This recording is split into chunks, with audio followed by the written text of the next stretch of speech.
How could you? Oliver knew right away what I was talking about and quickly pulled me into another room. I yelled at him and he kept trying to shush me. Hey, I did what I had to do.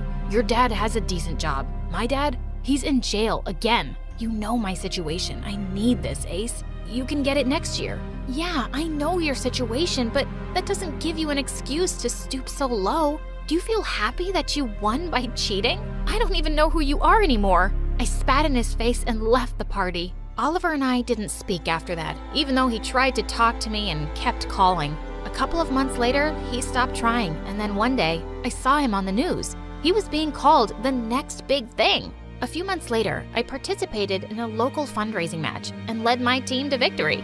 After I accepted the trophy, a man approached me. Hello, Miss Ace. I'm from a prestigious university, and we want you to apply for our sports scholarship. Your missing finger gives you an edge that I've never seen in any other player. No one throws a ball like that. I was excited to apply, and I got in. The opportunities my university provided me in baseball were amazing. After graduation, I got into the national women's team, and I heard how Oliver had received a huge offer from a league in Japan and had moved there. Sometime later, I met an amazing guy and fell in love for the first time. After dating for a few months, he proposed, and I said yes. One day, as I was walking into a coffee shop, I bumped into someone, and I looked up to see that it was Oliver. Oh my God, Ace. Oh, Oliver. Been a long time. I thought you moved to Japan with Bree. Yeah, I did. But things didn't go so well. Bree's with a soccer player now. She broke up with me after I had a rather serious injury. What? When did that happen? And then Oliver told me how he had an injury that left him paralyzed for a year. He had to work really hard to get back on his feet, and he was finally playing again. Oh my God. I'm so sorry, Oliver. Just then, my eyes fell on his shoes. You still have these? Why? I have a game later today, and these are my good luck charm. Look, Ace, I'm so sorry for what I did. I was selfish, I was a jerk, and I was desperate. I'm not making any excuses for my behavior, though. Please forgive me. I've really missed you. I didn't forgive him right away, but we kept in touch and slowly patched things up. The truth was, I'd really missed my best friend too, and I was happy to discover that he was still a weirdo. And when I got married a few months later, I was so glad my best friend was there by my side as my best man.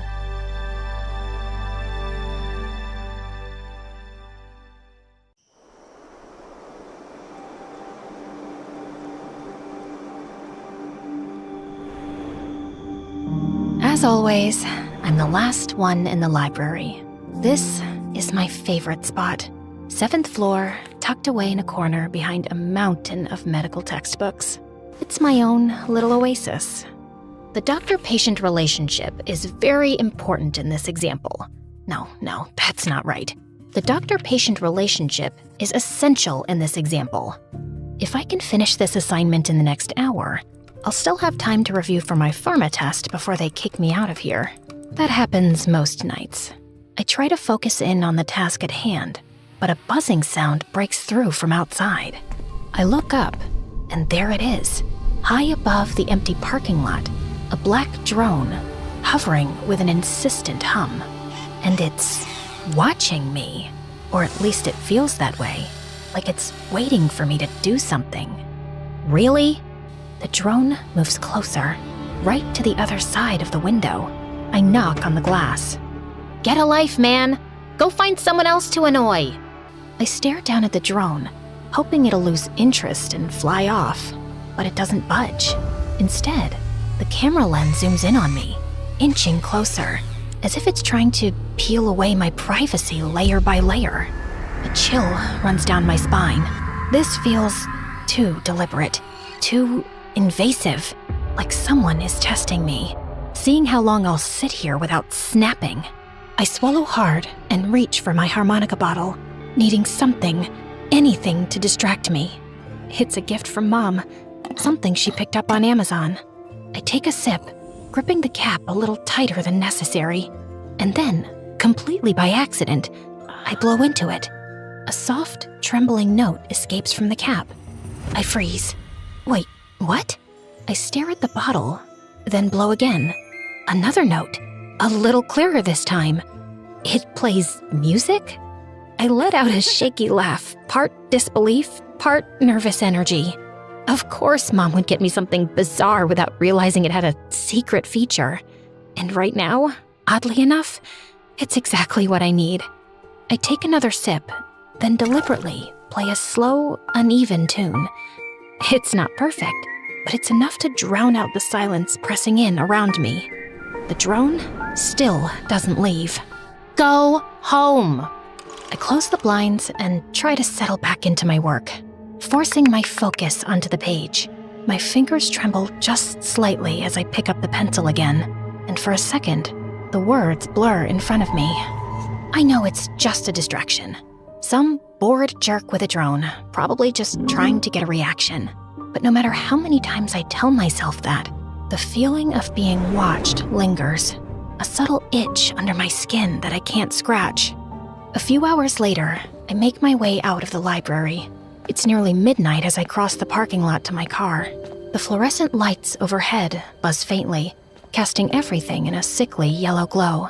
I flip open my textbook again and scan the words, even though I know they're too bloodshot to absorb much. Initial trials demonstrated a significant SCAT correlation. Patients' concussion severity was statistically reliable across all trials.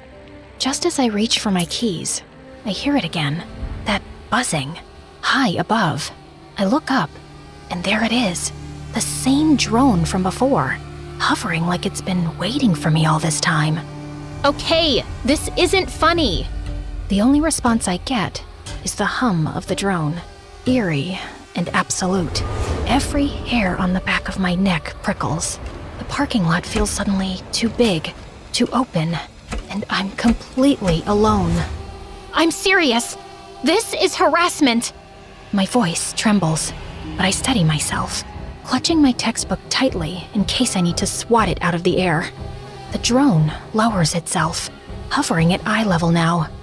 Whoever you are, please leave me alone. I have a huge test tomorrow. The drone doesn't budge.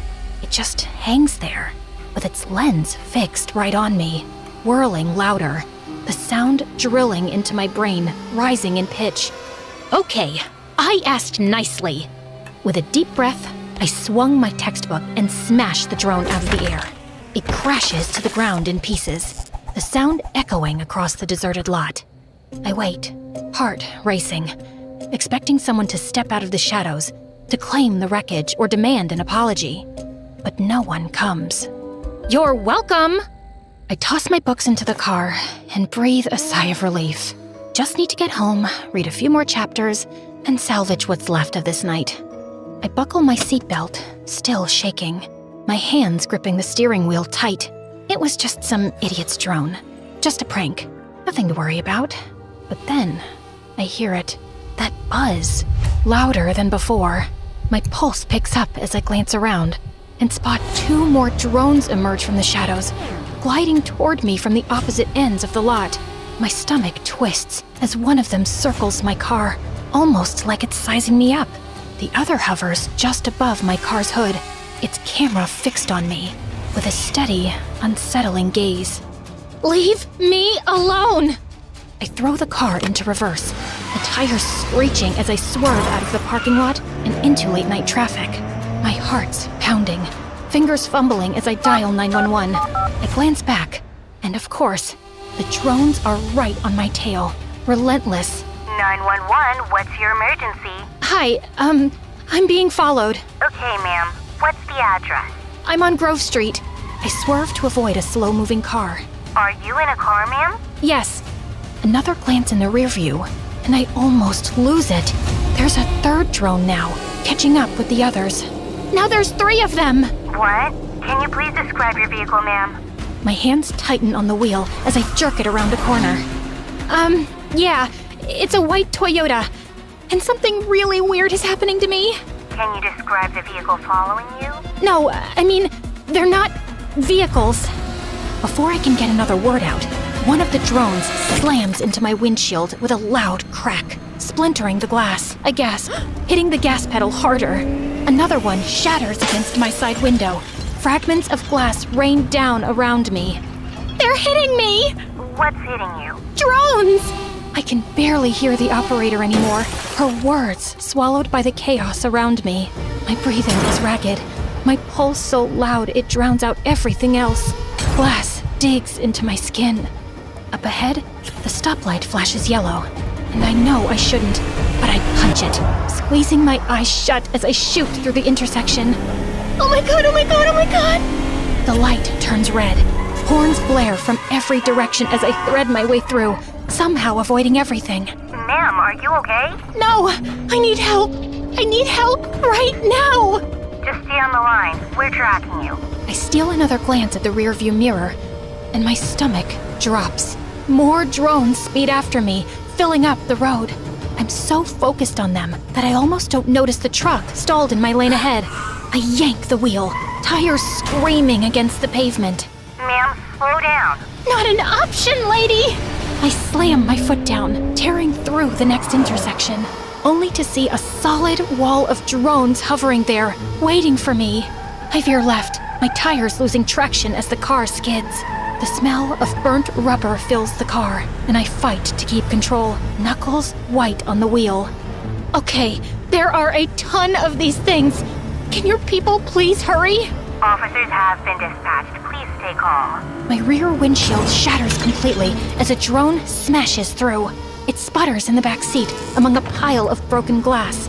The wind howls in, and my hair whips across my face. Make it stop, please! At the next intersection, I spot another wall of drones hovering just ahead. I don't have time to think. I swerve right across two lanes, barely squeezing between a couple of honking cars. My stomach flips as the drones close in, one after the other, smashing into my car. I can't keep this up. Ma'am, please pull over. And then what? A drone smashes through the windshield and showers me in glass. I throw my arms up to shield my face, feeling shards cut into my skin. My foot slams the brake, and the car veers off course, crunching head-on into a light pole. For a moment, everything goes still.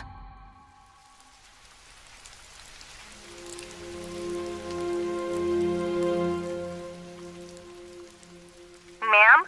Ma'am, are you there? Rescue is on the way. Stay with me. I cough, tasting blood, or maybe just fear. My hands shake as I shove the car door open and stumble out into the street.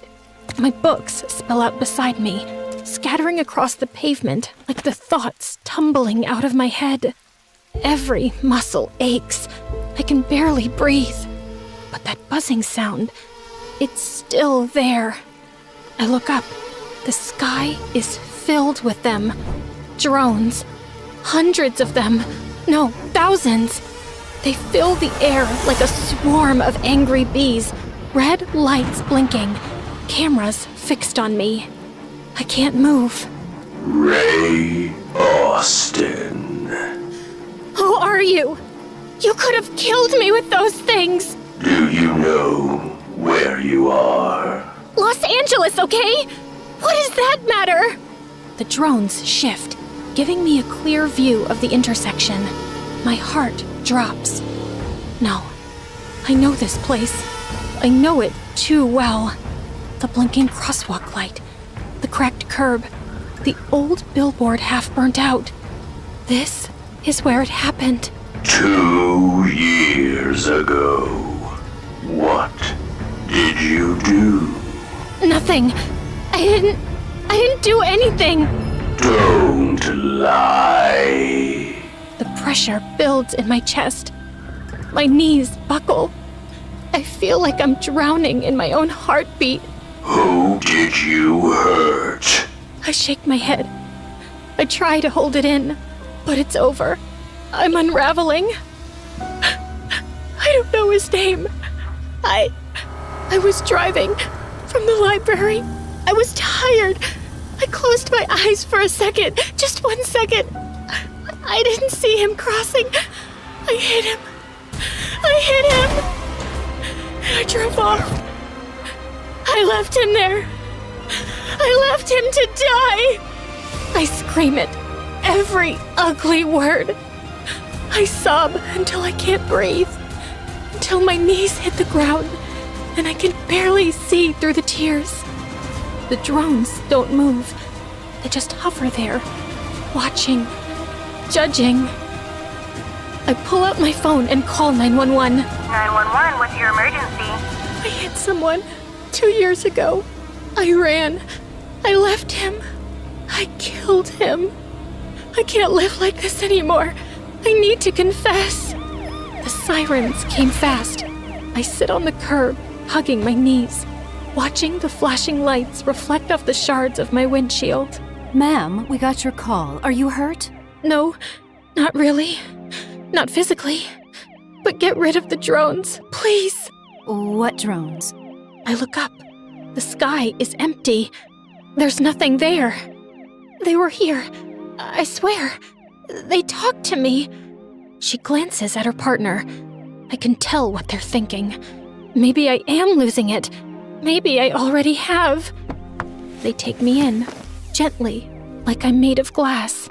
I don't resist. At the station, I tell them everything. I don't hold anything back. They write it all down. Later, someone comes in with a file.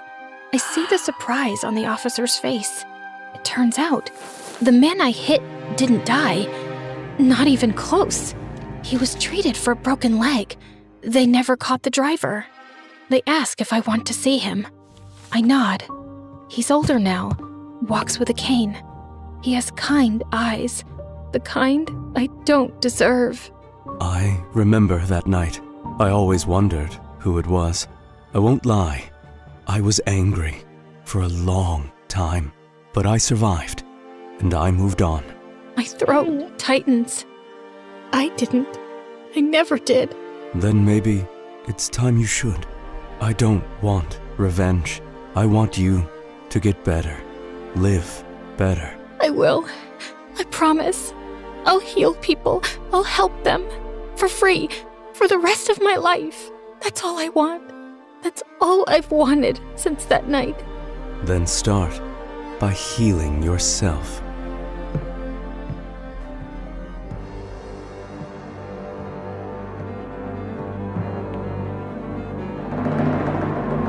When the music kicked off and everyone started dancing, I escaped to the garden for some fresh air. As I sat down by the fountain and sighed, a soft object hit me squarely in the face. Then someone in black jumped down from the tree above me. Brought your favorite cheeseburger. Meredith, what are you doing here? And why would you hit me with a burger? Wait, are you dressed up like Catwoman? Yeah, it's been my look for weeks now. 1, it shows off my fantastic figure, which is a service to humanity. 2, every vigilante hero needs a costume, and I've always found Catwoman classy. 3, Vigilante hero? You basically rob people.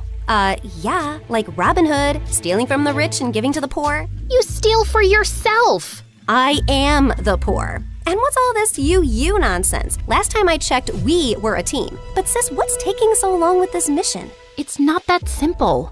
It's pretty simple. You make this rich dude fall for you, get access to his vault, steal the painting, and we run off to Bora Bora. Are you having trouble making him fall for you? Maybe he hates your eyebrows. I don't know, but I feel like punching you in the face every time I see your eyebrows, which is basically every time I see your face. Shut up, Em. Everything's going fine. Okay, but hurry up. This catsuit is giving me a butt rash, even though I use baby powder under it. I want to put it away soon and retire on a beach in a bikini. Aren't you looking forward to it?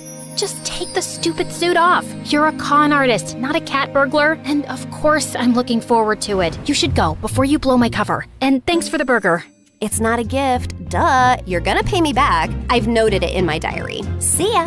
I couldn't help laughing as I saw her clumsily climb the wall, then fall over to the other side. But as I turned away, I felt troubled. The problem wasn't about making this rich guy I had to rob fall for me. He already had. The problem was, I'd fallen for him too. Let's start from the start, okay? Hi, I'm Claire, originally from Connecticut. And yes, you might have heard some fun words being used for me. Deceitful witch, manipulative liar, and con artist might come up, none of which is an exaggeration. But people change, okay? Before I tell you my crazy story, please like and subscribe. My mother was born into what she always called old money, which basically means her family had been rich for a long time and their wealth was passed down generations. Unfortunately, it skipped our generation. Apparently, my dad was extremely charming and swept Mom off her feet when she was just 20. She married him against her parents' wishes and they cut her off from their wealth. Then, 2 years later, Mom gave birth to twins, Dad met another woman, and he abandoned us. At least he left us the house in a nice neighborhood, but my grandparents refused to help Mom out and said she had to live with her decisions. Mom, how are you feeling now? Like my organs are shutting down one by one. So, same as this morning then? Here's some chicken soup. There's no chicken in it. Well, you asked for chicken soup when there was no chickens in the fridge, so I guess we all have to use our imaginations, don't we? Oh, the soup at my parents' house always had chunks of chicken and big fat prawns. What has life come to now? I was raised as a creature of luxury. I'm like that fairy tale princess who couldn't sleep because of a single pea under her mattress. So you say, but there's a bunch of sharp pebbles under your mattress and you sleep like a log and snore like a bear. What? How could you put pebbles? I do not snore. Leave me to decompose, please. Well, you have to return to your waitressing job, so get well soon, Mom. Shall not. I loved Mom, but she was basically a spoiled, selfish child who just couldn't adapt to her changing fortunes and start acting like a freaking parent. My sister Meredith and I were twins, but we looked nothing alike. With her soft blonde hair and big baby blues, she looked like the kind of sweet soul who saved kittens from trees, helped old people across the road, and sang to birds. She didn't look like she had an ounce of evil in her, which wasn't true, like at all. But we'll come back to that later. From an early age, it was clear to me and Meredith that we had to be resourceful for money. I started doing odd jobs for our rich neighbors in the 8th grade, like raking their gardens, walking their dogs, and babysitting their kids. But Meredith was always finding more creative ways, like taking stupid boys in her class on paid exclusive tours to an alien site she'd discovered in the nearby forest. I'd seen her digging up the crater where the spaceship had landed, or selling youth water to high school girls, claiming she'd traveled far to the Fountain of Youth over summer break and had a limited supply. They actually thought she was telling the truth because it tasted different. Yeah, that's because she was filling up bottles from the neighbor's gross jacuzzi. People eventually caught on and stopped buying from her, and that's when she started stealing from me. But whenever I'd confront her, she'd throw a tantrum and deny it like I'd accused her of killing someone. So the next time, I hid money in my diary and made my latest entry. Dear Diary, guess what? What? When Mom took Meredith to the hospital for her sore throat the other day, the doctors made a shocking discovery. Meredith has a rare, incurable disease. She only has a few more months with us. We've decided not to tell her so she isn't scared and lives the rest of her short life in peace. Yes, I'm sad, but not that much because my baby sister is going to a better place and leaving me all her stuff. I knew my trick had worked when Meredith came down one morning with swollen eyes. When Mom asked her what was wrong, she burst into tears about her incurable disease. Where would you get an idea like that? Yes, Meredith, please tell Mom where you got this idea from. You wrote it in your... Wait, you chubby witch! You made me believe I was dying!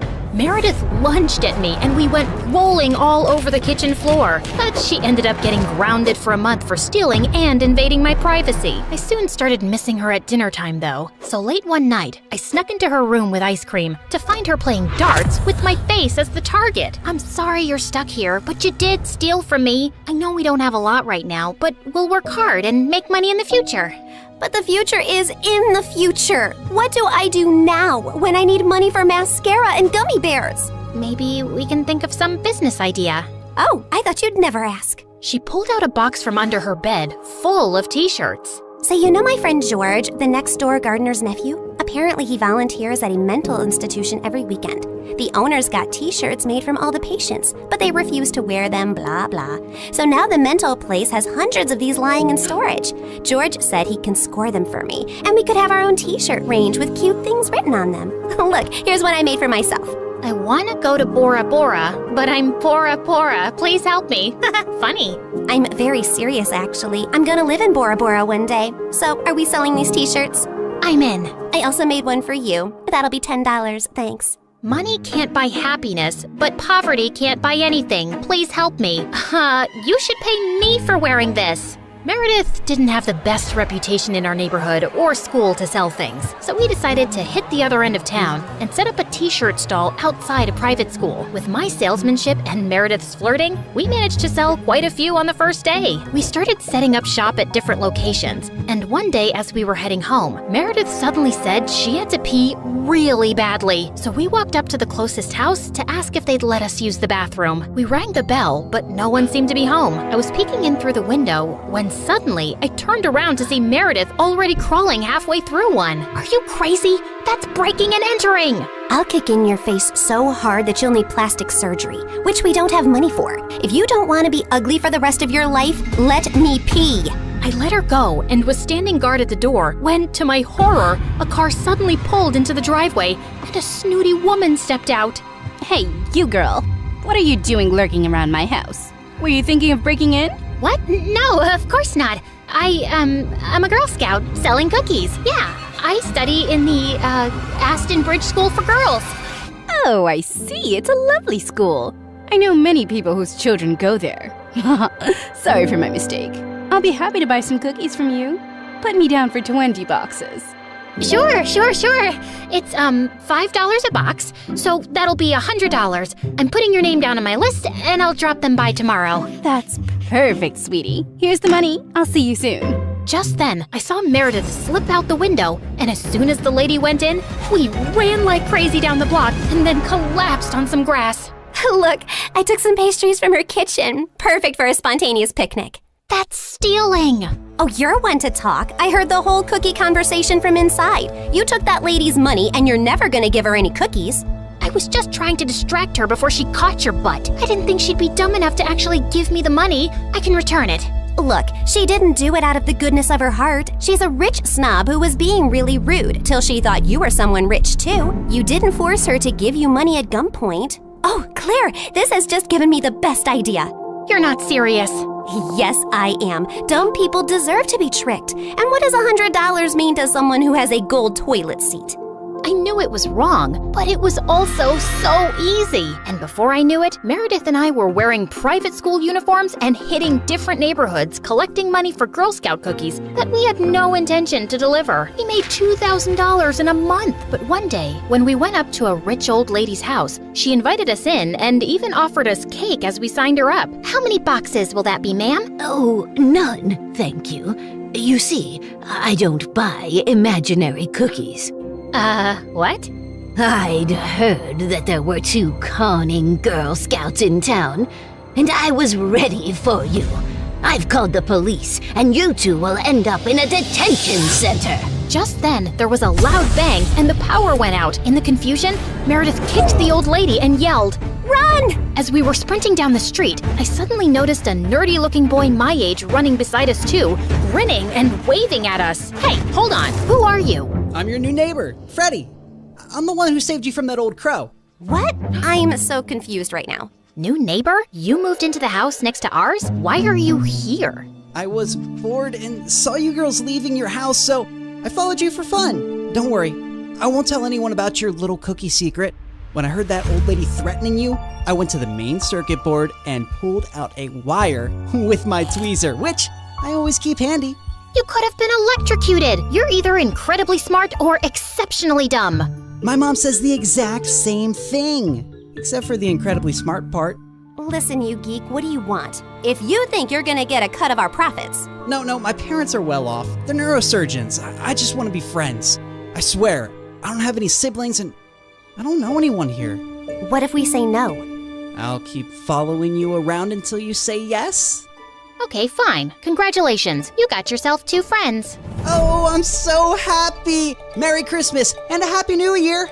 And from that day on, that goof really did become our best friend, especially mine. He was like the sibling I never had. I mean, the nice sibling who did my nails and watched the channel I wanted to watch on TV without arguing. He was also really generous. I didn't want to take advantage of it, but Meredith and Mom had no problem keeping all the gifts he was always getting us. We decided to lay low with our conning activities in case the old lady had actually told the police about us. But soon after we joined the 11th grade, a new drama drama unfolded in our lives. A family moved into the huge white house across the street. Apparently, the couple who'd bought the place was loaded, and they had 5 teenage boys.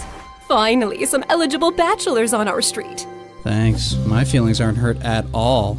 Oh, I'm sorry I left you out, sweetie. Maybe you'll find someone too. I mean, they have 5 boys. There's a good chance one of them is gay. What? Why would you think? Okay, girls, here's a basket of goodies for you to take over as a welcome present. Now go, throw yourselves at those boys. Meredith and I rolled our eyes, but we decided there wasn't any harm in checking them out, and we were welcomed by the ugliest quadruplets ever. They were really sweet and really excited to see us, but with their orange hair, acne, and buck teeth, they were not a pretty sight. Man, I feel sorry for those parents. Like, Mom got one average-looking kid, but God made it up by giving her me. But those parents, God decided to use copy-paste on that ugly model. They must have done something terrible to deserve this. You are so rude. Oh, shut up. I know you're thinking the same. I just have the guts to say it out loud. But then a day later, I'd just woken up when the bell rang, and I opened the door to find the most gorgeous boy ever standing outside. Hello, I'm Eric. We got some of your mail. I came to return it. I just stared at him, dumbstruck, feeling acutely aware of how terrible I looked. Just then, Meredith pushed me out of the way. Hey, thanks. You're such a lifesaver. Haven't seen you around before. I just moved into the house across the street. The big white one with the quadruplets? Yeah, they're my brothers. What? No, they can't be related to you. They're very unattractive. Meredith, can't you ever sugarcoat anything? I am sugarcoating. Did I call them ugly ogres? I am so sorry. It's okay. People have this reaction often. I'll see you girls around. He flashed his beautiful smile at us and then left. Wow, Eric stole his brother's luck, the schoolboy's luck, the neighborhood boy's luck, and his mother's and his father's luck, and the whole town's. I agree. He's beautiful. I hope he's smart and funny and kind too. I'm sure he is. I'd never believed in love at first sight till I met Eric. Okay, maybe love is an exaggeration, but I was crushing on him hard. Freddie, how does this purple dress look on me? Claire, what the? You can't just come in without knocking. What if I wasn't wearing a towel? Well, you are, so unclench your butt. Now, what do you think about the dress? Hey, Freddie, I want your opinion on this red dress. Oh, hi, Claire. I didn't know you were here. Have some respect for my privacy. What are you talking about? Actually, I don't care. Now tell me, I look hot, right? Of course I look hot. I could wear a potato sack and I'd look hot. I can do hot in my sleep. What's the dress for? The party at Eric's place? What, did you think you're the only one who got invited? The red's a bit much for a casual housewarming party, no? Yeah, you're right. It's more of a second date dress. Thanks, I'll look for something else. And your dress looks lovely. I am not your sister, and you can't treat me like this. I am a man. Okay, thanks for the news flash. Come on, Claire, let's go before Freddie has a heart attack. The party was coming up soon, but I knew there would be many guests, and I wouldn't really get a chance to talk to Eric then. So I decided to drop by to borrow some sugar one evening. But my heart sank when I spotted Meredith and Eric in the kitchen, and they were kissing. I couldn't believe that witch. It was so obvious I was crushing on Eric, wasn't it? Can you give me some mashed potatoes, Claire? I lifted a spoonful and threw it straight at her face. Claire, what the heck? Oh, I'm sorry. You didn't want them on your face? You should have been clearer then. You got a problem with me? What a genius. Since you're so smart, I'm sure you already knew I liked Eric, but you went after him anyway. Yeah, I saw you two kissing. Oh my God, what? You like Eric? I had no idea. You should have been clearer too. Cut it out, okay? You knew. Did not. Okay, so now that you know, will you stop seeing him? No, duh. Are you really into him? Not really. I barely know him, but he's cute and rich and he likes me. You did see that he was kissing me back, right? I flung another dollop of mashed potato straight in her eye and stormed off. Fine, that jerk could have Eric. I wasn't even gonna go to the party now. But on the night of the party, when I heard music floating from across the street, I couldn't help myself. Eric had just known Meredith for 2 days. This battle wasn't over yet. I knew I looked smoking hot as I marched up to Eric and Meredith in her stupid red dress. She looked furious to see me before she turned sickly sweet. Oh, hi. I thought you were unwell and not coming, honey. How are you doing now, honey? I'm good, honey. How are you, honey? I'm great, honey. Do you like my honey, honey? What honey? Honey? The honey, honey. I see no honey. Honey? What's happening here? Don't worry about it. Let's go get some honey, honey.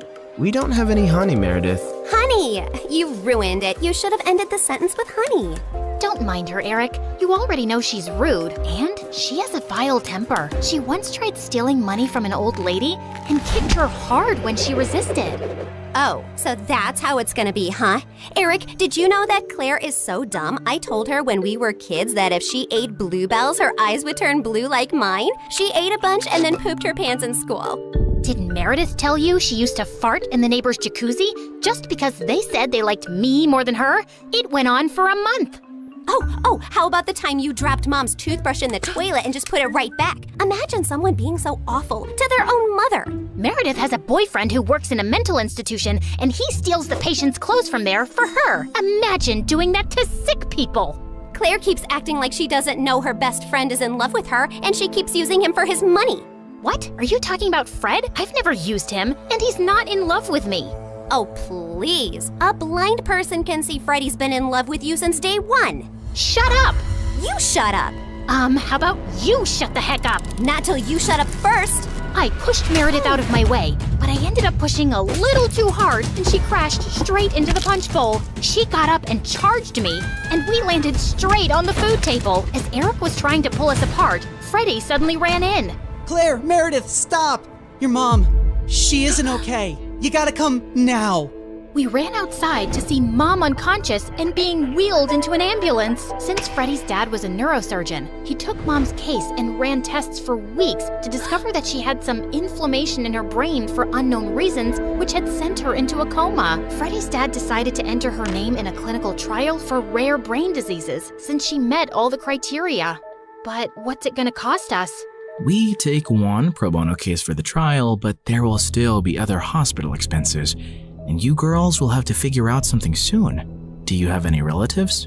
We had to contact our grandparents, but to our surprise, Mom didn't even have their numbers saved in her phone. All we had was a framed picture with their names signed at the back. Freddie offered to hire a private investigator, and within a week, he said they'd been found and were flying over to see us. But I couldn't help noticing as they got out of the cab that they didn't look rich at all. Those paupers are our grandparents? They're definitely the people from the picture. Why do Grandma's shoes look like something out of a museum? And Grandpa's coat is missing 3 buttons. The old lady hobbled towards us and hugged us tight. Oh, girls, it's so good to see you. We had no idea we had granddaughters till yesterday. You look nothing like our son, though. Your son? No, we're your daughter's kids. Oh, honey, we don't have a daughter. The private investigator who tracked us down did say our daughter was looking for us, but we just assumed that was our son who ran away from home 18 years ago. He was always saying he'd change into a woman one day. What? Our mom used to be a man? No, this is crazy. Look at this picture. Does this woman look anything like your son? Our son is ugly, and I remember this woman. Alfred, you remember this beautiful lady came to stay at our motel many years ago? She disappeared suddenly one night, and the next day some mafia men turned up looking for her. Ah, yes. Those men kept turning up for weeks. They seemed like bad news. I'm happy to hear the lady is okay. So, you're not her parents? Then why does she have this picture of you guys? She took it from the motel. I don't know why. I'm so tired, dear. Can I rest for a little while? No, if you're not our rich grandparents, you gotta go. Taxi! Meredith sent them packing immediately, and we just stood staring at each other. When was Mom in a motel? And why were there bad men after her?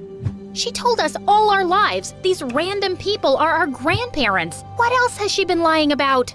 Apparently, a lot of things. When we checked out if she had any health insurance, she couldn't be found in the system. I went to the diner where she'd been working for years to see if the manager could help, only to find out that no one there had ever seen her. We had no clue where she'd been going all this time while she was pretending to work, or where she got her salary from. Meredith and I tore up Mom's room looking for more clues. We didn't find anything in the closets or under the bed, but I pulled the rug away and came across a loose floorboard. We pried it open to find a laptop and so many fake IDs and passports, all belonging to Mom. Oh my God. Mom? As a French redhead? Her hair is black here, and she's Swedish. We opened the laptop, but we couldn't get past the security code. We asked Freddie to come over and told him everything. And when he went over the laptop, he let out a low whistle. Whoa, this is heavy encryption and insane firewalls. Is your mom from the CIA or something? Have you ever seen her using this laptop? Yeah, I have once, but she told me she borrowed it from a friend to watch Keeping Up with the Kardashians. Who is this woman? We really had no idea, except that her hair dye started fading soon, and we discovered she was a natural blonde. We still desperately needed the money and contemplated selling the house, but we couldn't even find any documents for it. For the first time in my life, I felt overwhelmed and completely out of ideas. Then one night, as Meredith and I were sitting on the porch, Freddie joined us, looking grim. I need to tell you guys something about the clinical trial. There's only a 50% chance that your mom will get the drug that could make her well. What do you mean? Doesn't everyone get the drug? No, half the patients get a placebo drug. Oh God, I did something really wrong. I checked the files of everyone on the clinical trial, and your mom has been assigned the placebo drug. She's not gonna get the treatment. So that's it? We're just gonna sit back and watch, knowing there's no chance of her getting better? Make your dad give her the drug! I can't. Dad would lose his medical license if anyone thought he interfered with the trial. Then why did you even tell us, Freddie? Freddie looked at me silently. He told us because he and his dad can't do anything, but we can. Whatever you plan, I can't be part of it, but you have to do it soon. The trial starts next week. Thank you, Freddie. You don't know what this means to us. Of course. I'd do anything for you, Claire. For the first time, I saw what had maybe been so obvious all along. Freddie was in love with me, and I was about to use it to my advantage. Can you tell me where the trial patient files are? When we visited Mom next at the hospital, I was able to slip away and retrieve Mom's file and another patient's who was receiving the drug. That night, Meredith and I used every Photoshop skill we had to make duplicate copies, complete with the hospital's seal and everyone's signatures to ensure that Mom was the patient chosen for the treatment. And the next day, I slipped the files back in. I knew what I'd done was wrong, and I'd broken at least 5 different laws. But as I walked away, I didn't feel like a criminal at all.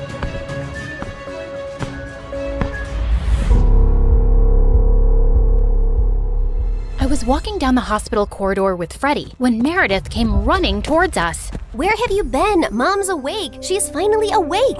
Oh my God, seriously? This better not be a joke, Meredith. I swear on my beautiful face, it's the truth. The doctors are just checking her vitals. Can you girls stop making so much noise? It's a hospital. Oh, shut it, nurse. We're in the coma ward. Who are we disturbing here? Don't you want these people to wake up? How dare you talk to me like that? This is preposterous. That's not even a real word. Remind me to buy you a dictionary. How did you become a nurse? Jeez. We ran down to Mom's room to find her fighting off the doctors. She jumped onto her bed like an animal and started screaming at them. Where am I? Are you doing science experiments on me? You will not touch the daughter of Vladimir. I learned how to catch fish with my bare hands when I was 3 and tackled a bear when I was 5. You think you are any match for me? Ma'am, we mean no harm. We're your doctors. How are you old enough to be a doctor? You have pimples like a teenager. I'm fully qualified. Shut up, little boy. Tell me where I am before I take your eyeballs out and play bubbles with them. Mom? Mom turned and stared at me with wild eyes. Let's get out of here before she attacks us. For once, I agree with Meredith. Who are you? And what did you just call me? Hey guys, The last time you saw me, I was walking down a hospital corridor after switching the clinical trial files. That was 2 years ago, so let me get you up to speed on everything that's happened since then. Mom entered the clinical trial, and her tests started showing signs of progress, but she didn't come out of her coma anytime soon. Freddie tried to help us, but Meredith and I had to learn to manage on our own. And it turns out there's a lot you can steal from a hospital. We never had to buy toilet paper or cleaning supplies again. And we always had endless cups of pudding and Jell-O.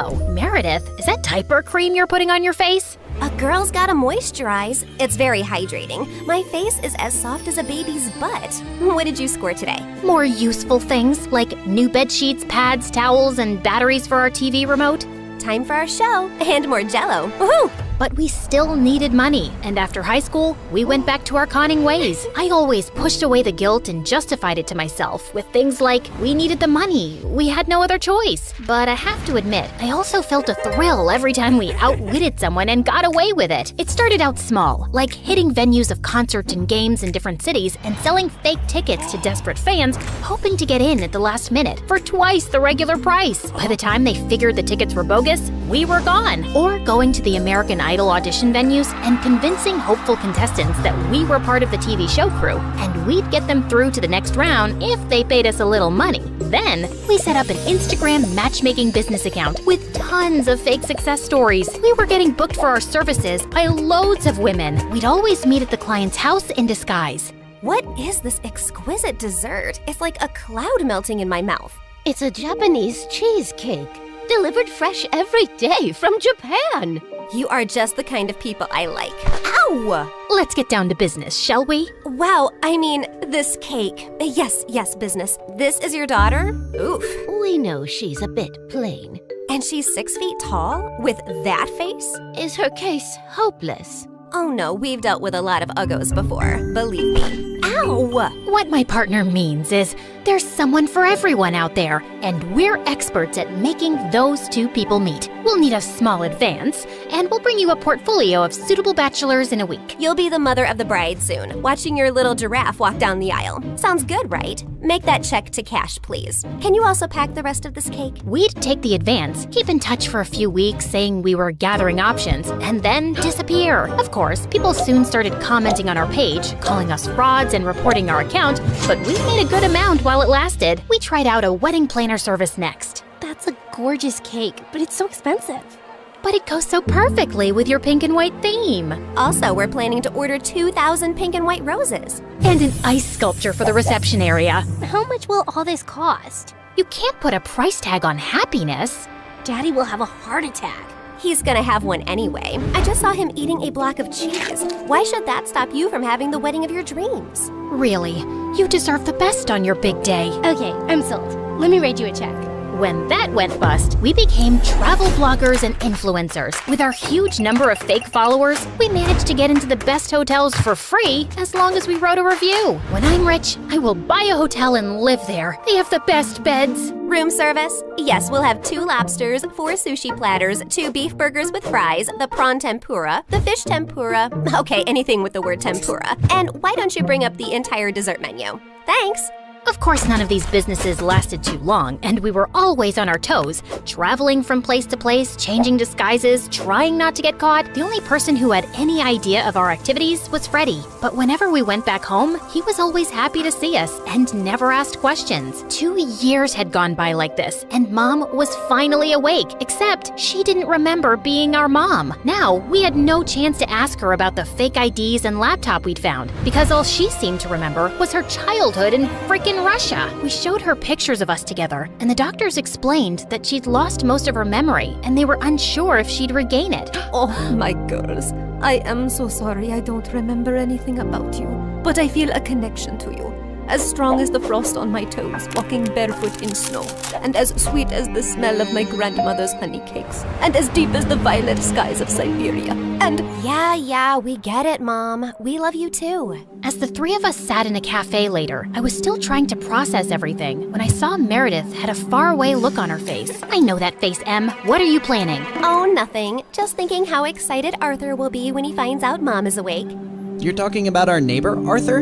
Yeah, he's been visiting Mom every week for 2 years. He's always been in love with her. He'll be happy, but she won't even remember him. That actually works in his favor. Mom always found him irritating. What are you saying exactly? What if we convinced Mom that she was deeply in love with Arthur before she went into a coma? I'm sure he won't have any problem playing along. Maybe we even say that they were engaged before she got sick.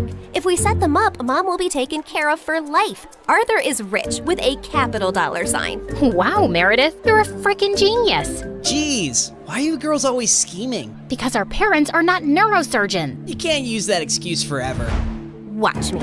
Like we expected, Arthur immediately agreed, and we got to work. We photoshopped tons of pictures of Mom and him, and soon he even turned up with a giant emerald ring. You chose this Russian emerald ring from an antique shop where I proposed to you. Oh, it is so beautiful. I wish I remembered all of these moments. But I do feel a connection to you, as strong as the smell of lavender on a Russian summer breeze, and as warm as Papa's fur coat, and as comforting as a bowl of kidney pickle soup, and kiss her, now! As Arthur and Mom kissed, Meredith and I walked out of the room and burst out laughing.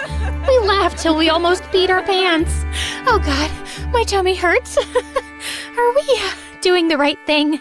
Fooling Mom? She's no fool. She asked me how rich Arthur is yesterday. Now she feels very connected to him. And within a month, Mom was walking down the aisle in a grand wedding in Arthur's garden. Of course, Meredith and I had made all the arrangements and totally overcharged Arthur. I promise to cherish and to love you forever, and follow you to the ends of the earth. we will go to Russia and start our new life there in the lovely house you have bought me as a wedding gift. And yes, I will cherish and love you and whatever, etc., etc. Now you may exchange rings. Did you just hear what I just heard? Are they moving to Russia? That can't happen. Is it too late to object to this wedding? Shh! You guys are ruining the ceremony. What's wrong with you? Are you a moron? You know she can't go to Russia? Why not? She's Russian, isn't she? Oh yeah, she shouldn't go to Russia. Hold it, everyone! Sorry, Mom, but you can't go to Russia. Oh, sweetie, I will take you girls with me, don't worry. We're taking them with us? No, no one's going to Russia. Can we, discuss this later? You're ruining the moment. Arthur, shh! Listen, Mom, we need to talk. As I got up to talk to Mom, I tripped on my dress and crashed into this big cage holding 100 pigeons, and they all started flying off. This was supposed to be for after the ceremony! But suddenly, those pigeons turned vicious and came back to attack everyone. They clawed at people's hair, poked them with their beaks, and pooped everywhere. As the guests ran around in chaos, someone slammed straight into the wedding cake. Meredith and I grabbed Mom's arms and dragged her home. What is wrong with you two? There's something you need to know, Mom. Meredith and I ended up showing her all her fake passports, IDs, and the laptop, and she was stunned. My name is Alexei, and none of these IDs have that name.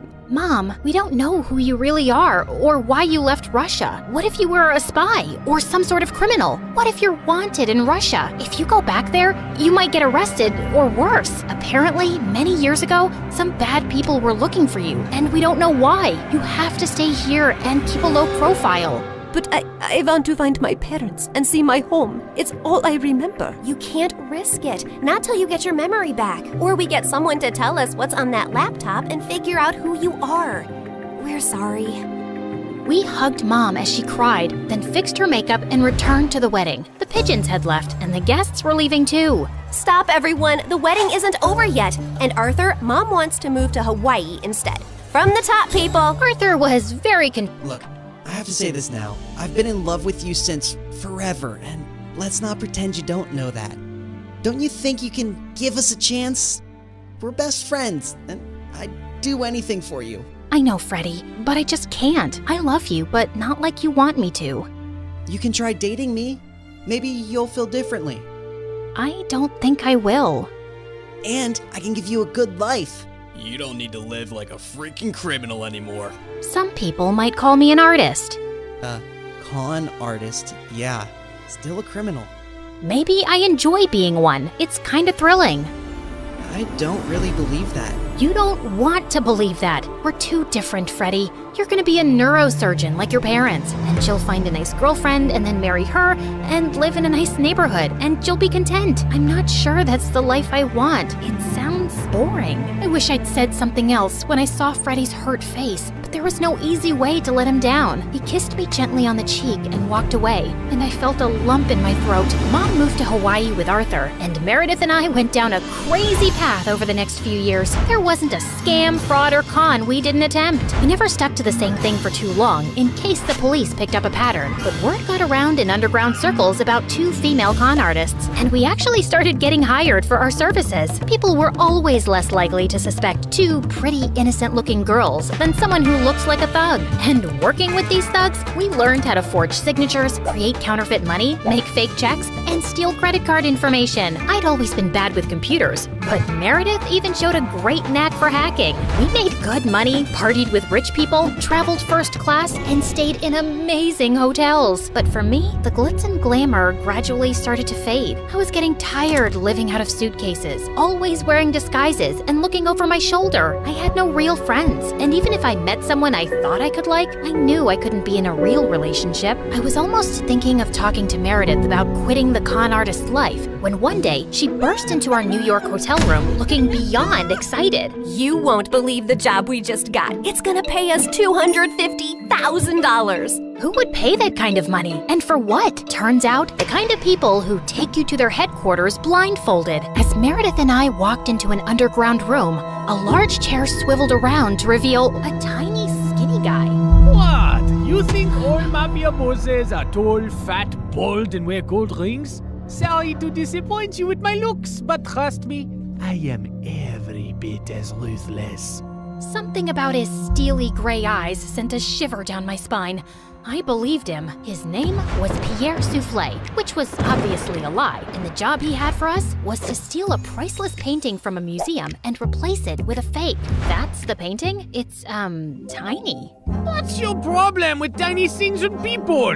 It's also kinda stupid. What is that? A raccoon eating a cheeseburger? It's worth $10 million, so the joke's on you, dummy. Now, the owner of the painting has allowed the museum to borrow it for only 3 days, so we don't have a lot of time. Wouldn't it be easier to steal it from the owner's house? Everyone, look at Lady Einstein coming up with brilliant ideas. Why didn't we think of that ourselves? Happy to help. Of course we thought of that ourselves! Trust me, the museum is easier. Why choose us?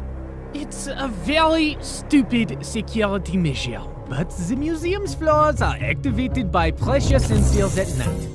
Anything above 55 kilograms and they go off. I haven't been able to find a boy who weighs less than that. Ellie, get the weighing scale. Meredith weighed 52 kgs, while I weighed 55.1. How is this possible? You eat so much more than I do. What can I say? I got all the good genes. Okay. You're out, fatty!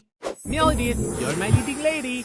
The plan was to enter the museum through its large air ducts, carrying the fake painting with us. We first had to make a stop in the security room and disable all the cameras and alarms. Then we'd crawl back through the ducts till we reached the exhibit area, and I'd lower Meredith down along with the painting so she could switch them out. As Meredith made it to the bottom, I dropped the painting to her, and she missed it, and we heard a loud crack. Oh my god, did you break the frame? Me? It's your fault. Who told you to throw it like that? I was expecting you to catch it, but what was I thinking?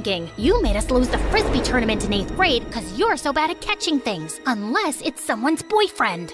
Seriously? You were so distracted by that hot boy on the bleachers, your throwing skills were completely off. FYI, that boy was totally into me. Why are we even talking about Frisbees and boys right now?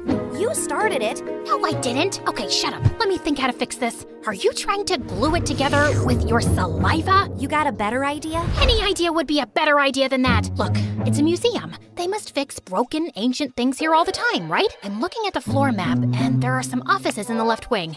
I'll go get some glue. It took me an hour to find glue and return to our spot, and I found Meredith eating a bowl of ramen. Where did you get that? I brought a packet of instant ramen with me, and you were taking forever, so I went to make it in the staff kitchen. There was someone's chicken sandwich in the fridge, so I used the meat from that. And there was also some tofu, and I added a dash of oyster sauce. I'm so happy you chose this moment in your life to become a gourmet chef. Just send the painting back up so I can fix it. I tried to fill in the crack as best I could, then sent it back down to Meredith, who took the real one off and put the fake one on the wall. But just as she started walking back, the whole floor lit up suddenly and a blaring sound went off.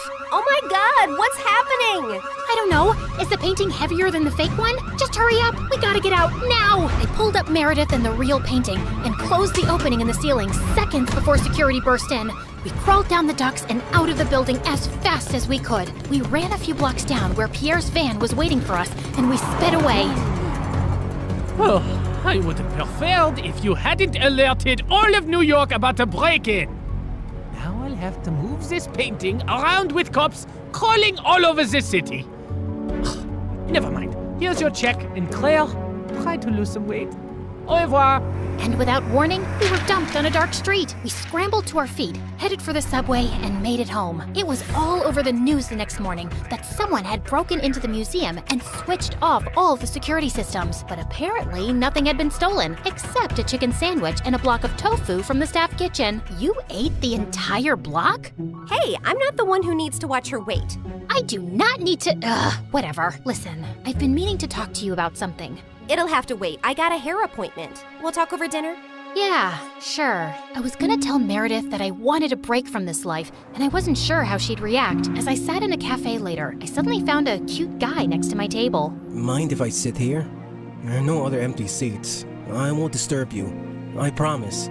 We actually ended up talking for over an hour, and I found him sweet and charming. I'd love to meet you again if you're free. I don't live in New York, but I come every weekend. You come here for work? No, actually, I came to visit my mom who's admitted in the hospital here for a medical trial. She has some rare brain issue that sent her into a coma. Oh, I'm sorry to hear that. How long has she been in a coma? 6 years now. It's been the toughest thing I've ever dealt with. Actually, she was part of this other really promising clinical trial before, but that didn't work for her. He was in a hospital in Connecticut. As he kept talking, I suddenly felt like I was spinning around very fast, and I could hear my heartbeat in my ears. My chest felt heavy, and I could barely breathe. I don't know what I said to the boy, but I just ran out of there and didn't stop till I got to our hotel room. Hey, I was about to call you. What's wrong? Claire, are we in trouble? I am a terrible person. Hey, you're not that terrible, just a bit ugly. You don't have cops after you, do you? Meredith, I met someone.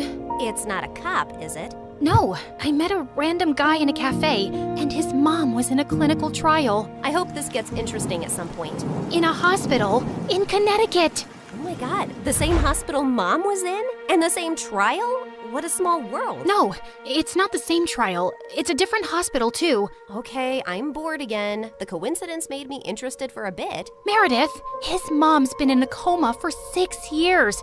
We did that to someone. Didn't you just say it's not the same trial? Yes, but for a few seconds, I thought it was the same trial.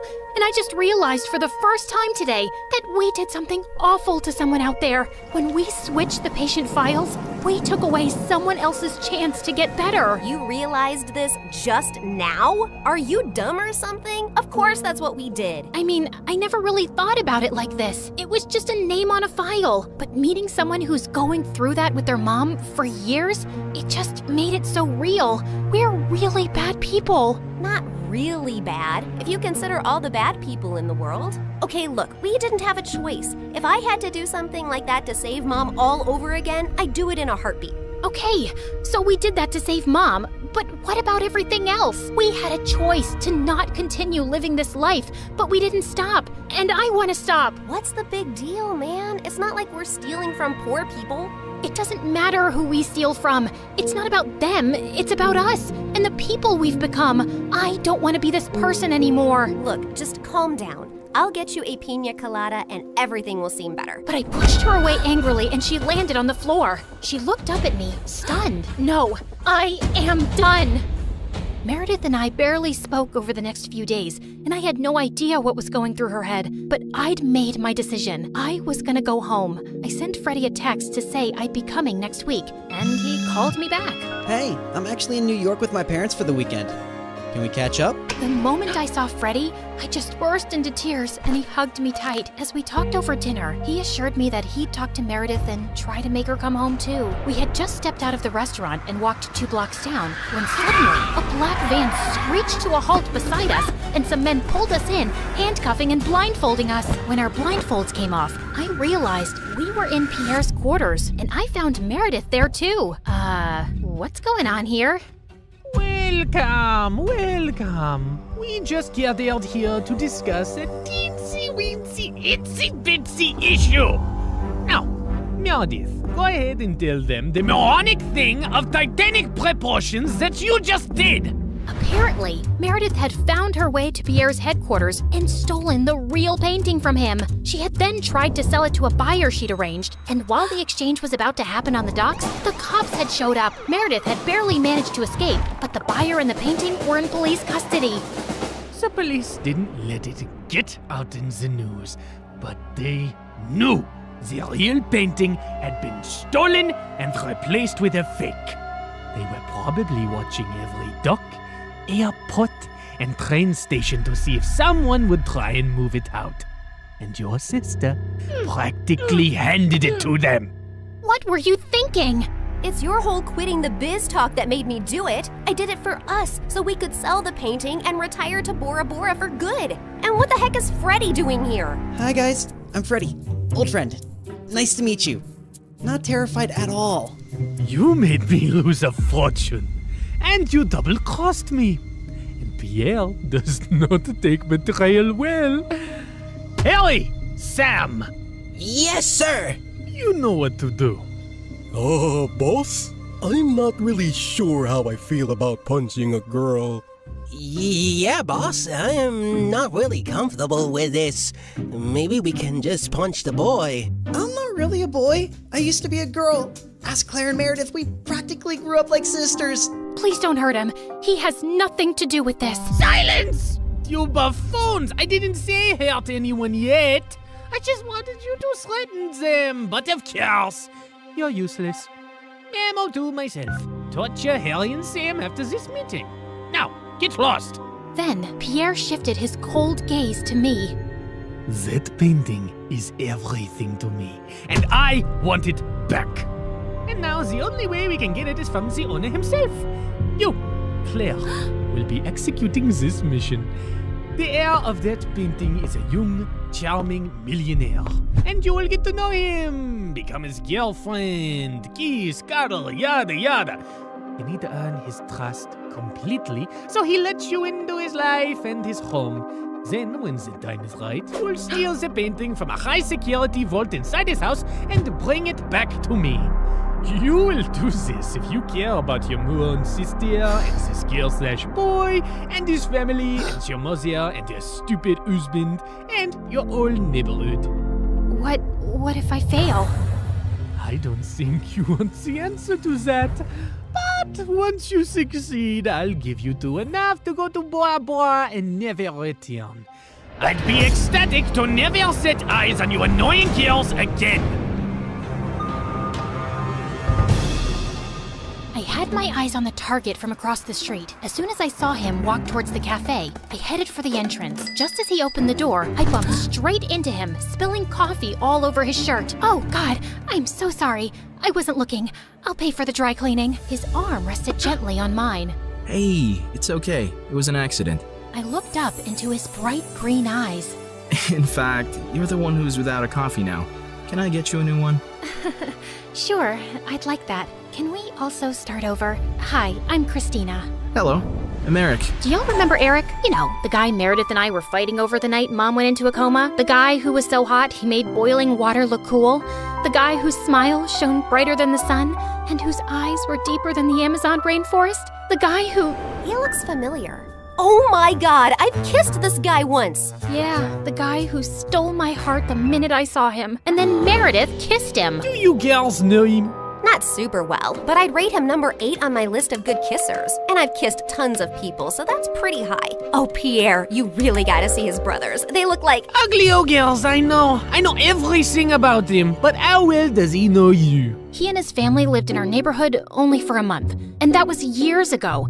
I don't think he'd recognize me now. Yeah, she's not that memorable. You're still going in disguise. We have to convince him that you're just a stranger who has randomly bumped into him with no agenda. Also, he must believe you're very rich, so he doesn't think you're a gold digger.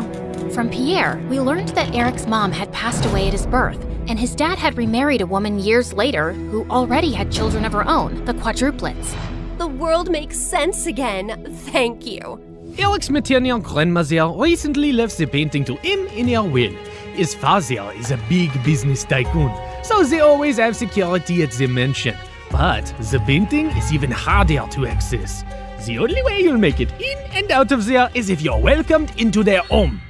I couldn't believe that of all the millionaires in the world, I had to pretend to like Eric, make him fall for me, and then rob him blind. And how was he even better looking now? Over the next few days, I took on the identity of Christina Delafour, a wealthy socialite with a law degree who lived in a beautiful apartment in a posh area and wore only designer braids. Wow, this Givenchy coat is stunning. It's Givenchy, you moron! Okay, geez. Also, Pierre, can't someone do a background check on me and easily find out that I did not graduate from Harvard and that I don't have parents who made a fortune out of selling toilets in India and now live there? If anyone runs a check, they'll find all this information to be accurate. I've made sure of it, and no one is interested in the law or toilets.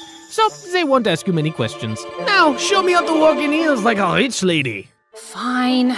Meredith, pass me the Jackie Chim Chews. Oh my god, they'll know you're fake in a second. I was joking. Relax. I've hung out with enough rich people to pick up a few things. I got this. And then, a week later, I was inserted into Eric's life. We talked over coffee for an hour, and I thought it was going really well. But when it was time to part ways, he didn't ask for my number and just left. Ugh, I'd failed to capture his interest. I'd have to plan another encounter without seeming suspicious. As I was walking away distracted, I ran straight into a garbage can and stubbed my toe hard. Son of a biscuit! Holy mother of fudge! I was still hopping around when I crashed into a woman pushing a stroller, and a doll went flying out of her hand onto the road. Just then, the car ran over the doll and turned it into a pancake. You destroyed my child's precious doll! I'm so sorry. It was an accident. I'll get your little girl a... Wait, your child is a cat? Yes.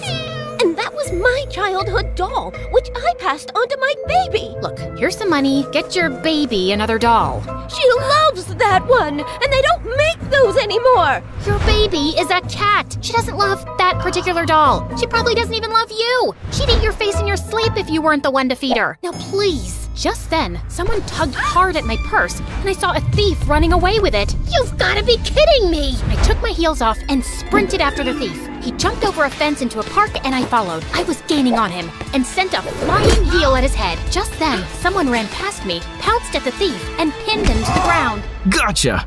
Eric? The park security immediately arrived on the spot and took the thief away. Aren't you glad I followed you and came to your rescue? My rescue? I hit him with my shoe to slow him down and was about to catch him, but then you swooped in at the last minute, and now you want credit? Whoa, easy. I was just flirting with you. Oh, sorry. Wait, you said you followed me? Yeah, I felt stupid that I left without asking for your number. I definitely want it now. You became even more interesting when you stubbed your toe, murdered a doll, yelled at the cat lady, and chased a robber.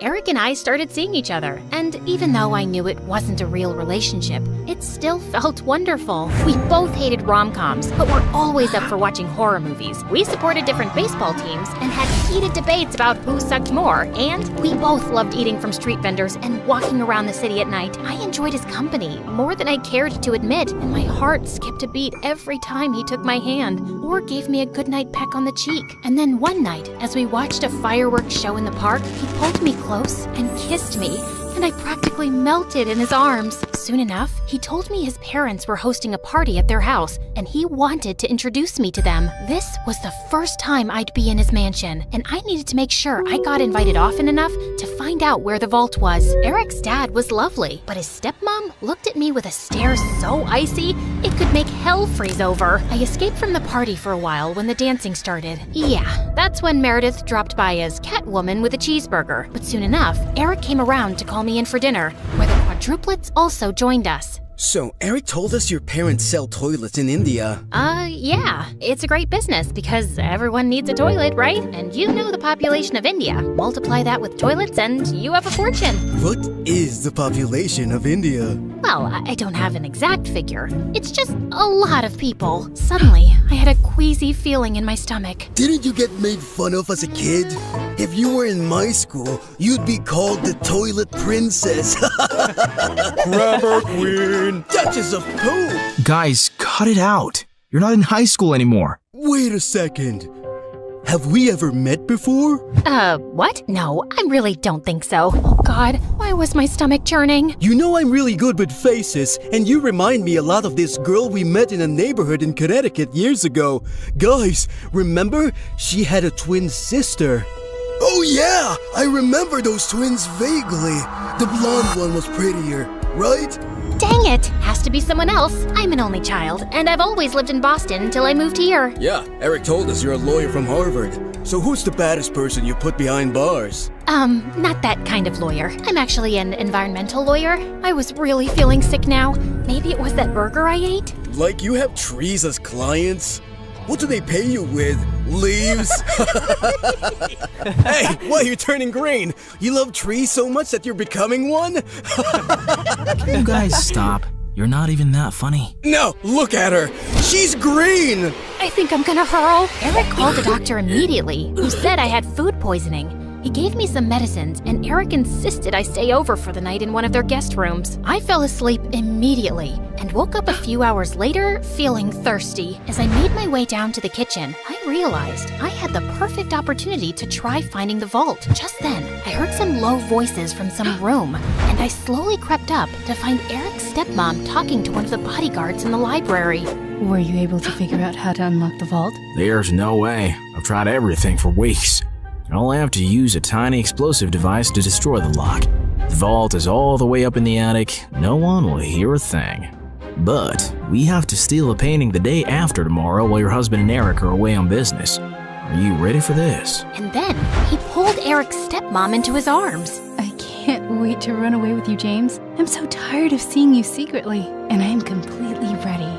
As the two locked lips, I turned around and tiptoed away as fast as I could. Okay, so the vault was in the attic, the lock could only be destroyed with an explosive device, and I couldn't let Eric's cheating stepmom and traitorous bodyguard run away with it. The next morning, when Eric came to check on me, I decided to tell him the truth for once. Eric, I have something really difficult to tell you. I got up last night to get some water, and I heard your stepmom and this bodyguard James talking. They were talking late at night? Yeah. Do you have some vault in this house with some painting inside? How do you know that? That's what they were talking about, breaking in and stealing the painting. They're planning to do it the day after tomorrow, and your stepmom said something about running away with James. I saw them kiss. I'm so sorry. I wish I hadn't. No, I'm glad you did. This is gonna be a huge blow for Dad. But it would have been much worse if we'd found out everything afterwards. Thank you for telling me. And please, keep all this to yourself. I know I can trust you. Eric kissed me gently before walking away, and 2 days later, when the bodyguard and Eric's stepmom were about to escape with the painting, police officers immediately arrested them. This is fantastic! They might link the museum robbery to the bodyguard and stepmom too, and assume the painting is now safe. So it'll be easier for you to steal. Good job, mon chéri. I knew you was a smart twin. After Pierre left, I sank into my armchair, but then I noticed Meredith staring at me. What? You should be happy, but you don't look happy. What's up? Nothing. I just can't wait for this job to be over. You can steal the painting soon, right? You know exactly what to do, and Eric trusts you. By the way, have you two kissed? I've been dating him for 2 months. Of course we've kissed. We text every day and you never mentioned it. I didn't know I had to. So, how is it? It's fine. It's whatever. It's like kissing anyone. My memory's a bit fuzzy, but you know I've kissed him. You never let me forget. And I definitely wouldn't call it a whatever kind of kiss. Yeah, okay. It's nice. It's good. Nice? Good? Oh, wow. Don't make me jealous with all the passion. Okay, you want to know what kissing Eric is like? It's like flying through space, like a meteor that explodes into 1,000 stars, and then jumping into really cold water that makes you feel alive all over, and then feeling warm and tingly down to your toes, like having hot chocolate next to a fireplace on a snowy winter night.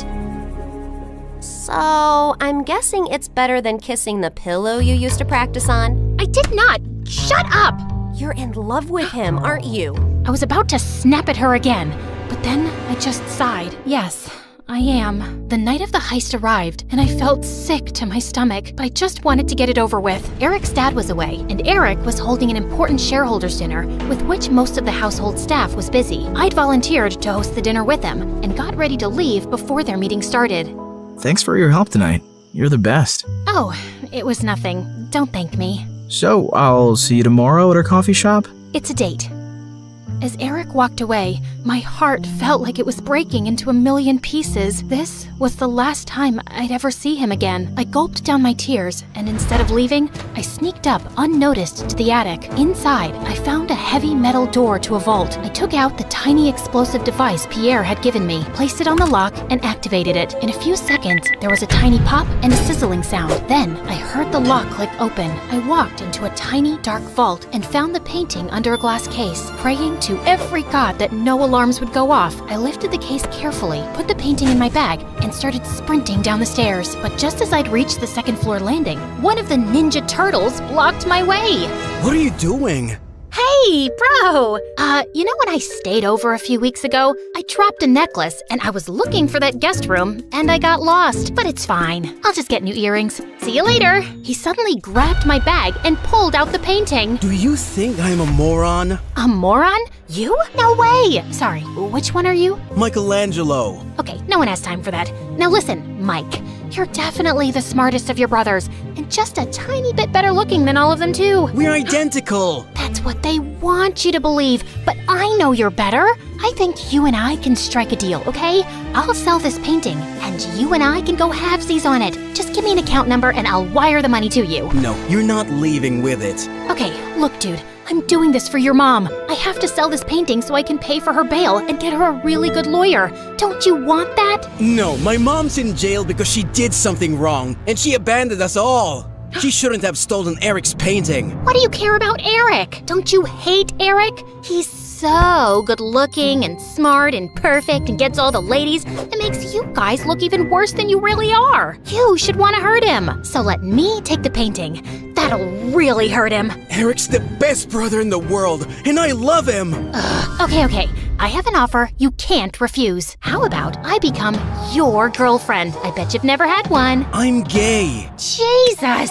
All right, I surrender. Just one last thing. Without warning, I punched his face so hard that he went reeling back with shock and dropped the painting. Then I kicked him into a room and locked the door shut. I'm sorry, Mikey. You're a really good guy. I sprinted down another flight of stairs and jumped out of the first-story window. I ran across the garden to the fountain, climbed the tree next to it, jumped onto the wall, and then landed softly outside on all fours. Just as I got up, I found myself facing Eric. What are you doing here? Isn't the meeting going on? Nope, that's just what I told you. I sent everyone home and was now waiting for you to steal the painting and run away with it. What? After the painting was stolen from the museum, the FBI contacted me to help them catch the guy they suspected was after it. Does the name Pierre Souffle ring a bell? Nope, never heard of him. What a dumb name. They told me you would probably strike again. I really didn't suspect you until one of my brothers said something about you looking like a girl we once met in Connecticut, who had a twin. I just couldn't shake that off, and wondered if you were hiding something. I had the FBI look into you, and most of your information checked out, but then they told me that they'd seen the suspected art thief and a girl your age leave your apartment a few times. Okay, so let me get this straight. Tonight was a trap? How could you trick me? Hello? Should I get a mirror for you? You've been tricking me from the very start. That's different. Only if different means exactly the same. You'd really send me to jail? You'd really walk away with that painting? Eric, I have to do this. I don't have a choice. It's to protect everyone I love from Pierre. And I'm guessing that list doesn't include me, does it? As we stared breathlessly at each other, suddenly Pierre's van stopped beside us. Good lord, get a room! And before I knew it, his men had grabbed both me and Eric and put some rags on our faces, and I instantly drifted into unconsciousness. When we came about, Eric and I found ourselves tied to chairs on some boat. Ah, the sleeping beauties are awake just in time for me to say goodbye. You're not getting away with this. Oh, yes, I am. It's not like you were smart enough to call the police to your house when you caught Claire. Yeah, that's her real name. You didn't call the police? What was your plan then? My guess is he was just going to take the painting from you and give you a chance to run away. I think he even gave his own security men the night off. Why would you do that, Eric? Because he wasn't going to send the girl he loves to prison. Duh. Eric sat there poker-faced as I glanced at him. Pierre, you got what you wanted. Now keep your end of the deal. Pay up and let us go. Your sister double-crossed me first, which landed you in this mess, remember? I think I'll do the same. Why is there water coming in the boat? Oh, that's because it's got oils everywhere. It's going to sink soon. You two should make up and forgive each other because life's too short to be angry. I mean, literally, your life is really short. I'd say about another 30 minutes. Adieu. So long. Farewell. And with that, Pierre and his goons left. There has to be some way out. Don't you know how to get out of such situations after all your years as a criminal? I'm a con woman. I don't know how to trick my way out of these ropes. Great! Then I'll just die here with you of all people. Who would you rather die with? Maybe that really pretty, extra smiley waitress at the restaurant you love so much? You know what? Let's just not talk. Fine by me. We sat silently for a few minutes as the water kept seeping in. I've never had boba tea. What? You know, a few years ago when everyone really got into boba tea, and I never had boba tea.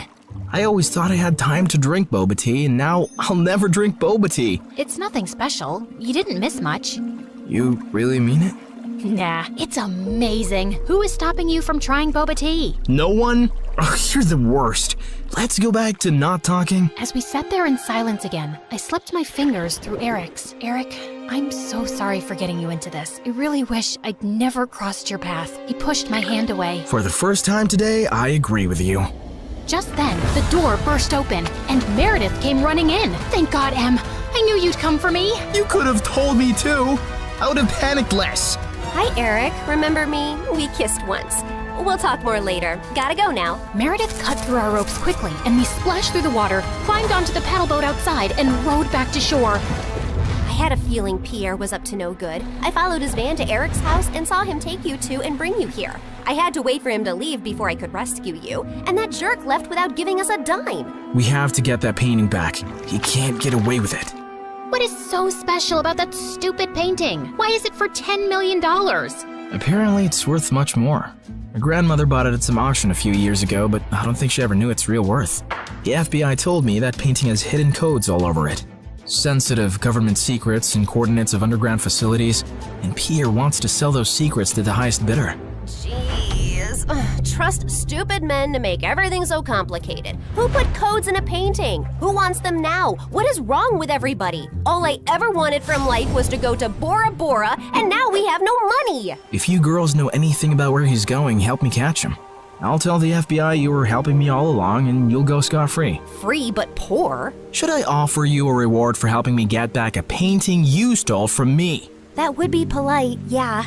Meredith, do you have any idea where Pierre's going? Yeah. I've bugged everything that man owns. His phone, his coat, his shoes, that painting. I know where he's going. Oh, by the way, Mom wants us to come home. She says she has something important to tell us. And yeah, her memory is back, and she's very angry we made her marry Arthur. What? More about that later. Eric immediately got in touch with his FBI contacts, who picked us up from our spot and followed Meredith's trackers on Pierre. He was headed for a train at the Grand Central Station, and seconds before he was about to get onto his ride, he was surrounded by officers. Don't manhandle me, you orangutans! My outfit costs more than your yearly salary! I lose the day I ever laid eyes on you two! I'll make sure I take you down with me! I'm taking all your coats, Pierre. They fit me perfectly, you tiny mafia boss. Get used to an orange jumpsuit, cause you'll be wearing that for a long time. As the FBI officers took him away, I turned to Eric with a worried face. He'll give them information against us. You've helped recover a really important painting and capture a criminal the FBI has been trying to nail for ages. I promise, I won't let you get into any trouble. Thank you. We stood there in awkward silence. Okay, this is super uncomfortable. Do you guys need privacy to talk or something? I'll grab us some hot dogs. Do you want relish or mustard or... No, actually, I think we're done here. I have to go. Good luck and goodbye, Claire. Goodbye, Eric. Meredith and I took the next flight to Connecticut to see Mom back at her old house, and I was really happy to see her with her memory back. And then, Mom shocked us with her whole story. Many years ago, I was a government scientist in Russia, working on top secret technology. And our team later wanted to sell it to an enemy country.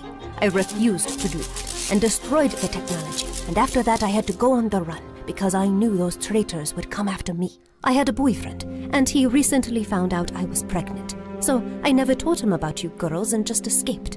I settled in America and took on the identity of a helpless mom living in the suburbs. Before I left Russia, I set up this laptop as a way to communicate with my father, who sent me a little money every few months to get by. I was even afraid of working in any place for too long, as being part of any system by which I could be tracked down. Whoa! Mom, that's insane and so cool! I'm sorry we never had much, but I was glad you grew up independent and resourceful. Then I finally recovered my memory a week ago. I was able to access the laptop and get in touch with my father. He hadn't heard from me in so long, he thought I wasn't even alive anymore. He told me that the traitors working on the project are all behind bars now. It's safe for me to go home.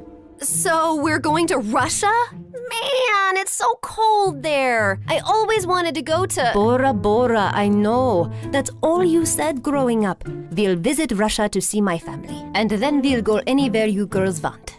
Mom, we're kinda poor, especially since you've left Arthur too. Oh, but my family isn't poor at all. I come from old money. We've been rich forever. There is a God out there. Thank you. Claire, we're finally going to Bora Bora. Yeah, it's everything we ever wanted. I tried to be as excited about the trip as Mom and Meredith, but my heart felt heavy. I wish things had ended with Eric on a better note. On the bright side, I got to meet Freddie, and I was so pleased when he introduced me to his lovely girlfriend. I'm so happy for you, Freddie, and I don't know if I can ever thank you for everything. You're amazing. I know. Just don't forget about me and come to visit, okay? On the day of our flight to Russia, we just reached the airport when Mom and Meredith turned to me with strange smiles on their faces. What's going on? Here's your ticket. That's a ticket for New York. Why, are we going there? No, Mom and I are going to Russia, then Bora Bora. You're going to New York. What? Why would I do that? Come on, Claire. You've been so mopey lately. I can't stand your face anymore. Just go talk to Eric, okay? You're in love with him. And even though he's way out of your league, he loves you too. And that's something you shouldn't give up on so easily. Pretty sure he hates me now. Claire, go meet him once. You'll regret not trying. And in case it doesn't work out, you know where to find us, love. Go get him, loser. Mom and Meredith hugged me, and I felt tears flowing down my face fast as I turned away. Suddenly, I got the wind knocked out of me as Meredith gave me a bear hug. I can't say this with you looking at me directly, so don't turn around, okay? I love you more than anyone in the world, sis. You're my BFF and my soulmate and my better half, so you better not stay away too long because of some stupid boy. No one's ever coming between us, Em. I love you too, and I'll see you soon. As I walked out onto the New York airport, I was feeling so nervous about visiting Eric that I accidentally bumped into a man's luggage cart and went down with the suitcases. Are you blind? You blind idiot? It was an accident, sir. You don't have to be so rude. You don't have to be so blind, you blind idiot. You're so obnoxious. I grabbed the bagel the man was holding, threw it on the floor, and started jumping on it. As I continued jumping and he kept yelling, I suddenly found Eric by my side. I'm sorry, sir. She hasn't taken her meds today. So sorry. Jeez, what's with your temper? He started it, and what are you doing here? You texted me that you were coming and wanted me to pick you up. You said it was an emergency? Oh, I'm guessing that was Meredith. Yep, but I did come to New York just to see you, Eric. so I might as well say my piece now, which I've been rehearsing on the plane and I've forgotten every single word. Dang it. Okay, I'll just spit it out. Look, I'm really sorry about the tricking and the lying and stealing and hitting your brother and endangering your life. The one thing that wasn't part of this assignment was falling for you, but I just couldn't help it right from the start. In fact, you made me fall for you years ago, and I often wondered what had happened to you. I really wish we'd met again under different circumstances, and I know I don't deserve another chance, but here I am, asking for one anyway. Well, they say third time's the charm. They do say that, whoever they are. Just as Eric pulled me closer, we suddenly found ourselves surrounded by federal agents. Did you set me up? I swear I didn't. Ma'am, there's no need to panic. We got notified about your arrival in New York when you checked in for your flight. We've also apprehended your sister before she could leave for Russia. We've been looking for you girls for a long time, actually, but you always managed to get away. Now we have a deal for you. Come work for us and help us nail some con artists, and you'll have a clean slate. Are you offering me a job? Yes, and a really well-paying one. The only catch is that you two will have to serve 6 months jail time first. We have to do that as a formality. No, officer, there has to be another way. Eric, wait, it's okay. I think I need to do this actually. Maybe we got away for too long without any consequences. If this gives me a chance to start over fresh, I'm willing to do it. What about Meredith? Oh, she's gonna be pissed, but she'll do it for me. So, will you come see me in prison? It's a date. How many weeks has it been here already? It's just been 2 days. Oh God, I was so close to Bora Bora. And you're so ugly and orange. How am I supposed to look at you for 6 months? I think you're actually happy we're getting to spend more time together. You know, since I'm your BFF and soulmate and better half. That was so cheesy. Ow!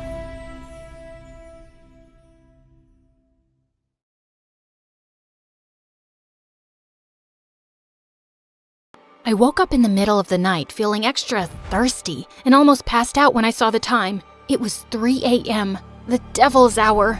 I tried to go back to sleep, but I just couldn't. Come on, girl. Ghosts aren't real, but dehydration is. So hold yourself together and get your ice-cold water. I silently prayed as I went down to the kitchen. Suddenly, I caught someone moving in the shadows. Holy Mother of God, was it the devil?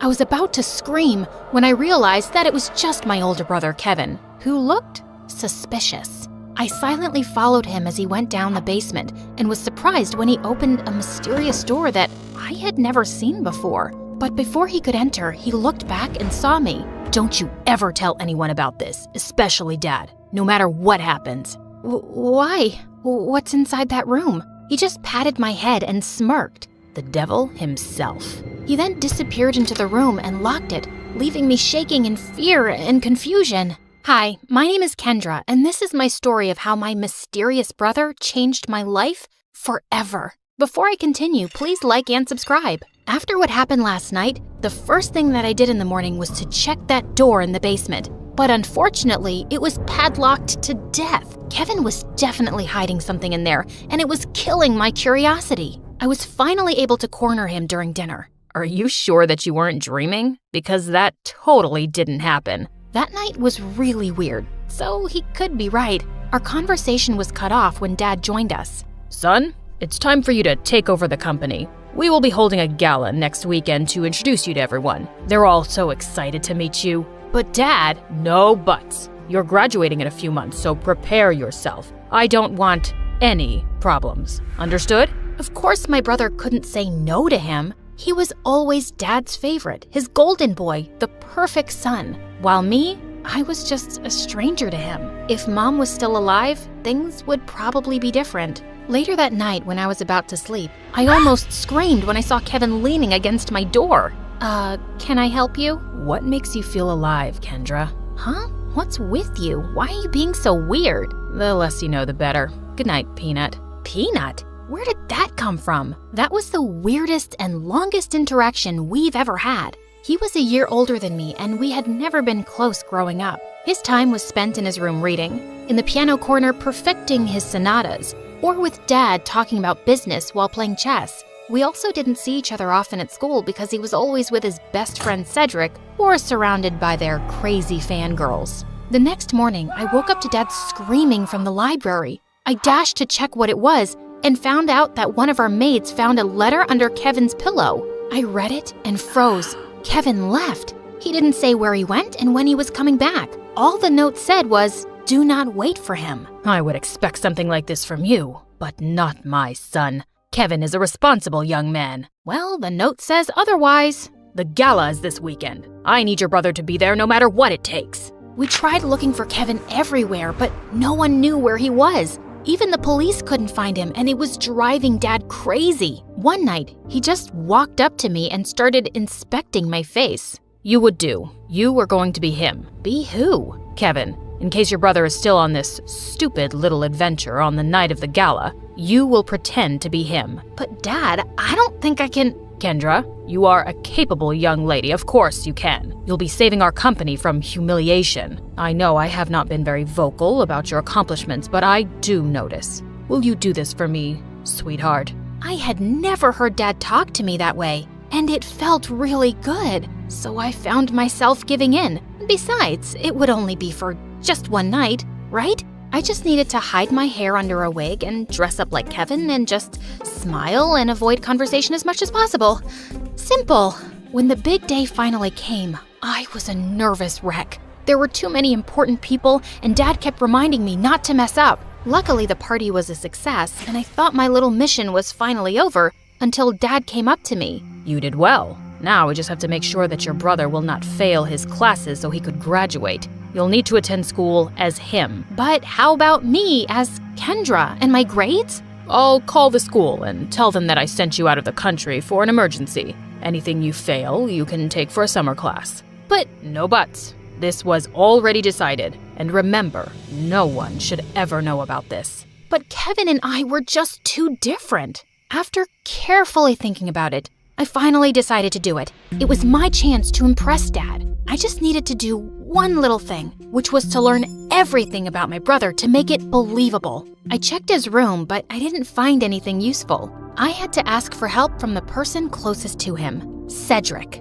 But there was one problem. At school or whenever he visited my brother, I would usually lock myself in my room because every time our eyes met, I felt like passing out. The guy looked like a demigod, and I just couldn't handle him. But this time, I had no choice, and I knew exactly where to find him at school, the music room.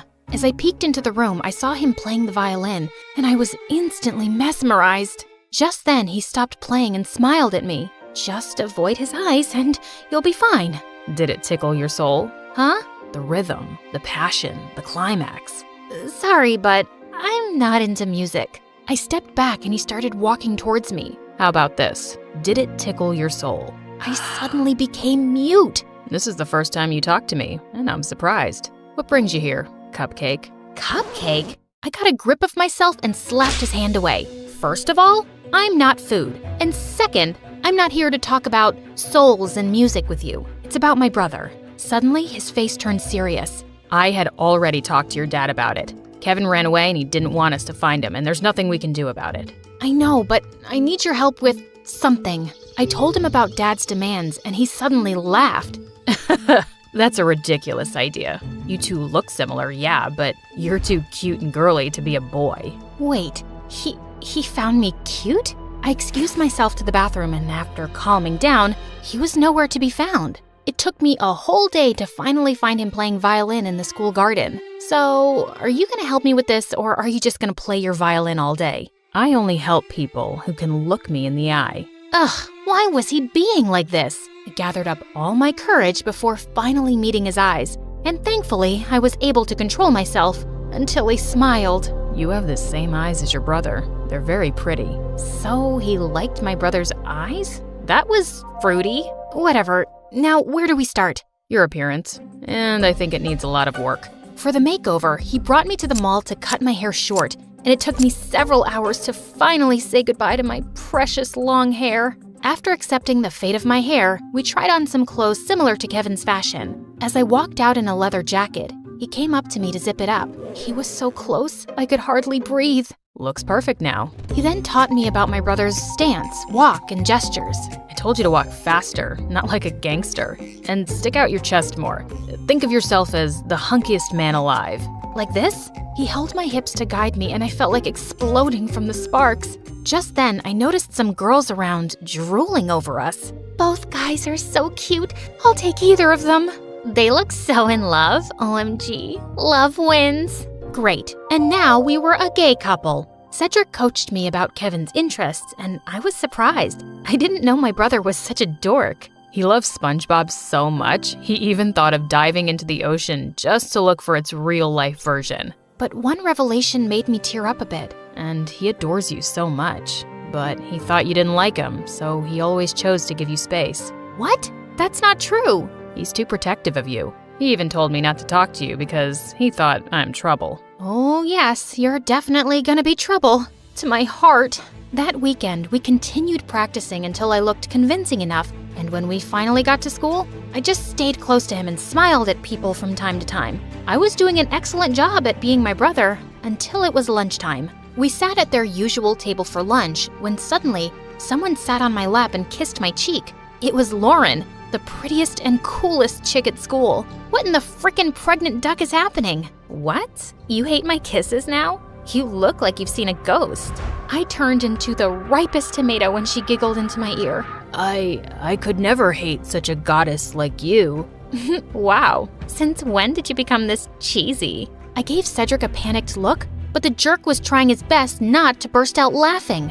I kicked his leg under the table and his wince was satisfying. I then excused myself in the bathroom and dragged him with me. There, he revealed that Kevin had been dating Lauren for a while now, and I had no idea about it. Lauren had been all over me for the next several days. This was totally normal, of course, except for the little detail that I was not her actual boyfriend. And through all of this, Cedric remained an unhelpful idiot who was clearly enjoying my discomfort. We were walking to our last class when someone suddenly grabbed and pushed me against the wall. You're acting weird lately, and I like it. Before she could kiss me, I acted like there was a bug inside my shirt and ran away. I needed to talk to Cedric. As usual, I found him in the music room. We need to tell Lauren. Suddenly, Lauren appeared from behind me. Tell me what? Wait a minute. Don't tell me that you guys are dating? What? Cedric finally stopped playing the violin and grinned at me. I'm straight, but I don't know about your boyfriend. Aw, baby. You know I would accept you however you identify, right? Well, that's good to hear. Lauren looked like she bought it, and I just found myself exploding. I'm not Kevin. I'm not your boyfriend. I'm his sister Kendra pretending to be him. I then explained everything to her. Oh, okay. Explains why you look and act differently. That's it? No violent reaction whatsoever? I'm used to Kevin's quirks. So, anything I can do to help with this mission? Just don't tell anyone about this. Got it, baby. Despite knowing the truth, she still kissed me on the cheek and it made Cedric laugh. I started hanging out with both of them since then. They would talk fondly about my brother and share things about him that I didn't know. It made me realize that he wasn't as boring as I thought he was. One day, Cedric dragged me to the music room and asked me to listen to his new composition. It was a wrong move to come with him, because the way his fingers moved and his handsome face played with the painfully sweet tune screamed danger to my heart. I calmed myself down and hyped him up when he was done. You really like playing the violin, don't you? I like to touch people's hearts with classical music. How about you? What makes you happy, Kendra? I'm curious. I ended up telling him about my passion, which was fashion designing. I used to draw my designs every day, but when Dad saw it, he burned all of them. He found it lame and useless to his company. I'm sorry to say this, but your dad is the biggest jerk in the world. He treats you and Kevin as assets to his company, and never as a son and daughter. You're right, but it just made me crave for his love and approval. Someday, I hope you'll be able to find the courage to do what you need to do. You have me now, you know. I'll take care of you. He leaned in closer, and I thought he was gonna kiss me, but to my surprise, he pulled away and walked back to the platform to play again. What was that all about? After the incident in the music room, I started thinking that maybe Cedric liked me too, until one day I heard him talking to Lauren in an empty classroom. You like Kendra, don't you? What are you talking about? She's off limits. And besides, she's just like the little sister I never had. Those words were enough for me to accept the truth, that Cedric will just be my dream. To distract myself, I invited Lauren for a sleepover, and as she was trying on some of my favorite clothes, I couldn't help but admire how beautiful she was. Just then, I found her smirking at me through the mirror.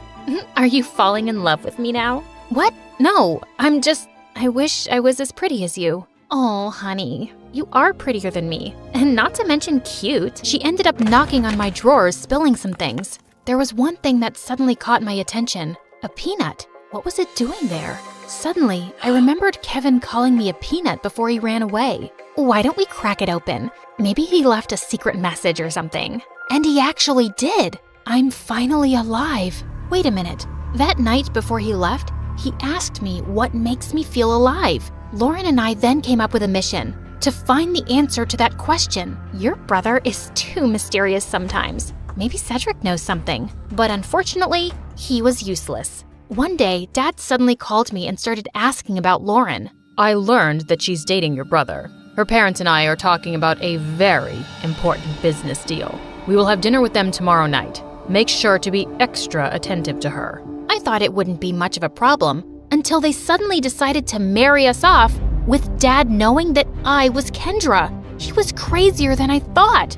Do you think Kevin will be home by then? I don't know if he's ever coming back. I can't believe you dated an idiot. Watch your words, honey. That's my idiot. Well, we need to find your idiot ASAP. The next day, we met up with Cedric in a cafe to talk about finding my brother. We don't even know what makes him feel alive. Shouldn't we just wait for him to come back? Our parents are talking about marriage, for Pete's sake. We're running out of time. Do you know what my parents would do if they found out they were being played? Out of panic, I remembered something again. The mysterious door in the basement. I told them about it, and we waited for Dad to be out before destroying the padlocked door, only to find out that it was actually a dark room where Kevin developed all his photographs, and it was connected to his room. And all those pictures were related to an island that only meant one thing. Kevin was staying on one of them.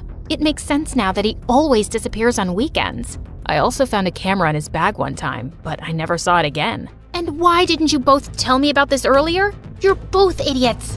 And with that, the three of us were off to an adventure to get my brother back. As we traveled, I kept on flirting with Lauren to avoid Cedric, and for a moment, I thought I saw his deadly glare through the rearview mirror. Was he jealous? I wished.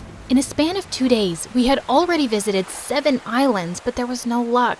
Just when we were about to give up, we suddenly spotted someone resting on a hammock. It was Kevin. He looked shocked to see us. Suddenly, he glared at Cedric. Dude, you told them? Wait, you knew? Let me explain. No, you knew. And you kept silent while I was going crazy trying to find a way to bring back my brother so I could get me back. Kendra was equally furious. Babe, I can explain. Shut it, Kevin. You're not my favorite person right now. Kendra. Later. I need to speak to my brother. I walked away and Kevin followed me. Now start explaining the reason I'm sacrificing my identity. I'm sorry, Peanut. I didn't mean for you to be tangled up in my mess. I felt stuck and suffocated because of Dad's expectations. I always knew I would have to take over the company someday, but I didn't know it would be this soon. I thought I would have enough time to still do what I love, to enjoy every island and see its beauty through my lens. But suddenly, I didn't even have a year, so I panicked and I ran away. I'm such a coward. It didn't take a second for me to melt. No, that's the bravest thing I've seen you do.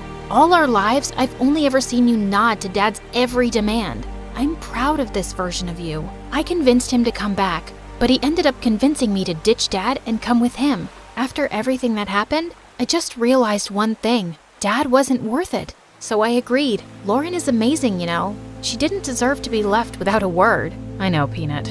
I guess I have a lot of making up to do. Good luck, Walnut. Later that day, he spent his time making it up to Lauren and talking to Cedric, while I was left alone doodling some cute dresses on the sand. My brother then came up to me and asked me something. Are you mad at Cedric? I asked him not to tell anyone. Keeping this from you must have been very hard for him. I understand, but you like him, don't you? What? No, I mean, don't worry. I finally gave him the go signal. You two can kiss or whatever. As soon as he left, Cedric walked up to me with an earth-shattering smile. Can we talk? I couldn't look at him in the eye again.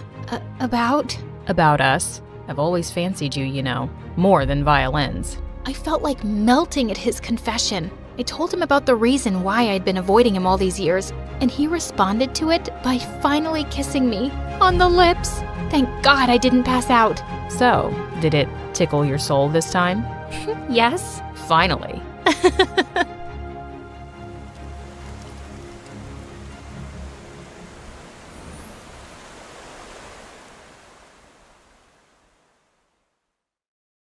My mom had two passions in life: overworking in her successful tech firm and making up lies about my dad. He left us when I was a baby, and Mom hated him so much she wouldn't even tell me his name. But once when I was 10, I just wouldn't back down and kept asking, and finally she caved. Fine. Your dad's name is Roald Dahl. Can you leave me alone now? I was so excited. I had a name. I'd find out more about him, which I did only a few days later when our teacher said we'd be reading a famous book called Matilda by Roald Dahl. That's my dad. He wrote this book. I don't think so, Mila. He is. My mom told me that Roald Dahl is my father. Then your mom is lying, and you're stupid to believe her. The kids in class started laughing, and I was so mad I threw the book at my teacher's face, and I got detention for a week. Growing up, I tried asking Mom's friends about Dad, and I snooped through every corner of her room, always hoping I'd find some clue. And when everything failed, I turned to YouTube. People of the world, I need your help. My dad is lost, and my mom won't tell me where he is. I don't know his name or what he looks like, but I do know that he's very handsome. Like me, my mom looks like a cross between a Dracula and a very sad clown, so I'm definitely not like her. Anyway, I just want to talk to my dad,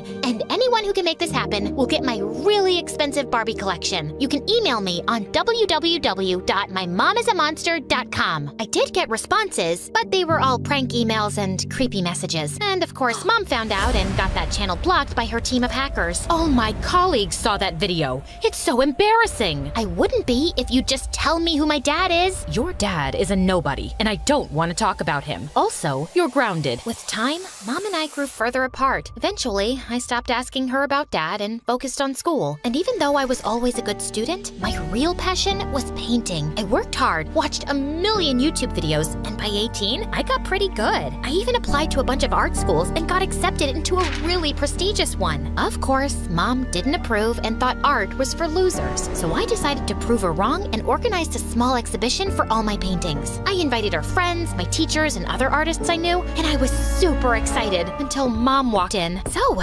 what do you think? I really thought you were serious about this art school, but I have to tell you, I am so relieved that you're not. I just wish I'd seen your paintings before I wasted my time coming here, not to mention the money you spent on this event. What? Of course I'm serious about art school, and I've really worked hard, Mom, and you're just insulting me in front of all my friends. I'm telling the truth. I mean, look at that painting. It's a donkey, for God's sakes. It's not just a donkey. It's a metaphorical depiction of the pain someone goes through when you load them with expectations. It's art. No, Mila, it's rubbish. Now, I can stay here and give you 10 reasons why you suck, but I just don't have the time. So wrap this up and I'll see you at home. Everyone was staring at me, and I'd never felt so embarrassed in my life. I was still recovering from that when the next morning, I received a call from the art college that Mom had called the dean and withdrawn my application. I barged into Mom's office, boiling with rage. Are you insane? How dare you mess up my college application? I told you, it's a waste of time, and you're not even good at art, but I'm glad you're here. I've decided that you should do an internship at my company this summer and learn about the family business. It'll help you with business school applications too. I'd rather eat a bag of poop than become a stone-hearted computer slave like you. I will never work at your stupid company, and I hate you.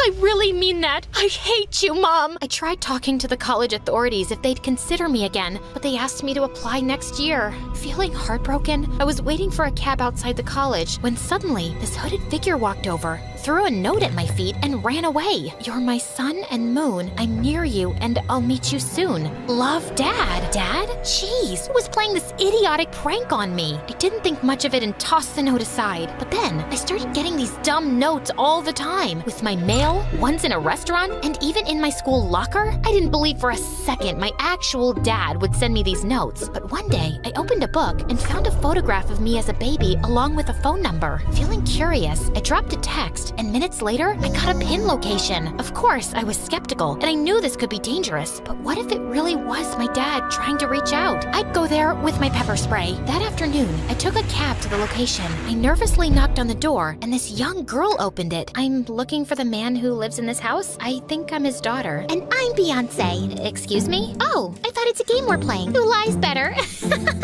Now get lost, you imposter. I'm my dad's daughter. The only one. You don't. Before I could finish, the girl went inside and started chasing me around with a paintball machine. As I tried to dodge her aim, I tripped and hit my head, then blacked out. When I opened my eyes with some difficulty, I found myself lying on a sofa with a man next to me. I think she's waking up. She's certainly not dead. Hey, ugly eyebrows, open your eyes properly. I'm just 14, and I can't go to jail after killing you with a paintball machine. Stop shaking me! Oh, thank God you're okay. The man hugged me tight and told me that his name was John and that he was my real father. You're really my dad? You sent me all those notes? Yes. You creeped me out. Why didn't you just get in touch like a normal person? Because I was scared of your mom. Dad explained how Mom and Dad started their company together, but then Mom got greedy, started taking on clients for illegal things like hacking into companies' databases and stealing information. When she got busted, she framed him and he went to jail. I was released a few years later, but I couldn't find a job here, so I went to Spain where I met Estelle's mom, but I missed home, so I came back. Mila, your mom ruined my life. Dad started sobbing, and I felt terrible for him. Of course, it sounded just like Mom. If she could crush her own daughter's dreams, she could do anything. The entire next week, I met Dad secretly without letting Mom know. He was sweet and really interested in my life. It was nice to have a parent who actually cared. And eventually, I told Dad about how Mom had withdrawn my college acceptance and how angry I was. And Dad suggested I move in with him. It'll give you time to calm down and we can bond better. I know my house is smaller than you're used to, but it's full of love and care and— Mold! What? Gold! Like golden hour. So good, it'll make your ugly face shine. Anyway, continue. So, what do you think? I'm in. And the next day, I told Mom I was leaving for a vacation and went to Dad's. I was looking forward to having a peaceful time, but Estelle was a nightmare. She spiked my food with earthworms, trashed my closet, and wrote threatening messages on the bathroom mirror. And one day, I was hanging out in the food court at the mall with my friends when out of nowhere, Estelle joined us. Did you follow me here? Guys, ignore her. She's, my crazy cousin. I just had a few questions for your friends. Did you know that Mila farts in her sleep and snores like a hibernating bear? You don't believe me? I have it here on record. Look, look. And that's her picking her nose when no one's watching. Isn't she adorable? That's enough. Estelle, please get lost. But I only want to hang out with you. You hate me, right? Is it because I'm not rich like you? Oh my God, it is! My cousin hates me because I'm poor. This is the worst day of my life. And Estelle started howling before dropping to the ground, and everyone was staring at us. I even had security come over to ask if everything was okay, and I literally had to drag her out of there. I went to Dad's room to complain, and he calmed me down. Estelle has had a tough life. Her mom and I never had the kind of money you did, and we were always working to make ends meet. She didn't get our attention and basically grew up alone. She's just acting out. Give her some time to warm up to you. I could kind of relate to that, so I softened towards Estelle and decided to make an effort. I thought I'd pick her up from school one afternoon, but when I got there, I saw a bunch of girls surrounding Estelle. Hey, double eyes, if I take your glasses away, will you turn blind? And what's with your hideous outfit? Wait, I might have something to make it better. And with that, one of the girls threw mud on Estelle, and she didn't even react. The girl charged at Estelle again. I walked in and pushed her away. Don't you dare!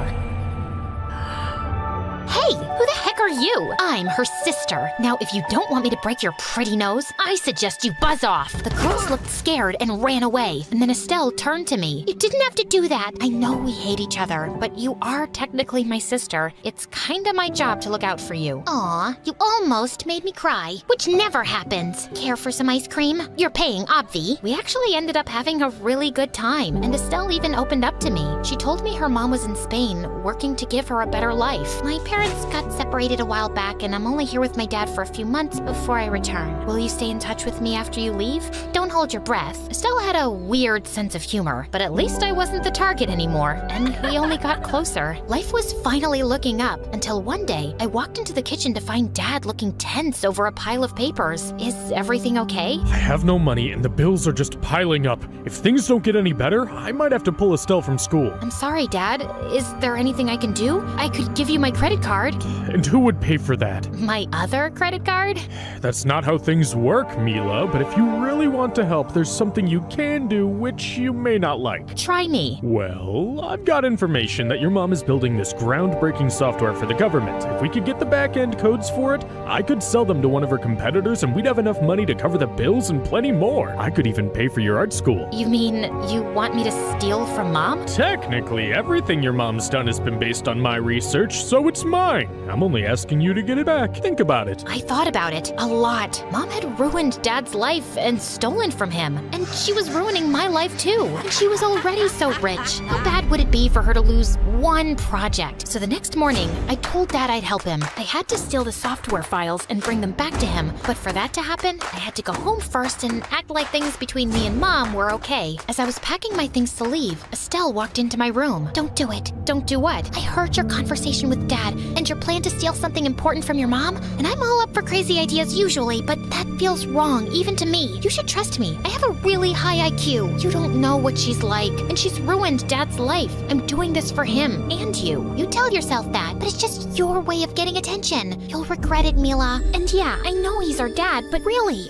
why are you trusting a guy you just met a month ago? Just go away and play with something, Estelle. You're just a kid. No need to butt into grown-up business. Fine, don't say I didn't warn ya. I went back home the next day, and Mom was pleasantly surprised. I've had a lot of time to think, and you're right. I don't want to be a painter and die poor. I'm ready to take you up on the internship offer. If that's open. Of course it is. I'm so happy you finally found your way back. Mom hugged me, and a couple of days later, I started working for her. I kept a close watch on Mom, carefully observing her routine. Any chance I got, I sneaked into her office, but I didn't find anything. So a few days later, while Mom was away, I stole the key to her home office from her room, and sure enough, I found the files on her personal computer. The next day, I went straight to Dad's and handed him the flash drive. Excellent, Mila. Now you can just sit back and relax while I put this information to good use. Did you really mean it when you said you'd pay for my art school? Of course, honey. Why wouldn't I mean that? Well, you've lied about everything you've ever said to me. You can see why I would have trust issues. Excuse me? What do you mean? I was so angry at Mom, and I'd been so keen to find you that when I finally met you, I just believed everything you said. But when you asked me to steal from her, I began wondering if you turned up in my life because you actually cared about me, or if you just wanted to use me to get back at Mom.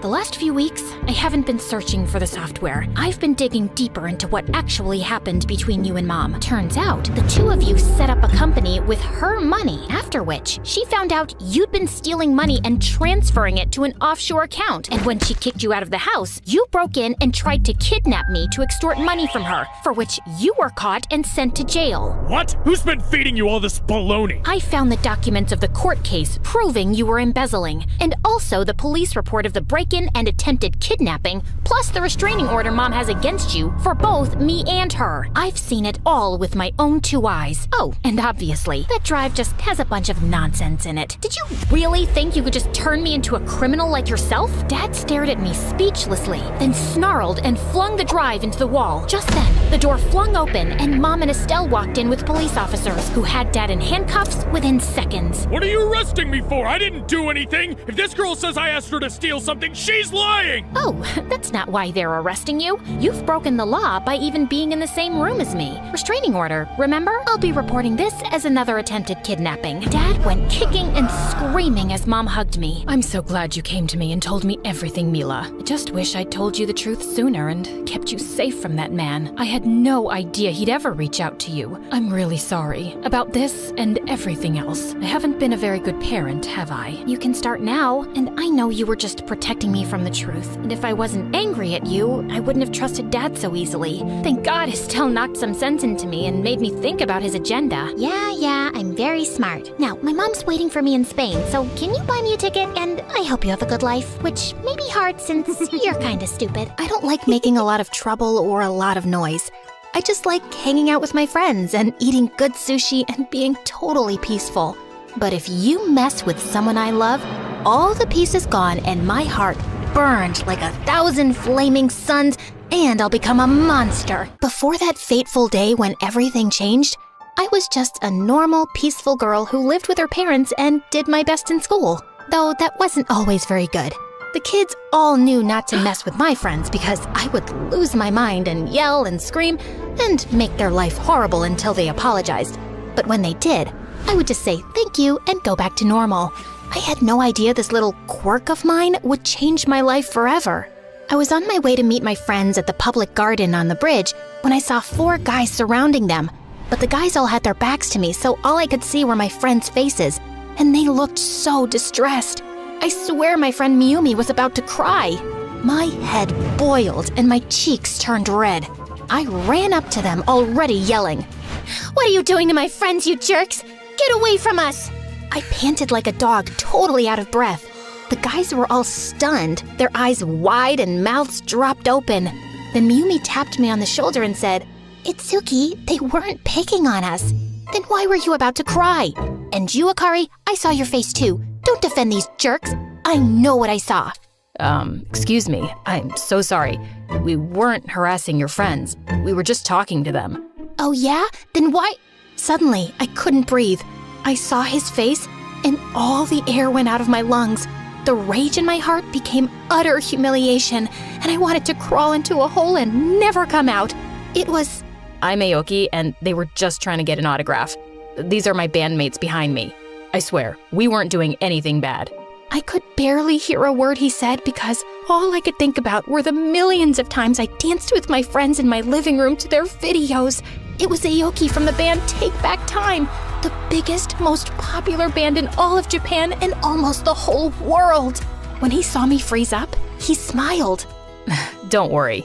It was really brave of you to stand up for your friends like that. We have to go to prepare for our show tonight, but why don't you guys come? Look, I always carry extra tickets just in case I meet cool people like you guys before a show. And if you want to come backstage after, just say this to the security guard and they'll let you in. He gave me a paper with the words abracadabra. Aoki sent me. I'm so sorry. It's okay. I like your courage. Maybe we'll write a song about it one day. They left and my friends screamed with joy, but I couldn't even think about going. I was so embarrassed. How could I do that? Yelling at someone just for being nice? And to the pop group I love the most. While we went to eat and my friends couldn't stop talking about going to the concert, I just kept replaying the moment over and over in my head. Except every time I pictured it, it got worse and worse in my imagination. I even started to believe I pushed him off the bridge and into the water. Itsuki, relax. That never happened. Plus, it was your crazy defensiveness that got him to give us the tickets in the first place. I'm not going. What? Are you crazy? This is the chance of a lifetime. We get to go backstage. Yeah, and I get to face Aoki again, my hero who I've idolized since I was in middle school. Except now, instead of meeting him like I always imagined, he'll always think of me as the crazy girl who punched him and made him cry. That didn't even happen. Well, that's what I remember, and you can't change my mind. So no, I won't go. I'll stay home and eat ice cream and cry. That night, I was home, eating ice cream and crying, when my phone dinged with a text message from a number I didn't recognize. All the message said was, outside. I looked out my window and there he was, the black SUV parked behind him. I assumed in case anyone saw him and he had to run away. I thought maybe I was dreaming, but nope, it was real. Even in my house, I couldn't hide from my embarrassment. I opened the window. I don't have makeup on. I can't come out. How did you find me? I asked your friends when they came backstage. I just want to talk. I wanted to talk to you. Talk to me about what? Come down and I'll tell you. I took a deep breath, got myself as ready as I could with such a short amount of time, and went out to meet him. Even now, after doing a whole show for hours of dancing and sweating, he looked perfect. I can't believe you came here. Don't you hate me after I yelled at you for no reason? Hate you? I think you're the coolest person I've ever met. I think your idea of cool and my idea of cool are two very different ideas of cool. He laughed. I wasn't even sure I'd made a joke. What did you want to talk about? Before we get to that, do you want to go to the beach? Now? It's the middle of the night. I know, but when I'm on tour, I almost never have time to go. Today was my only chance, but I wanted to see you, and I figured this way we could do both. So, I went to the beach in the middle of the night with a pop star.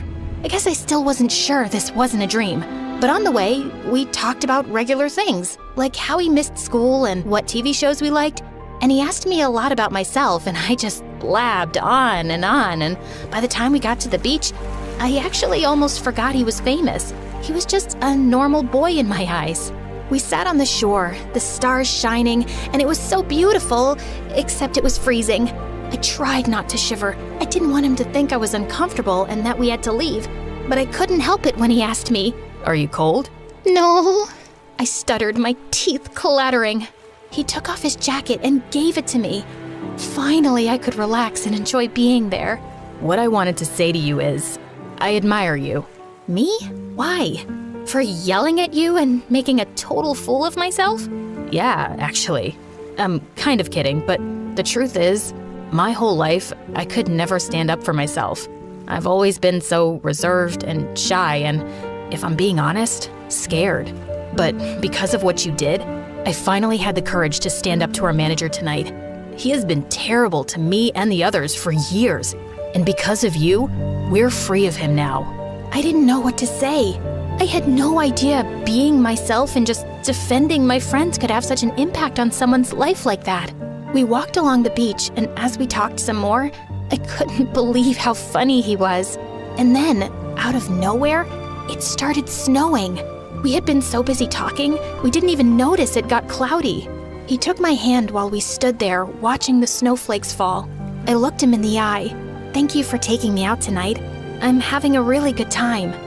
Everyone thinks I'm so happy all the time because of what I do, but to be honest, sometimes all I want to do is talk to someone, connect to someone who doesn't see me as just part of their job. No one has ever said thank you for just spending. This is all so confusing. Long story short, our families are enemies. My grandma owns half of Germany, and apparently your grandpa does too. They've been threatening and blackmailing each other for years. So Dennis has been out to get you. That's why he followed you around. And I was trying to be loyal to my family, which is why I was a jerk to you at first. But I should have put a stop to it all earlier. I'm really sorry. You know my grandpa? All of this happened because of a war between his family and yours? Yep, it's taken over our whole lives. Our parents were barely around when we were kids. It hurt me a lot, but I got over it. Dennis didn't, though. He especially hates your family. He thinks it's their fault that our parents neglected him. Dennis kinda turned into a psycho in general. Once, he put poisonous spiders in my underwear, and then another time, he stole my girlfriend just to piss me off. Wait a second. Leon was saying the exact same things about Dennis that Dennis had said about Leon. Dennis really had been the culprit the whole time? God, what a mess! I slept for 14 hours after that day. Leon called me the next day and told me his parents had sent Dennis to juvie. He set all my mom's dresses on fire when they got into a fight. That was kind of the last straw. I hope you're feeling better, Amelia. I was worried about you. Maybe we could get to know each other a little better? That's really sweet, Leon. And I'm glad Dennis is out of the picture, but I'm better off not having any men in my life. All they've ever done is hurt me. Still, thanks for saving my life. I hung up the phone, but Leon didn't give up on me that quickly. He kept sending me funny memes and cheer-up messages. He also sent me links to his favorite MSA videos, which I loved, but I never replied to him. Then one day, something wild happened. I was brushing my teeth when my phone rang, and it was my dad. I spit my toothpaste all over the bathroom mirror. Amelia, tell your friend to back off if he doesn't want to get seriously hurt. Hey, Dad. Great to hear from you too after 6 years. Also, I don't know what you're talking about. Your friend, Leon. Why would you be friends with our rivals anyway? He kept texting me to check up on you and be a better dad. Who does he think he is? When I didn't reply, he turned up at the house. I had to get him thrown out by guards. But next time, I'll do worse. Dad hung up without even saying goodbye. I immediately video called Leon to find him with a bandage on his head. Leon, you idiot! Why did you go to my dad's place? Did they hurt you? Hey, no, I'm fine. Just hit my head when the guards threw me out. It was foolish, but I was just trying to make up for Dennis, and you deserve to have someone look out for you. It was stupid, but I was so touched by what Leon did for me. Maybe not all men were out to hurt me after all. I really started warming up to Leon after that, and we talked often. And on my 16th birthday, I heard a knock at the door. It was Leon, and he was standing there with an envelope. I opened it to find concert tickets for my favorite band. Wow, this is amazing! But you didn't have to get me a present, Leon. You've been a really good friend. There's 2 tickets in there. You obviously don't want to go alone. No chance I could ever be more than a good friend? I really can't promise that, dude. But you never know what the future will hold for us.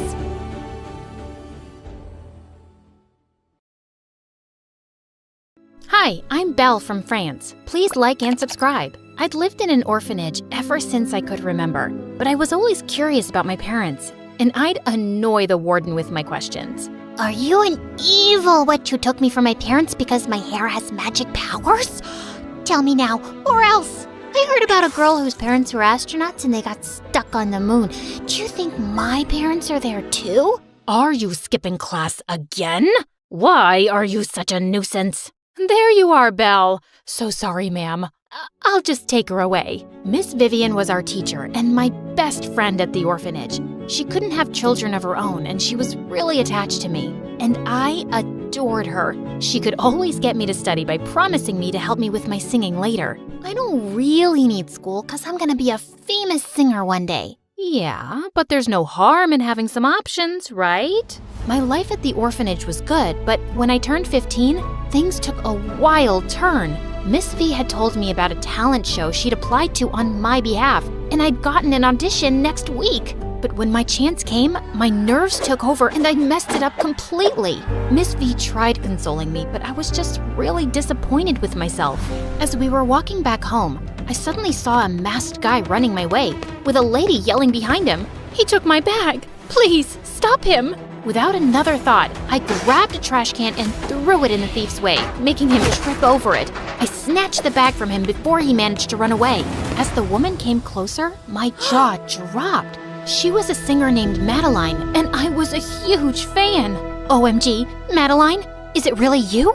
I just love... No, don't touch me. You touched trash just now. Then she took her bag from me and walked off to her car without even saying thank you. Hey, you're so rude. Just because you're a celebrity, you think you can treat people like garbage? Some of the people watching us had started recording on their phones and booing Madeline. No, wait, I wasn't going to drive away. Sweetie, I'm sorry. I was just shaken because of that thief. Please, come in. I'll drop you wherever you want. I knew she was just being nice because of the angry mob, but she kept insisting. So I agreed, and she took us back to the orphanage. But the next morning when I went downstairs, I was surprised to see some kids gathered around Madeline. And she said she needed to talk to me privately. Hey, Belle, I have something to tell you. Maybe I'm wrong, but I just can't shake off my gut feeling. You see, 15 years ago, I had a daughter, but my career was just kicking off. So after birth, I left her at the hospital. What? I regretted the decision and tried looking for my baby, but I couldn't find her. And when I saw you yesterday, I noticed your green eyes, and we have the same hair color. I think you're my daughter.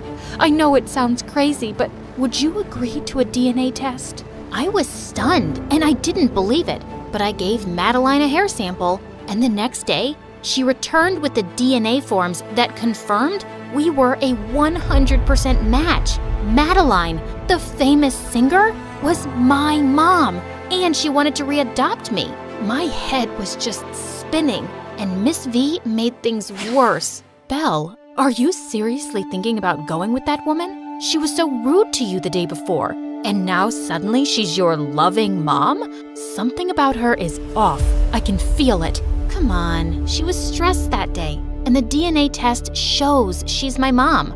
I've always wondered who my parents are, and now I get the chance to know one of them, to have a family. I'm just supposed to let that go? I thought I was your family, and I can't let you go with her. I won't. You can't stop me, Miss V. This is hard for me too, but you're just being paranoid. Miss Vivian's eyes teared up, and she just walked off. Well, if she couldn't be happy for me, then fine.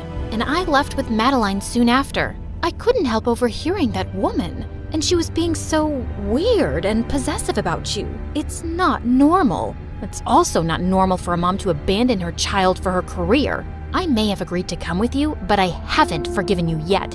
And Miss V loves me. Sweetie, I understand your anger, and I have a lot of making up to do. You want to be a singer, right? I will start by making that happen. Also, if Miss Vivian loves you, she should be happy you're getting a better life. I felt troubled, but then forgot everything when we reached Madeline's mansion. It was bigger than a mall. My assistant Juliet will show you to your room, and then I have an amazing spa day planned for us. Juliet wouldn't make eye contact with me, and after taking me to my room, she walked off without a word. Rude. But I couldn't help being excited that I was gonna live like royalty. I was hoping to get to know Madeline more, but the spa day was more of a makeover day. And the next thing I knew, I was being whisked off to a TV interview. Madeline, I'm not ready for this. I've never been on camera and I need time to process everything. What's there to process, love? You're the daughter of a star, and you need to believe it. And I just can't wait for the world to see my angel. Also, could you please call me Mom? The next few weeks were a blur of interviews and events, and we were constantly surrounded by paparazzi. Madeline would always get so emotional, and people just loved the story of how we'd been reunited after all these years. But I still didn't know much about my mom. We hardly got the chance to be alone, and she hadn't even heard me sing yet. Late one night, I went down to the kitchen when I heard loud voices from Madeline's studio in the basement. Juliet, you don't sound good on this song at all. Well, I'm sorry, but I had a cold that day. We're just gonna have to record it again. And when I heard Juliet singing, I nearly had a stroke. That was Madeline's voice. Just then, Madeline spotted me, and she asked me to come in. I guess there's no point in trying to hide anything now. Belle, you've discovered the family secret. Wait, Juliet's been the voice behind all your songs? Yes. She wanted a steady job, and I wanted to be famous, but wasn't as talented. So we struck a deal at the start of my career. It worked out splendidly. So you've been taking the credit for her talent and fooling all your fans? That's just wrong. Excuse me. I didn't ask for your opinion. Okay, so I'm not completely honest with my fans, but either way, I still entertain millions. You're too naive to understand all this, and you're certainly not allowed to tell anyone. Do you hear me? Maybe Miss V was right about her. If she could lie about such a big thing, who knew what else she was lying about? Honey, I want to apologize for the way I spoke to you, and I got you the latest iPhone. This doesn't make up for it. I've always admired you as a singer, and now I find out it's all fake, and no one will ever know it's Juliet. Belle, do you know what it's like to really want something, but everyone tells you you can't have it? I always dreamed of being a singer, but my family said I wasn't good enough, and I just wanted to show them. Juliet willingly signed the contract, and I've always paid her generously. I'm not trying to hurt anybody, I guess. As long as you're paying Juliet well and treating her nicely, I can keep your secret. That's my girl. And no interviews tomorrow. We'll have a movie night. Just you and me. The next evening, while we were watching a movie, I turned to Madeline. Do you have some skin cream? My birthmark is really itchy. Madeline pulled out a jar from her drawer, but when I asked her to put it on, she looked confused. Why can't you put it on yourself? Because I can't reach it? You do know my birthmark is on my back, right? Of course I know. It's just been a long time, honey. But yes, it's on your back. Lift your shirt, please. Actually, it's on my thigh, and it's the size of Africa. The only way you'd forget that is if you never knew it in the first place. What's gotten into you? Madeline, I know you're not my mom. You've lied about everything. So I really don't have to believe that DNA test either. Okay. I'm not your mom. You caught me. But listen, you did all this for publicity, didn't you? Just so you could tell the world about your long-lost daughter and capture everyone's interest and sell albums? You're a monster. Please, let me explain. I did do it for publicity because it's so hard to stay on top in this industry. But I do love you and I want to have you around. If I did something that helps me and also gives an orphan an amazing life, why is that a bad thing? I'm not your charity case to show off and use to make money. It's late now, but tomorrow morning, I'm going back to the orphanage. I won't lie to anyone about being your daughter. I stormed off to my room before Madeline could say more. She was unbelievable. But the next morning, when I went down with my bags, I saw a doctor leaving Madeline's room, and I found out that she had a high fever. I was sure she was faking that too, but the doctor confirmed that she was down with a bad infection. Belle, please, come here. Listen, I'm sorry. Please, don't go. Not like this. Madeline, just get some rest, okay? I'm here. I didn't want to stay, but I just couldn't leave her when she was so sick.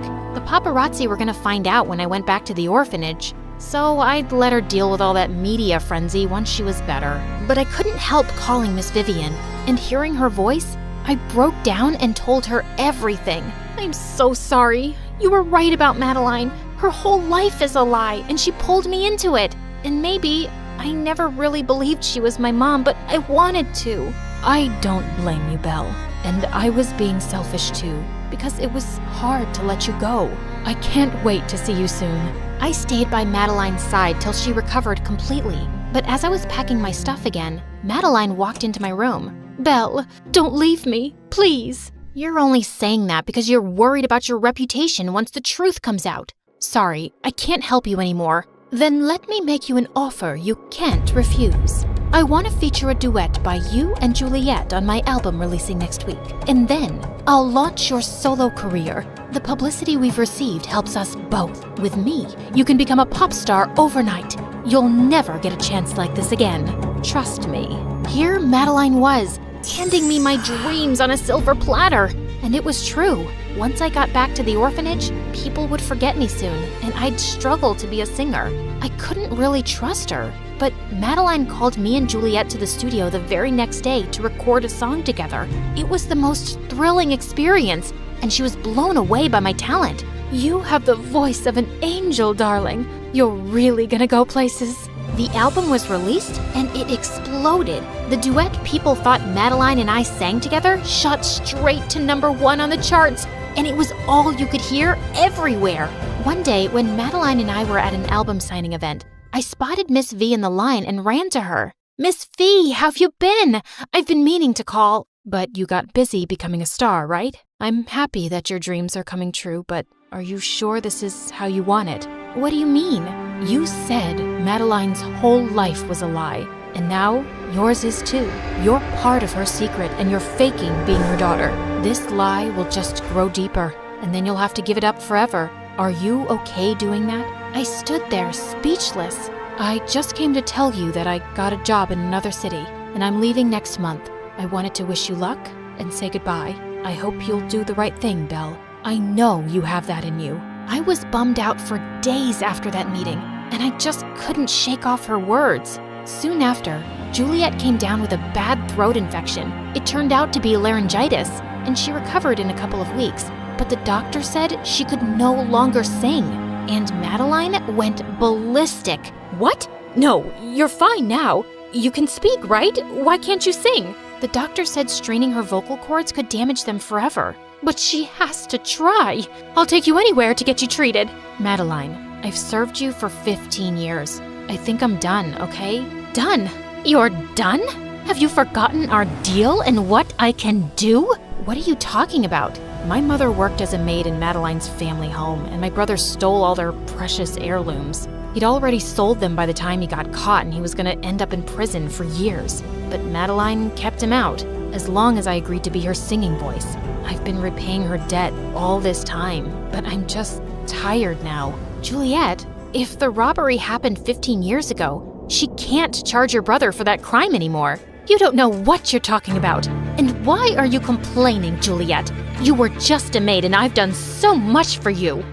Just stop. You're a terrible person who'll always find a way to justify every selfish act. Juliet is done with you, and so am I. And so is your career, because you have no talent. And the family you wanted to impress so badly, well, I don't see them around either. Enjoy the rest of your sad, lonely life with your money, because that's what you did everything for. Juliet and I left Madeline for good, and I couldn't get fast enough to the orphanage. Miss V was leaving that day, and I hoped I wasn't too late. I caught her just as she was putting her bags in a cab. Belle? What are you— I did the right thing, Miss V. And wherever you're going, I'm coming with you. I won't take no for an answer. I would like nothing more, love, but what about your career? I'll tell everyone the truth, and then we'll figure it out. I actually have talent, remember? I want to do things the right way, even if it's harder. I fought back my tears as I desperately tried to stop the love of my life from walking away. My love, please, don't go. I don't think I could live without you. Then prove it to me. Give me one more reason to stay. You can have everything. My heart, my mind, my body, my soul. And most importantly, my lips.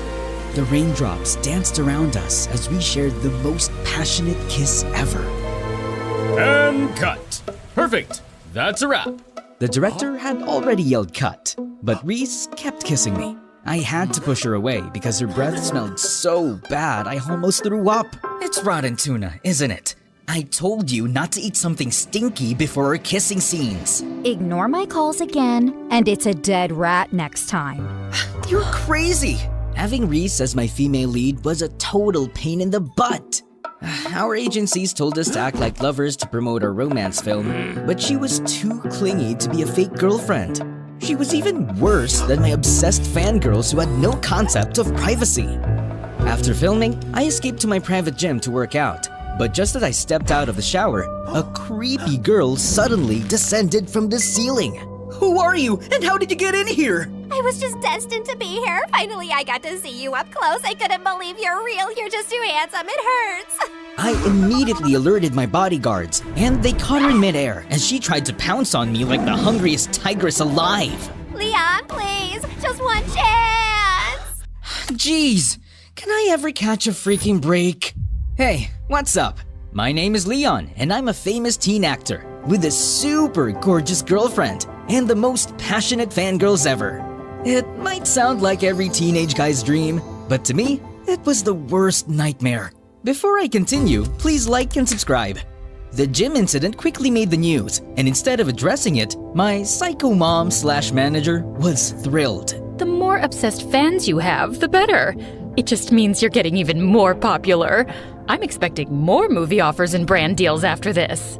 But we should file a harassment case against that girl. And we also need to do something about Reese. We don't have to do anything, sweetheart. Just be grateful for your fame and enjoy it. Then could you at least let me enjoy an ice cream today? You know sweets are strictly out of your diet plan. Your next role is an expert martial artist who hunts robot sharks on land, so you have to bulk up. Girls love abs. I thought we were rejecting that offer. You know I can't do action. I'm a clumsy, scaredy bunny, Mom. That's what stunt doubles are for. Having my controlling mom as my boss and manager was the worst. I just wanted some peace and quiet, but it was impossible with her. Later that day, while we were filming in a park, Reese kept clinging on to me like a leech, even during film breaks. Reese, for the love of God, get off me! But you told me that I can have everything, including your body. That was just a line from our movie. And to make matters worse, a group of jealous fans managed to pass through the barricades and sent our filming set into chaos. Get off him, you ugly, clingy witch! As I escaped to my car, I noticed a guy around my age peacefully playing with a claw machine on the side of the street. It was nothing special, but it was all I ever wanted. To be in my own world, without others minding my business. It was just a brief moment, but it finally drove me to confront my mom. I told her about wanting to take a break from my career, and she thought I had lost my mind. I just want to live my life as me. No more fake girlfriends, fake personalities, and crazy women around me 24/7. I'm tired of it.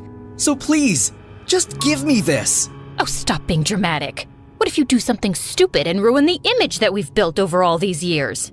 As a celebrity, we have this specific image that we project to the public, and mine was the mysterious prince persona that drove the ladies wild. But in reality, I was the complete opposite. It would be cool for Leon to disappear for a while and just be normal. That's it. I just needed to announce to everyone that Leon had gone abroad to take a break and be a completely different person while he was away. Maybe a disguise would do the trick. I tried on a black wig, swapped my blue eyes for green contacts, put on glasses, then wore some weird cheap clothes and boom! What's up, loser? Mom was bawling when she saw me. Oh my goodness, what an ugly creature! Bring back my handsome son! It took me a couple of days to finally calm her down and convince her about my plan. Give me at least a year break or else I will never go back to acting. Ever. Fine. But you have to live somewhere else with no bodyguards, no private chefs, and no driver. Just one maid and a credit card. Oh, that's totally fine with me. And just like that, I started a new chapter in my life as the nerdy loser Noel. On my way to my first day of school, I felt like a lost bunny who had just been let out onto the city streets for the first time.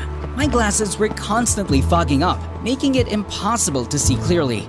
As I carefully walked up the city staircase, I unexpectedly tripped. I mentally prepared myself for a painful fall, but out of nowhere, a hand wrapped around my waist and steadied me. My heart skipped a beat as I looked up and saw the most stunning girl I had ever seen. Watch where you're going, princess.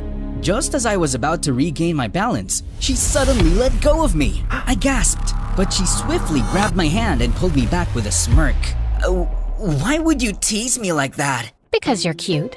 I was aware that I was cute, but not in this disguise. How dare you make fun of me? Don't you know who I am? Of course. You're a lost rabbit who needs a little guidance. See you around. To my surprise, she suddenly jumped over the railings, and I just found myself chasing after her. When I looked down, she was already sitting on a motorcycle while holding her helmet and smirking up at me. Was she expecting me to follow her? Time seemed to slow down when she put on the helmet, turned on the engine, and pumped it up. So pretty and badass. My heart dropped when she blew me a kiss before speeding away. I blinked. Wait! I bolted down the stairs to catch up, but she was already gone, leaving me flustered and intrigued. Who is that girl? Eventually, I found my way to my school building and into my class. As I walked in, all eyes were on me as if I were the president of the Losers Club. Even the girls were giving me a disgusted look, which was totally new to me, and I wasn't complaining. I headed towards an empty seat, but just as I was about to sit down, some dude suddenly kicked the chair away, sending me crashing to the floor. What the heck, man? My bad. I was just practicing my signature move for my next blockbuster movie. I'm basically the next action star, you know? Oh, I didn't expect a fellow actor to be here, but he didn't look familiar at all. Take it easy on him, Paxton. I didn't even touch the dude. And that was when the entire class erupted in laughter. So this is what bullies are like in real life, huh?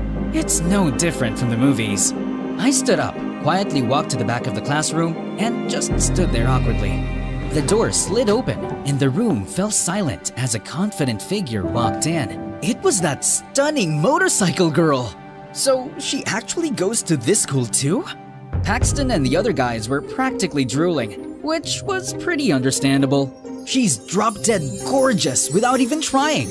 I was busy gawking at her when she unexpectedly turned to me. Oh, hello, princess. I didn't expect to see you here. Small world, huh? Why are you standing there? I don't have a seat. Come sit on my lap then. I almost choked on my own tonsils. Before I could process her unexpected offer, Paxton suddenly swooped in and offered me a new chair. Here's your seat, buddy. Alrighty then. Paxton's jealous face turned triumphant, while I was left disappointed. During our class, I kept finding myself staring at my pretty seatmate, secretly. Her side profile looked breathtaking, and the way she effortlessly bit on her pen and spun it around her fingers was so cool. I had worked with tons of beautiful teen actresses my whole life, but it was the first time that a girl got me genuinely intrigued. I wonder what her name was. Later that day in the canteen, I found out that I could eat whatever I wanted, and I was ecstatic. All my life, it had always been my mom, our private chefs, and my assistants who decided what I should eat. and it was such a bummer. Dude, are you gonna eat the whole canteen or what? He's gonna eat everything and nothing will be left to us.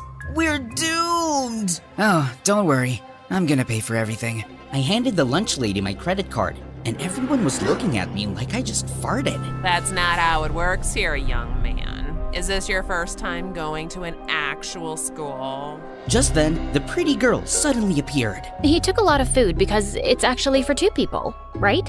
What is she talking about? Right? Yes. We're gonna share. Come on, I'm starving. Paxton and the others were looking at us with raised eyebrows as she dragged me to an empty table. To my surprise, she sat beside me and started eating with me on the same plate. Seriously? On the same plate? You're kind of freaking me out, to be honest, but in a good kind of way. So, you're repaying me with an insult after I saved your clueless butt? Sorry, it's just weird. Why a pretty girl like you would be super nice to a new kid like me on my first day. Hello? Do you realize that angels like me actually exist? But I'm not doing this for free, though. Of course, there had to be a catch. There was no way she was actually flirting with an ugly nerd. I later realized what her favor was. She asked me to cover for her as she snuck out in the middle of class. And it was nerve-wracking. Through the window, I saw her riding her motorcycle and leaving. What on earth was she up to? Soon, I learned that her name was Kiara, and it was her habit to sneak out of class in the afternoon. She was also very famous among the boys, especially with Paxton. But she just kept turning him down. One time, Paxton gave her a bouquet of roses and chocolates, but what she did next earned some gasps around. Perfect. The trash has been starving. Another time, he showed off his brand new car and offered her a ride home, but she headed straight to her motorcycle and started it right in front of his car. But it just made me even more curious about her, and Paxton even more determined. One day, while he and his gang were talking in the hallway, I heard something that caught me off guard. One day, she's gonna crawl to me and beg for my attention once my upcoming film becomes successful. Of course it will, bro. I'm pretty sure you will be more popular than Leon. Wait, what? Leon? Were they talking about me? The next day, Paxton showed off his pictures from the filming set to Kiara, and it was the movie that Reese and I were currently filming. This movie's gonna be out soon, and I'm gonna bless your eyes with immaculate visuals and acting. So your role is a dead person? Yeah, and it's not easy to hold your breath for 2 minutes. Oh, wow. That's amazing. This is Leon's upcoming movie, right? How did you know that? You're stalking me, aren't you? I'm stalking that actor because I hate him. I hope his movie flops. Oh, you bet. Sharing the film set with him was traumatizing. He was a total jerk to everyone. He's dating his co-star Reese, and he was so horrible to her. That's not surprising at all. I heard he's allergic to girls. Maybe he's actually gay. Hearing Kiara talking bad about me made my sight dim. I don't think it's okay to judge someone you don't know. Oh look, we have a fan here. Kiara just raised an eyebrow at me and walked out. Oh no, was she unfriending me for that? Since then, Paxton kept telling fake news about me on set just to get Kiara's attention, and he was succeeding. One time, he asked for iced coffee and complained that it was cold. Oh, so he's a moron, I see. And I also remember when Reese almost threw up during their kissing scene because his breath smelled like rotten tuna. A disgusting, dumb jerk. What a lethal combination. Seeing Kiara believing all his lies made me furious, so I started ignoring and avoiding her since then. But one day, she cornered me. Hey, princess. Are you ignoring me on purpose? Stop calling me princess. I'm a freaking guy. You're cuter when you're jealous. What? I'm not jealous. Why would I? I just don't like people who talk bad about others without even knowing them. Is this about Leon? Jeez, you're really a fan, huh? Interesting. I told you I'm not. Realizing how close her face was to mine, my eyes automatically went down to her lips. I had kissed tons of women on screen before, and expertly on that. But why do I feel like farting at the thought of kissing Kiara? Just then, someone called her and she immediately left, leaving me flustered all over. As I walked out of the room, Paxton suddenly blocked my way. Kiara will never be yours, so stop dreaming, loser. Or else. Is that a threat? The jerk just answered me with a smirk and left. The next day, I found a letter in my locker, and it was from Kiara. Hey, Princess. Come to the last room on the 3rd floor before our class. I have a surprise for you. XOXO. What was she planning this time? Driven by curiosity, I made my way to the room. But the moment I stepped inside, the door abruptly locked. Hey! What's happening? Open the door!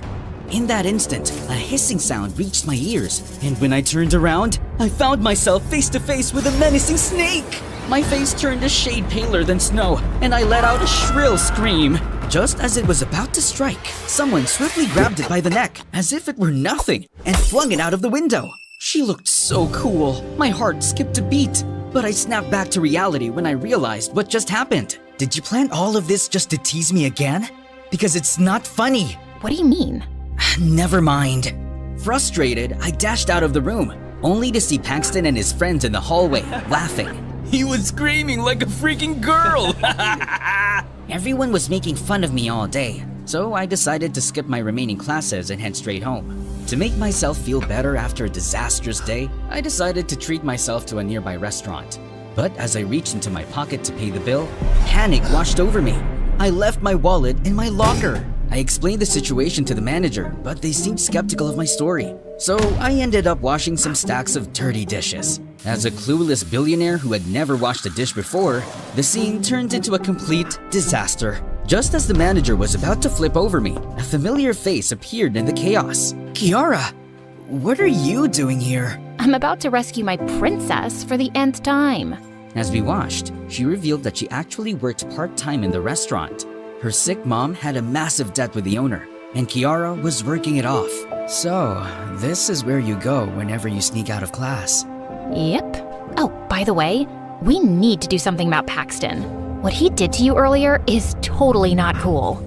What do you mean? I saw him putting that letter in your locker. I got curious, so I followed you after you read it. And thank God I did. Now that makes more sense. I need to teach that jerk a lesson that he'll never forget.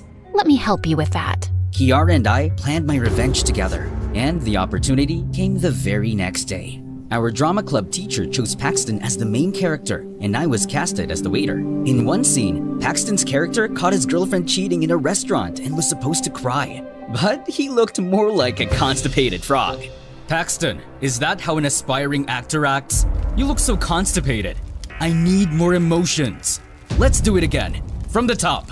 Babe, it's not what you think. I loved you and did everything for you, but this is how you repay me? It hurts. It really hurts. How could you do this to me, you ungrateful witch? Oh, for the love of God, you are such a hopeless case. Finally, our teacher had enough and decided to replace Paxton. That was Kiara's signal to start our plan. Excuse me, sir, but why don't we exchange the roles of the lead and the waiter? Just a suggestion. Oh, he's ugly, but okay, let's give it a try. All right, Noelle out, Leon in. Babe, it's not what you think. I loved you and did everything for you. But this is how you repay me? It hurts. It really hurts. How could you do this to me, you ungrateful witch? Out of anger, I grabbed the entire table and threw it in Paxton's direction, sending him crashing into the janitor's bucket. I then offered my hand to him with a smirk. Sorry, I just got carried away. You planned this for revenge, didn't you? As he tried to get up, Kiara pushed a button on a remote, and everyone gasped as smelly black paint fell over him. But everyone was too amazed by my acting to care about Paxton, who spent the rest of the day smelling like paint. Hey, best actor. I didn't know you had it in you. Nah, it's nothing. Anyway, did you see the look on Paxton's face? That was epic. I know, right? That scumbag deserves it. Kiara and I became closer over the next few months. We even sneaked out of school together, and I helped her out at the restaurant. Then one day when we were at the mall, she showed me her sketchpad. It was full of awesome motorcycle drawings. She told me about her dreams of becoming a motorcycle designer once she pays off her mom's debts. Looking at her eyes shine as she talked about her dreams made me feel like farting again. Oh!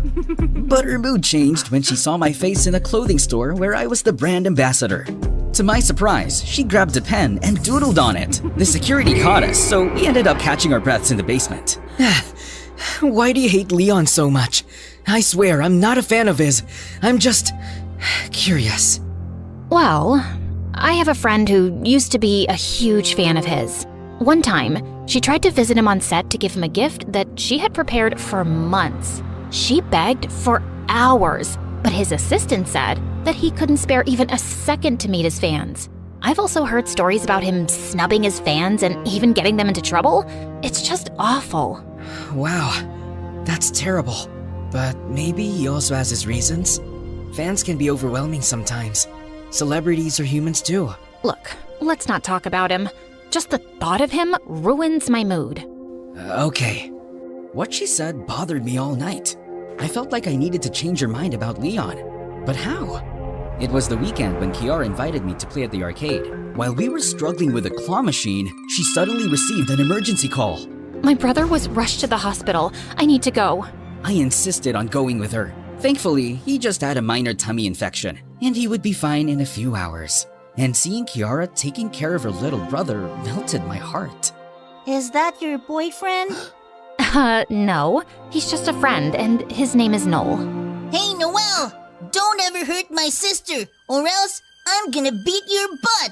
Loud and clear, sir. I bought him an ice cream and a burger, and he instantly declared me as his favorite human. That night, while he was sleeping, Kiara asked me to follow her. She led me to the parking lot and went straight to her motorcycle. Where are you going? She pushed an extra helmet on my hands and kicked the engine on.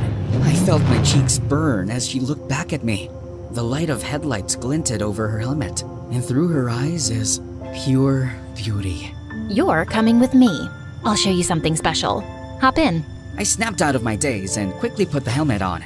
My heart pounded as I mounted the back of her motorcycle and awkwardly placed my hands on her shoulders. I didn't see her rolling her eyes amusingly and deliberately jerked the motorcycle forward, which made me panic and hug her waist. Kiara laughed. Could you stop teasing me? I can't help it. You're so cute. Well, hold on tight, princess. Let's go. Yeah. Then off we go. Kiara drove fast, but it felt like the world stopped moving. The wind touching my face made me feel free, and I never felt free for a very long time. The warmth of Kiara's back seemed to pass right into my heart, and I couldn't deny the fact that I was truly falling in love with this lady knight in her shining helmet. After several minutes, we stopped in front of a lake. This is my special place. I don't know if it's just me, but whenever I'm here, it feels like paradise. It truly felt like a peaceful paradise. Thanks, Kiara. I really mean it. For what? For always coming to my rescue and for being a good friend. Thanks to you, I'm just really happy these days.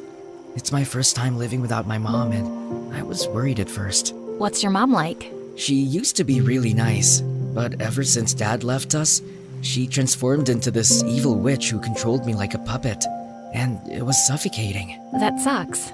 So, you ran away from home? Kinda. I'm glad that you did. You deserve to breathe, you know? And I'm always here for you. I looked away as I noticed her staring at me. Am I making you nervous? Yes. No, I mean, a little bit. Look at me, Noel. Wow, look at those frogs. They're jumping around. Just then, she reached for my face and turned it to meet hers. You're driving me crazy. Do you know that? Do you really mean that? Mm-hmm. Everyone is crazy about you. But why me? To be honest, I don't know. You're just something else. Something special. I closed my eyes as she leaned in, and when our lips finally touched, it felt so magical that I felt butterflies, and I had this unbearable urge to fart. I couldn't risk becoming a walking embarrassment in front of her. I had to save my dignity. I need to go. What? Why? I'm sorry. I was super ashamed about it, and the fact that I wasn't being truthful about who I really was made me feel bad. A few days later, I finally decided to come clean and confess. As I was looking for Kiara, I saw some guys drooling over a girl in the hallway, and blood drained from my face when I realized who it was. Reese! Holy crap, what was she doing here? Have you seen my Leon around? I swear my heart tells me he's just here, hiding. Panicking, I immediately ran to the back of the school and called Mom, and she begged me to come back because Reese had been out of control lately. Just give me more time, Mom. Please, just do something about Reese. I'm not ready to come back as Leon. After talking to Mom, I made sure Reese was gone before I came out of hiding. But Kiara saw me. What were you doing here? I was just... Look, if you don't like me, then just be clear with it and reject me instead of making me look like a fool. How could I reject a goddess like you? Look, there's something that you need to know, and I need to... Just then, my phone rang, and I excused myself to answer it. It was Mom, and she informed me that we needed an emergency meeting about Reese ASAP because she was throwing a tantrum right now, and she might tell the press that I was in hiding. What is it you were gonna tell me? I'll tell you next time. I need to go. After an emergency meeting, we tried looking for Reese, but she was nowhere to be found. The next day in class, I got the biggest shock of my life when Paxton arrived with her, and there were a lot of reporters with them. Everyone, eyes on here! Reese and I got a little movie to show you. He suddenly played a video of me talking to Mom about Reese yesterday, and everyone was so confused. Just give me more time, Mom. Please, just do something about Reese. I'm not ready to come back as Leon. I was about to escape when suddenly Paxton grabbed me by my hair. Let's welcome the best actor in our class. No other than the superstar Leon, who got bored with his life, so he ghosted his girlfriend and decided to deceive us all. Paxton then snatched my glasses and took off my wig. Oh, Leon, my Pookie Pie, it is indeed you. As Reese jumped on me, I met Kiara's eyes across the room, and she looked horrified. No, this couldn't be happening. Just then, the ladies went wild. Before they could devour me alive, I ran out of the school and hailed a cab to go straight home to Mom. We then found out that Reese had arranged a press conference immediately and started spilling everything. Mom and I decided to do a counterattack. It's true that I had enough of the celebrity life, and that is the reason why I decided to take a break. I wanted to be with people who aren't crazy about me. Don't get me wrong, I love my fans, and I'm always grateful. But we celebrities are human too. We also need some peace and privacy. I truly love acting, and I won't quit. But I don't want to live a fake life anymore. I just wanted to be me. Also, Reese and I aren't dating. It's just for the show. I don't like crazy, obsessive girls. Most importantly, I'm in love with someone else. My lady knight in her shining helmet. I hope she feels the same way. Reese went completely bonkers, so I was forced to file a restraining order against her, and our movie was eventually cancelled. But who cares? I only cared about one person right now, but she suddenly vanished on Earth. I asked the restaurant manager for her address, and when I went there, her brother told me that she didn't want to see me. I told you not to make her cry, but what did you do? Now go away! Please, just let me talk to her. Fine. Consider this as my payment for the ice cream and burger. He then led me to where she was hiding. Inside the fridge. Are you planning to freeze yourself to death here? Do you hate me that much? No, I just feel so ashamed of myself. Ashamed of what? Because it has always been you, you idiot! I hated Leon because the fangirl that I told you about was actually me! What? So you were actually my fan turned hater? Yes. Maybe that's why I was drawn to you the first time I saw you as Noel. Maybe deep inside, I always knew it was you. And then I got to know the real you and fell in love, but I hated myself for not realizing it sooner. I should be the one to apologize for deceiving you. I swear. I have been planning to tell you. I know. I watched your statement earlier, and regarding your confession, I feel the same way. I mean, isn't it obvious? I love you, Kiara. I love you too, Noel. Leon, my princess, or whoever you are. She finally leaned in for a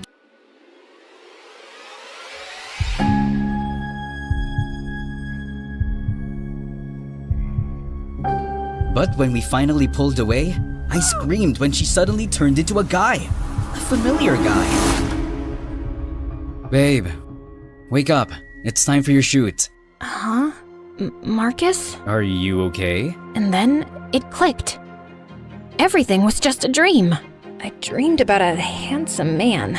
Oh, so you're cheating on me in your dreams. No, he was the male version of me, and he was actually— Too late. I'm already mad. And only a kiss could make me feel better. Okay. Now let me tell you about my dream. It was crazy. Fine.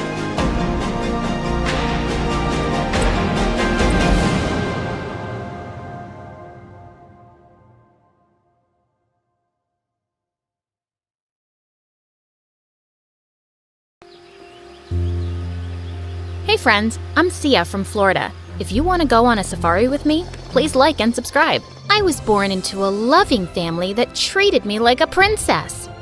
Nah, just kidding. Living with them was a nightmare because the apple of my parents' eye was my brother Danny. Okay, it might seem like I'm complaining a lot, but hang on to know why. Growing up, Mom and Dad were always busy with their jobs or would be fighting with each other. While my parents did that, I pretty much had to fend for myself, and that's why I learned to cook early on. But that made my brother demand me to fix him some snacks every time he was hungry, and I wasn't gonna be bossed around. Make yourself a sandwich, I'm not your nanny. Oh, talking back to your brother? Now face this. Saying that, Danny picked his nose and chased after me. Gross! My brother loved to tease me all the time. He would stick out his tongue at me, throw gum at me, and worse. It was like his life's mission was to annoy me. One time, I caught Danny stealing my trick-or-treat candies. I knew Mom would go crazy if she found out about him eating too many candies because of his braces. So I did what every responsible sister does. I blackmailed him. I will keep my lips zipped if you let me have the PlayStation for the entire month. Do we have a deal? Deal? In your dreams. I'll just say you're lying. Easy peasy. Oh, that made me so mad. Just then, I noticed his piggy bank on the desk and grabbed it. But Danny tried to snatch it from me, and in doing so, it fell and broke. Mom and Dad came running and were pretty pissed at what I'd done. You are always bothering your brother. But Mom, no buts. Grandma gifted him this piggy bank on his test result day. And look what you did. I am so disappointed. The school wasn't any different. Although Danny was a year older than me, we went to the same class, and he was the star kid according to the teachers. One time, we were having our 5th grade English exam, and I was so tense because I hadn't studied. But when I saw Danny, the guy was writing like he was some scholar. So I focused on my question paper and answered it as best as I could. But when the results came, I was called to the principal's office, and Mom was also there. Why, oh why? Care to tell us what you were thinking when you wrote a song in an English exam? Under my umbrella? Really? Because we had to write a poem about an umbrella. Songs are also poems, aren't they? That really got the teacher angry, and the look Mom gave me made me want to hide my head in a hole like an ostrich. When I returned to the class, everyone was laughing at me and singing that song. Dumbhead. I knew you would fail the subject, but failing so epically? It's so hilarious. I overheard the conversation, and I couldn't help but share it with everyone. I so wanted to rip him to shreds, but instead, I just cried and promised myself to get even with him. So the next day at home, I wore his favorite hoodie and paraded in front of him while he was busy playing on his PlayStation. This looks so nice on me. What do you say? The moment Danny saw me, he chased me, and I ran around the coffee table and took the PlayStation controller. He came charging at me like a bull and pushed me onto the couch, but I just kept screaming louder even though I wasn't hurt. Oh God! Mom! Dad! He smacked me! Ah! You liar! Dad, she's totally lying. I didn't touch her. My parents believed me and grounded him for an entire weekend. Finally, I felt happy. As time passed, our bickering didn't seem to stop. When we reached high school, I went on a date with the coolest guy in my class, and Danny showed up. I was furious. What are you doing here? Would you mind giving us some space? Oh, you want some space? I'll give you that. Saying that, he pushed the guy off the bench and made him run off. I was so mad at him. I wanted to break his teeth. But when he showed me his phone, my jaw dropped. The guy was two-timing me. What the heck? I am such an idiot.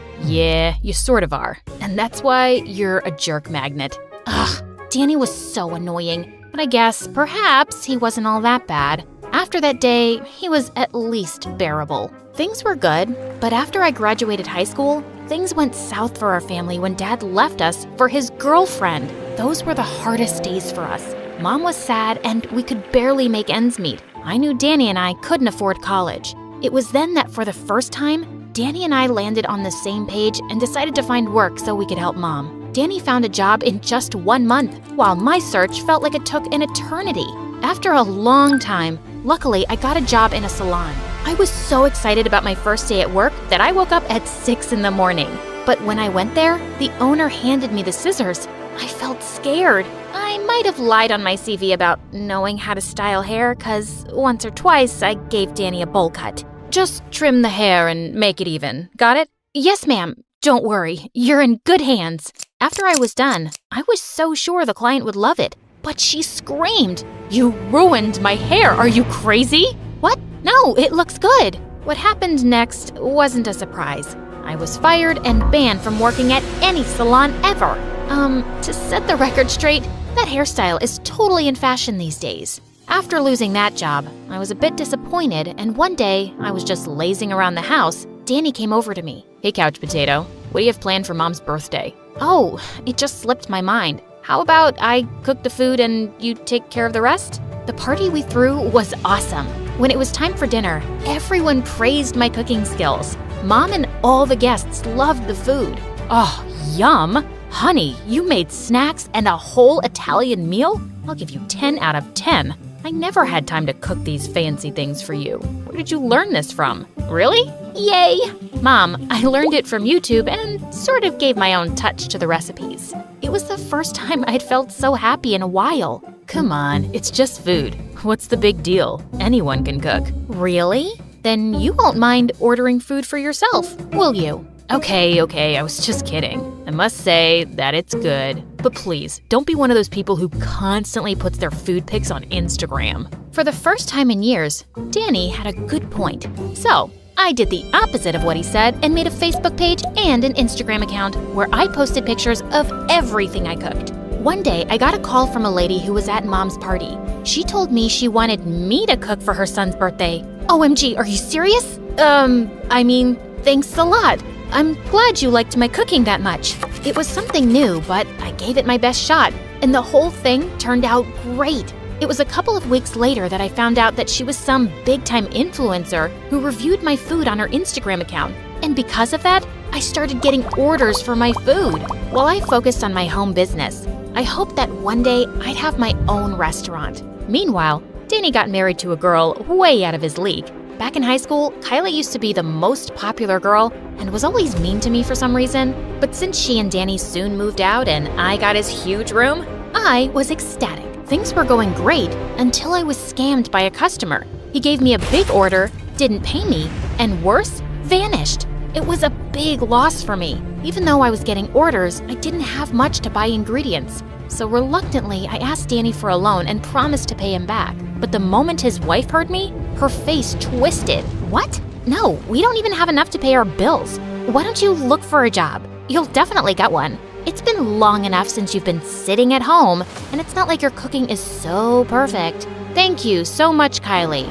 Next time I want unwanted advice, I know where to go. Danny, I'm talking to you. I waited for Danny to respond, but he said nothing. So I just left out of embarrassment. Sometime later, there was a hurricane in our town, and the roof of Danny's house collapsed. So he had no choice but to move in with us. I was fine with it, but one day, Danny's wife demanded that I give him his room back. While I was totally against it, Mom kept nagging about it, and I had had enough. No, Mom, it's mine now. He left, remember? Sia, don't talk to her that way. I'd never talk to you like that, Mom. If I wanted to hear from a butt, I'd fart. Do not butt in next time. That really had pissed her off. But in the end, I had to do what Mom asked me to do.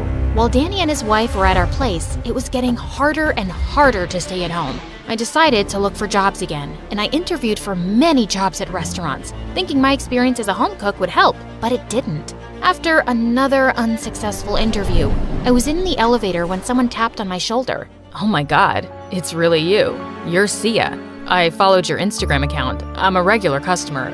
A fan, probably. Creepy. Okay. Just as the elevator stopped, I wanted to run, but what the guy said made me stop. Hey, look, I'm Carter. I run an event management company, and we are looking for someone who can make food for our events. I know you must be busy, but maybe think about it.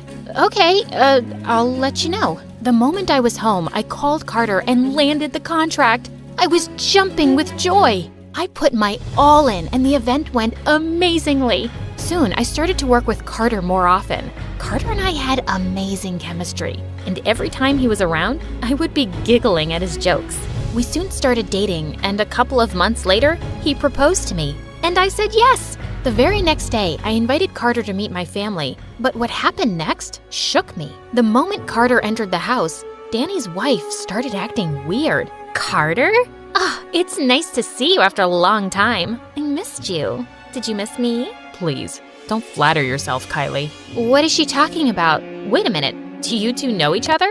Turns out, Carter and Kylie had dated a long time ago, until he found out she was cheating on him and then dumped her. Wow, talk about a small world. Well, when Danny learned this, he was bent on having me break things up with Carter. Do you think it's that easy? If so, why don't you leave Kylie? I love him a lot. I can't just leave him. Danny just got so angry. Carter and I got married a month later. Danny and Kylie didn't attend the wedding, and that was fine with me. Soon we both moved to another city where we were living our best life. One time, I called Mom and she told me how Kylie was sick, so Danny was struggling to meet expenses. I felt sad and just wished things would turn out well for him. As for my work, it only got better and better, and my dream to one day have my own restaurant was soon going to be a reality. I so wanted to share this with Mom, so I visited her, but to my shock, Danny and Kylie were also there. I hadn't seen them since I left the city with Carter. I was surprised to see that Kylie was expecting, and I was so happy for them. Even though Kylie gave me the cold shoulder, I put on a smile and greeted her. As we were having lunch, Mom asked me how I was doing, and I told her all about my plans of expanding the business. I'm now gonna buy a place for my own restaurant. I'm so nervous, but also excited because I worked so hard for this. Show off. Everyone knows you have a rich husband and can afford anything. So what hard work? Her words really pissed me off. Jealousy is a disease, honey. I hope you get well soon. Jealous? Of you? Someone who left her mom the moment she got married? You are just like your dad. That did it. But before I could say anything, Danny snapped. Just cut it out. You have no idea. Just keep your mouth shut. You didn't even let me attend her wedding.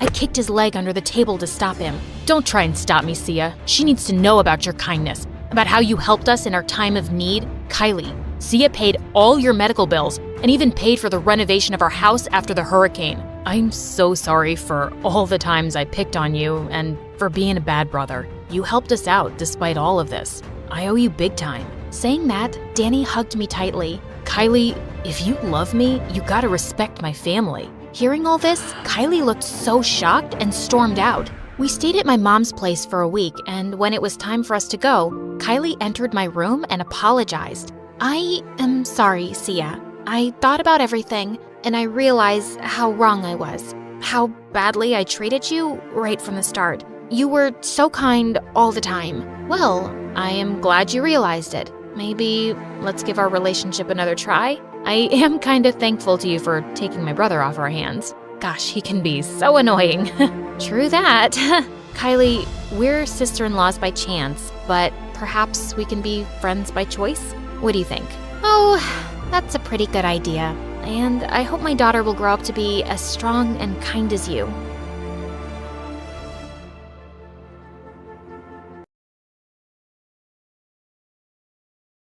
Hey, what's up, you guys? It's your girl, Giselle. Don't forget to like and subscribe, and rock on! My baby sister, Alora, and I were raised by our single mother, who got sick and went into a coma when I was 12 and Alora was 8. Our lives flipped upside down, even more so when we found out we'd have to live with our Aunt Mona. She was Mom's careless older sister, whom she didn't like, and we'd never even met her. But she was our only relative, so it was probably a better deal than foster care. Aunt Mona was a free-spirited, adventurous young woman who was backpacking solo around the world when we interrupted her life.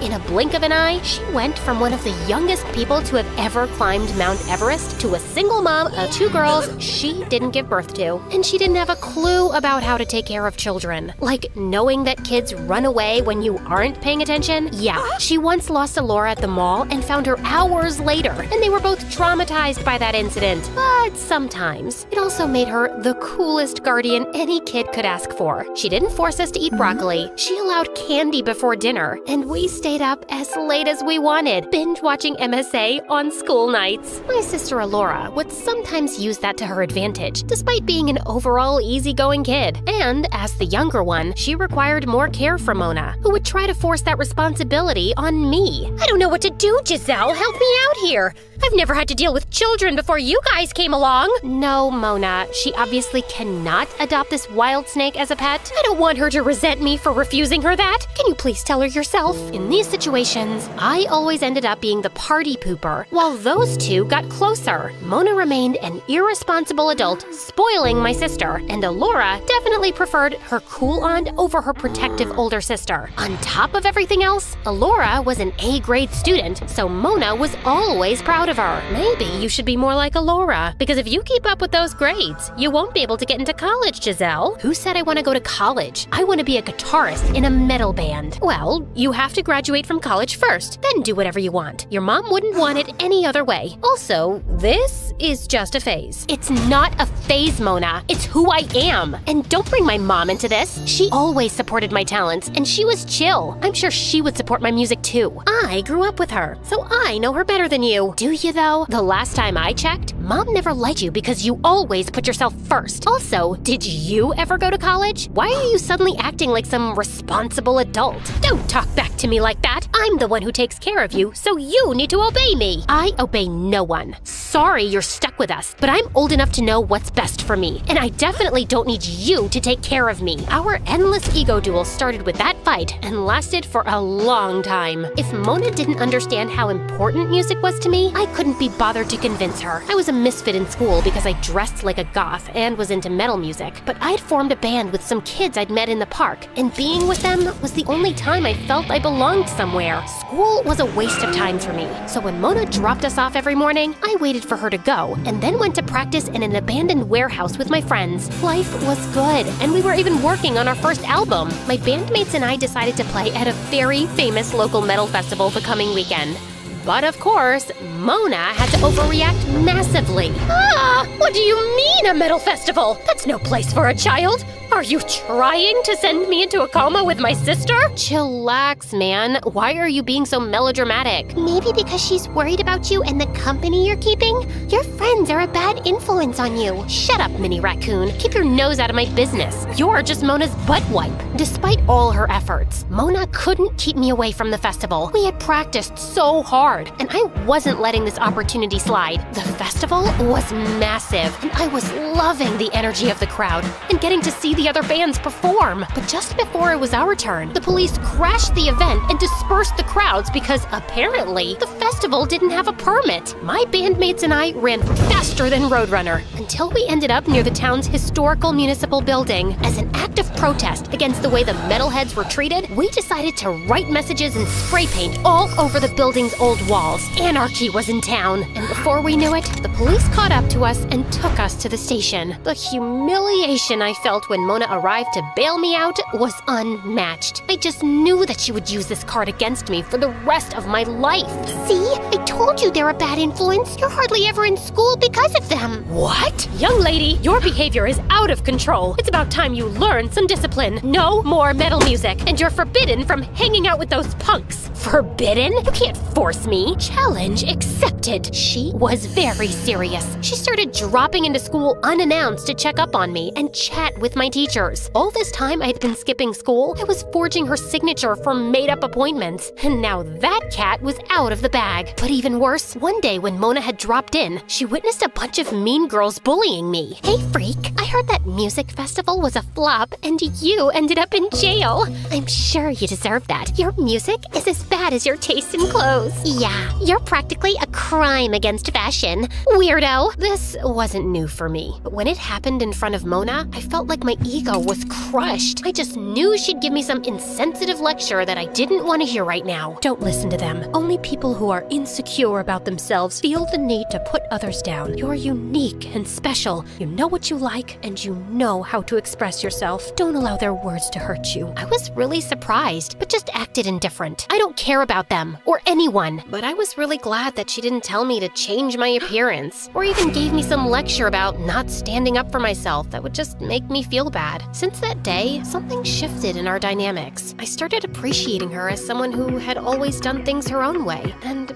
wasn't afraid to be herself. I started wondering why Mom disliked her so much. She wasn't all that bad. So one day, when Mona was at her yoga class, I decided to look through her photo albums to see when exactly they stopped talking. As I was digging through some boxes, I found Mona's old diaries. I knew it was wrong, but I couldn't help reading them, and I felt like I was getting to know a very relatable and real person with whom I had a lot in common. But then I came upon the entry that made everything clear. Grandpa was a single parent, and he was sick for years when Mona and Mom were teenagers, and their financial situation wasn't the best. So instead of staying with Mom to help her, Mona stole a bunch of Grandma's jewelry and Grandpa's cash, then ran away from home at 18 to go backpacking around the world. Mona's confessions in her diary were her true thoughts, so it wasn't just Mom's opinion of her. She was an irresponsible, selfish older sister who had left Mom to struggle. Mom never had the opportunity to do things she liked because she had responsibilities bigger than her ever since she was 15. Mona had stolen Mom's youth. I was so distracted and angry in the following days that I couldn't even focus on band practice, which wasn't good for us because our album was launching soon. We also had a tour planned, and I needed Mona's permission to skip school for 2 weeks and travel around the country. I was already hating that idea, and the conversation didn't go well. I just want to know where you get your audacity from, Giselle. You get to be your own person, but not before you finish high school. I thought I made that clear. Also, I still don't like your irresponsible bandmates, and I can't let you travel around with them. This is a once-in-a-lifetime opportunity, which is important for my future career. And you know what? I can't even take you seriously when I know how irresponsible and selfish you are. Excuse me? You heard me. Your lack of responsibility ruined Mom's life. She had to become an adult too soon because her older sister decided to bail on her. And don't try to deny it. I read your own confession in your diary. You read my diary? This is such an invasion of privacy. I don't want to see your face right now. You're grounded. Gladly. Plan B it was. That night, I wrote her a letter and snuck out my window. Not so dear Mona. When I'm famous and successful, don't come knocking at my door. I want you to remember how terrible you were to me and my mom. Selfish witch. Rock on, Giselle. The adrenaline rush I felt as I left the house in the middle of the night was unmatched. I rushed down our street as fast as I could to my friends who were waiting for me in their van. And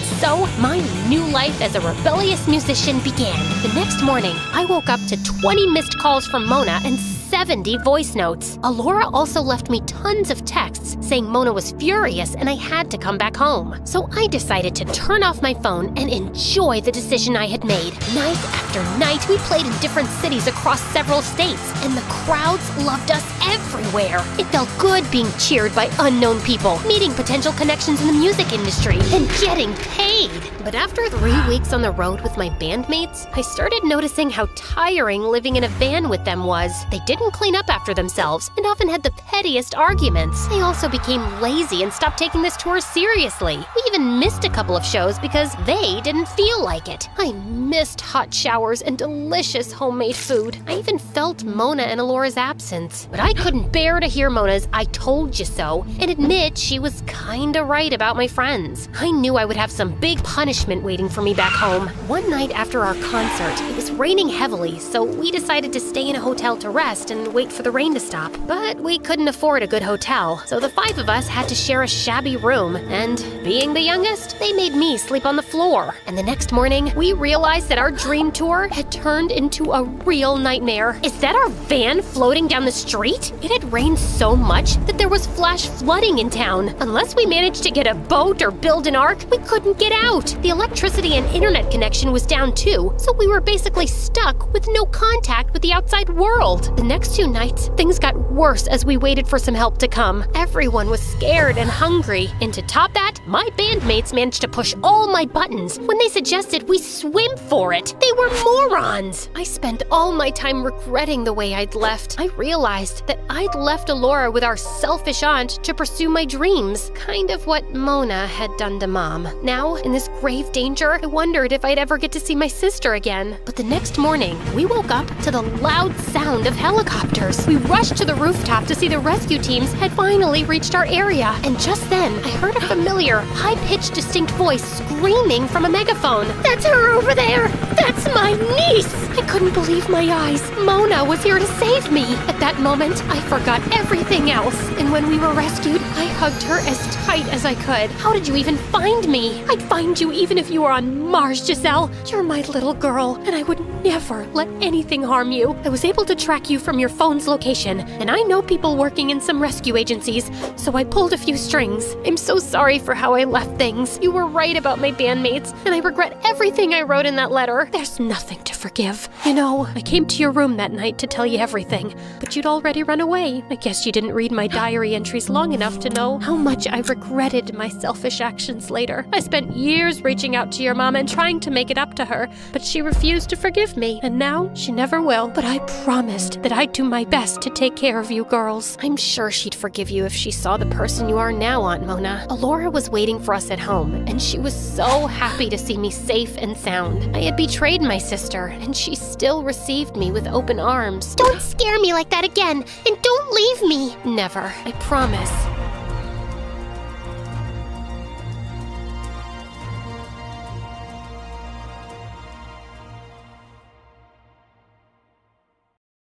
Hi, I'm Grace from Canada. Please like and subscribe. I was raised by my single dad, and he was the best parent anyone could ask for. He was a lawyer and worked long hours, but he was always there to make me breakfast, take me to school, and give me piggyback rides when we got home. Charge, my trusty horse. Giddy up, giddy up.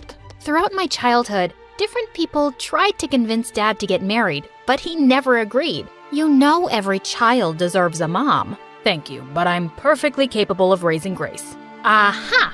Take that, nosy people. Dad and I were perfect alone. But as a kid, I struggled to make friends. It turned out that I had social anxiety, and talking to people was a nightmare. Dad said it was because I spent a lot of time alone, but it didn't get easier even after joining school. I always said the wrong things and ended up chasing people away. Like this one time, I saw a girl sitting alone at recess, and I went to talk to her. Hi, I like your dress. It's green like a frog. Not that you look like a frog. Well, maybe you do, but in a good way. What a weirdo. After a while, I stopped trying and became the girl who was always alone and kinda invisible. But then I found company in my books, so it was no surprise that I was a genius at school. My life was really simple. I went to school, topped my grades, and then came home to watch movies with Dad. But when I turned 14, everything changed. One evening, we were halfway through dinner when I noticed that Dad was sweating nervously. OMG,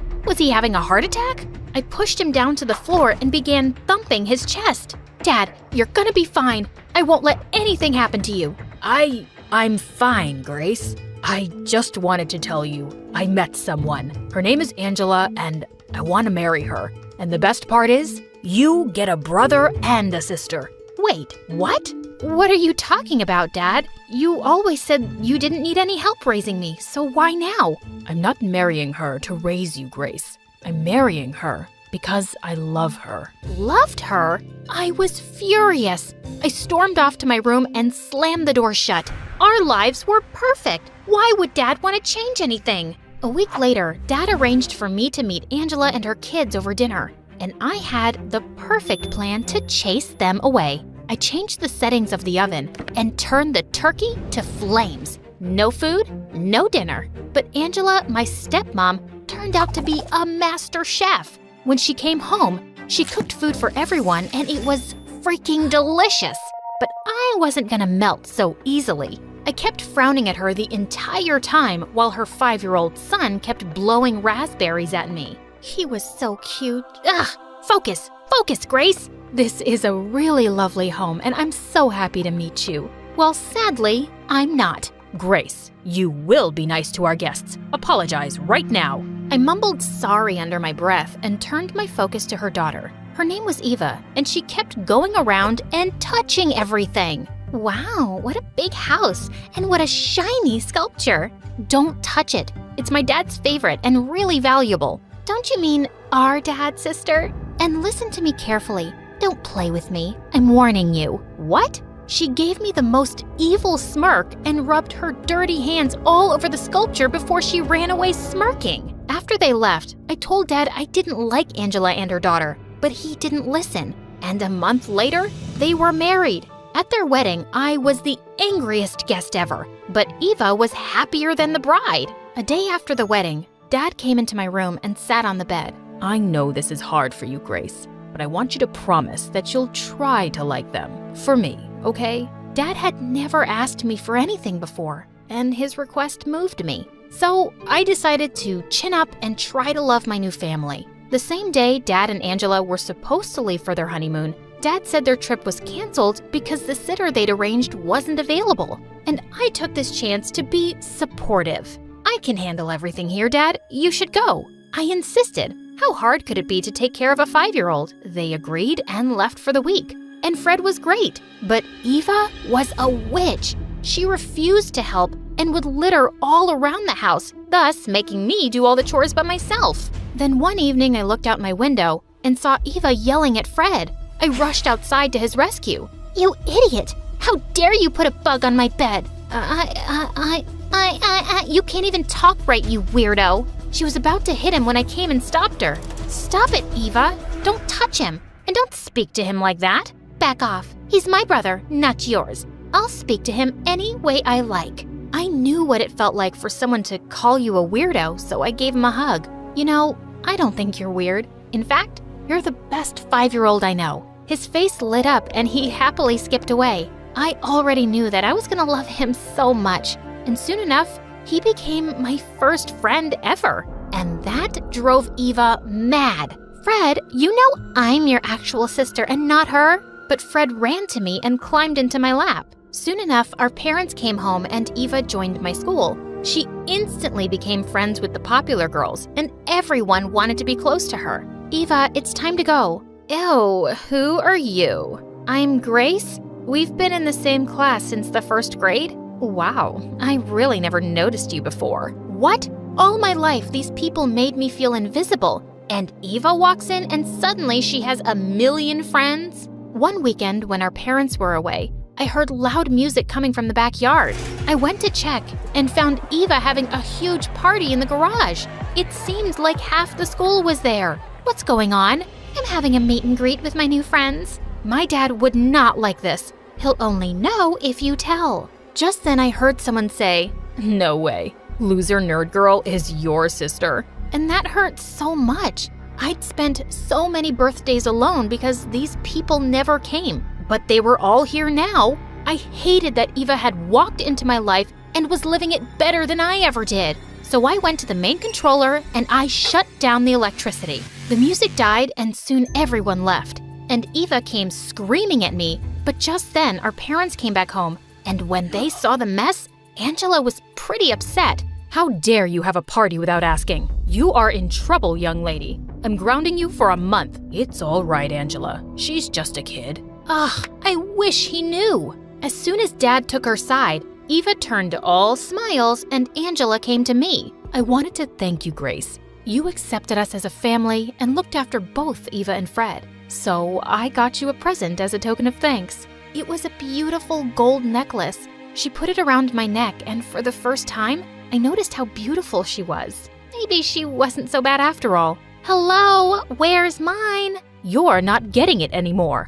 I'll sell it and give the money to charity. Eva grew red with anger and she marched to her room.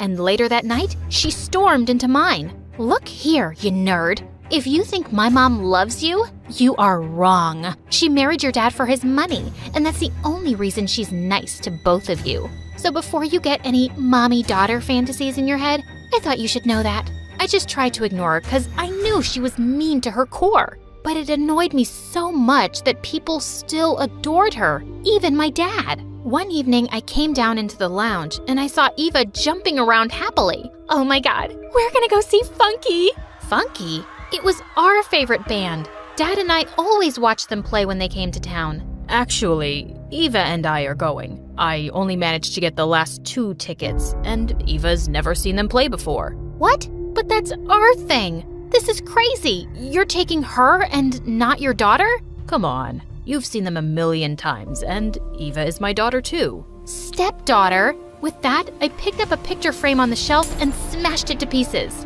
Grace, I am so disappointed. I didn't raise you to be a brat. I didn't care. I was really angry at Dad. In fact, I was angry at all of them for changing my life. But it was hard to hate my stepmom. While Dad and Eva were at the concert, she took me shopping and we did fun things I never did with Dad. One morning I overslept and I was in a hurry to get to school.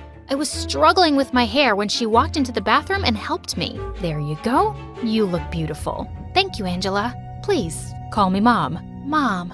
I imagined a perfect world where she really was my mom, but my thoughts were interrupted by Eva's voice. Mom, can you leave her ugly hair and help me with mine? Oh, honey, you guys are late. We don't have time for that. Eva went red with anger. Jeez. I was slowly getting used to having a new family, even though I still hated Eva. But then one day, it all came crashing down. I came home from school and went to say hello to Mom, but I stopped outside her room when I heard her speak. Darling, we'll leave as soon as we're done selling those sculptures and all the jewelry. I can't wait to get away from this man and his needy daughter. My heart broke. So Eva was right all along. Her mother didn't love me or even Dad. I immediately raced downstairs and saw that Dad's favorite sculpture was gone. Oh my God! I went out to the driveway and waited for Dad to get home. Dad, I told you these people are evil. I told him what I'd heard, and it made me so sad to see his heartbroken face.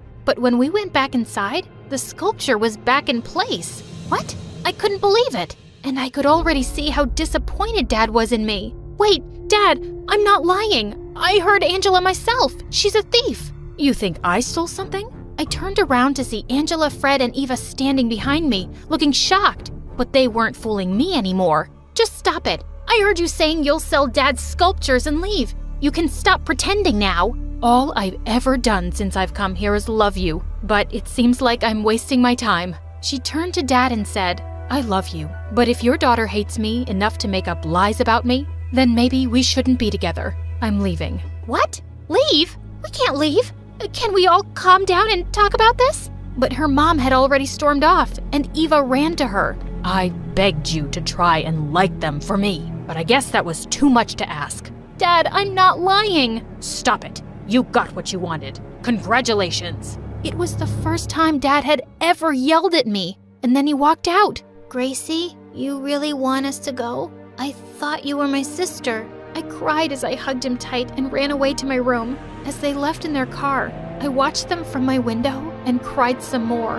After that, Dad didn't speak to me for a while. Our lives were back to normal, but everything was different. Dad was miserable, and so was I. I missed Fred and his mom. Why did they have to turn out to be such terrible people? One day I was in my room when I heard something. I looked outside, and it was Eva throwing stones at my window. I marched downstairs angrily to ask her what she wanted, but she held up her hand. Wait, let me speak first. I'm just here to fix things. My mom didn't do anything. I used a fake voice app to make up the thing you heard. What? Are you crazy?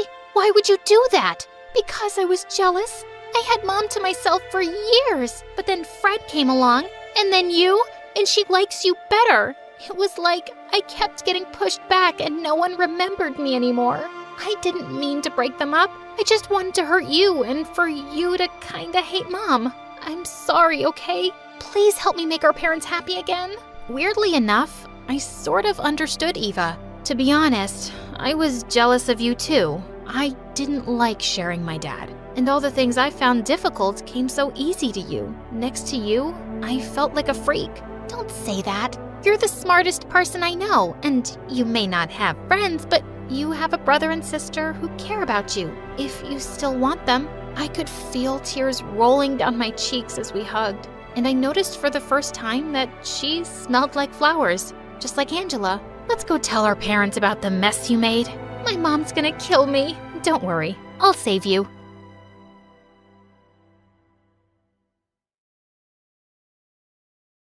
Hi everyone, my name is Ria and I'm from India. Please like and subscribe. I was born on the night of a red moon. In my village, that's considered really bad luck. So growing up, everyone was terrified of me, including my family. Mom was always making me necklaces to ward off evil spirits, and Dad never looked me directly in the eye. But the worst was my older sister, Uma. Once she tried to give me away to a sailor. Take Ria far off into the river. Mommy says she was born on a cursed night, and she scares me. Mom pulled us away and gave Uma a scolding, but Uma just couldn't stop acting like I was some monster. She even refused to sleep in the same room as me and shifted to my parents' room. I tried to be friends with Uma and made her a mud pies to show her I wasn't evil. 2 dessert pies for royal princesses like us. I don't eat mud. That's food for a devil girl. With that, Uma rubbed a mud pie in my face. Well, this devil girl likes to share her meals. We broke out into a full-on mud fight, and after that, I stopped trying to win Uma over. Instead, we totally avoided each other. One day, I was in the woods picking berries for Mom when I heard a scream. I looked behind me and saw a lady lying on the ground. There was a big snake wrapped around her leg. I grabbed it by the tail, flinging it as far as I could. The woman and I ran away, and when we were out of the forest, she hugged me. My angel, you saved me. Let me give you something in return. The lady pulled out a book from her pocket. This is a wonderful book about how to grow your own crops. I found out the lady's name was Pavitra, who spent her time researching the best ways to grow food. I read the book she gave me and tried not to feel lonely whenever I heard Uma playing with her friends at her house. Then one day, things took a turn. Our village was having a celebration to pray for rain. Everyone prayed for days, but nothing happened. Then one evening, Uma came running to me crying. Ria, my favorite dress fell from the balcony and into the place where they're doing the rain ceremony. What if someone steals it or gets caught in the fire? It was the first time Uma had really spoken to me in years, and I jumped at the opportunity to help her. I climbed down the balcony to get the dress, but suddenly I slipped and knocked over a holy candle, which the villagers were praying to. It lay on the ground in shattered pieces. You've doomed us all. You've upset the heavens. This girl's a curse to her own family, and now she's corrupting the entire village. Just then, my parents and Uma came running. I'm so sorry. I was just trying to help my sister. Uma, please tell them it wasn't my fault. I should have never asked you of all people to help me. You probably cursed all of us just by stepping inside here. I wish you'd just leave the village. I'm sick of living with a sister like you. Suddenly, all the villagers started agreeing with Uma. They wanted me gone. My parents took me home quickly, but for the next week, all these villagers protested outside of our house. Then one day, a woman knocked on our door, and I realized it was Pavitra, the lady who I'd saved from the snake, and she had a crazy offer. I'll take care of your daughter. She can come live with me in the city. I was certain my parents would never agree to a stranger adopting me. But that night, Mom called me into her bedroom and told me she was sending me away with Pavitra. I don't understand. You want to get rid of me? Just like that? Of course not. But I'm worried about your safety, Ria. Trust me, it's for the best. We'll see each other again soon. I left the next day with Pavitra. I knew I'd be safe with her, but I was so angry at my family. Most of all, I was angry at Uma, who cheered when I packed my bags. But with time, I started to forget about all my problems back home, because living in the big city was amazing. Pavitra lived with her husband in a much bigger house, and they both spoiled me rotten. We'll paint your bedroom walls any color you want. We'll even get you your own kitten. Are you serious?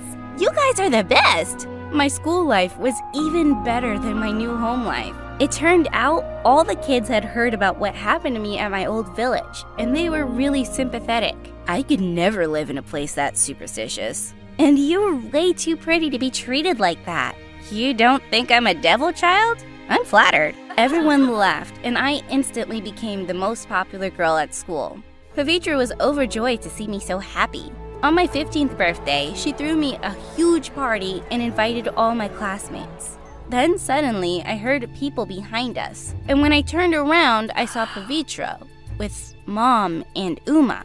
Ria, I have a surprise for you. Sweetheart, we've talked it over and decided that Uma will finish her senior year here with you. You girls shouldn't be kept apart anymore, and Dad and I aren't able to move right now. My heart started racing. I hadn't seen Mom and Uma in months, and after everything that had happened, I didn't want Uma living with me. But apparently, I didn't have a choice. Pavitra agreed to adopt Uma too, and just like that, Mom dropped her off. I locked myself in my room after the party ended. I didn't feel like talking to anyone. Then suddenly, I heard a knock at my door, and it was Uma. What do you want? I thought you didn't like being in the same room as the devil girl. Ria, I want to apologize, okay? I realized when you left that I really missed you, and I'd always been awful to you. I swear, as long as I'm here, I won't be mean. Uma sounded really sincere, even though I couldn't trust her yet, but we'd be living together again, and I decided to give her a second chance. And surprisingly, my sister and I got along really well. I introduced her to all my friends at school, and she was super impressed by how popular I was. Hang out with me more, and maybe my popularity will rub off on you. Uma laughed, and from that day on, we started going to parties and checking out cute boys together. Then one day, Uma came into my room with a surprise. I saved up my allowance to buy us tickets to a water park. We can even stay in a hotel for a night. What? How did you save up the money for that? Don't ask questions. Just be happy, sis. Also, pack an overnight bag. Uma hugged me then, and I felt myself tear up. I didn't care about the water park, but this was the closest I'd ever felt to my sister. Plus, we'd never really done anything fun together before. I spent hours packing an overnight bag, and even asked Pavitra if I could get a new bathing suit. But when I woke up the next morning, I sensed something was wrong.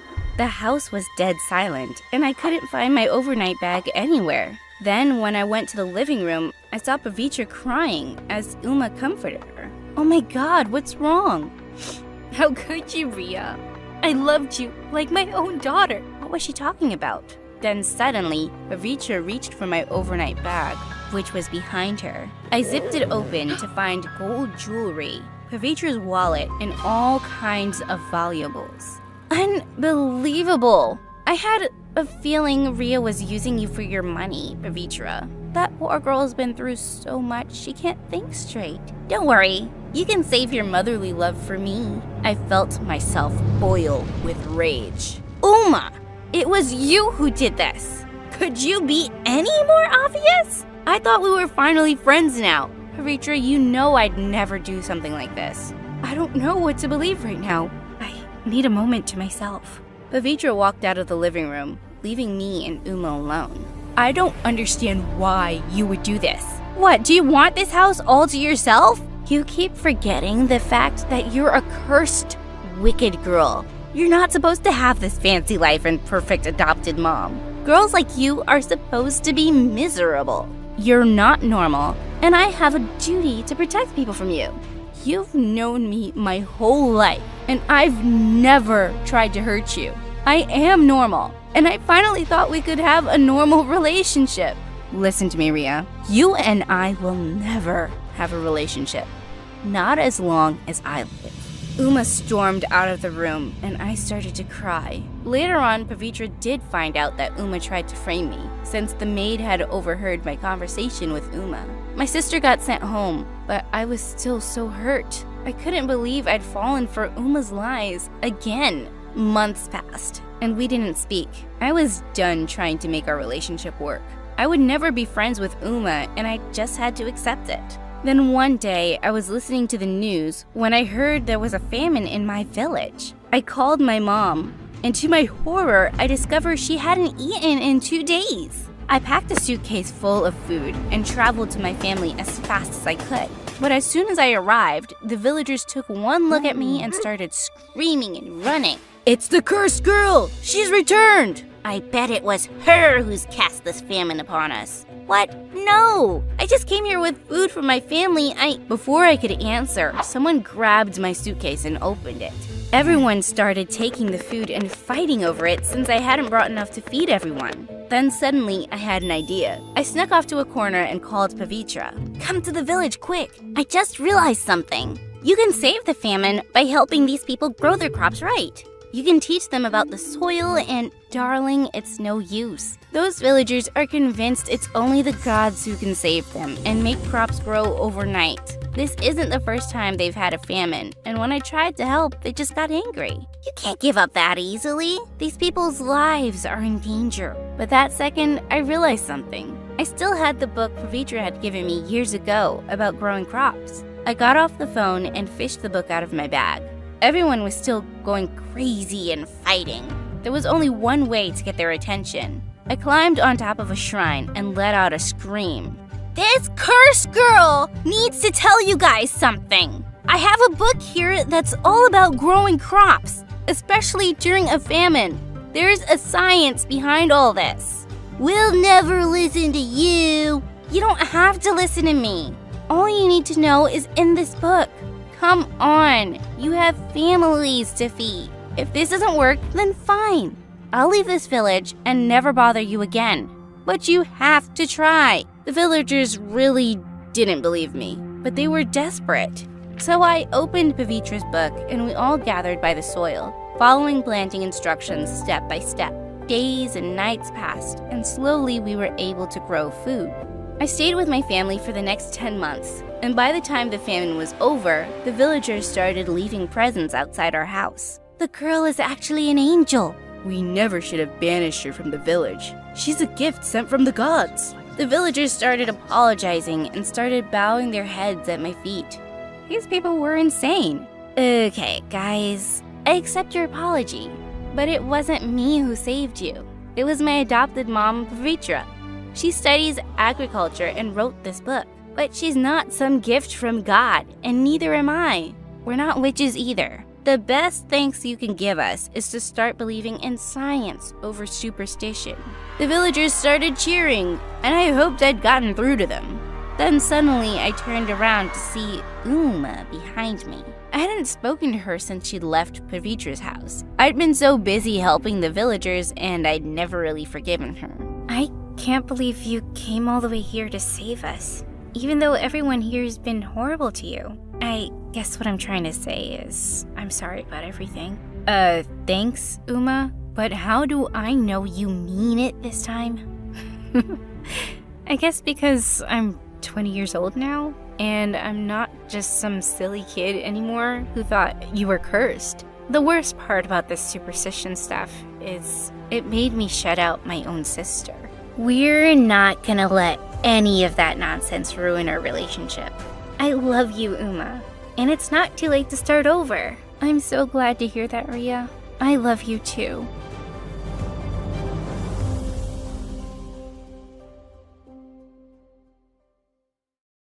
Hi, my name is Emma, and some people used to call me a spoiled brat. At the time, I didn't have the faintest idea why. I just thought they were jealous and rude. Sure, my dad was the biggest business tycoon in the city, my mother was a socialite, and I just happened to go on shopping sprees every weekend, exclusive parties on private jets, and have maids, servants, a stylist, and a chef. Daddy, I want a pink Porsche with silver sparkles. I can't drive a blue Porsche. It'll clash with my nails. Take it back, now. We're so sorry, honey. We'll fix it right away. Jeez, was I that bad? I was worse than a spoiled brat. I was a nightmare. What are you talking about? I'm not spoiled at all. Who are you anyway? Ugh, it doesn't matter. Security, take this trash away.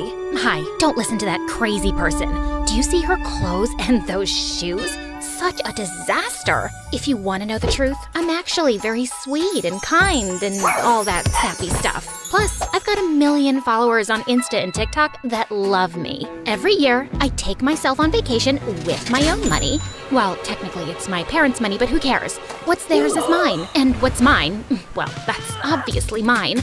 Anyway, my life was fabulous, like me, but then it fell to pieces. But before I continue, please like and subscribe. It happened during spring break.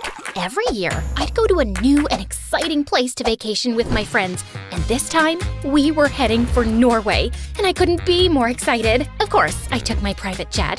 Sitting next to other people for hours on end would never work. I needed space and privacy to do yoga, try on all my new clothes, lie in my tanning bed, and take a nap. Okay, fine. I admit it, I snore sometimes. Please don't tell anyone.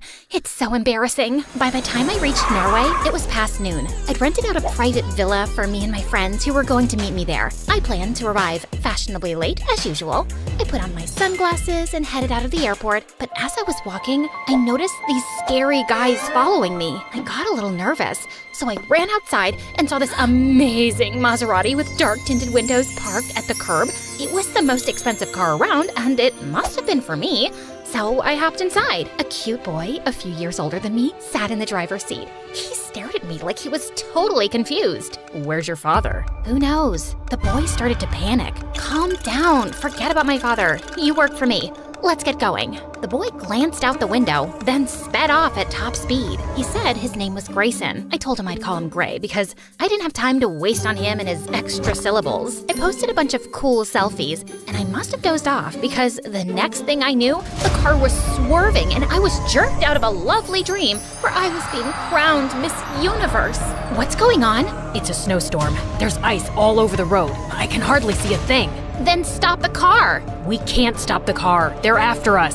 Who's after us? Your uncle's men.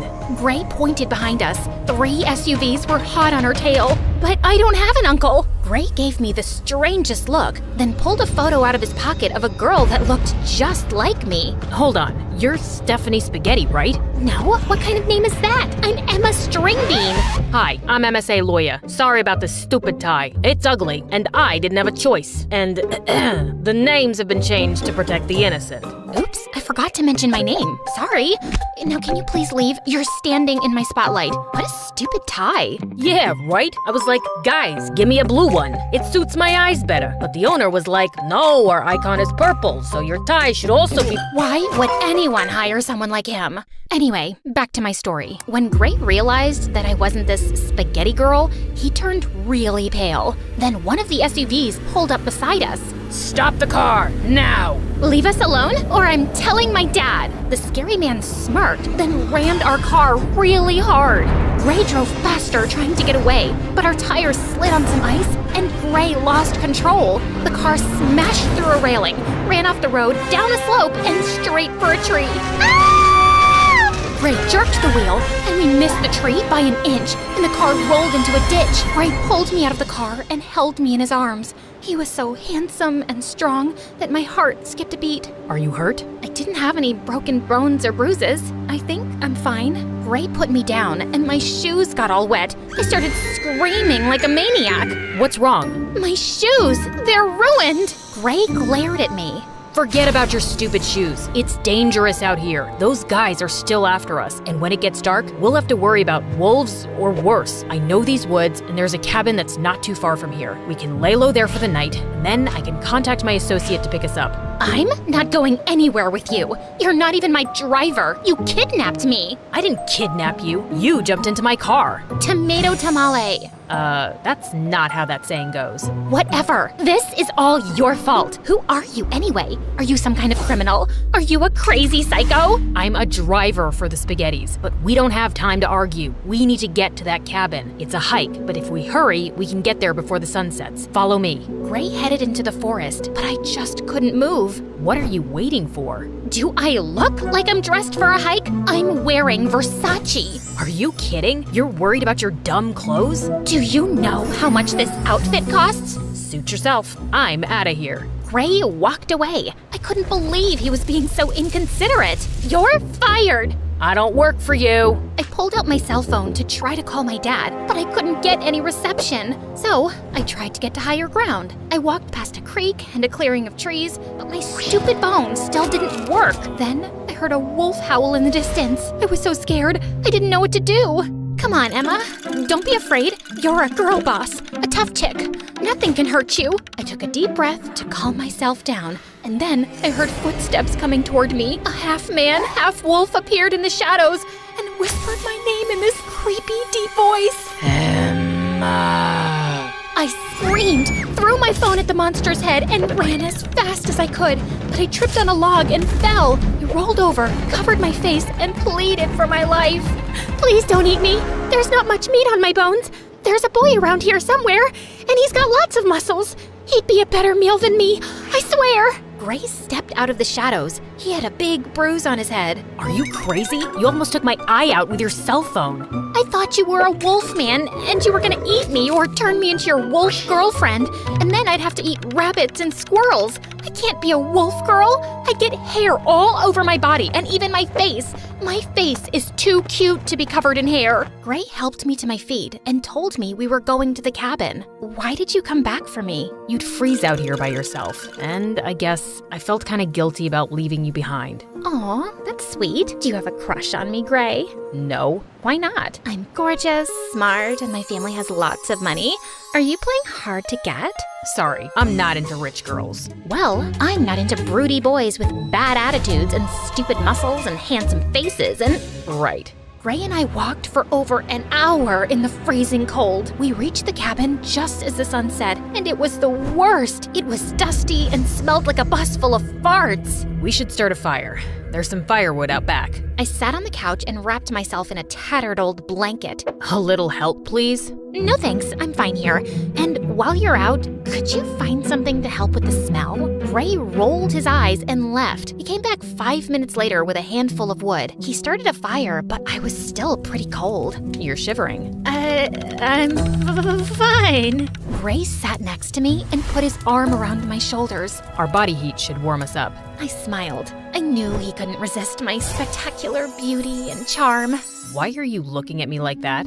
You're confusing. First, you're mean to me, and now you're nice. I'm sorry about earlier. I've got a lot on my mind. And? And what? Admit it, you have a crush on me. Gray tossed me a blanket and walked over to the window. I'll keep watch. Those guys might still be after us. Try to get some sleep. I tried to sleep, but my stomach wouldn't stop making weird noises.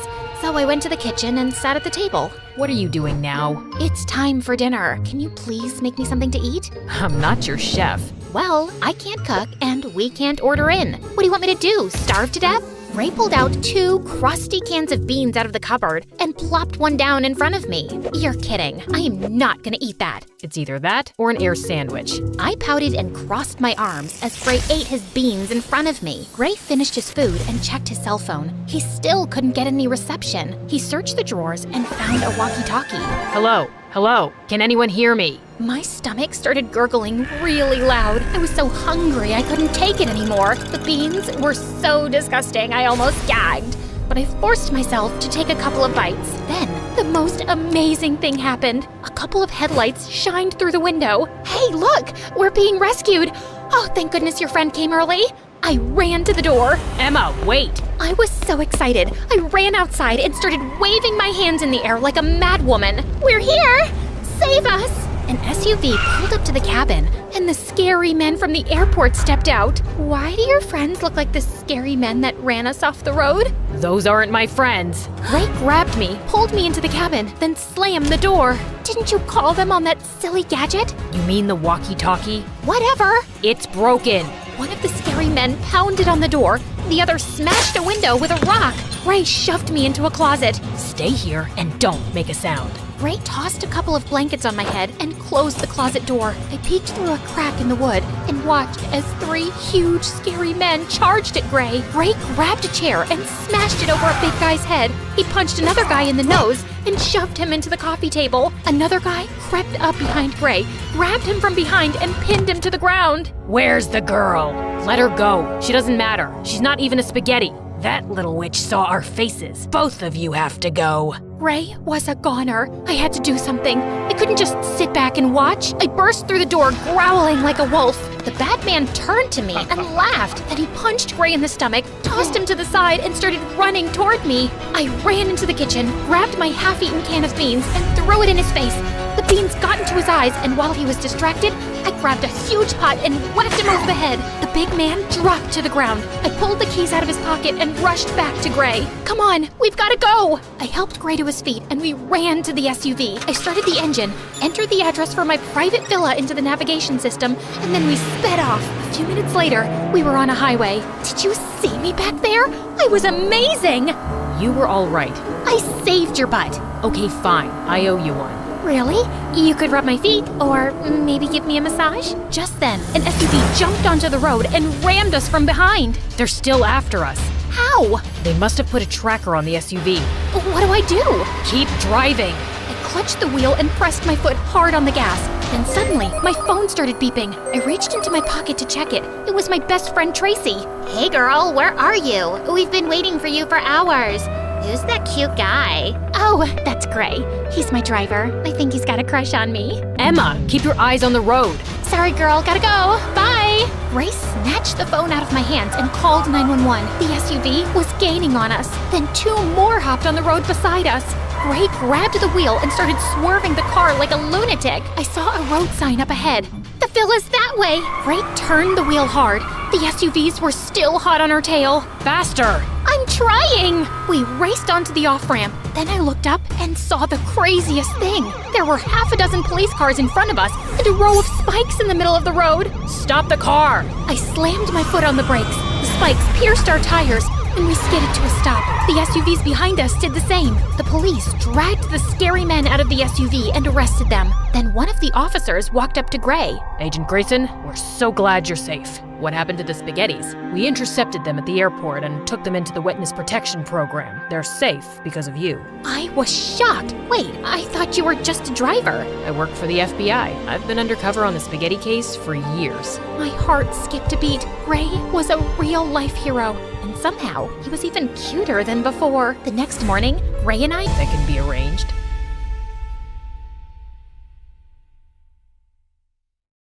Hi, I'm Olivia, and this is my story about living with a literal devil. Before I continue, please like and subscribe.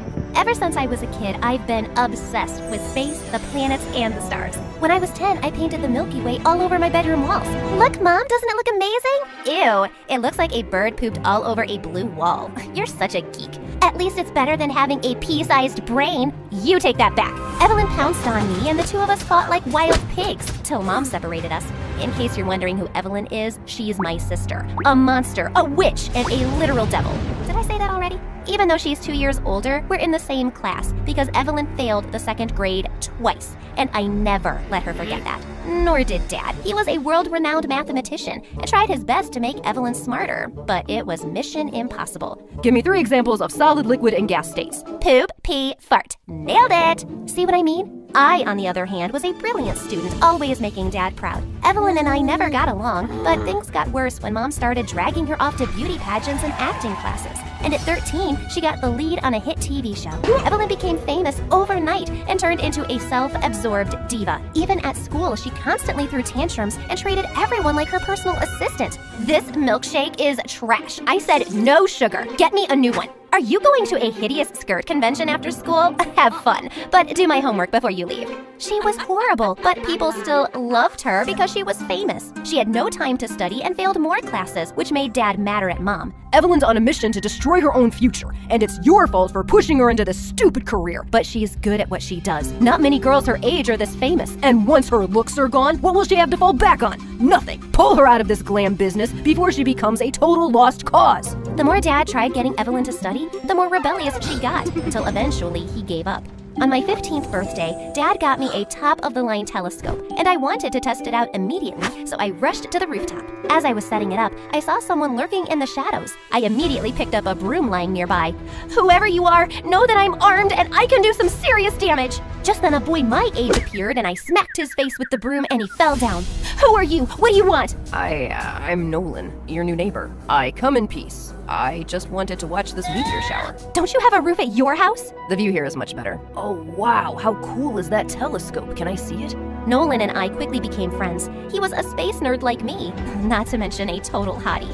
We hung out every day for hours, and maybe I even developed a teeny tiny crush on Nolan. Then one time, Nolan and I were chilling in our front lawn when Evelyn showed up, threw a drink in Nolan's face, and shoved me into the mud. Evelyn, have you lost your mind? Shut up, Quasimodo. My mind is just fine. It's that jerk that's gone crazy. He is blind and dumb as a rock, and I don't like his stupid face. Evelyn ran away, and I was totally confused until Nolan explained. I saw your sister yesterday at the mall. She spoke to me for a bit and then asked me out. She did what?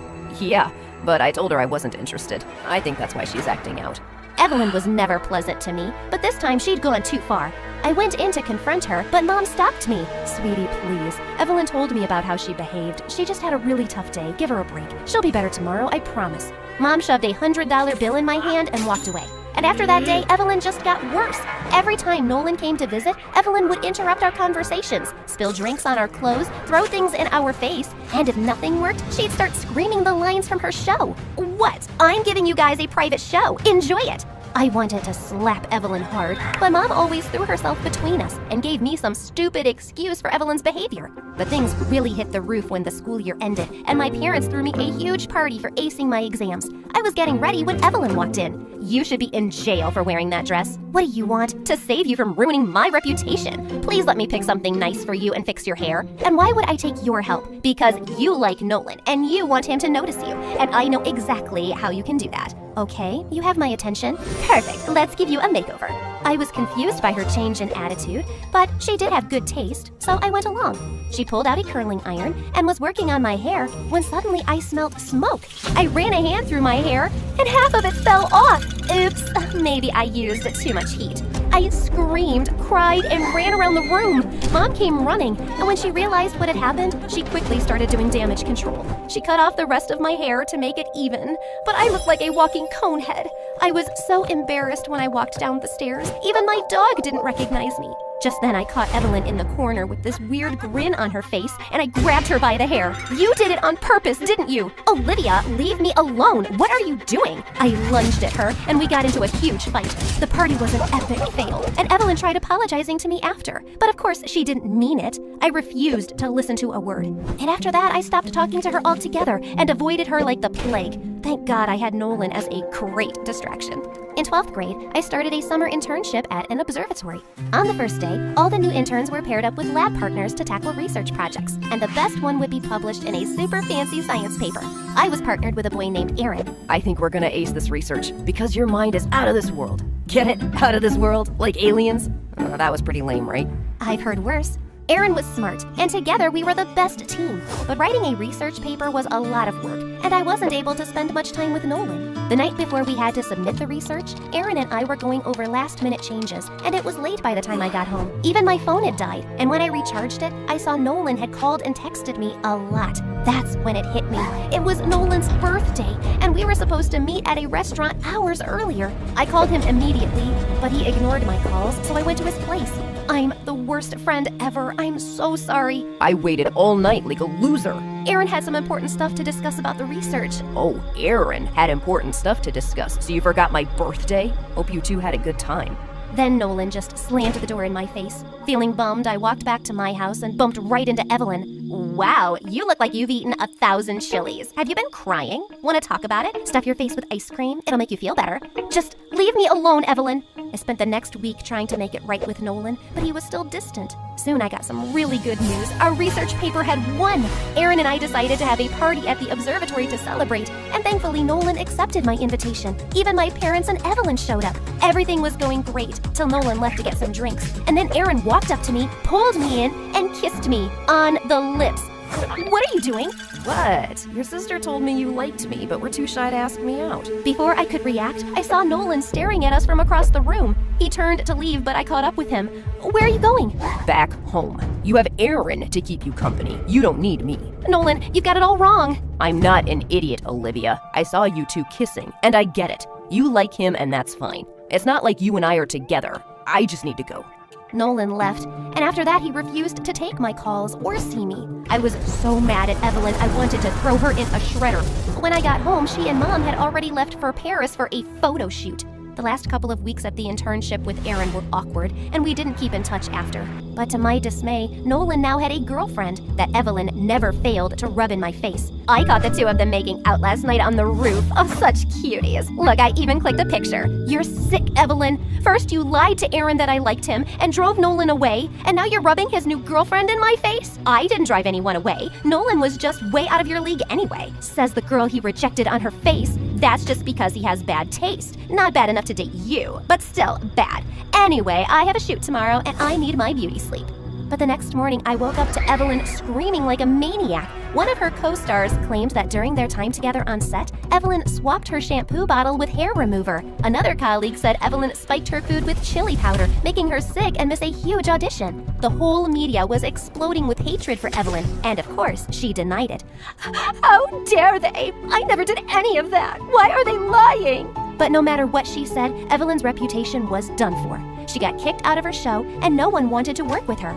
She was devastated and hardly left her room. Even though I knew Evelyn deserved it, I kinda felt bad for her. Then one night, I was walking back home by myself after watching a vampire movie with some friends, when suddenly I heard some rustling behind me. I turned around to look, and I saw a white figure hovering in the air. I panicked and ran for my life and crashed right into Nolan. Ollie, are you okay? A ghost! There's a ghost following me! It's here to skin me alive and drink my blood! You mean that trash bag? I turned around and saw that it was indeed a large white trash bag flying around in the breeze.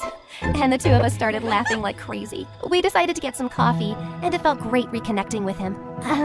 So, how's the girlfriend? We broke up. And Aaron? We don't talk anymore. Nolan, that kiss with Aaron. You don't owe me an explanation, Ollie. It's not like we were together then. But we can be now. I've always liked you, Ollie. You think we can give us a shot? I think I'd really like that. For our first official date, Nolan made reservations at a really fancy restaurant. My parents were out of town for a wedding, and I'd left Evelyn sulking alone at home. But halfway through dinner, I suddenly got a call from the police. Apparently, someone had broken into our house, smashed things, and attacked Evelyn. Nolan and I rushed and saw her covered in bruises, unconscious. The police then showed us the neighbor's security camera that caught a weird creature running out of our house. Is that an alien? Whoa.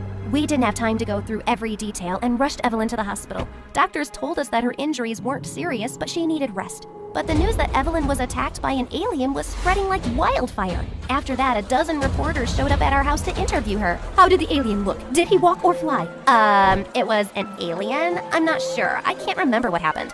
She's in shock, poor baby. Maybe you guys can come back later. With all these stupid theories floating around, Evelyn's popularity was rising by the minute. She was on all the talk shows and getting interviewed by famous magazines, and Mom accompanied her everywhere. At first, she had said she didn't remember anything, but now she was making up bizarre stories. So this was a big creature, and at first I was really scared. But then I remembered my jujitsu training, and I conquered my fear and fought with that thing. Let me show you. Kaya! Hiya! Soon she was being lauded as a hero, and even landed a major role in an alien movie. But I could tell something didn't sound right. Maybe she's telling the truth? You know, there's been news of possible alien sightings around this area for months. And well, I believe in aliens. Kinda. Yeah, me too. But she's literally changed her story 100 times. Her fans might be stupid, but I'm not. I just know she's lying. I decided to do my own investigation and snuck into Evelyn's room. I searched everywhere, but then I found something hidden under a loose floorboard. A box with a baseball bat and an alien costume. Armed with the evidence, I confronted Evelyn. What's this? A bad Halloween costume, why? I found this in your room, Evelyn. You lied to the whole world about getting attacked by an alien, but it was you, wasn't it? Why? Am I supposed to tell you that when I don't know what happened either? Drop the act, or I swear I will go to the paparazzi outside and tell them that you faked the alien attack to get publicity. I turned to leave, but Evelyn grabbed my hand and started crying. I swear I don't know what actually happened that night. I've been having blackouts for years, Ollie, ever since I started acting. I know that it was wrong to lie about this alien attack, but my career was tanking. I saw an opportunity and took it. And if you spill the truth now, my career will be over. And how am I supposed to believe you now, since you've lied about everything else? Because it's the truth. Mom went inside her room and came out with a medical report that mentioned Evelyn had dissociative personality disorder. The report said that Evelyn had created a second persona who was perfect at her job, ruthless to everyone she thought of as competition, and triggered when she felt rejected or sad. What? Since when have you known this? Since Evelyn's co-stars accused her of tampering with her shampoo. I knew something was wrong ever since we started working, but I assumed it was stress. But then this news about her colleagues broke out and she lost all her work. When she pulled off that alien stunt, I realized that this could be an opportunity to regain popularity, so I asked her to lie to the public. I know it was wrong, and I'm sorry. I can't believe you kept this from us, Mom. Why would you do something so horrible? I have always just wanted Evelyn to be successful, and to prove it to your dad that she is as good as you. He always put her down, and that broke her self-confidence. I couldn't let that happen again. But what you did was wrong, Mom. You made my condition worse. Mom kept apologizing, but all of us were furious at her. Evelyn left for rehab soon after, and it took some time, but after therapy and medication, she started to get better. Mom begged and cried for forgiveness, and it took some time, but eventually Dad and I forgave her. Then one evening, Nolan and I were sitting in the park when someone jumped on me from the bushes. Evelyn! Gosh, you scared the crabs out of me. When did you get back from rehab? Just now. And I have to say, I missed your stupid face. I know I should have said it sooner, but I'm sorry, Ollie, for all the times I've been a miserable sister to you. It's okay, all in the past. Really? You're the sweetest. Here, I got you a present. I opened the box she gave me, and a toy clown flew into my face. I chased Evelyn around as Nolan laughed hysterically. Guess some things never change. Hi, I'm Rose from upstate New York. Please like and subscribe. I grew up with my grandfather, who was the coolest person ever. He worked at a planetarium nearby, and often after school, I'd help him there. You see that star? You know, it isn't a star, but a planet. A planet? It's so shiny. Wow. Growing up, I loved everything about the stars, planets, and space. Pops and I would look at the stars from the big telescope. It was so fun. By the time I was 17, I was the brightest in my class and ready to graduate a year early. One time when I returned from school, I saw Pops talking to some construction workers, and he looked mad. What's happening? These people are trying to tear down the planetarium to build a mall here. No way! Not on my watch. This place was too close to my heart. My best childhood memories were about this place. Just then, I noticed a bulldozer driving toward the building, so I climbed up the huge oak tree in between, and people frantically yelled for the machines to stop. Yo, stop! There's a crazy girl up there. Rose, what are you doing? Get down from there. Nope. If they want to take this tree down, they'll have to do it with me on it. One of the workers called the boss, and exactly 30 minutes later, I saw a helicopter land. Several men in black suits jumped out, surrounding a handsome guy who didn't look much older than me. You, girl, what's the problem? Call me Rose. And the problem is that you need to ask your men to back off. This is our property. I bought this dump, so it's my property. So, you'll just destroy it because you own it? Over my cute body? Do you have any idea who I am? Does it look like I care?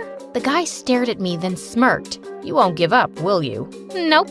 Fine. Come to the office tomorrow and we'll have a little chat. I'll think about it. Saying that, he left, and so did the workers. That was fast. Later that night, Pops told me the guy's name was Henry Hampton, and his parents owned half the city. I wasn't scared of him, even if he was the President of the United States. And the next morning when I reached his office, I was more than ready to let him know that. But the place was so big, I couldn't figure out which door to open. I accidentally entered the wrong room and found a boy my age playing the piano, but he sounded a bit off. Try working with an F minor, it's much smoother. Excuse me? I wanted to apologize for butting in, but before I could, a security guard came and escorted me to another office where Henry was waiting for me, and he looked so intimidating. Our meeting yesterday had me rethink the mall project, but on one condition. I want you to work as my assistant. What? Why? I've had many pretty assistants over the years. Now, I want a smart one. Did he just call me ugly? But I'm a space nerd. There really isn't much I can do here. Why don't we start you off at $4,000 a day and leave the rest to me? Okay, that was a lot. Henry stared at me, waiting for an answer. My gut screamed no, but what choice did I have? It was either this or lose the planetarium, and no way I was gonna let that happen. Ugh, fine. The entire next week, I regretted my decision every second. Henry was mean, rude, and a total brat. He made me skip classes and called me at the oddest hours for work. If I refused, he made me number all the empty white sheets in the printer. What a nightmare. To top it all off, I was asked to help with all the new transfer students at school, and one of them caught my attention instantly. the piano guy. When he entered the class that day, girls couldn't stop staring at how handsome he was. I'm Rose. Noah, you work for my brother, right? You're Junior Hampton? Ding ding. And you're the brave girl I've heard so much about. Pleased to meet you. Noah was the complete opposite of Henry. He was kind and friendly, and we started hanging out every day. I complained to him about Henry all day long, and he didn't seem to disagree. He told me they were half-brothers and never got along. He's just jealous I'm the better-looking brother. One night, as Noah was playing his latest tune for me, Henry barged in looking mad. I lost an important deal because you mixed up the papers. I thought I was hiring a genius, but I was so wrong. I looked at him in shock and he went ballistic on me. Hold up, I didn't ask you for this job. I'm tired, exhausted, and you're just so ungrateful. If you want me out, I'll leave, but I won't take your sour attitude. Henry looked crazy with rage, and before he could react, Noah jumped in. Easy, Henben. I'm sure we can work something out. Stay out of my business. Understood? Saying that, he stormed out of the room and Noah turned to me. Thanks for standing up for me. I won't let him bully you, as he bullies me. Such a bozo. Just then, Noah came a bit closer and my tummy did a wild spin. Do you want to maybe get dinner sometime? Like a date? Yeah. How does 8 p.m. tomorrow sound? Sounds perfect. I wanted my first date ever to be amazing. I bought a cute dress and did a little makeup too. But just an hour before I had to leave, Henry texted me to get his dry cleaning. Can it wait? Unless you want to fly to Korea to deliver it, I suggest you get going. Did he have a tracker on me that rang every time I was unhappy? I texted Noah that I'd be late and hurried to the shop. But on my way back, it started raining heavily and I got completely soaked. I slid my way into the house and saw Henry glaring at me. I missed my meeting thanks to you. I missed a date thanks to you. Achoo! He wrapped his jacket around me as I sneezed like a crazy person and asked one of his servants to take me to the guest room. When I came down, he was standing by the fireplace with a cup of cocoa. Drink this. You'll feel better. You made this? Do you see anyone else around? Why was he suddenly being so nice to me? And why did that make me feel so good? So, about this boyfriend. Who is he? I don't have a boyfriend. And why do you want to know? Just wondering. Well, don't, because you're killing my chances of ever finding someone. Henry laughed, and he almost looked human. One heck of a good-looking human. What made you say that? I was all set to meet Oh my God, Noah! I'd totally forgotten to tell him that I won't be able to make it. I reached for my phone, but it wasn't working. So I pulled one out of Henry's pocket and frantically dialed Noah. But he was already standing behind, looking like a raging bull. Well, well, look at that. Noah, I'm so sorry. I totally Save it, Rose. It's not the first time Henry's had eyes on my girl. Henry looked at me in surprise. He was your date? Well, that's disappointing. Before I could say anything, Noah took the vase lying on the table next to him and flung it at Henry, who missed it by inches. That was totally uncalled for. Work on your aim, little guy. But Noah left without saying a word. When I turned to Henry, he was smiling. You're such a jerk.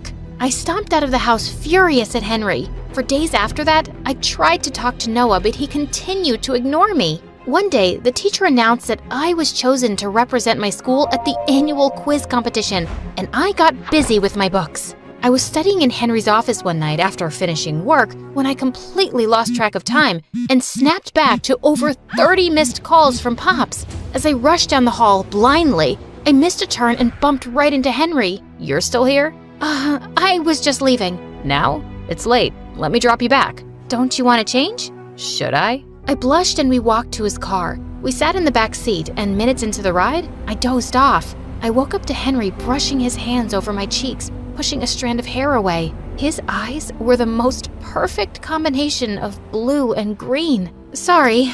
Don't be. I enjoyed your snoring. I don't snore. I must be really tired, I guess. You work too hard. Take the day off tomorrow. Why do you do this? What? Be nice one second and an absolute moron the next. Henry looked straight into the mirror before turning toward me with a stern look. Maybe that's just who I am.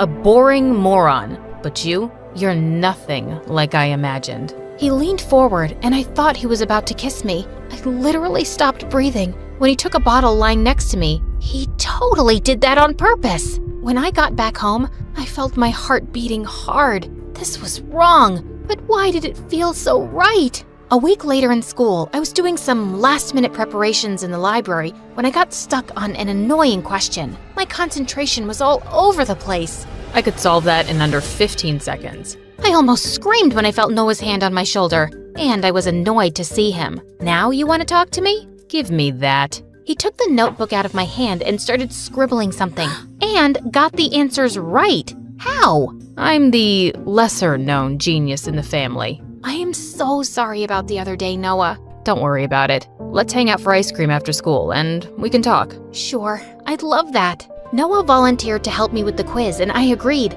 We would study till late at night, and I would often catch him stealing glances at me. When the final day of the quiz arrived, I was more than prepared to get that trophy home. And I did, along with a massive cash prize, which was enough to put me through college. Thank you for helping me. I couldn't have done this without you. I would do anything for you, Rose. I like you, and I think we should give us another shot. He looked at me with so much hope, but I couldn't do it. I like you too, Noah, but not in the way that you want me to. It's never gonna work out between us. Because of Henry? What do you even see in him? Noah's words made me realize what I'd been hiding from all this while, but I was too stubborn to accept it. No, it's not him. I have to work hard for my future, and I can't afford distractions. Noah looked at me heartbreakingly and left. After that day, I realized the whole thing was getting messier by the day. I decided on talking to Henry about it, but when I met him a few days later,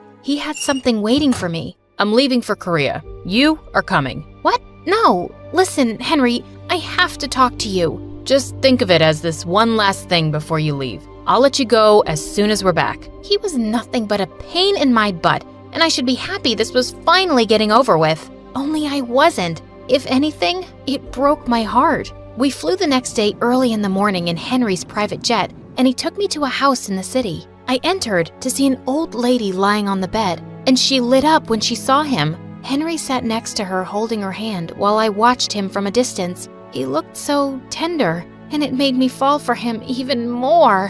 When I found him alone, I asked him who she was. My grandmother. I lost my dad when I was a kid, and she's all I have. What about your stepdad and Noah? They're my mom's family, not mine. He looked so vulnerable, and I don't know why, but I felt like hugging him. I know how you feel. My granddad is my only family too. Looks like we have more in common than we thought. He placed his hands on mine, and I suddenly felt so close to him. I was in love.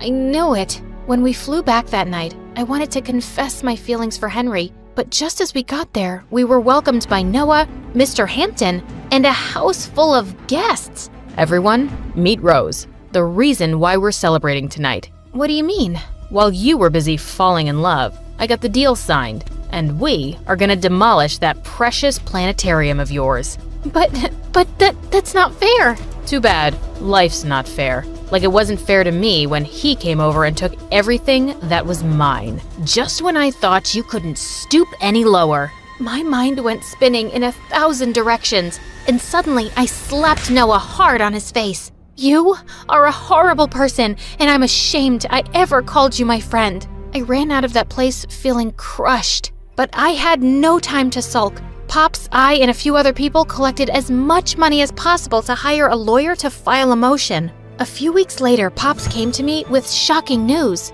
I just got a call that the Hamptons are ready to give the planetarium back, along with $1 million. What? That's amazing! But how? He handed me an anonymous letter that had all the details about exactly what had happened and how Noah had manipulated the situation. It was easy to guess who it was when I saw the handwriting.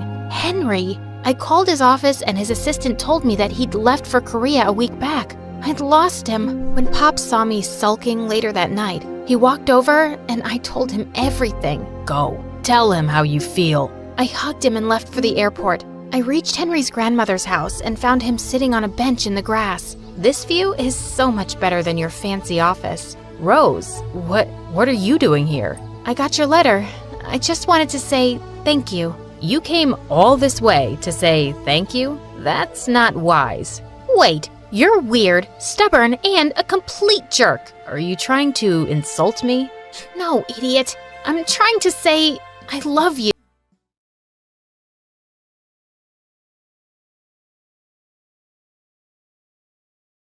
Hi, my name is Isabella, and I live in Paris. Please like and subscribe. I lived with my mom, who was an amazing seamstress and worked at a fashion house. She would often take me to work with her, and I loved wrapping different fabrics around myself and posing like a supermodel. So, you want to be a model or a designer? Because you're killing it with that catwalk. Can I be both? Of course you can, sweetheart. You can be anything you want. Mom and I weren't your regular mother-daughter duo. We were best friends. I think that cute guy is looking at you, Mom. Don't look in his direction, please. Is he? Oh, do I look okay? How's my hair? Mom, you gave him that weird smile. Now he's gone. No problem. I've got you, baby. Yep, that's how we were. Totally each other's pals. Life was good until one day the fashion house where Mom worked laid off all their workers. And things took a turn for the worse when our landlord gave us an eviction notice soon after. In these awful times, Mom had no choice but to turn for help to her half-sister Amy. Mom had always told me they'd never gotten along, so I'd never met her before. But when we got to her house, I saw that my aunt lived in a huge mansion, and the welcome she gave us was totally unexpected. Oh my God, a single mom, jobless, homeless. I feel so sorry for you, honey.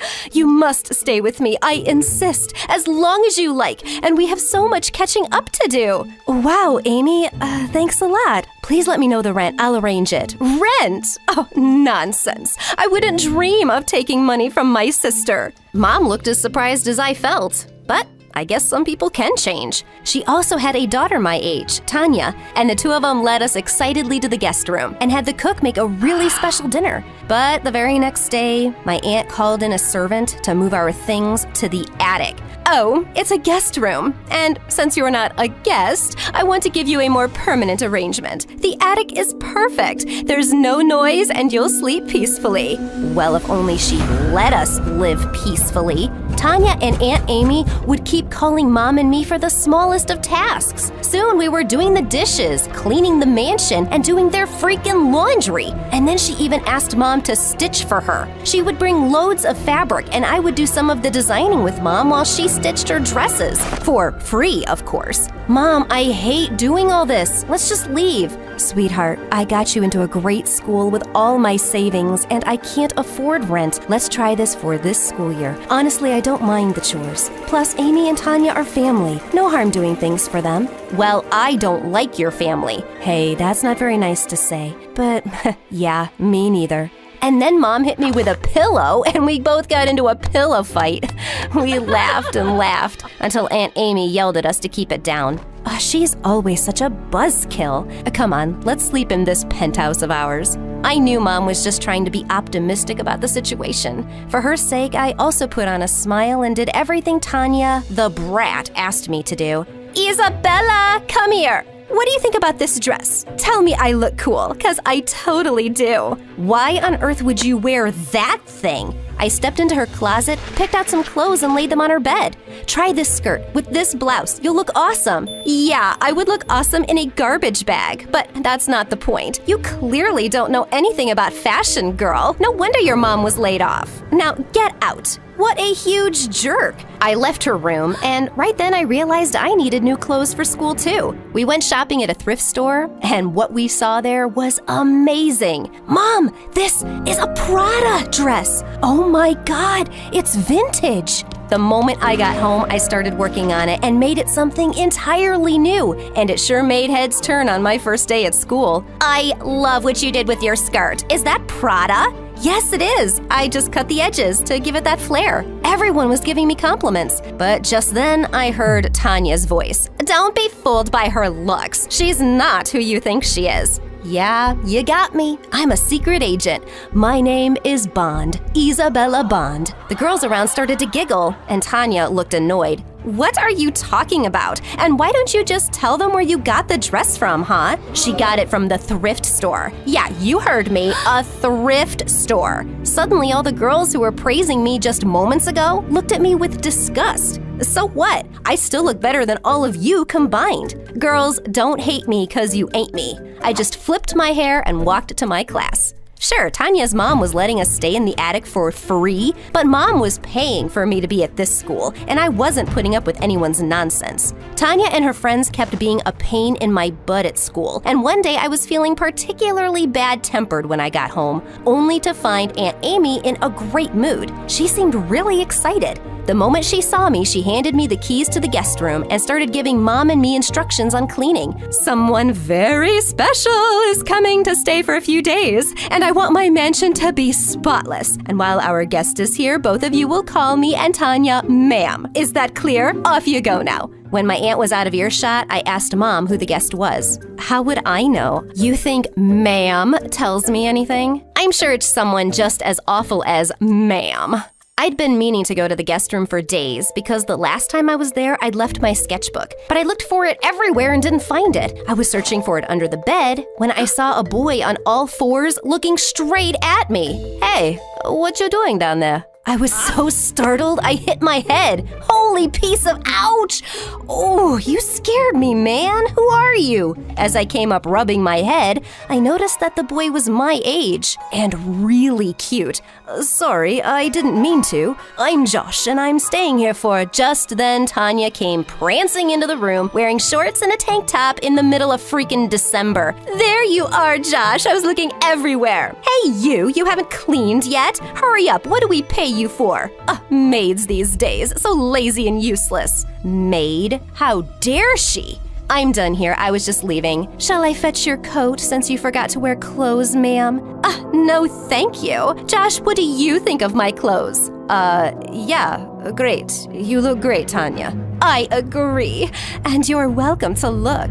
Gosh, she was such a shameless flirt, and soon enough it was obvious what Aunt and Tanya were up to. Josh was the son of Aunt's rich friend, and clearly both of them had one goal: set Tanya up with Josh. Tanya was desperately trying to impress him and making a fool out of herself in the process. One evening, she brought out a jigsaw puzzle she'd been working on for months. You see this? I did it in just 4 months. Can you believe it? Am I missing something? Duh, look, it says 2 to 4 years. I finished it in record-breaking time. I almost burst out laughing. And just then I caught Josh's eye. He was trying really hard not to laugh too. Later that night, it was snowing outside, and I picked up my skating shoes to go to the frozen lake nearby. Just as I was sneaking out, I heard a loud noise from the kitchen, and I found Josh there. Hey, did I wake you up? I just wanted some hot chocolate, and I can't find anything. Oh, well, good luck. Wait, can you make it for me? I could, but I'm not gonna. I'm going out. Okay, fine. Can you at least switch the stove on? You don't know how to switch the stove on? Yeah, well, I've never done it.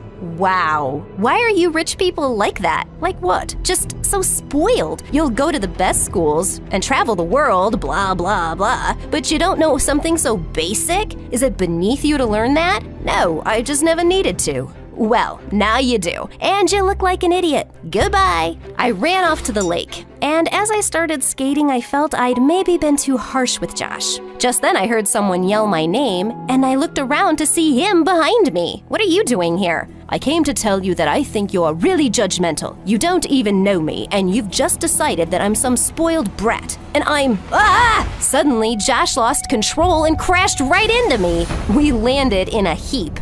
I got up on my feet immediately, but Josh winced in pain. Ouch! I think I hurt my ankle. Help me up now. Okay, but say please. Say please help me, oh Isabella. Geez, okay. Please help me, oh Isabella. I helped him up and he leaned on my shoulder, but at this rate, we'd get home by dawn. So I carried him back home. Brought you back safe and sound, Your Highness. Just put this on your foot, it'll get better. Shall the servant take her leave now? Thank you for everything, but tell me, you're not really a maid, are you? I ended up telling Josh everything, and he was rather shocked. He seemed like a really nice guy, and our friendship grew over the next few days. Josh told me how his mom and Aunt Amy had a business together. His mom was a designer, and he was in town to apply to top fashion universities. I showed him some of my designs one night, and he was really impressed. The next time we met, Josh brought some admission forms for me and made me fill them in. You can be a top designer. I know it, Bella. Bella? Did you just give me a nickname? Yeah. Tell me, do you like it? He was so close to me, and just when I thought he'd kiss me, I heard Aunt Amy's voice. Oh, you're here! What are you guys talking about? Josh was asking me where fashionable ghosts shop, and I told him the truth. They go to the boutique. Josh started to laugh, and my aunt just glared at me and left. The next day, I took a day off from school and went out with Josh. When I spotted some kids sledding in a park, I had an idea. I borrowed a sled from a kid and made Josh sit with me. And then off we went. Oh God, please slow down. Just hold on tight. I won't let anything happen to you. Well, we ended up flying off the sled and rolling in the snow. I couldn't stop laughing. And just then, Josh leaned over and looked deep into my eyes. And then he kissed me. And it was the most perfect kiss. Josh left a few days later, and soon after, I received my interview letter from the university. I prepped day and night for it, but on the day, right when I was about to leave, I couldn't find my sketchbook. I had to show my designs at the interview. When I went downstairs, I screamed when I saw Tanya burning my sketchbooks on the stove. No, what are you doing? Oh, you think you can steal my boyfriend and be some big shot designer, huh? Not on my clock. I just lost it. I leapt forward and gave Tanya a much-deserved slap. How dare you? Just then, Mom stepped in, looking like an angry lioness. Zip it, Amy. I've had enough. I've put up with everything, but I will not put up with you or your dumb brat hurting my daughter. And you can do whatever, but one thing is certain. My daughter will be something big one day, and you'll just be jealous morons.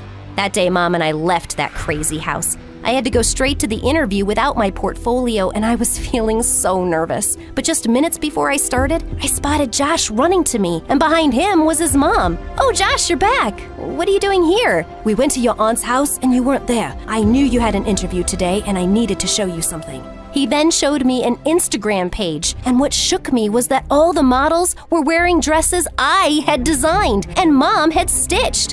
What? These are my designs. Yes, and your aunt was selling them and claiming them as hers. The moment you showed me your designs, I figured she was up to no good. My missing design book and all the dresses she made Mom stitch. It made sense. That witch was making us work without a penny or any credit. Josh's mom went inside where the interview panel was waiting, and she told them how her brand was using my work. The panel was pretty impressed seeing my work on her Instagram page, and I got in. Josh's mom cut all business ties with Aunt Amy and even hired my mom. I heard Aunt was in a great deal of debt and had to sell almost everything, including her house. Well, she deserved it. I got into fashion designing school with Josh and graduated with flying colors. He asked me to marry him soon after, and of course I said yes. By the time I was 25, I became one of the top fashion designers in my country. And when my work was showcased at Paris Fashion Week, I was my own showstopper. I could never be what I am today without my first inspiration and my best friend. I don't know if you know this, but ever since I was a kid, the person I've wanted to be the most is you, Mom. Thank you for everything. I love you.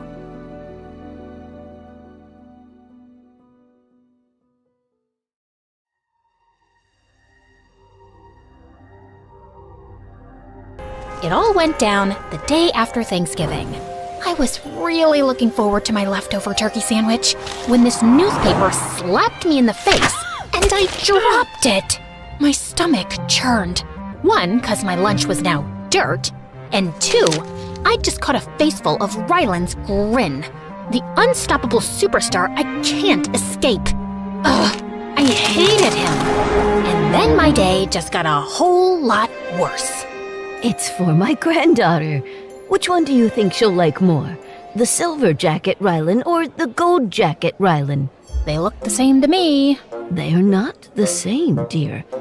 The golden one makes his eyes look more blue, and the silver makes his hair look glossier. And if you see closely... Oh my God, they're just stupid figurines. He's not gonna jump up and do a private concert in your cart. Just then, my boss started calling me, and I rushed back to work. In the evening, I headed to an ice cream parlor to catch a break. But blocking my way was a life-size cutout of Rylan. Get out of my way. Ma'am, are you okay? Does this thing really need to be right at the entrance? Yes, it's part of the Ryan Pierce Summer Sweets campaign. We get a bonus if we sell enough triple scoop sundaes. I don't care if this gets you a golden ticket to Willy Wonka's factory. Get this thing out of my face! The lady's scaring me. I grabbed the cutout and stomped on it. The store manager tried to stop me, but I was so furious I couldn't stop. And before I knew it, I was booked for vandalism. Hi, I'm Eva, and I hate Rylan Pierce. But can you really blame me? Rylan and I grew up in the same tiny town. For me, music was an escape when things at home got heavy. Dad was always losing jobs, and Mom never had the education to get one. My sister Sky and I started working young just to keep the fridge full. But for Rylan, music meant everything. He wanted the spotlight, the stage, the world. One day, I'm gonna be rich enough to leave this town and make music that actually makes people feel something. And what, leave me behind? No way, you're my inspiration, Eva. I'm taking you with me. But right after high school, Rylan started singing at this little cafe downtown and got spotted by a music label. He moved to LA with his mom. And for a while, we stayed in touch. But then he just cut me off. He didn't answer my calls, never replied to my texts. And one night, I saw him on TV, surrounded by girls, smiling without a care in the world. It was obvious he'd forgotten all about me. So eventually, I gave up going after him. We were best friends, and I always thought we could be more, but clearly I was wrong. That was 3 years back, and now he's a superstar with his face splashed across every billboard on Earth. And every time I see him, I'm reminded of his betrayal. Like today. The police let me off with a warning, and I asked Sky to come pick me up. So, what happened? I just wanted to have ice cream, but this giant Rylan cutout was in my face. So I gently pushed it aside. You shredded it to pieces and traumatized a 5-year-old. And this is not even the first time you've reacted like this. You go feral every time you hear Rylan's name. You have a playlist called Songs I'd Sing If Rylan Didn't Leave Me. You're still in love with him. No, I was never in love with him. I just liked him. A teeny, tiny, microscopic, a medium-sized amount. You cried enough to sink the Titanic when he left. Look, all I'm saying is you clearly have some unresolved trauma with Rylan. And if you don't start unpacking that, you'll turn into one of those vicious cat ladies who scream at people for laughing. I tried to close Rylan's chapter and get on with my life. I left my hometown and moved to New York with Sky. I got a haircut, even went on dates. And most of them sucked. But to be fair, it wasn't entirely their fault things didn't work out. So I'm studying to be a zoologist. Ah, perfect. As a zookeeper, do you think you could get me a snake? I've been thinking about keeping one as a pet. I'll name him Rylan. Cool, right? This band makes such good music! But you know who doesn't make good music? Rylan Pierce. I have this theory that if you remove the background music, he sounds like a dying dolphin. Also, I think he uses auto-tune. Somehow, every conversation circled back to Rylan, which obviously put my dates off. So eventually, I just gave up on love and threw myself into work. I worked for this magazine, where I mostly follow my boss around at fancy events, and I was doing a pretty good job, until one afternoon, everything changed. My boss had opened a golf club, and I was managing the launch event for the magazine when I saw someone familiar. Rylan? I thought I was hallucinating, but my boss had invited celebrities to play a few rounds of golf, so it wasn't totally impossible.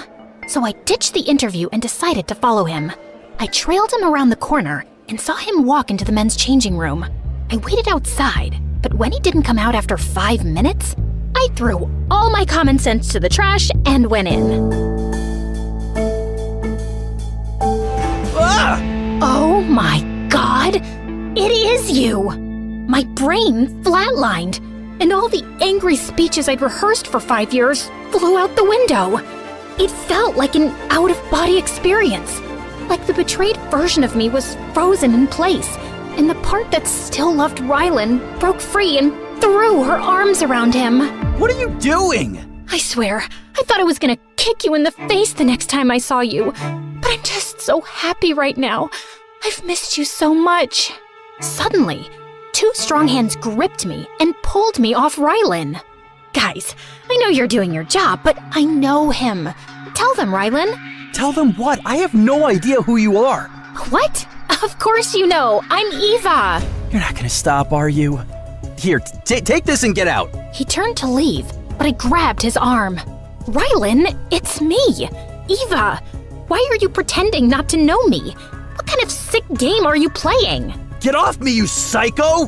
His security dragged me out as I kicked and screamed, and then they threw me out of the venue. If that wasn't humiliating enough, my boss fired me for creating a nuisance. I lost my job, my dignity, and my emotional stability all in one day. And I was devastated. I spent years imagining this moment, where I'd yell, he'd apologize, maybe laugh, maybe cry. I never thought he'd just look through me like I was a complete stranger. That's because he is a jerk. And now that you've hit rock bottom, you can only go up from here. Or I could keep digging till I enter another dimension and get away from my miserable life. Sky tried to cheer me up, but I couldn't stop thinking, why would Rylan pretend not to remember me? I spent the whole night digging for answers. And sure, Rylan mentioned his hometown in his interviews, but nothing about school, friends, or any childhood memories. Even other people were confused. That's so weird. No one forgets high school unless they want to. What if Rylan Pierce is just a stage name for this guy, and the real dude's locked in a basement somewhere? Most of these theories made no sense. But after the way he acted at the golf club, I knew something was up. And as luck would have it, his team was apparently hiring an assistant for him. Bingo! I applied under a fake name, told Sky I was off on vacation, and booked a flight to LA. If Rylan wasn't gonna let me get close to him as Eva, I had to go in as a completely different person and find out what had happened in the last 5 years. So I dyed my hair and changed my eye color. But when I got to the interview, the place was crawling with applicants, mostly girls with Rylan's face slapped across their t-shirts. I was the only one who didn't look like a deranged fan. And that's exactly what got me in. I was beginning to wonder if anyone normal's gonna show up. Most of these girls are hoping Rylan will walk in and sign their forehead. Yeah, I noticed he's not around. He hates interviews, or anything public. The last time he was out at this golf event, and he got ambushed by this crazy fan. Anyway, your resume's strong and you don't look like an idiot obsessed with Rylan. So I guess, welcome to the team, Leah. Yep, they really had no idea. By the end of the day, Rylan's team showed me the ropes and gave me a not-so-short list of things I had to do for Rylan. I managed to cover most of it, but the next morning when he walked in, I was still wildly unprepared. So you're the new assistant. Yes, I'm Leah, a huge fan. Shocker. What's my day looking like? Since when had this boy become so rude? Over the next week, I bent over backwards to make Rylan's life easier. Color-coded his schedule, fetched his dry cleaning, chased him across studios. But he barely looked at me. Except, of course, when he needed to bark orders. This is the wrong shade of black. I said onyx, not raven. They're literally identical. Oh, really? I must be blind then. I didn't mean... Give me the right t-shirt now. I'm already late for the interview. God, that's awful. How difficult is it to get one iced latte right? Am I asking for the moon here? Fix it! He'd made it his life's personal mission to offend everyone around him. And I was so busy trying not to set him off, I barely had time to breathe, let alone dig into the mystery I came here to solve. But one night, I spotted him in the media room watching a movie, and I decided to ask some questions, pretending they were an interview for a magazine. But as I got closer, I realized he was sleeping. I leaned in just to confirm.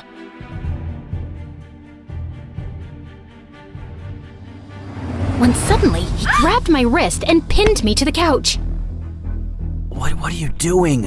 I was just checking if you were alive. You're a really quiet breather. Why are you here? I just had to ask you about this interview for a teen magazine. And this couldn't wait until morning? Yes, but then I thought, maybe not. Rylan finally let me go, and I sat up straight. Don't ever do that again. I could have hurt you. It's totally my fault. I'm very sorry. Wait, you're watching Frozen? Rylan fumbled with the remote and shut off the TV. I wasn't judging. I love Frozen too. Everyone thinks it's for kids, but it's really about breaking free of expectations. Get to the point. Right. Okay, so could you tell me a bit about the town you grew up in? It was a small town, nothing special. And high school? Were you popular? Did you have any friends? Or maybe best friends? Nope. Nope to all 4 questions? Who cares about all this? Your fans do? They want to know more about you and your life. More personal stuff, like, first crushes, or maybe you could talk about that scar on your arm? How do you know about that? I froze. That scar happened when Rylan fell off his bike in middle school, but I wasn't supposed to remember that. Not as Leah. Oh, I saw it once, at the pool. You were swimming. You were watching me swim? Yeah, but not in a creepy way. I was just there, hovering in the background, in case you needed something. Rylan got closer, and I stopped breathing. That sounds both suspicious and creepy, and I don't like either. You got any more questions? Yeah. Have you liked and subscribed to MSA? It's this really cool channel on YouTube. He practically threw me out of there. But hey, I bet he's gonna do it later. And you better do it too. After that bombed spectacularly, I was pretty sure Rylan was onto me. I caught him watching me intensely a few times, and someone from the team casually mentioned he'd asked for my background. I needed to fix things, so when his manager said he had a big concert in Korea coming, I figured it was my chance to get in his good books. I was doing his bookings when I found a crazy deal on a 5-star hotel. But just as I punched the card details, the screen went blank, and minutes later, Rylan burst in. Who used my card to make an online booking? I did, but I don't think it went through. My laptop sort of died on me. Oh, it went through. To hackers. Half my account's been drained. Thank God I caught it early and froze the card. What were you thinking? I'm sorry. I swear it was a mistake. There was this massive discount on a really good 5-star hotel, and I thought... You got my card hacked for a discount? I'm Rylan Pierce. I don't need discounts. Man, this has got to be the dumbest thing I've heard. Okay, yes, I messed up, but I can fix this. No, just pack your things and leave. You're fired! His words hit like a punch to the gut, and that night, I cried into my pillow like a total wreck. This was my one chance to be around Rylan again, and I blew it. Still, if I was getting kicked out, I figured I might as well go out swinging and remind him who I was. I had nothing to lose, and he'd already fired me. But the next morning, when I walked up to his room, I heard him yelling on the phone. You could threaten me all you want, but if you lay a hand on her... Are you listening to me? And then he hung up and hurled the phone at the wall. And then he saw me. Oh, so now you're eavesdropping too? I wasn't trying to listen, but are you okay? That's none of your business. Get out! Why are you so rude, dude? I know I've made a mistake, but you're not exactly boss of the year either. You're rude, mean, and you act like everyone around you is beneath you. I don't know what your deal is, but I'm not your punching bag. But Rylan's eyes were locked on the window like I wasn't even there. Look at me when I'm talking to you. Oh God, I need to leave. Oh, no, you don't get to leave. Not until I'm done talking. Dang it, I don't have time for this! He grabbed my hand, yanked open the door, and dragged me into the hallway. I scrambled to keep up as he charged down the stairs, straight into a basement that looked like something out of The Conjuring. Where are we going? Just keep moving. Where? It looks like we're headed into a dungeon. I don't have a good feeling about this. At least tell me what's happening. Just then, Rylan kicked open a side door and led me outside to a motorbike. Hop on. On that? No way! That thing's barely got a seat. Just then, I heard shouting. I turned around and saw these men in suits running toward us. One of them fired a warning shot, It hit the metal door frame behind us. Oh my God! Why are they firing at us? Just get on the freaking bike! I hopped on and he hit the gas. The bike shot forward and I screamed like a dying goat. I'm too young to die! I don't even know how to file my own taxes! I still lie to my dentist about flossing! Why am I on this bike? Ah! We swerved into the street, narrowly missing a trash truck, a street vendor, and a dog. Just as I thought we'd lost them, a car came out of nowhere behind us.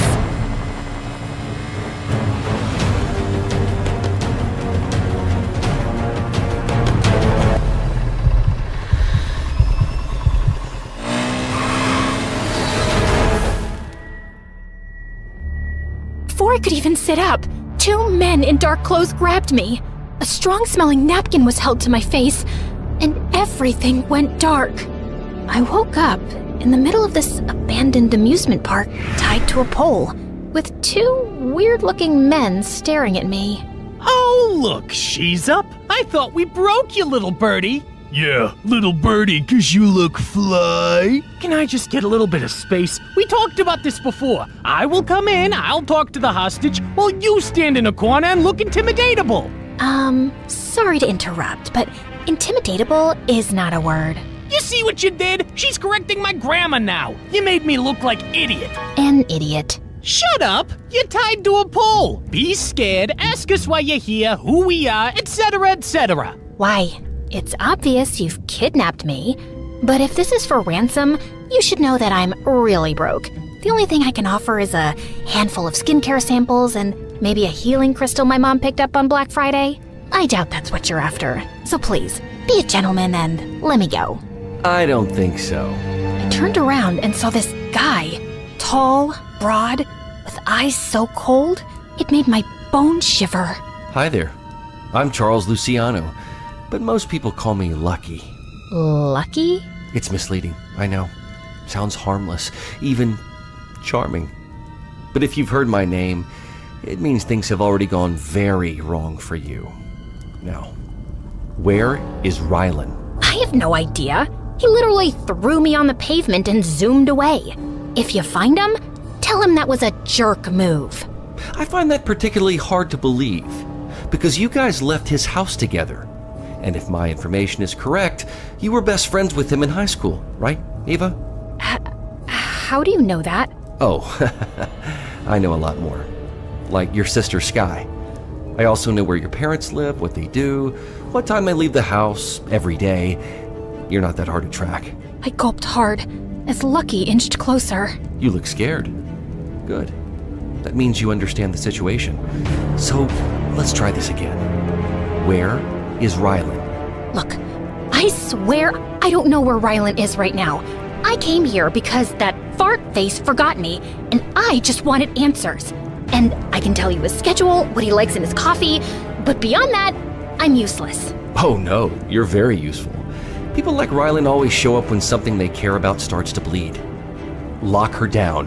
His men grabbed me by the arms and threw me into some grimy maintenance room. And one of them jabbed me with something. Ow! What was that? Just something to help you sleep. When suddenly, someone tapped on the window. Oh my God, it's the ghost of Prince Harry! It's me, Rylan, you lunatic. Rylan? I don't know any Rylan. You don't recognize me? You should see your face. That doesn't feel nice, right? Right? He popped the lock on the window and climbed through like an action hero. I don't know what's wrong with you, but we gotta hurry. Can you climb through that window? Which one? I can see like 5? Did you hit your head or something? No, my head is fine. But my butt? Not so much. I think it's the injection these people gave me. I feel like a microwaved rubber duck. Very melty.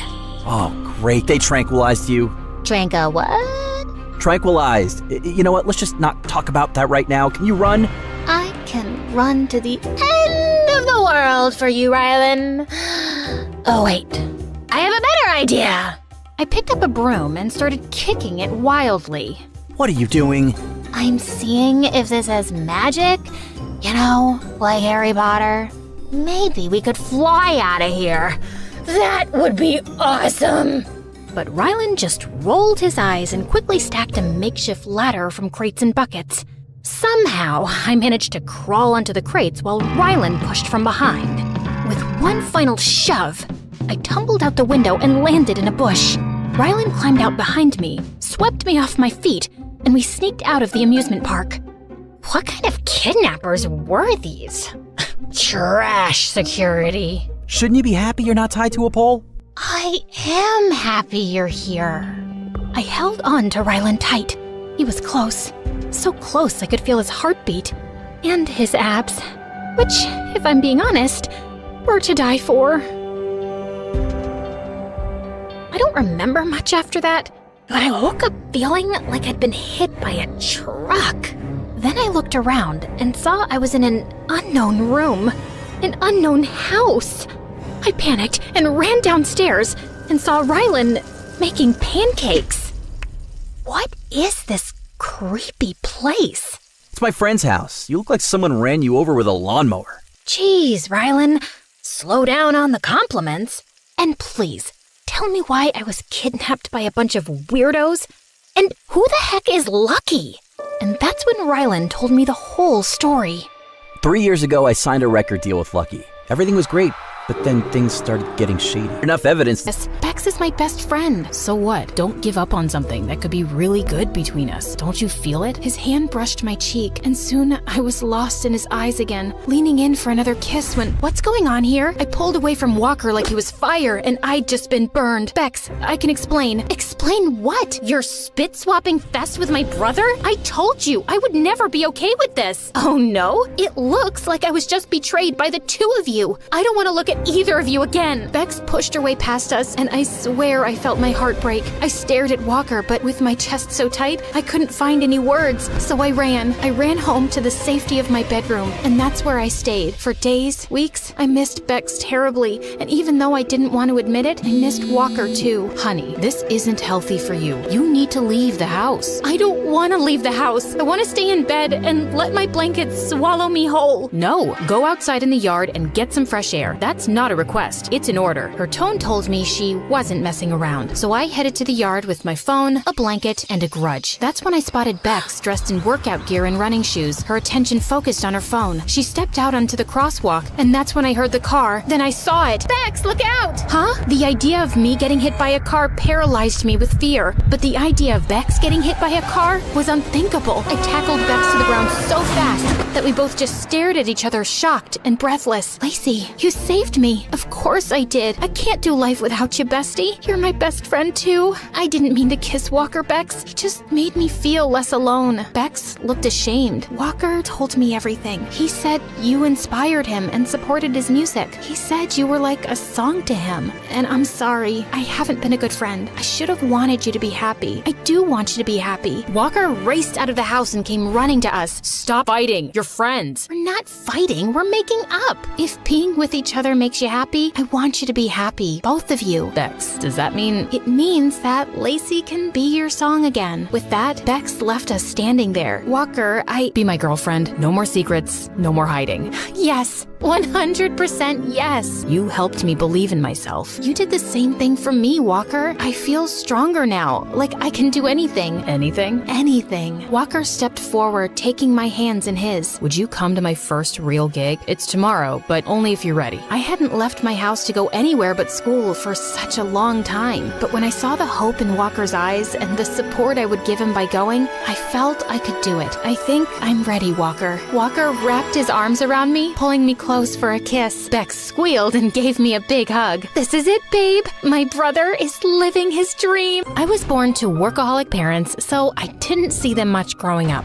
My babysitter didn't find me too interesting either. She'd spend hours watching TV, watching weird wrestling competitions on the TV, while I would spend endless hours drowning my face in fashion magazines. It was my dream to start my own clothing line someday, and it would be so successful that my parents wouldn't have to work another day in their life and spend all their time with me. When I turned 16, Mom and Dad got me admitted into one of the best schools in the city and took me shopping to get some new stuff. I was smitten by this gorgeous designer handbag. Mom, Can I have this, please? Emma, that's $3,000. We can't afford that. Not after that expensive school. Really? You work so much, I thought we were rich. Mom gave me a weird look and we left. But I couldn't take the bag off my mind, so I decided to make my own money. I made lemonade stands, mowed lawns, and walked every rich person's dog that needed a run, even ones twice my size.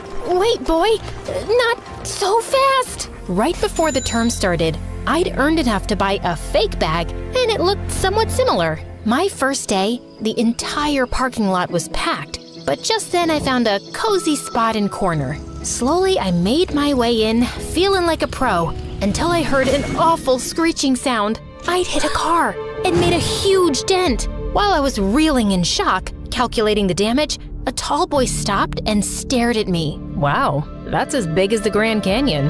Good job. Sarcasm is not helping, dude. Do you have any idea whose car this is? Let me see. Looks like mine. Sure enough, he unlocked the door and tossed his backpack inside. My mind went into overdrive. How could he be so indifferent after I dented his very pricey-looking car? I'm so sorry. This is totally my fault. I'll make it up to you. Cool. Get it repaired then. I looked at him confused. There was no way I could afford to repair the damages. Before I could respond, he inched closer, and I swear he smelled like oranges. Or you could agree to go on a date with me. Your call. Take your time. There's no rush. I'm Caleb, by the way. He was cute, but I'd barely met the guy. I thought about it hard before saying yes, and later found out that Caleb was freaking rich. His dad owned a multi-million-dollar company, and basically everyone's parents at school worked for his father. He was like a huge deal. Caleb and I went on several dates after that, and I grew to like him. He was a great listener and totally grounded. I want to start a business of my own one day, like a super cute fashion line. That sounds ambitious, but I'm sure you'll pull through. I can feel it. A month later, when he asked me to be his girlfriend, he filled my car with roses and a giant stuffed teddy bear. I was happy, but the girls in school just went bonkers. On our first date as a couple, Caleb gifted me an expensive handbag, the original version of my fake one. Wow, that's awesome, but I can't take this. You're my girlfriend now, and you only deserve the best. Caleb insisted, and I couldn't say no. It was my favorite brand after all. One day after school, Caleb invited me to his place where he lived all by himself. While he swam in his private pool, I sketched new fashion designs in my journal. What do you think? Very chic. You know you don't have to work, right? I'll have more than enough money to support us. I know, but this is my dream, and I want to do this for myself. Whatever floats your boat, love. Just remember, I'll always be there for you. That summer, I decided to take a business class at a local community college, and I was by far the youngest one there. Not that I cared. I belonged there. I was busy concentrating on what the professor was saying when a heavy voice interrupted me.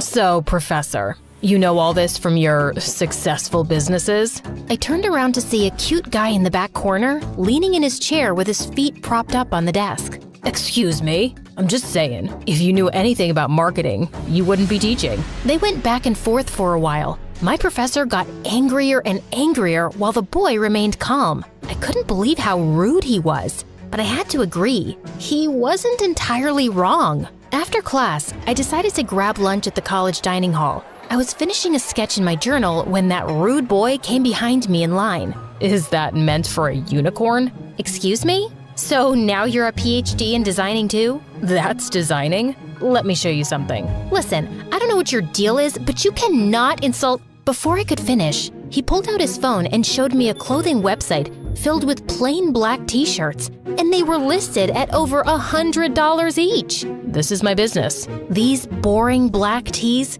You could get these anywhere. He clicked a few apps and showed me his bank statements. The number almost made me fall backwards. How could this guy be making thousands of dollars selling regular old t-shirts? I don't get it. Why are you even taking classes? What can I say? I'm a sucker for knowledge.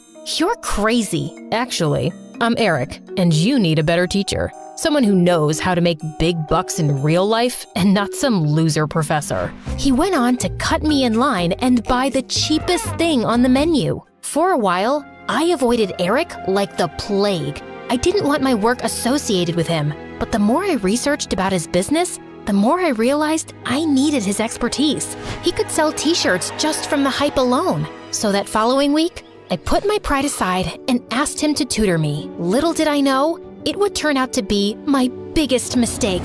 He talked way too fast and laughed at all my questions. He even made me work the customer service line for his business to understand how businesses work. I complained about Eric to Caleb all day. He's so rude and mean. I don't even know how to deal with him. Drop his classes then. I can't do that. He's good at what he does, and I can genuinely learn so much from him. Then take his attitude with a pinch of salt. Anyway, I have something that'll cheer you up. I want you to meet my parents. I was shocked. I only ever saw his dad on billboards or on TV commercials. Being nervous was an understatement. We met them at an expensive Italian restaurant in town the next week. His dad stood up to shake my hand, but when I looked over his shoulder, I saw none other than my tutor sitting at the same table. You must be Emma. We've heard great things.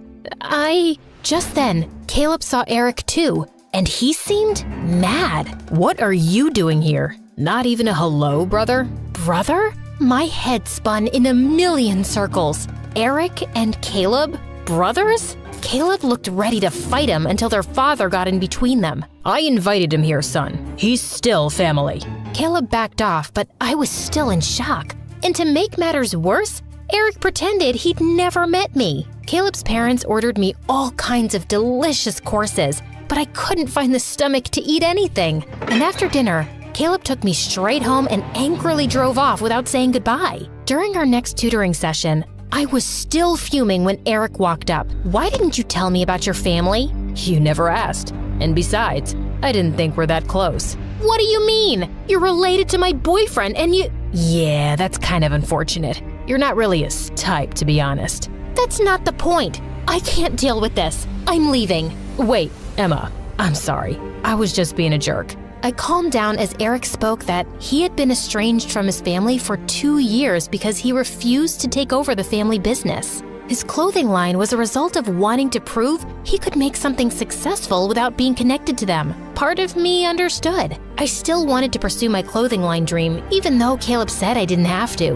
When I told Eric, he didn't laugh, but he seemed impressed. Take out your computer. You're making a website today. Eric helped me create my website from scratch. As usual, he was going super fast and I scrambled to keep up. But when I looked in my laptop reflection and saw him laugh, he looked different to me, almost attractive. Snap out of it, Emma. He's your boyfriend's brother. My website was good, but for the first few days, I didn't get many orders. But I didn't lose hope and continued sketching and building my brand. I worked on them for days until one night I got a call from Caleb and he sounded a bit off. Want to talk about it? Not really, but I have a surprise for you. Caleb told me that he'd put my name in a small fashion show for new designers. I couldn't believe it. Oh, you really shouldn't have. Yes, I should, and yes, I will. I've decided to be more supportive of your dream. Thank you.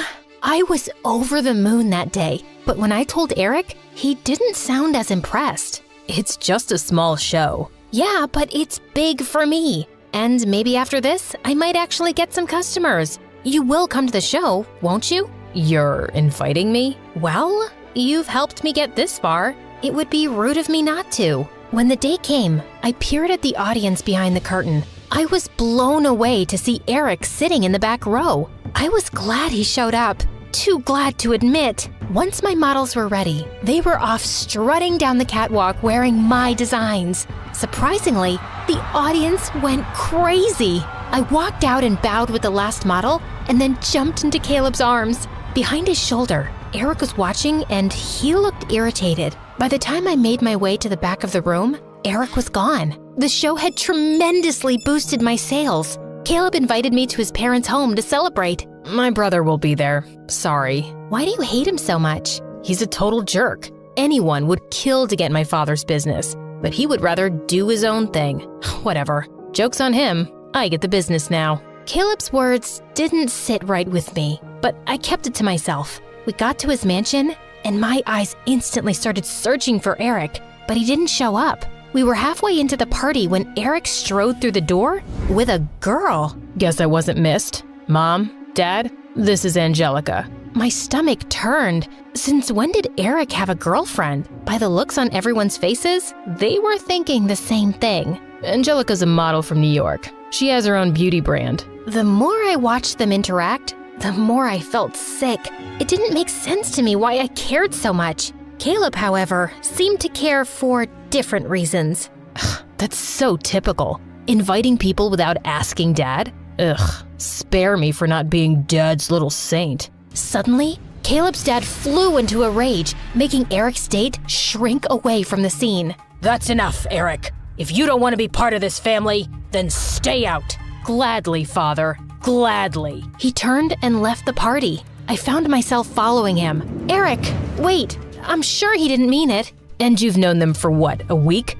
Now you're an expert? I looked into his eyes and saw there was pain there, even though he tried to hide it. You do care. You act like you don't, but you do. His face was so tense, I thought he would snap. Instead, he sighed and turned away.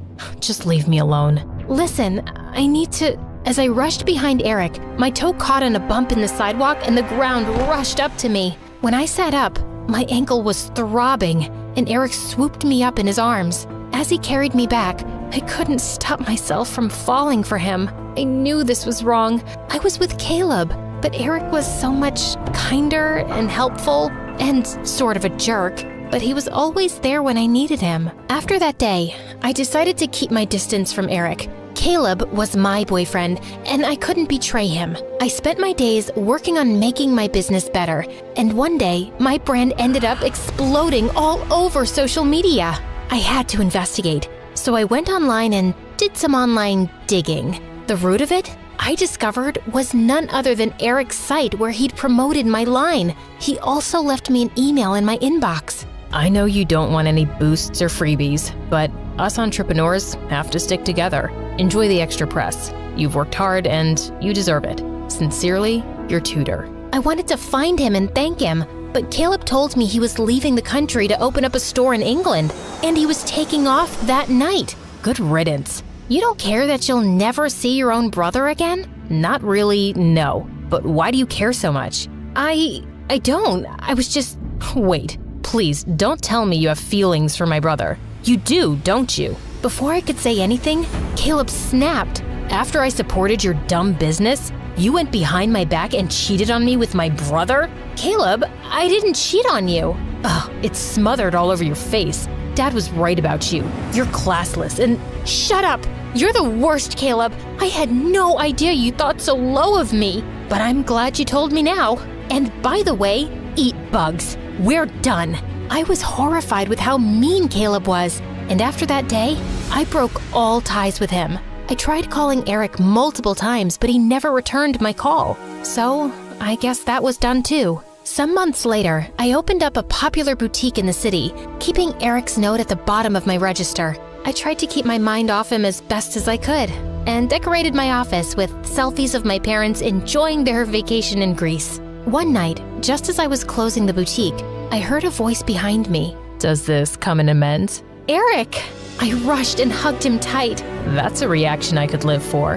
Now tell me, do you have a size larger? I ate too many burgers in England. Taking the shirt he was holding, I went into the back room and found a large for him to try on. He too handed me one of his overpriced t-shirts. How is it? I feel like a unicorn. What about yours? Oh, you know, feels like a regular old t-shirt. Laughing, he grabbed my shirt and pulled me in for a kiss. Ever since I was a little girl, I've always loved to sing. My grandma was a professional singer. She sang around the world with the most prestigious orchestras and operas. I miss her and her voice so much. When I got to 10th grade, I became the singer of the family. I went to the most prestigious performing arts school on the West Coast. My favorite class was music, of course, and my favorite club so far was show choir. We had been the best in the state for 14 years, with the trophies to prove it. My best friend Addison is also in show choir with me. He and I met in kindergarten and have been inseparable ever since. He's the funniest guy I've ever known. He's also gotten pretty cute over the years too. Or at least, that's what all the girls in school think. But I just don't see him that way. Hard to see someone that way when they used to sneak over from next door and put frogs in your bed. Yuck.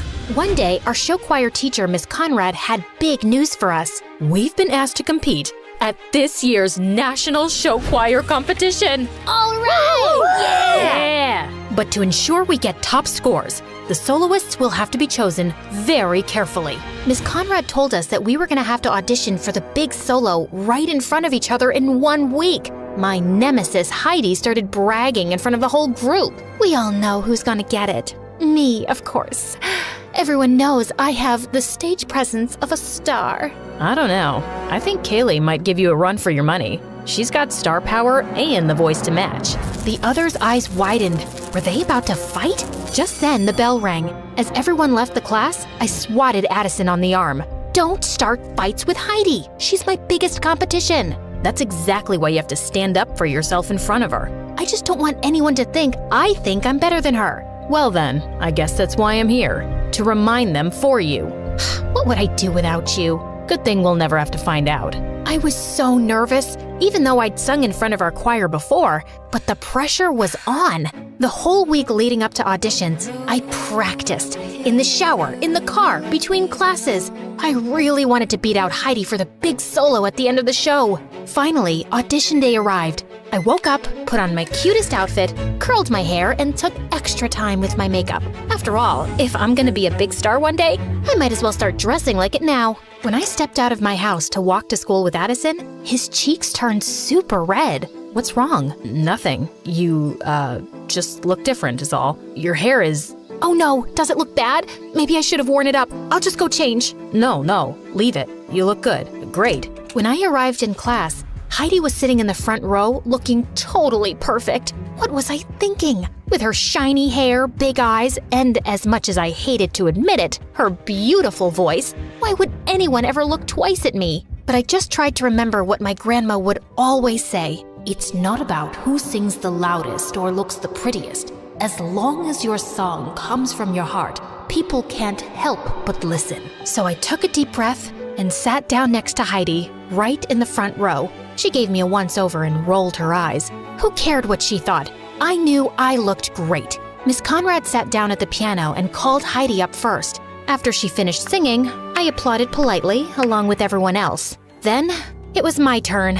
I stood confidently and turned to face everyone. Addison gave me a thumbs up from the back row. Such a good friend. Miss Conrad played the opening notes for my song when suddenly, the door to the classroom burst open behind me. I turned to look, and standing in the doorway was the most handsome boy I'd ever seen. Tall, with long brown hair that fell perfectly into his eyes. He looked just like a fairy tale prince. My jaw dropped. He handed a note to Miss Conrad. Class, this is our newest addition, Patrick. He waved to everyone, then put his hand on my shoulder, looked deep into my eyes and said, I'm so sorry I interrupted your audition. Knock 'em dead. Then he took my seat right in the front row. I gulped. Oh, now I was nervous again.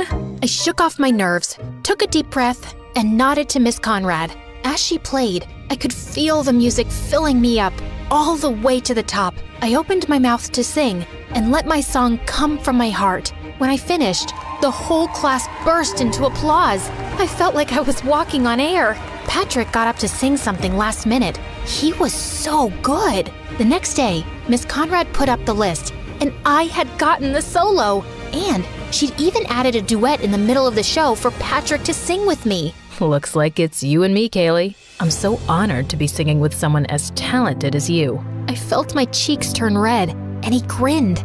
You're so cute when you blush like that. Be careful, or I might just fall in love. He walked away with a wink at me. I couldn't believe he'd just said that, and neither could Heidi, who'd been listening around the corner. Don't get too comfy with that solo. Once Miss Conrad figures out that you'll cave at the first sign of pressure, I'll be ready to step in. Eavesdrop much? Jealousy isn't your color, Heidi. The next day, we started rehearsing for nationals. Everyone was working so hard, and Patrick and I sounded great together. But when it came to our dance, it was like I'd suddenly grown a second left foot. No, Kaylee, no. Once more from the top. Miss Conrad, I'm happy to come up front and show Kaylee how it's done. Not necessary, but thank you, Heidi. Just here for the team. After I knocked Patrick over by mistake for the 3rd time, Miss Conrad called it a day. Kaylee, please go home and practice.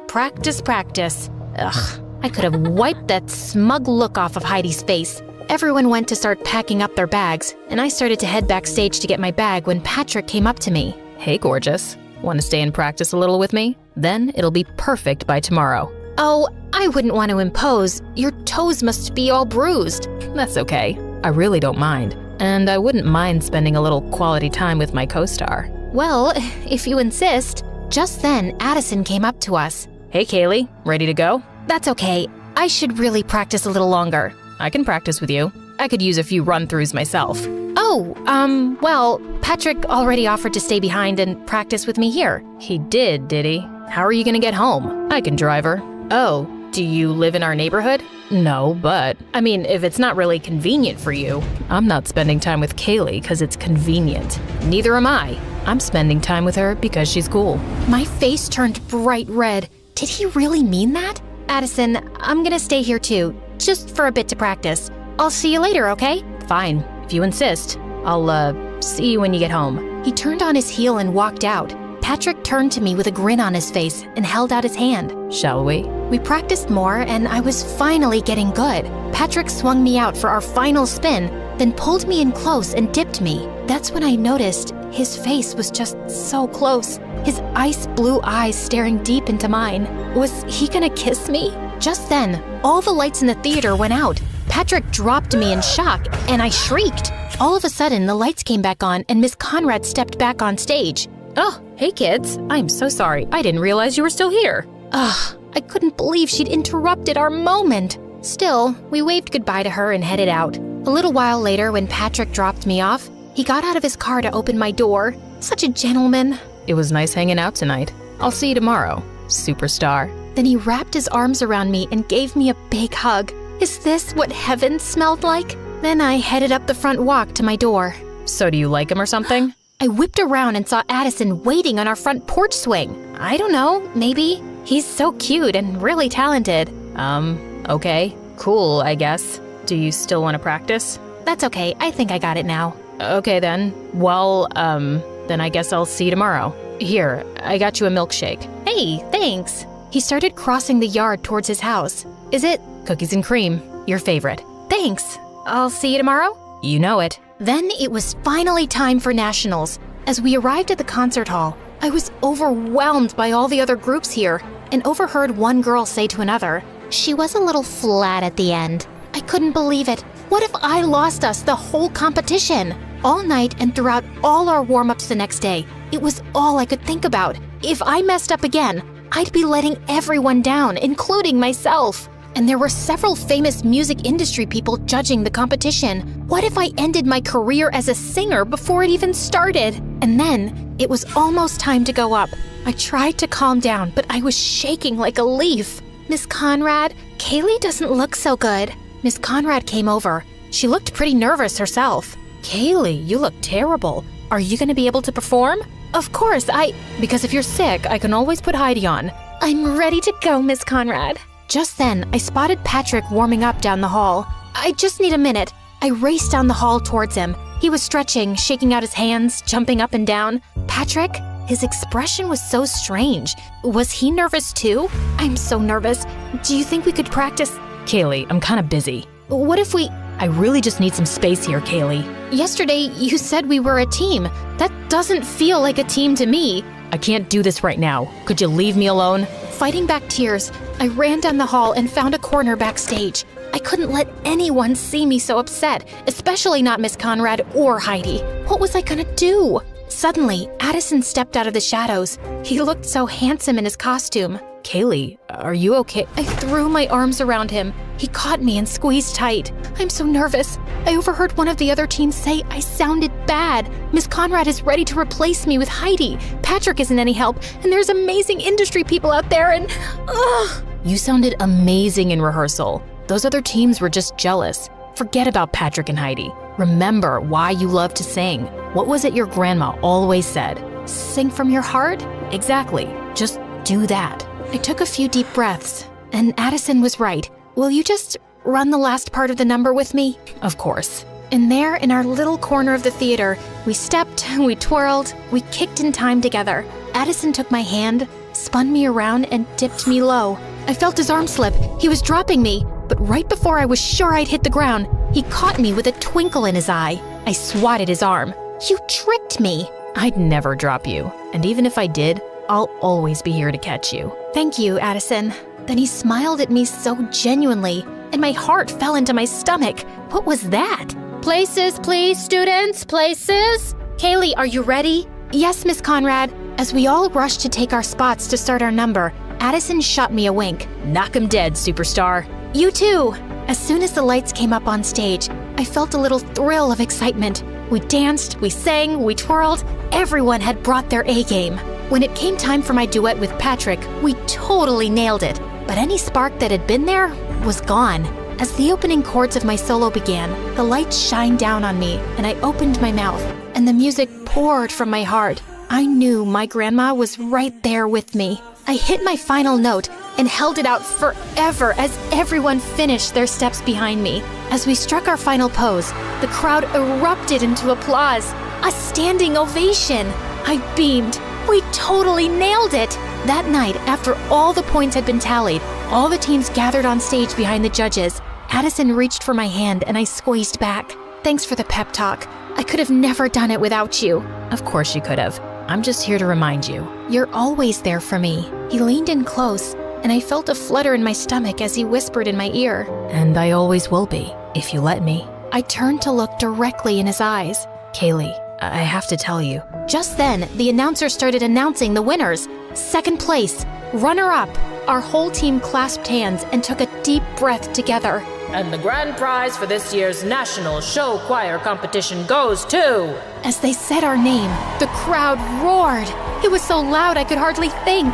Confetti rained down on us as Miss Conrad stepped forward to accept our trophy. I threw my arms around Addison and he picked me up, swinging me in a circle. We did it! We did it!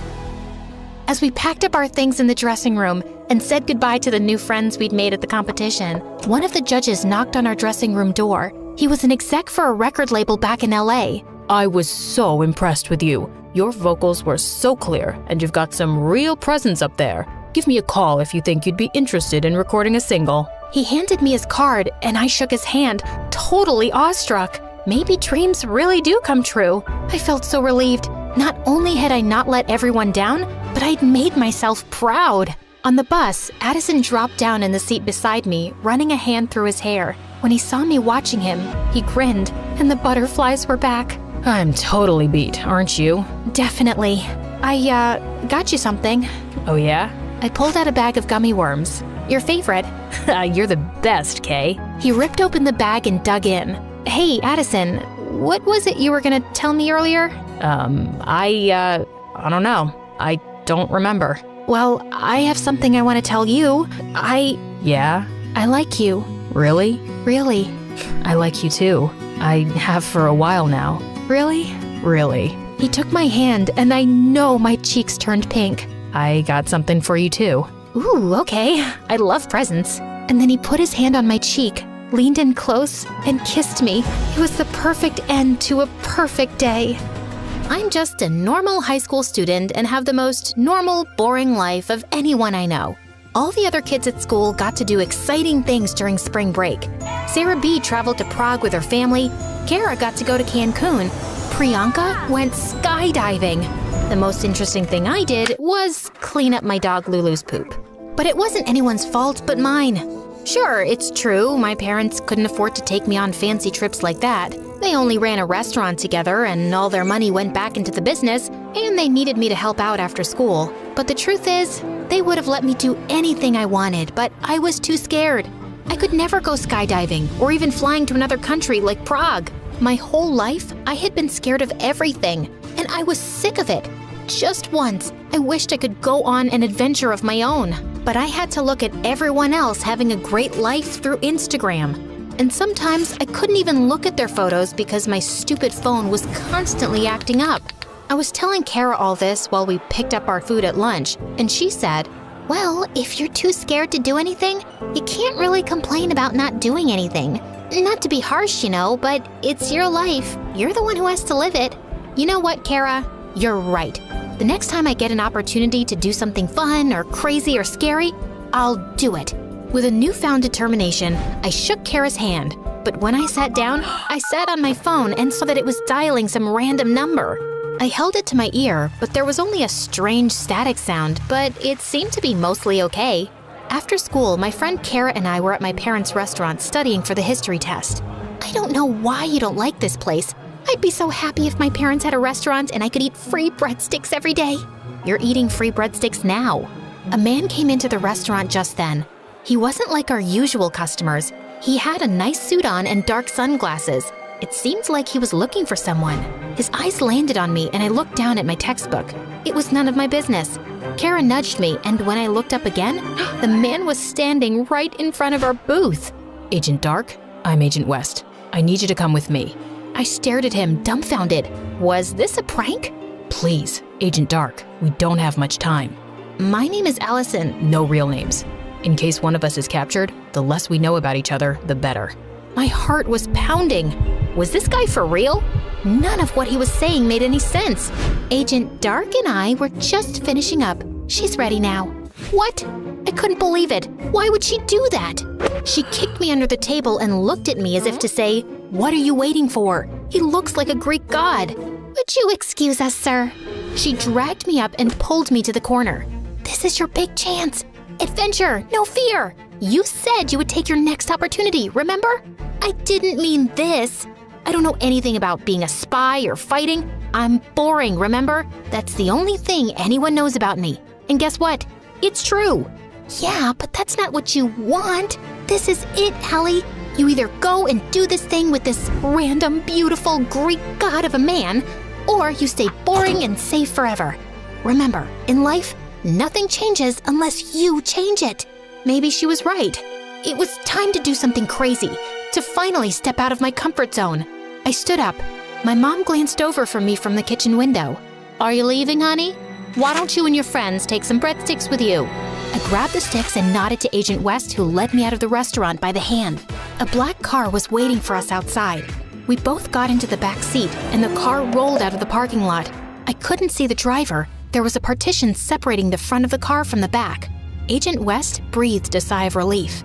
"We were so glad to finally get your signal. We thought you were captured, or worse."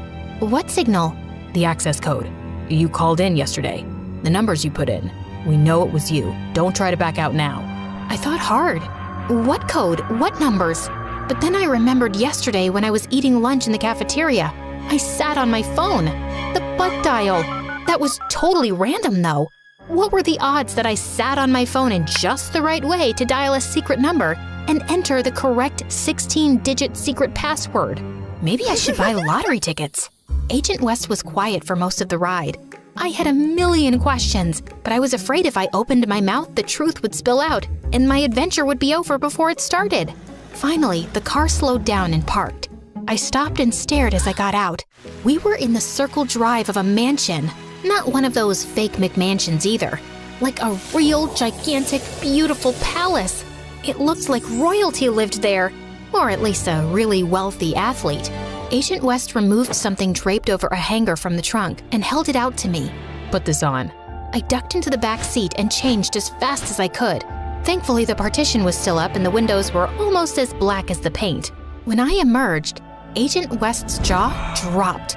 I was in a glittering blue dress. I didn't have a mirror, but judging by Agent West's expression, the dress must have looked pretty good. "Everything all right?" He pulled himself together and we approached the entrance. "Your mission is to distract the ambassador. That'll give me time to crack the safe and steal the device." "Distract him how?" "I'm sure you'll think of something."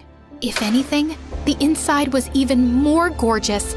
Spiral staircase, crystal chandelier, guests in glamorous attire all around. "That's the ambassador over there." A small man with a mean, pinched face sipped champagne by himself in the corner. "I don't think I can do this. I'm just a student. I'm not trained." Agent West took my hands. "Don't panic. They wouldn't have chosen you for this mission if they didn't know you were capable. Besides, I believe in you." I gulped. It was nice to hear, but was it really me he believed in? or just the person he thought I was. Taking a closer look at him, Agent West didn't seem to be much older than I was. But how could a high school freshman be an international spy? Maybe he just looked young. Then it clicked. I knew what I had to do to make it through this mission. From this moment on, I would pretend to be the person they thought I was. If she was brave, poised and confident and quick on her feet, then I would be too. I nodded to Agent West and he slipped away. I grabbed a glass of champagne from a passing server's tray. I started walking, took a sip. I immediately spit it out. Gross. I set the glass down on another server's tray and walked right up to the ambassador. He stared at me grumpily. I smiled back, but I didn't know what to say. Was I supposed to introduce myself? Suddenly, I was mad. Agent West had left me here by myself with no preparation and no plan. At a strange place surrounded by strange new people? How did I even know he was who he said he was? Maybe he worked for the bad guys. Who were the bad guys? I stopped and took a breath. I didn't think he worked for the bad guys. Remember, I told myself, you're not Allie, a boring, ordinary freshman at Claremont High. You're Agent Dark, international spy extraordinaire. Breadstick? I offered a breadstick from my purse. The ambassador's angry face broke into a delighted smile. Don't mind if I do. A little while later, Agent West appeared and pulled me away from the ambassador. I had done such a good job charming him that he seemed disappointed to see me leave. He even wanted me to meet his daughter. Agent West and I snuck out onto the balcony. The city lights sparkled in front of us. I got it. I didn't even know what it was, but I was happy the mission was a success. You were incredible tonight, Agent Dark. I couldn't have done it without you. That made me feel even better. Like maybe I wasn't here by mistake, and I was capable. Can't you tell me your real name? You already know mine. I'm Zane. Nice to meet you, Zane. The sounds of the party were faint. Here on the balcony, it was quiet. Just me and Agent West, Zane. He peered into my eyes. My heart began to pound. He leaned in to kiss me. An alarm went off just before our lips met. It was a deafening wail. There were shouts inside, people scrambling everywhere. We have to go. He hopped off the balcony railing onto some vines climbing up the mansion wall. I froze. That didn't look very stable. I looked down at the distant gravel below. Then I heard more shouting inside. It sounded angry. I glanced through the sliding glass doors. 2 burly security guards noticed me. One pointed right at me, and they hurried toward the glass. I turned back to Agent West. He held out his hand. The security guards were almost there. I took another deep breath. Remember, Allie, what would Agent Dark do? Just as the security guards crashed through the doors, I took Agent West's hand. Agent West walked me to my front door. We stood on the steps, both quiet and giddy from our close call. Thanks for everything, Allison. You're even more impressive than your reputation. That's right. Take that, Agent Dark. Call me Allie. Good night, Allie. Good night, Zane. When I finally went back to school the next day, I felt a new sense of confidence. All my fears were gone. While Priyanka and Sarah B talked about their adventures skydiving or going to Prague, I had to keep my mouth shut and just pretend like I was jealous. They would never know that I got to be a secret spy. At least Kara knew. And I looked amazing in that dress. Speaking of, that dress was too nice to wear only once. I decided to go to the dance with it. When I got there, everyone was buzzing in the halls. I had no clue what all the commotion was about. And then, there he was, Zane, in a tux and a vest. You look familiar. I glared at him. I wasn't sure I was in the mood for jokes when I hadn't heard a word from him in weeks. You know, you could have texted or called or sent a flying pigeon or something. I know. I'm sorry I just disappeared like that. I had to go radio silent until the heat died down. I was afraid if I contacted you, I might put you in danger. Yeah, well, I like danger, don't you know? I've jumped off balconies. I think I can handle a phone call.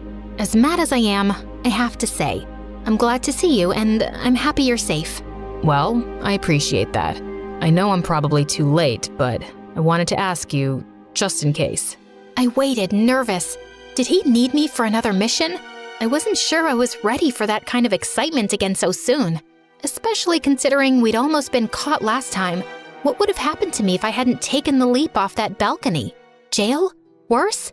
I was okay with life being a little boring sometimes. Do you have a date for the dance? Mark was a jerk. I would always see him harassing one of the shy kids in the halls at school. One day, I had had enough. So I marched up to him and yelled, "Hey, stop bullying people, you're hurting their feelings." Mark was stunned. No one had ever stood up to him before. The shy kid ran away and we were left staring at each other. I was scared of what he would do or say, but he didn't really do or say anything. He only looked down like he was really sad and walked away. I was so shocked, and I had to admit, I felt kind of bad. I never yelled at anyone before, and I only did it because I thought he would get mad. But seeing him sad made me feel terrible. The next day, the entire hallway stunk. Everyone was trying to find out where the smell was coming from.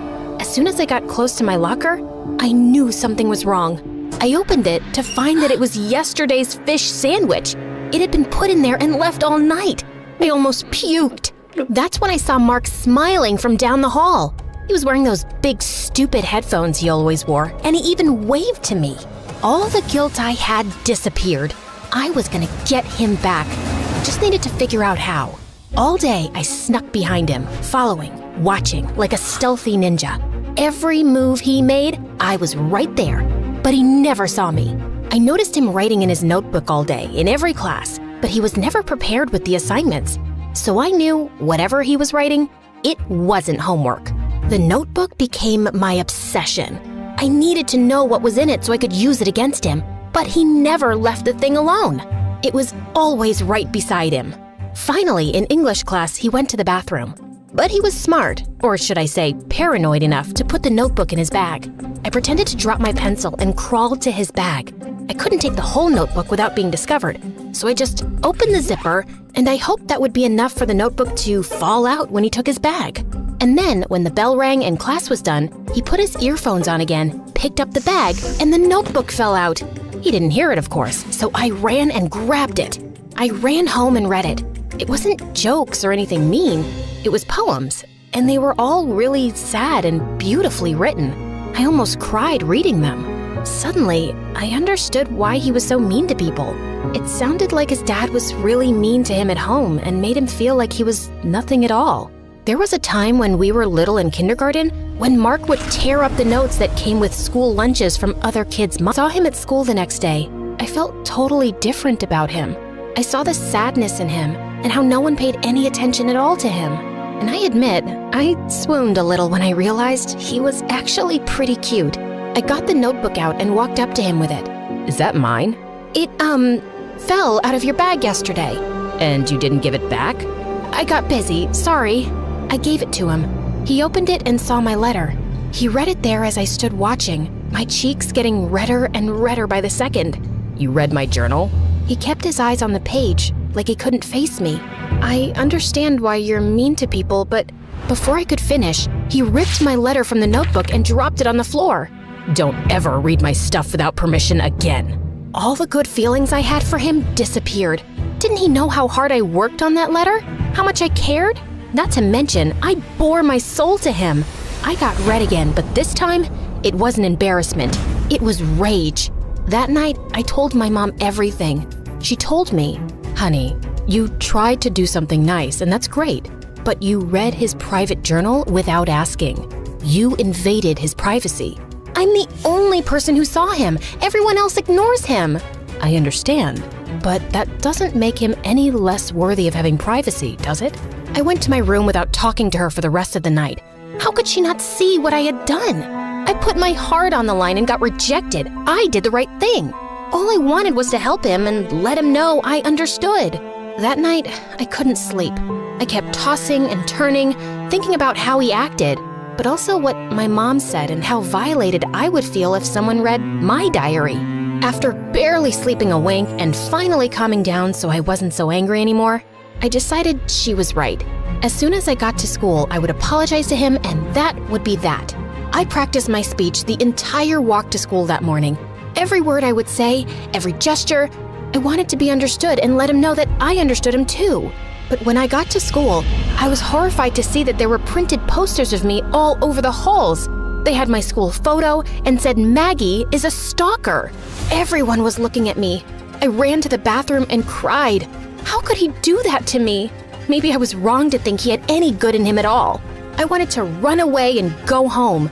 But we had a big test that day, so I had to sit in class after class while the other kids whispered about me. I sat in all my classes getting angrier and angrier, waiting for my last class when I would finally see him. I couldn't wait to confront that jerk. When I finally saw him, he smirked at me. I stomped right up to him and yelled, "Tell them it was you." "It was me." "Tell them it's not true." "It is true. You read my journal." I was so frustrated. All I could think of was to scream. Ah!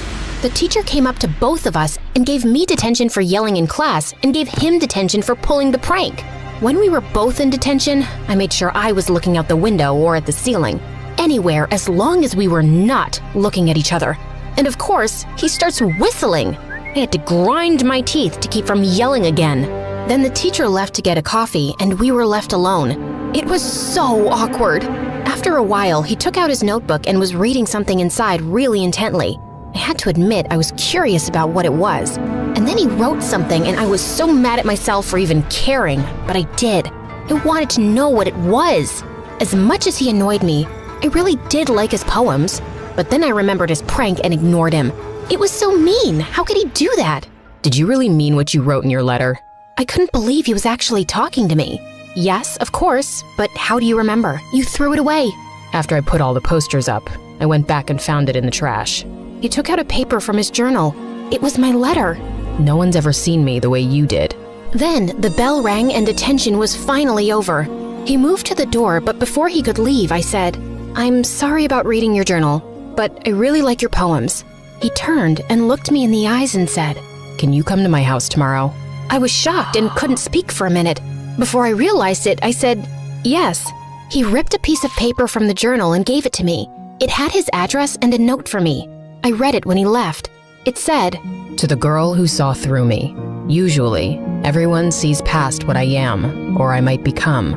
But when you looked, you saw something more. To them I am glass, cold and cracked. But to you I am water, living and essential. I have never been seen before. It scared me. Thank you. I'm sorry." Again, I swooned. The next day was a Saturday, so I went to his house and heard yelling as soon as I got close. The house was small and the yard kinda dirty.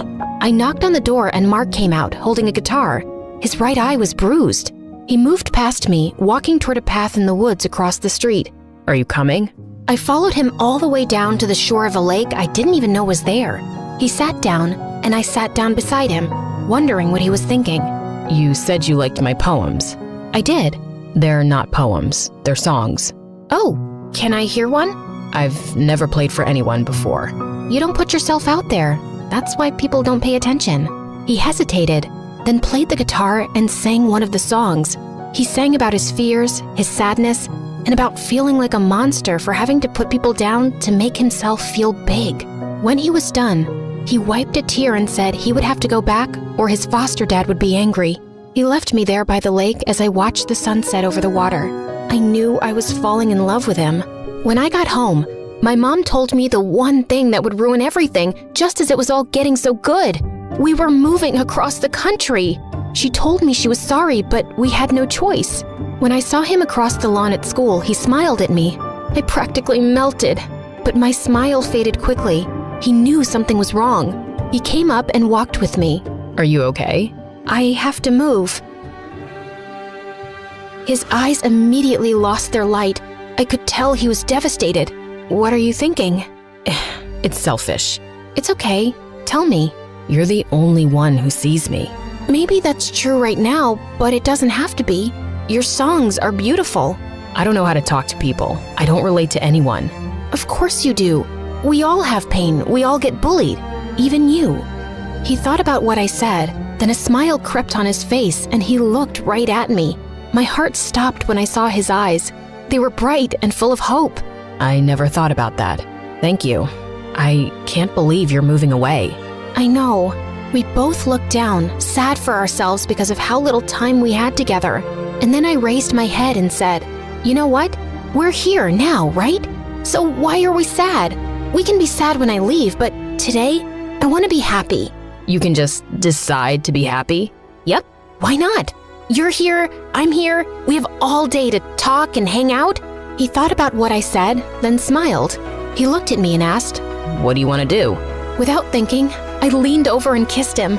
His cheeks turned bright red. We both laughed. He took me to a boba tea place, then we ate some ramen and even went to karaoke. I had never had so much fun. I was worried it would only last for today, but I put all the worry behind me and enjoyed the moment. That night, we had to say goodbye. It was the hardest thing I ever had to do.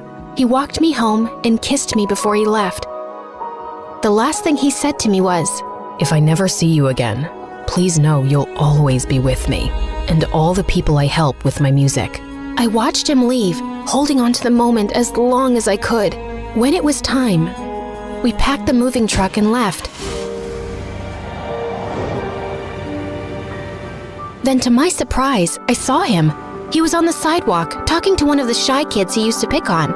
But this time, they were both smiling. He was apologizing and making friends. I knew then that everything would be okay. And as for me, I was going somewhere new. Sure, it was scary and a little sad, but it was also exciting. Who would I meet? What would I do there? I decided to enjoy every day and made a promise that I would make the most of any situation that came up in my life, good or bad.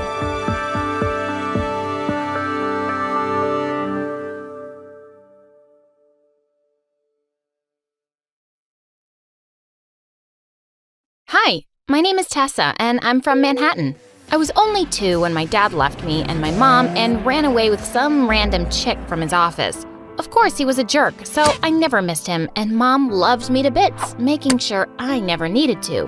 When I turned 5, she put me in school, and I was super excited for my first day when something shocking happened. Hey friends, my mom packed me this super delicious food. Do you want to share?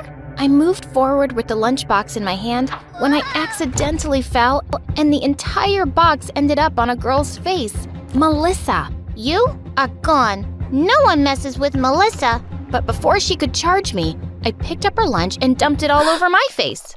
See? Now we're even. Do you want to be friends now?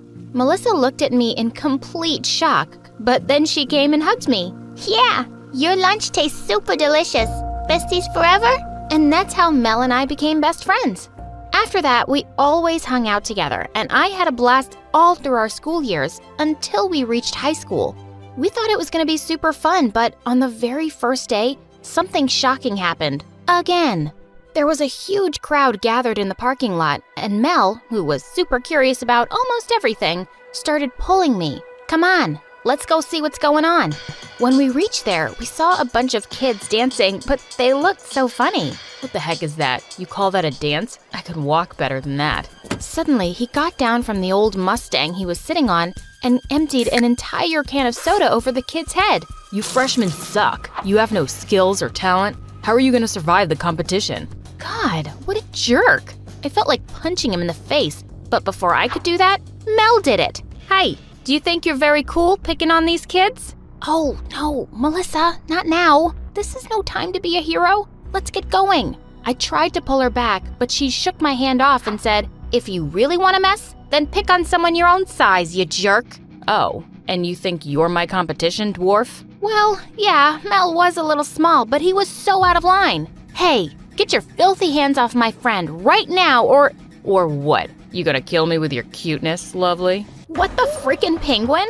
I was so gonna kill him, but then suddenly someone screamed that the principal was coming and all the kids ran away. The jerk got out of my hands just in time, but this wasn't over. Then a few days later, while I was on my way home from school, I heard some weird noises coming from the school backyard. I went ahead to check and saw a super cute kitten stuck on the roof of the shed. I immediately grabbed a ladder and climbed it. Hey, little friend, I got you. No worries. You can come with— Whoa! Suddenly, my foot slipped, and I thought I was gonna open my eyes in the hospital. But just then, someone caught me. Gotcha. It was the same jerk from the parking lot. His name was Tyler, and he was kinda cute up close, but ew! Still a bully. Get your hands off me. I don't need your help. Well, in that case, get your hands off Julie. I don't want you holding her either. Julie? Yeah, my kitten. I saved her from some wild dogs a week back and made a shed for her to live in here. I'm here to feed her, but what are you doing here? OMG, I couldn't believe a jerk like him would even care about a kitten. Well, it was none of my business, but then I saw him feeding her chocolates. Hey, no, stop. You can't give her that. You'll make her sick. I took out some leftover scrambled eggs from my lunch and gave it to her. Tyler sighed with relief and told me I could feed her if I wanted to. Well, that was awesome. I loved cats. But I wasn't sure why he was being nice to me. Was this some prank? A few days later, I saw Tyler doing the most unexpected things. While the other kids ran around splashing their feet in some spilled water, Tyler helped the janitor with her brooms and trolley, and I was shocked to see this side of him. But then he saw me and walked over to me. Thanks for helping me with Julie the other day. Here, I got this for you. Oh, you didn't have to. Wait, this smells funny. I opened the box and a stinky smelling fish liquid fell out of it all over my hands. Ew! Ugh, jerk. What was with this guy? I hated him. Then a few days later, as I went to see the little kitten, I was shocked to see Tyler sitting there all sad. Tyler, what's wrong? Why are you so sad? I'm not sad. You're hallucinating. Now, go away if you don't want any more fish oils all over your hands. You're a bad liar. I can tell you're hurting. Now tell me why. It's nothing. Get away from me. I don't need your pity. I'm not pitying you. I'm just worried about you, as a friend. But he didn't say a word and looked at me super mad. I didn't want to trouble him more, so I started walking away, but then he held my hand. It's my mom. He told me his mom was very sick and he couldn't afford the medication costs. Oh, Tyler, it's gonna be fine. Don't worry. I'll help you with the money. But before he could reply, Mel came screaming at me. Really, Tess? You're gonna fall for his lies? Look at him. Do you think he's someone who needs help? He's a jerk and he's just playing you. Mel, listen. But she just grabbed my hand and rushed me out of there. Mel, stop. No, you stop. He's just trying to trick you to get money for his expenses. You think he's all innocent. Well, you should know. He stole money from me the other day and he even threatened me to keep my mouth shut or he'd hurt me. Oh my God. I couldn't believe my ears. I never thought Tyler could do that, but Mel would never lie to me. This was insane. Now I had no choice but to accept that he was just a bully who was trying to fool me, and I had to keep my distance from him. Days passed by and I didn't see him around anymore, and for some reason I was starting to miss him. But then soon it was my birthday and Mel threw me a grand surprise party in the school cafeteria.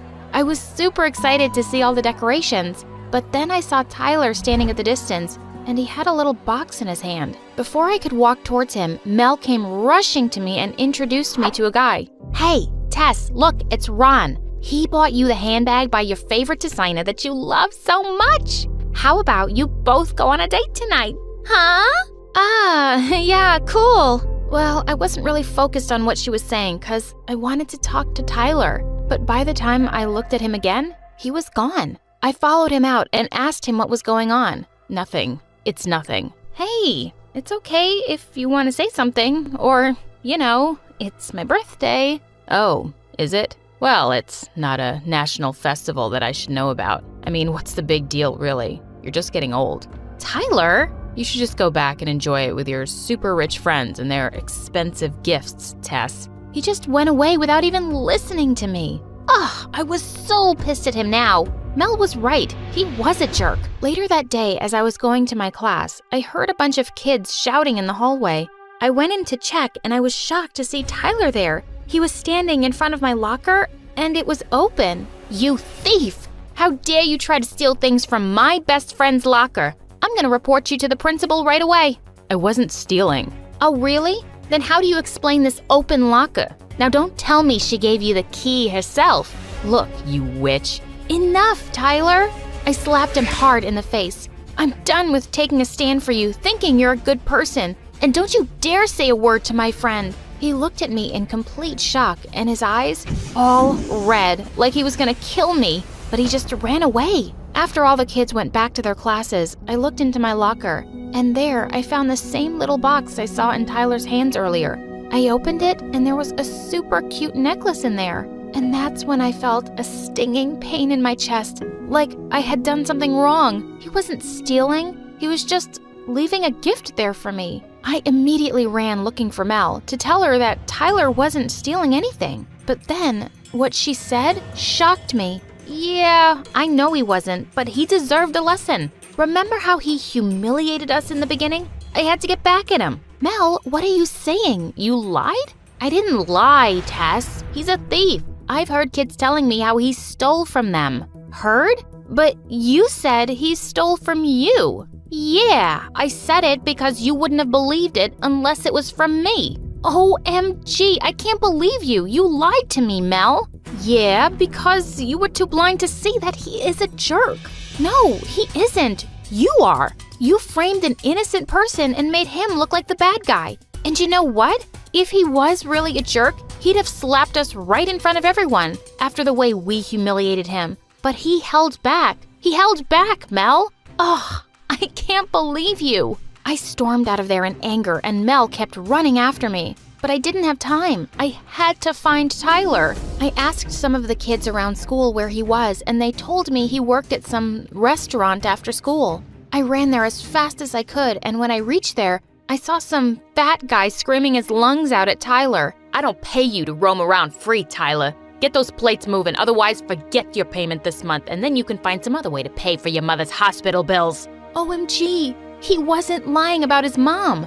I was so stupid to doubt him. Suddenly, I had tears running down my eyes, and that's when he saw me. Tess, what are you doing here? Why are you crying? Did someone say something to you? Tell me what happened. But I said nothing and just hugged him. Oh, Tyler, I'm so sorry. I was so horrible to you. You did nothing, but I still doubted you. I was so wrong. Please forgive me. Hey, it's okay. It's fine. You don't have to cry. But why did you do that? Why did you put up with what I did in front of everyone? Because I like you, Tess. I always kept acting funny and crazy to hide my sorrows, but you saw right through me. And honestly, I hated it at first, but then you offered to help me without asking for anything in return. And I couldn't help but fall for you. Then why didn't you tell me? I tried, but then I saw you all happy with your friends and those gifts and things I could never give you. So I thought it was best that I stayed away from you. Oh, Tyler, I don't want any riches or gifts or those fake friends.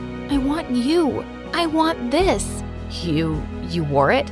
Of course I did, dummy. 'Cause I love you. I love you too, Tess.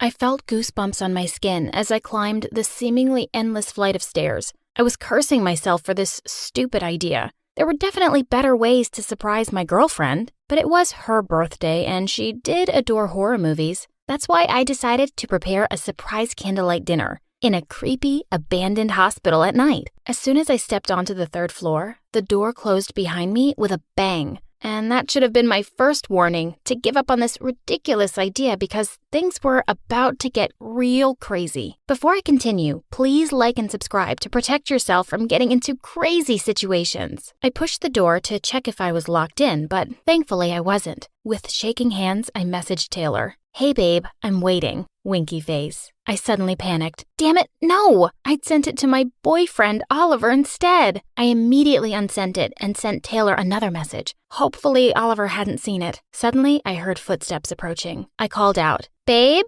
Taylor? Is anyone here? Just then, someone tapped on my shoulder, and I almost passed out. I heard laughter. Taylor? I yelled. Babe, don't do that. You nearly scared me to death. She answered. And who told you about this venue? I told her that I thought she'd love it, but then she caressed my cheek and said, I do, but you don't. My heart fluttered. My girlfriend was such a stud. Just as we sat down to eat, we heard a blood-curdling scream. Taylor got up and dashed out of the room to check it out, and I followed. We went into a room at the end of the hall, and we saw a guy looking out the window. Thinking it was a ghost, I hid behind Taylor. She called to him. Who are you? What do you want? The guy replied, My phone. I dropped my phone. Damn it. I gasped. His voice sounded familiar. Oh no, it couldn't be. But then he turned, and I almost wanted to jump out of the window myself. It was Oliver. I asked, What are you doing here? He replied, You told me to come. The blood drained from my face as Taylor turned to me. Thankfully, everyone was suddenly distracted when Oliver said, We have one little problem, guys. We're stuck. Taylor shouted, What do you mean we're stuck? Panicking, I ran outside to check the door, but it wouldn't open this time. I pushed even harder, but it wouldn't budge. The elevator wasn't working anymore, and the other fire exit door was locked as well. When I got back, Oliver and Taylor were staring at each other. I swear the tension between them was so strong, I could feel it in the air. And at that moment, I realized that my worst nightmare had come true. I was stuck in the creepiest place possible with my girlfriend and boyfriend. I yelled, "We have to get out of here." Taylor said, "The door opened easily when I came in. Someone must have locked it accidentally." Oliver snapped back, "Why are you looking at me like that?" Taylor replied, "I don't know. You tell me." Geez, I had to do something before they killed each other. I pulled Oliver into a corner and explained, "Babe, that's Taylor. She's my cousin. She doesn't know that I have a boyfriend, so be cool. You're my other cousin. Get it?" He took out a piece of paper and pushed it into my pocket, saying, "Read it later, babe." I then pulled Taylor into another room. She said, "Ooh, this is hot, babe," and pushed me against the wall to kiss me. I said, "Babe, that's Oliver. He's my cousin, and he's staying with us at the moment. I don't know why he turned up here. He doesn't know that I'm into girls, so be cool. You're my other cousin. Get it?" She replied, "Okay, whatever. Don't know why, but something about that guy is super familiar." I quickly said, "I'm sure you don't know him. He's not from around here. Let's go." We started looking around to see if we could find a way out. Taylor's phone was in her bag, which was on her motorcycle outside, and Oliver had dropped his, so our only chance was my phone. I tried dialing 911, but of course, there was no signal. They were both holding onto my shirt as I led the way back to the room where Taylor and I had been on our date. Just then, Taylor picked up something from the floor. It was the little love note that Oliver had slipped into my pocket. She looked at me and then at Oliver and said, "Kendra, who gave this to you?" Before I could reply, Oliver jumped in and said, "What's it to you? Huh? But out of our personal business, will you?" Taylor looked furious, and I did the only thing that I could think of and said it wasn't mine. "You know I think these notes are stupid." Then I took it from her and tossed it away. I turned to the window and started screaming for help, but no one seemed to be in the area. Taylor suggested we gather the bed sheets, tie them together to make a rope, and use it to climb down from the window. But Oliver immediately rejected her idea. "How are you so dumb? It's too risky. We're on the 3rd freaking floor. Don't you girls have any hairpins? I could try opening the lock with one." Taylor turned to him. "No, Nancy Drew, we don't. And I don't think that would help anyway. My idea is much better." As they continued to argue, I climbed up on a stool, hoping to get some phone signal. We needed to get out of here tonight before they found out I was dating both of them. Suddenly, I lost my balance and slipped. Luckily, I landed in Oliver's arms. He looked so handsome, and his strong arms always made me feel safe. He said, "Easy there, babe." He was about to lean in for a kiss when we heard Taylor clear her throat. She sarcastically said, "How I wish I had a sweet cousin like him," before walking away. She looked angry and jealous. As I ran after her, I tripped over something and fell forward and straight into her. She cried as she lost her balance, and we both fell to the floor. Her body felt so soft, and she smelled really good. Our lips were so close as I stared at her pretty face. She was about to reach for my lips to kiss me when we saw Oliver glaring down at us. He said, "We shouldn't be messing around, girls. Get up and move." Ugh, I found them both so attractive in different ways. It was so confusing. Maybe this was my chance to finally decide between them. Suddenly, Oliver came up to me and said, "I think your cousin has a crush on me. She keeps checking me out." I wanted to laugh, but then Taylor said the same thing about him. They thought jealousy was interest. For some reason, that pissed me off. Clearly, it was only me anyone liked. It was past midnight already, and Oliver suggested we wait until morning to find help. I thought it was a great idea. The less we talked, the less likely it was that they'd find out my little secret. But Taylor seemed agitated. I started dusting a bed off when Taylor said she didn't want to sleep in a room with a boy. She said, "I just wanted to have a girly time with Kendra tonight. We have lots of catching up to do." Oliver said, "Fine, I'll sleep in the next room then." In bed, Taylor hugged me from behind and said, "Well, I can't complain. I like how it's turning out." But I couldn't help worrying about Oliver. He only had one candle with him. Moments later, I noticed a blood stain on the bed and started freaking out. My period had started. Taylor said she had me covered and gave me a tampon. My girl was a lifesaver. I gave her a quick kiss. When I came back, she hugged me again. But Oliver being alone kept bothering me. I suggested that we move to his room. I said, "He's kind of a wimp. He might be scared." Taylor answered, "Are you kidding me?" I said, "Oliver is my cousin. He's my responsibility. We have to stick together." Oliver slept on a couch across the room and Taylor and I on the bed. Taylor had already fallen asleep, while I kept imagining shadows and whatnot dancing around the room. What if the ghost of a dead patient suddenly lay down beside me? I caught Oliver's attention and signaled him to sleep on my other side. He slid under the cover with me. My heartbeat started to race when I felt his hand holding mine. It felt weird to be sandwiched between them, but for some reason,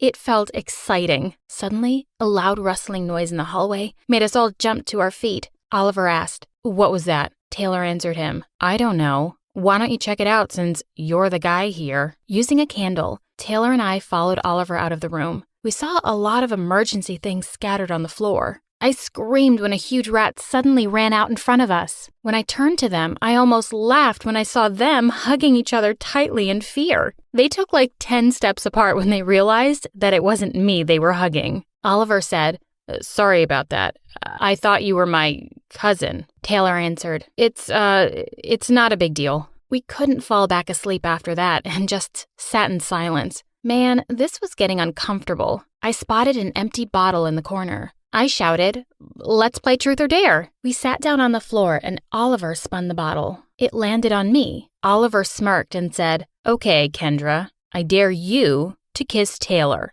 I looked at him in shock. Was this some kind of test? I laughed and said, "That's gross, Oliver. She's my cousin." Taylor looked pissed when I said that. She said, "Oh, well, I guess the only two people who aren't cousins here are me and Oliver." And she suddenly crawled over to him, pulled him towards her by the collar, and kissed him. Oliver looked really surprised and turned red. I was so angry, but it's not like I could say anything. Thankfully, it was morning now, and everything had started to brighten up. We looked like a bunch of zombies. I checked my phone and was horrified to see that my battery had totally drained. We followed Taylor to the laboratory room and saw some chemicals spilled on the floor. Oliver slipped, but before falling, Taylor was able to catch him. She told him, "Watch your step, dude." Oliver looked up at her, and seeing how they were staring into each other's eyes made me feel like I had been stabbed through the chest. I was jealous, but I didn't know of who. I pushed them apart and said, "Come on, let's get to work. I don't want to be stuck here forever." We found some jars and test tubes with scary-looking things inside. Taylor explained what they were with confidence, and Oliver looked oh so fascinated. He said, "Wow, that sounds so cool." Taylor replied, "My dad's a surgeon. That's why I know these things."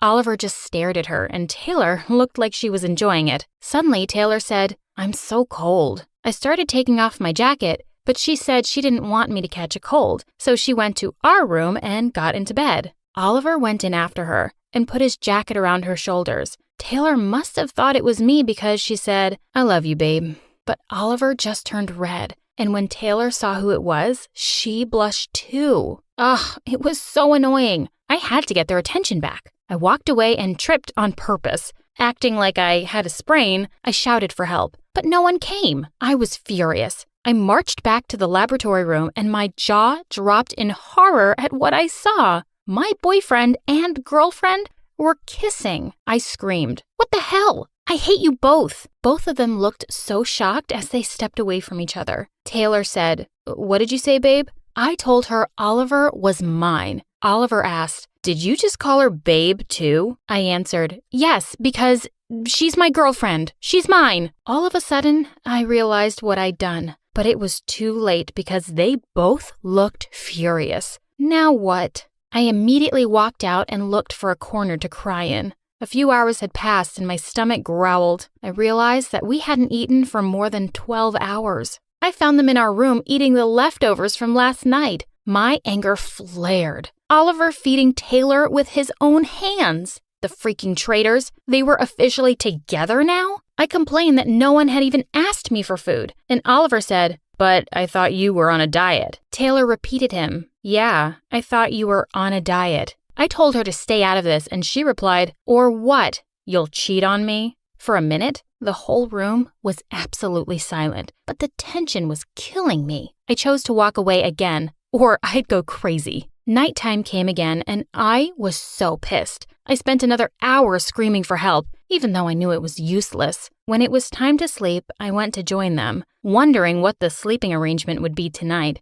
I'd probably be the one on the couch now. I noticed that Taylor was missing. I asked Oliver where she was, and he told me that he had been looking for her too. Oliver tried to hold my hand as we checked each room, but I smacked it away. How dare he? He had kissed my girlfriend, and it was unforgivable. He then told me that he didn't trust Taylor. I think she already escaped and left us here. We should get out already. I was annoyed. How could he think about Taylor like that? I said, "You seemed to find her just fine when you were kissing her." Just then, he looked out the window and yelled, "See? I told you." He showed me a rope made of bed sheets hanging from the window. He said we could try going down that way too, but I hesitated because I saw her motorcycle still parked outside. I said, that looks like a really steep drop. Let's try to find another way?" My stomach growled again. Oliver grabbed my hand and pulled me to the back of the nurse's station. I was surprised when he took out some snacks and water bottles from a drawer. He said, "If you want to stay here, it's fine. We have everything we need." I said, "Of course I don't want to stay here. And where did this food come from?" Oliver said, "I don't know, babe. It was just here. I thought you probably brought it for your date. And look how she's left you now." We lay down to sleep. Just as I had dozed off, I woke up in shock. I'd heard a phone ring. Was I imagining stuff? Something just wasn't right. I tried to open the huge door at the end of the hallway again, and unexpectedly, it opened this time. I went inside and heard another ring, then a moan. I followed the sound and was shocked to see Taylor tied up to a surgical bed, and next to her was a phone. I immediately ran up to her to untie her and grab the phone. We had to call for help. She revealed, "That creep planned all of this. I remembered how I knew him. I used to date his sister, and he tried hitting on me back then. He found out I was going out with you. He wanted to get rid of me by trapping me in here." What? Panicking, I looked around and saw a fire extinguisher under the sink and used it to hit the metal lock bar on the fire exit door. We tried and tried until it opened. Finally! While Taylor and I were running down the stairs, Oliver screamed from the top, "Bring her back to me, you stupid witch." He started to run after us, but in a panic, Taylor suddenly tripped. I helped her get up, but Oliver was able to catch up and grabbed me by my shirt. He yelled, "She never even noticed me and used to make fun of me with my sister, and now she's trying to steal my girlfriend. When you texted me by mistake, you gave me the perfect chance to set things straight. You're mine, Kendra. You can't be hers." He was about to pull me back, shaking Taylor off. Then suddenly, we heard sirens. The police had come. Oliver looked horrified, and then he was off. He ran down the stairs and out of the door. For a minute, I was scared he'd gotten away. But just then, 2 policemen came into sight, and they grabbed him. We ran downstairs and told them everything. To say he'll be behind bars for a long time is an understatement. My parents would be worried sick, so Taylor drove me home next. Before going inside, I invited her to spend the night with me. But to my surprise, she shook her head and said, "I really loved you, Kendra, but I need time to think about us." Tears rolled down my cheeks. "What do you mean? Are you breaking up with me?" But Taylor just left. Over the following weeks, I realized how unfair I had been to Taylor. She had always loved me and been strong for me, and all I had done was cheat on her. Now, she didn't even want to talk to me. Until one day, when the doorbell rang. When I went to check, someone stood at the back door with a huge bouquet of flowers. For a minute, I was terrified. Was Oliver somehow back? But then, the person holding the flowers peeked at me from behind them. "Taylor, I'm so sorry. I was crazy, and I just got carried away, but I love you, Kay. Even after everything, I love you." "I love you too."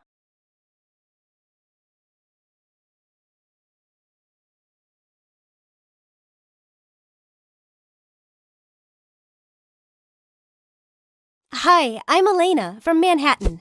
Please like and subscribe. I was raised by an amazing single mom who worked as a cleaning lady in a fancy hotel. Even though we weren't rich at all, I always had everything I needed. And more importantly, I always knew I was loved. Once, when I was 7, Mom took me to the hotel with her. While she was busy cleaning some rich lady's suite, I spotted something sparkling under the bed. It was a gorgeous diamond necklace. Look, Mom, look what I found. Elena, where did you take this from? We have to put it back. Just then, the rich lady walked into the room, and she started screaming that she was being robbed. Minutes later, the cops arrived on the scene, and the lady insisted Mom had broken into her safe. They immediately arrested Mom and took her away. Suddenly, my whole world turned upside down, and I was sent off to live with my grandma in another city. But after only a few months, Grandma said that she was too old and tired to take care of me, and she shipped me off to an orphanage. Many years passed there, and I really missed Mom. When I was 15, the warden told us one day that some rich benefactors would be paying a visit, and she told me that I had to sing something for the guests. I loved to sing, but I felt really nervous in front of those fancy-looking people. I closed my eyes and gathered all my courage. People have a way of bringing you down. I've been told I'm not good enough. I wish they could be in my shoes just once to hear how their words sound so rough.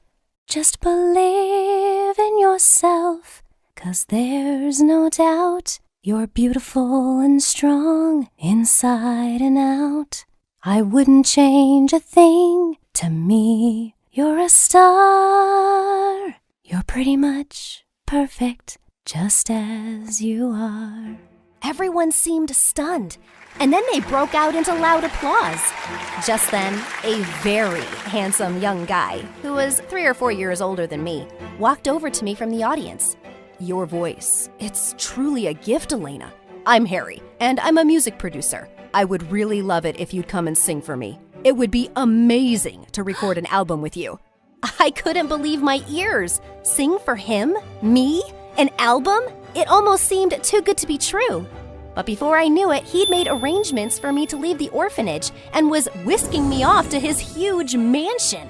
He introduced me to his lovely parents, and then a maid led me to the most gorgeous room. The second they left, I jumped onto my huge bed. This was awesome! But then I went downstairs for dinner. I bumped into a girl in the hallway, and she started screaming at me. Watch where you're going, you clumsy moron! When were you hired as a maid? You're fired! I'm not a maid. And who are you? Who am I? I'm the mistress of this mansion and Harry's fiancé. Just then, Harry came running in. Amanda, remember I told you we were looking for a talented young girl for the new project? Well, we found her, and she's staying here as my guest. Staying here? Are you crazy? You didn't think it was important to ask me first? I'm your freaking fiancé, and no way is this beggar girl living here. He took me by the arm and pulled me into a room. Harry was engaged? He was too young. And to this witch? What is wrong with you, Amanda? Don't make me say something I might regret later. Yes, you're my fiancé, but we both know why. You're not allowed to interfere with my music. Yeah, we both know why. And you'd better not forget it, Harry. Your family will be broke if my dad finds out you don't want to marry me. I started training with a vocal coach, and soon enough, I was ready for my first song. On the morning of the recording, a maid walked in with some tea. Hey there, miss. Drink this. It's good for your throat and will make you sound even lovelier. I was touched by her sweet gesture and gulped it down before rushing off to the studio. But the minute I started singing, something really strange happened. I love you, baby. I cleared my throat and tried again, but my voice just kept cracking, and I had no idea why. Harry looked shocked, and the director started shouting angrily. What is this rubbish, Harry? I'm a very busy man, and this is a waste of time. She obviously can't sing a note. I rushed out of the studio in tears and stepped out in the back alley. There, I ran smack into Amanda, who was laughing her head off. Oh my God, that was so funny. You sounded like an ugly toad. Wanna go home so we can drink some more tea? Wait, what? Did you put something in my tea? Are you insane? Why would you do that? Because I know what you're up to, you gold digger. You're trying to impress Harry because you're after him and his money. But you're not getting either over my dead body. With that, she pushed me really hard into the garbage dumpster. I was so furious that I pounced on her. As we were screaming and wrestling, someone pulled us apart. Stop it! What's wrong with you guys? What's happening here?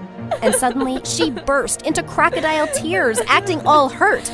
This filthy rat has gone crazy. She's just angry she couldn't sing, and she's taking it all out on me. She tried to kill me, Harry. This is what happens when you pick up poor people and try to help them. I'm gonna call the cops. No one's calling the cops. Elena, please just go home with the driver. We'll talk later.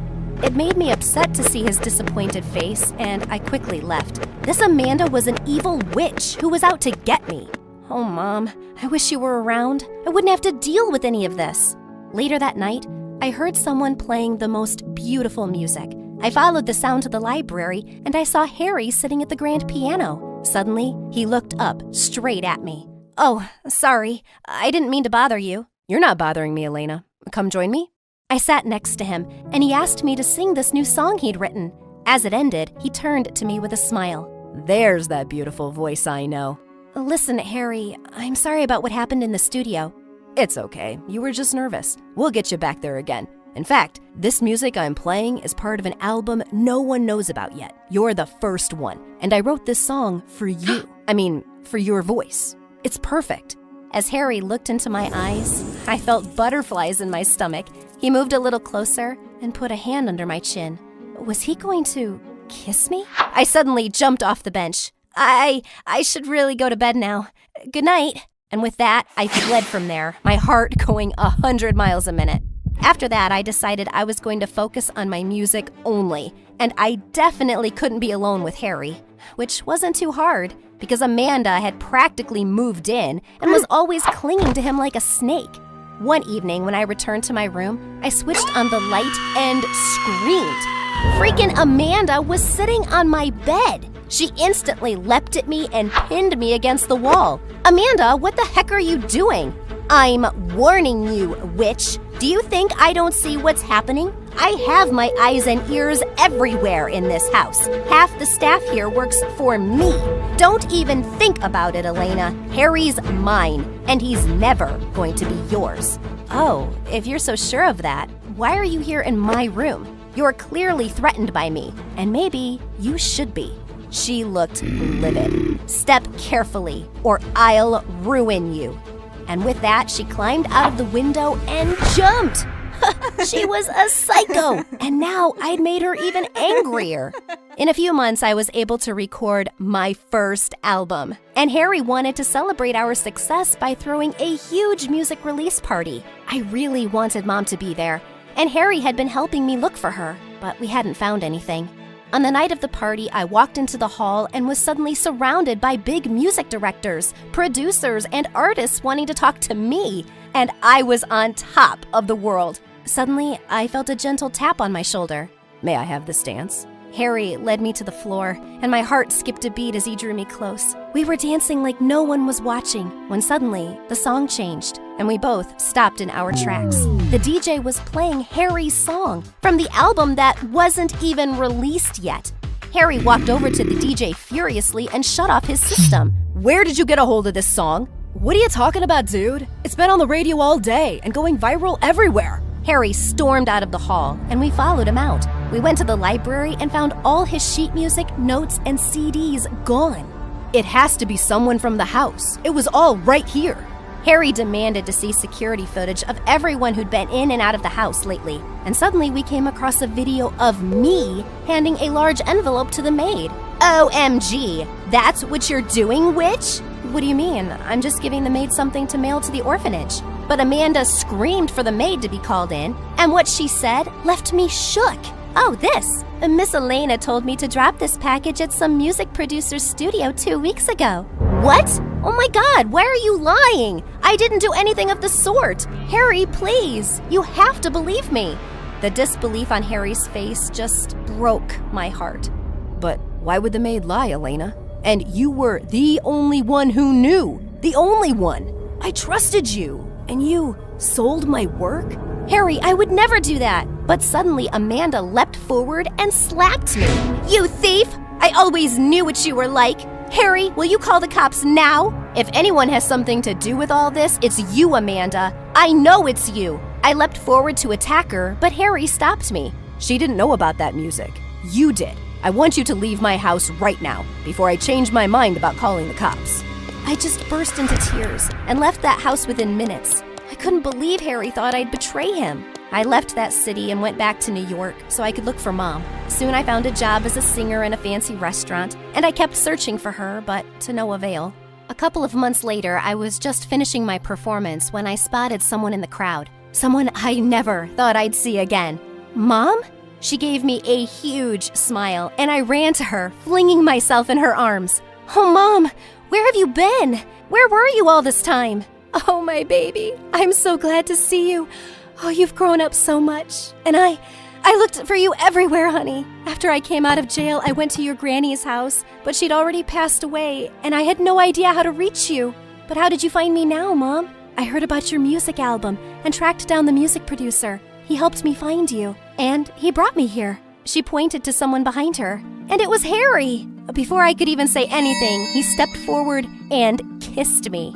I'm so sorry, Elena. You were right. It was Amanda all along, and that maid was working for her. And I was stupid enough to fall for it. I was only ever engaged to Amanda because my family owes her family a huge debt, and they said they'd forgive it if I married their daughter. I did it for my parents. But after they found out everything Amanda did, they told me to break it off immediately. I knew he couldn't possibly love that witch. Please forgive me for doubting you. And I'm a much poorer man now, but I'm yours, if you'll have me. I love you, Elena. I forgive you, Harry. And I love you too.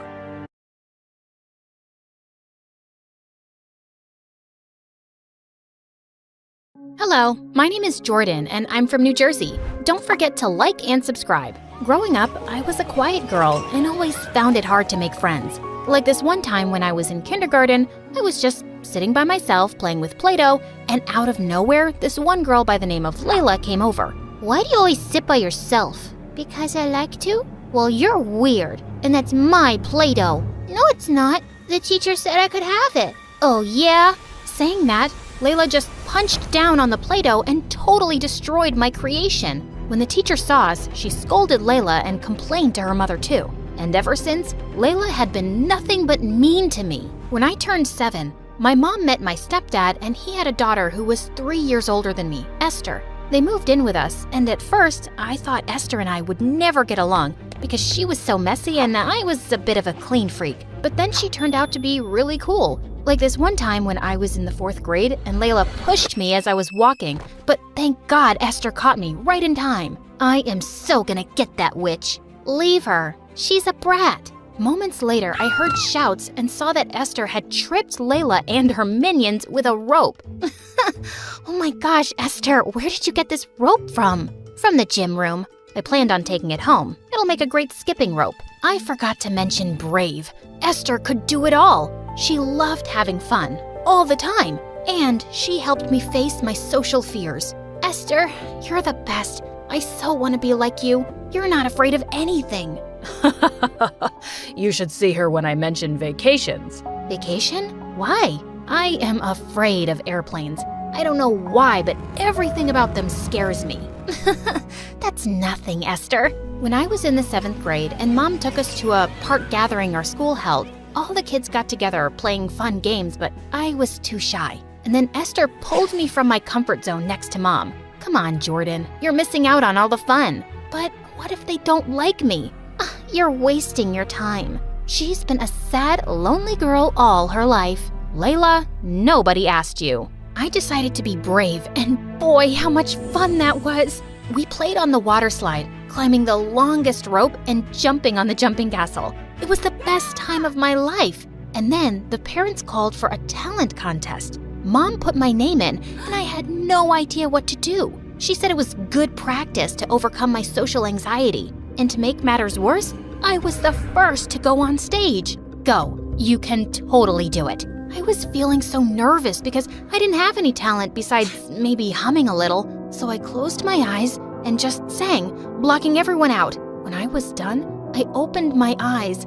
I was shocked to see people staring at me with pin-drop silence. OMG, was I that bad? But when all the kids and their parents stood up and clapped for me, I couldn't believe it. It was the first time I actually felt confident. Oh my gosh, baby girl, I didn't know you could sing like that. Yeah, that was amazing. Esther? Well, she stood there stunned, as if she had seen a ghost. I was hoping she'd congratulate me, but she didn't. When it was Esther's turn, the moment she started singing, everybody covered their ears. But Esther kept singing without a worry in the world. She only stopped when the audience started to boo her. I feel like my ears will bleed. Someone get her off the stage. This is pure torture. Esther looked totally heartbroken and ran off. Don't worry about them. I think he sang pretty well. Yeah, right. Easy for you to say. Just leave me alone. Right then, Layla put her arm around Esther, and she actually let her. Looks like your stepsister has stolen your spotlight. Esther didn't say anything and pushed past me. After that day, Esther and I kept growing further apart. She stopped talking to me, and whenever Mom and Dad would praise me for anything, Esther would roll her eyes and leave the room. Don't worry, sweetheart. She'll come around. I so wished she did, but things only got worse, especially when Esther started hanging out with none other than Layla. One night, I just had enough and wanted to talk to my sister. So I went to Esther's room and found the door ajar and saw that she was making a face call with Layla. How do you live with Jordan? She is such a Miss Perfect. She totally outshined you on purpose. She could have refused to participate, but she wanted to show how perfect she was and you were not. You really think so? You're probably right. She could have backed off, but she didn't. I can't believe she would do that to me. Oh, let's get back at her. No, I'm not sure about this. Shh, listen, I know just the thing. My mom threw some rotten eggs outside in the trash. I'm sure that'll make a nice hair pudding for Jordan. Then she'll go back to being the mouse she is. I hid before she could see me, and I just felt my heart break into a million pieces that Esther would listen to some witch and plot against me. The next day I went to school early. When Esther got to school, she was fuming because she couldn't find me, and during recess, I stayed in the library. But then they found me and interrupted my MSA moment. Ah, here you are. I thought you bunked school today. Nope. Can I help you with anything? Yeah, but I need you to come with me. So you can throw eggs at me? Nah, I'm good. See, she thinks she's such a know-it-all. No wonder she has your dad wrapped around her finger. Stop filling her head with nonsense, Layla. Our parents love us both the same way. I doubt that. Saying that, Esther stormed off and Layla followed her. After that day, Esther only got meaner towards me. One time when we were in the 8th grade, Mom took us to a concert of our favorite singer, Ariana Grande. Esther and I, we both were crazy about her. And when we were there, the singer called me up on stage since I knew all her moves so well. While dancing with her, Esther popped up on stage like a crazy person and took the mic from her and started singing off tune. Things got kind of messy. I saw the guards coming her way. She was being silly, so I tried to take the mic. Suddenly, I lost my balance and ended up falling off the stage and blacked out. I don't know how long I was out, but I woke up in the hospital and I couldn't move my legs. Mom, something is wrong with my legs. Mom called the doctor and he used a silver metal thing to touch my legs. I couldn't feel anything. And then the doctor told my mom that I couldn't walk until I regained muscle control. And until then, I needed to use a wheelchair. What? Me? On a wheelchair? No, that can't be true. Mom, please, tell him to do something. I was devastated. And then Esther walked in with her dad and I lost my mind. What is she doing here? It's because of her I can't walk. I am so sorry this happened to you, Jordan. Again, I am so sorry. Well, your sorry is not gonna make anything better. Esther cried in her dad's arms and everything was just a big mess. The next few days while at home, everyone was quiet. And then Mom and Dad went grocery shopping, leaving me and Esther alone. I'm making myself a sandwich. Can I, make you one too? I can do it myself. When I tried to reach for the peanut butter, I struggled, so I lifted myself off the chair a little, but ended up falling off the wheelchair. Jordan! Esther ran to help me, but I pushed her away. I was so angry because if it wasn't for her stupid jealousy, everything would have been fine. Get away from me. Jordan, I only want to help. Sometimes jealousy can make one so blind. I was not a good singer, and I should have just focused on something else. Oh, shut up, for God's sake. Save your regret. In my eyes, you're just a witch. She looked at me with tears in her eyes, but my heart was too angry to forgive her. Thank God Mom and Dad came and picked me up. Later that night, Mom and my stepdad spoke to me. Jordan, we know that you blame Esther for this. She blames herself too, but can you find it in your heart to forgive her? Really? We are having this conversation? Tell me, Mom, if someone pushed you and you broke your legs, would you forgive that person? I'm sorry you feel this way, Jordan, but if you want, Esther and I can move out. No, I couldn't let that happen. My mom loved my stepdad dearly. I couldn't take that away from her. So I decided to come to terms with the fact that Esther was part of the deal, no matter if I liked it or not. I can't promise I'll forgive her, but I'll try. Just give me time. When I went back to school, I was a bit worried about how kids would act around me. But to my surprise, everyone was normal. I wheeled myself over to the drama production board and saw that they were auditioning for a big talent reality show that was happening in LA. I so wished I could try out, but right then Esther came beside me. So you're auditioning? Yeah, it would have been my chance too, but, Jordan, you can audition. You can totally go there and show the world how good you sing. Oh, so now you're going to mock me? Bravo! I am not mocking you. There are no rules that state a person on a wheelchair can't audition. She was right about the rule thing because when I applied and sent the organizers a video audition, they straight away wanted me to come to LA and show them what I got. OMG, I was so excited. A trip to LA. It was going to be magnificent. Mom and my stepdad were so excited, but when they told me they couldn't afford the trip, I felt really sad. But the next day, Dad announced that I could actually go for the audition. I was all ready to go, but one day before my flight, my stepdad had to travel out of the city for business, and that night, my mom fell sick. Honey, I can't go with you. I am so sorry. Mom, don't worry about it. It's, fine. Just then Esther stepped in. I can take you. Don't worry, Mom. I'll take care of Jordan, I promise. It was just a 5-hour, 20-minute flight to LA, and I planned to sleep all the way. But right when it started to take off, I noticed how pale Esther looked. Are you all right? Yeah. Why wouldn't I be? I'm fine. And then it hit me. Esther hates airplanes. She was scared of flying. I held her hand tight and told her to calm down. Throughout the flight, Esther was more concerned for me than herself. The entire flight she held my hand, even when she was asleep. At that moment, I felt grateful. But I just couldn't forget what she did to me. Once we landed, Esther took me to the audition, and to my utter shock, Layla was there too. Oh God, why her? Yeah, Layla. How come you're here? I don't think you have any talent. I can ask the same question. Why are you two here? How could you even afford the trip? Sold Dad's car or something? Excuse me, it's my turn. Move aside. Afford the trip? What was she talking about, Esther? Just nothing. Are you ready for the performance? Who paid for this trip? Our parents can't afford it. I sold the diamond ring my birth mom gave to me when I was little. It's just a ring. You matter more to me, more than anything. I couldn't believe she did that for me. I smiled at her, and she smiled back. Go get him, Tiger. When I went on stage, I absolutely nailed it. The judges clapped for me, and I could see Esther with tears in her eyes giving me a thumbs up. When I reached backstage, Esther came running and hugged me tight. But suddenly, Layla appeared with tears in her eyes. Apparently, the judges hated her magic tricks and she was disqualified right away. You can't have everything in life.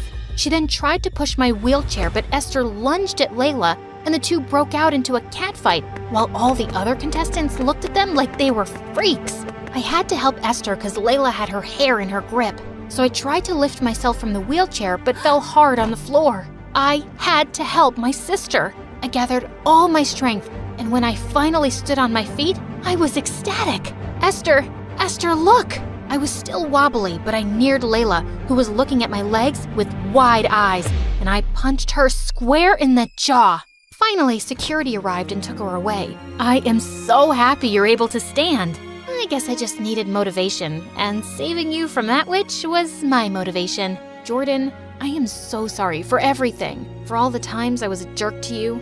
All's forgiven. We're sisters. That's what we do. Fight and then make up.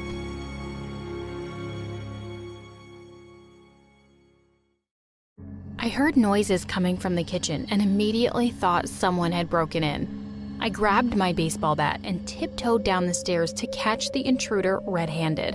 When I flipped on the lights, I was shocked by what I saw. Hiding on the ground, covered in white cheddar Cheeto dust, was my mom. She hissed and ran away, leaving me standing there, disgusted. I know it sounds crazy, but this wasn't the first time this had happened. It all started when my mom was out jogging one day. See, she had actually once been a bathing suit model, which makes this story even sadder. She had a bit of a sweet tooth, but kept herself on a strict diet to stay in shape. My dad was her manager and was very careful not to let her eat anything high in calories. Of course, my mom didn't always have self-control. She sometimes snuck snacks in the bathroom or ate cookies in the closet. But with my dad watching her, she never got out of control. That was until the day of one fateful jog. One day when I was in 8th grade, Mom went on her usual run around the block. But as she jogged past a cafe, she caught my dad with another woman. She was devastated. I was sitting at the kitchen table when she burst in crying. My dad was chasing after her. Right in front of me, he explained how he simply fell in love with another woman. It was nothing personal. You can't control what the heart wants, Dad said. Nothing personal? You jerk, my mom cried before she pushed him out of the door. It's nothing personal, but I never want to see you again. My mom immediately turned to the freezer and started stuffing her face with tubs of ice cream. She got a lot of comfort food. I'm talking about everything from chicken nuggets to tubs of popcorn. She spent almost $2,000 on food. She looked at me and winked. Don't worry, this is all going on your daddy's credit card. One day, after I had been bragging to my friends how I ate ice cream whenever I wanted, they insisted on coming to my house. When they came, though, Mom started acting like we were all out of food. She said I should have asked her before bringing people over, and all we had was a bowl of boiled beans and broccoli. I was so embarrassed, and all my friends laughed at me. We hadn't bought broccoli for months. It must have been rotten. She served the beans and broccoli in a tiny bowl and left. My friends wouldn't touch the beans, so Mom popped back a while later and just grabbed the bowl off the table. You know what, honey? I think your friends aren't hungry, she said, practically running out of the kitchen. I was so mad. I ran after Mom and found her in her room, stuffing her face with a tray of nuggets and a whole tub of ice cream, with chocolate syrup too, half of which was on her shirt. She'd said we were all out. I started yelling at her, and then to my horror, I heard laughing. My friends were standing in the doorway, making fun of my mom. The next day at school, everyone went around asking each other if they wanted beans and broccoli. I wished the ground would open up and swallow me whole. After that, I stopped inviting people over. Over time, I noticed that I was starting to feel really unhealthy. I told my mom that I thought we needed to slow down a bit with our eating. If she kept it up, she was going to lose her job. She glared at me and said that I sounded just like my father and that being skinny didn't matter to her. I'm a model, she cried. If I got cheated on as a super hot model, what's the point of trying to be skinny? Her binge eating was only getting worse. After I'd seen her chow down on a whole bucket of fried chicken meant for a family of 10, I cried to her that I cared about her health. I didn't care if she was hot or pretty. I didn't want her to die of a heart attack. My mom agreed to slow down, at least to my face. After months of having junk food for dinner, we sat down and had a nice, healthy salad. The first bite felt like heaven, but I don't think Mom agreed. When I told her we were skipping dessert, I heard her stomach growl at me. She seemed annoyed, but she didn't push for anything more. I was really happy to see her making progress, but boy was my happiness short-lived. When I went to the kitchen the next morning, I screamed in horror. It looked like someone had destroyed our kitchen. Ripped up bags were tossed everywhere, empty bottles of juice and soda were rolling about, and even the fridge was still open. Who could have done this? My mom screamed. I rolled my eyes and pointed at her nightgown, which had pink frosting and chocolate smudges. She turned red and rushed out of the room. Later, she came to me like a guilty kid and said that she had a problem and she was willing to get the help she needed. For years, Mom tried all different types of therapies and medicines, but nothing seemed to work for long, and her setbacks always meant the worst kind of humiliation for me. This one time, when I was in the 9th grade, I went to the movies with her and my biggest crush happened to work there. Well, my mom made me get up 6 times to refill the family-sized popcorn tub during the movie. It was embarrassing enough to have to constantly get up and miss the movie to have my crush refill it, but the evening quickly went from bad to worse. See, after the 6th refill, the guy laughed and said, "Hey man, take it easy. You've got to leave some popcorn for the other guests." I was so embarrassed. I ran off without saying anything. I went back to my mom empty-handed. She charged out and made a huge scene. "Unlimited refills means unlimited refills," she screamed at him. When he explained that his boss had forbidden it, she knocked things over and left. After that day, I had a serious fight with my mom. I threatened to move to my aunt's. She felt very bad about the whole situation and didn't want to be left all alone. She begged me to stay and said she just didn't have any control. I warned her that if she wanted me to stay, I was about to get serious. I was in charge of what food went in and out of the house. We had snacks that I kept under lock and key. Even though it made me feel like a prison guard, it worked pretty well for a while. We lived a pretty normal life. My mom even got back to her old figure. Now I was back to having the boys in class staring at my mom. This one time, I even caught my crush looking at her with puppy dog eyes. I rolled my eyes. Still, it was better than her shoving Twinkies in her mouth all night. Anyways, things seemed great for the next few years until they suddenly went downhill again. If it hadn't been for Felix, that angel in a man's disguise, I would have lost it in high school. See, when I was in high school, one day my mom met this guy, Felix, and fell in love. Felix was super nice and was totally understanding about my mom's situation. He said he would do anything to help her. He was always there to keep a check on my mom and made sure there was no junk food in the house to tempt her. But despite everything, Mom was slowly slipping back. I began noticing she was putting on weight every day. Even though whenever I came home from school, I saw Felix had taken Mom for a jog. At first, it was small things. My mom was eating more than she needed to, but it was green, so that was okay, right? Then it got horrible. My mom destroyed our kitchen in the middle of the night again. She ate 6 bags of Cheetos. When she snapped out of her food rage, she looked shocked and embarrassed. She even felt a little sick from her snacking. Felix assured her that she didn't have to hide who she was for him, but she shouldn't have brought snacks home. Mom swore she hadn't. I was so mad, I didn't even argue. I wasn't just annoyed at how utterly irresponsible she was being, but also at how this was affecting me directly. On top of the fact that I never had any snacks in the house anymore, she made it impossible for me to have friends over late.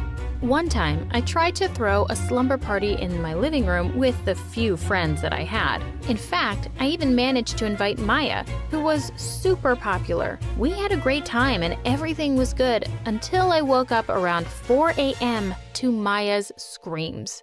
My mom had so little control, she had started eating the stale chips we'd left in bowls from our party. Then my mom had stepped on Maya while she was trying to reach for a chip under the couch. I was so embarrassed. I tried apologizing to her and she just laughed in my face. She said they'd heard rumors that my mom could smell food from miles away and that they had all wanted to check. Say goodbye to your social life, loser. With that, they all packed up and left. My mom eventually lost her job as a model and stopped working out completely. She was gaining weight so quickly. It was scary. She needed a whole new wardrobe. Poor Felix still stayed by her side, though. He could always calm her down and said he would love her no matter what.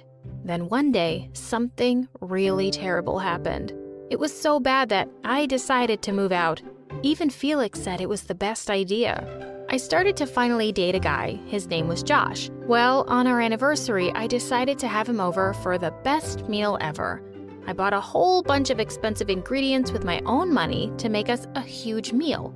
I got seafood, fancy chocolates, and a lot of fancy cheeses. When I came home from school and went to cook her a meal, I discovered that it was all gone. I was screaming. My mom promised that she would make it up to me. You want to know what was left in the house for my boyfriend and I to eat on our big day? Cereal without any milk. I was crying. I didn't want him to think I just forgot. I explained everything to him and he was surprisingly pretty understanding. But it didn't change the fact that I was embarrassed and upset. I'd had just about enough. I had a serious talk with my mom. I told her I was moving out and I needed to know that she was going to be okay. My mom promised that she would try to be brave and strong. I had no choice but to believe her.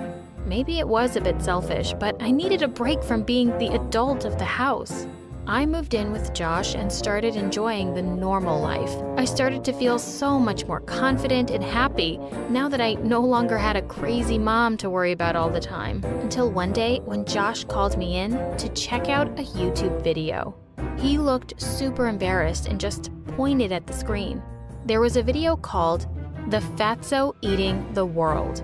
Oh my God, is that my mom? I clicked on the channel and sure enough, there were hundreds of videos, all with mean titles that would break my mom's heart. The strange part was that the camera angles were weird. In one video, half the camera was covered. There was even a video from the night that my mom ate all the stuff for my anniversary. She made a fool of herself and was wearing dirty clothes. She wouldn't be caught dead going to the grocery store in pajamas, let alone having millions of strangers see her spill gravy all over her top. I clicked the video and saw it had over 4.3 million views. I checked the account and it turned out someone was taking commissions for eating special food. Now it all made sense. I jumped in my car and drove home. My mom was excited to see me, but her face changed the minute she saw how angry I was. "Where's Felix?" I shouted. "What's the matter with you?" Mom asked. "I want to talk to him, Mom."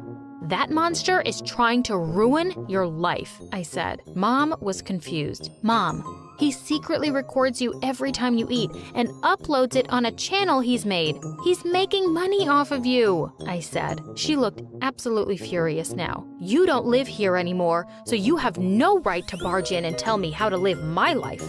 Felix is the only person who makes me feel good about myself. Get out." I could tell she wasn't ready to listen to anything I had to say right now. "Fine, Mom. I'm leaving. It's your life, right? Doesn't affect me at all." I thought I heard something from the kitchen and pretended to leave from the back door. Instead, I walked by. Felix was hunched over a laptop, frantically typing away on it. I was pretty sure he'd heard everything. "I know what you've been up to, Felix," I yelled at him. He smiled, shut his laptop, and said, "No, you don't. You have no proof." I checked my phone and tried to open the channel. It was gone. He must have deleted it. I stormed off. I had to think of a way to catch him. I couldn't let him get away with this. When I told Josh what had happened, he said he was sure there would be some evidence on Felix's laptop. Even if the channel was deactivated, the video files had to be somewhere. That night, Josh and I waited outside his house until we saw him leave, and then snuck in through a window. We decided to split and search different rooms for the laptop. I was looking all over the lounge when suddenly I heard a car turning into the driveway. Felix was back already. "Josh, we gotta get out of here." He was already running down the stairs 2 at a time, and we both frantically made it out of the window just before the front door clicked open. Quietly, we sneaked away as fast as we could. I felt so disappointed. I wanted to cry, but just then, Josh put his bag down and, with a huge grin, took something out of it. It was the laptop. Oh, I could just kiss him. And I did. We ran back home and Josh got down to work. He hacked into the laptop easily, the little genius. We were expecting to see all the disturbing videos of my mom. Let's just say we got much more than we bargained for. See, there were thousands of videos and pictures, but they weren't my mom. These were of 3 different women, all of them eating and stuffing themselves in what looked like mukbang videos. I wanted to gag. What was he doing? Where were my mom's pictures? And who were these women? We tried looking up the first woman. We drew a blank. The same for the second. We hit the jackpot for the third. There were videos of her on YouTube, but to our disappointment, they seemed to have no connection with Felix. We tried looking up her address, and that led us to a hospital room in the neighboring town. We hoped to at least get a few words with her, but the doctor told us she was in a coma. He was nice enough to leave us the contact information for her son, Sam. Sam was pretty reluctant to meet us and talk to us about what had happened with his mom. When he did, he eyed us suspiciously and said she had slipped into a coma 3 years ago and never woke up. It was all because of her eating, he cried. Doctors warned her that if she kept eating like this, she would be dead in a couple of years. This is all his fault. When we asked who he was, all he said was that his mom had had this horrible boyfriend, Gary, who made his mom eat so much that she ended up permanently in a hospital bed. Is this what Gary looks like? I showed him a picture of Felix. Yes, that's the jerk who ruined our lives, Sam cried out. We told him that we found videos of his mom on Felix's computer and even showed him some of them. He started to cry. I told him that my mom was his next victim. He said he was sorry, but he never wanted to have anything to do with that man again. Hearing what Sam had to tell us, Josh and I rushed home. We heard Mom yelling from practically a block away. I was terrified. What had Felix done to her? But what I saw took me entirely by surprise. Mom had Felix tied to a chair and was yelling at him. Next to Mom, he looked so tiny I wanted to laugh. Go, Mom. So, you found out? I asked her. Mom turned to me with flaming eyes. You knew? She screeched at me. I covered my ears. Before I could even get a word in, she continued, You knew he was cheating on me and didn't say anything? She demanded. Cheating? Really? I told my mom I didn't know about him cheating. But, well, I'm not surprised this crook is a two-timing loser, I told her. That was her turn to be surprised. She demanded to know what I meant, and I told her everything about the videos and the women and Sam. For a while, my mom was in shock. Then, she looked like she would eat Felix. The rest, as they say, is history. We had enough proof to send Felix to jail, and we sued him for every penny he had. My mom finally snapped out of her manic food obsession too. And even though she didn't go back to modeling, she started eating healthier. Josh and I? Well, yesterday, Josh asked me to marry him. Whack family or not, he said. I can't live without you. I spent my whole life being told what to wear, how to act, and what to be when I grew up. My name is Sarah, and my parents were the absolute worst. They were always trying to control me. They were famous lawyers, and I was destined to be one too. While they were at work, I painted a picture of the three of us. And when they got home, my mom said, What is this ugly painting? My dad tore the picture up. This is a waste of time. They went to their office and slammed the door in my face. My dad asked me what I wanted for my birthday. I want to go horseback riding. He blew up. What? How dare you? It's books or nothing. But I don't want to be a lawyer. They exploded. You'll be a failure if you don't go to law school. You'll end up just like those kids on the other side of town. They'd shower me with fancy clothes and expensive dinners to buy my obedience. When I was in the 7th grade, my parents started making me proofread their notes and court documents. For smart people, they really couldn't spell. And sometimes I made mistakes on purpose. I wanted to try being a normal girl for once. What's the worst that could happen? I came home with a temporary tattoo once, and my parents lost their minds. They hated tattoos more than anything. Lawyers don't have tattoos. I was just having fun for once. I ran up to my room and slammed the door. I just decided to follow their rules, not because I liked them or anything.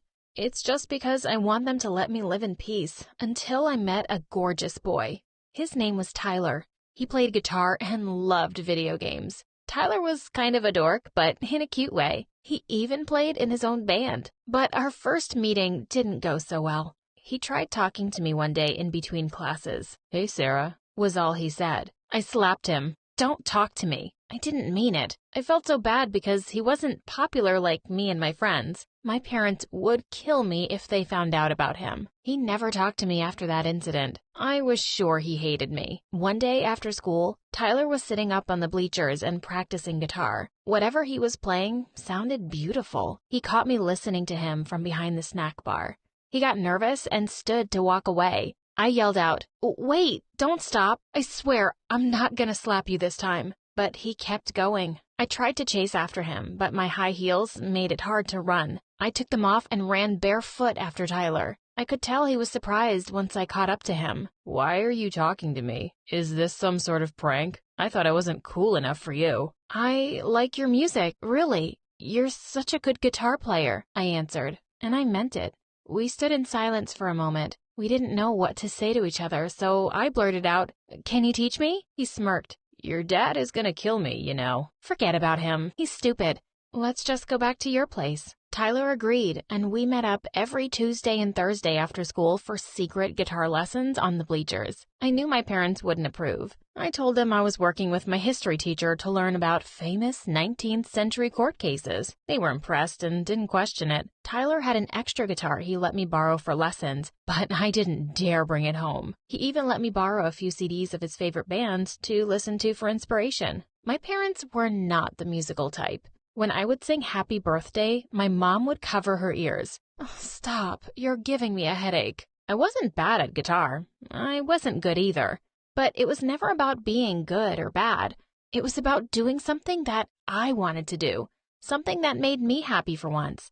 One day, my mother decided to call the school and personally thank my history teacher for helping me with my studies. Of course, he didn't have a clue what she was talking about. She drove to the school and caught me and Tyler on the bleachers. She marches right up, ripped the guitar out of my hands, and smashed it over the metal steps. "How dare you lie to me, Sarah?"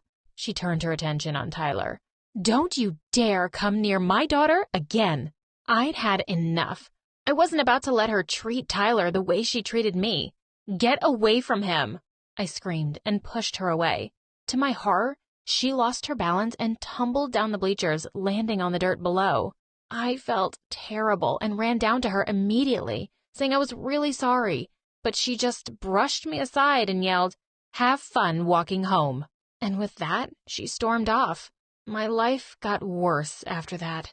When my father found out, he screamed at me, "You're not allowed to see any of your friends ever again." He took all my CDs and stomped on them till they were tiny little pieces. One night, after not seeing Tyler for almost 2 weeks, I got a text from him.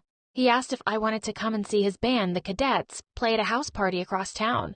I sent back an enthusiastic yes and started planning my outfit.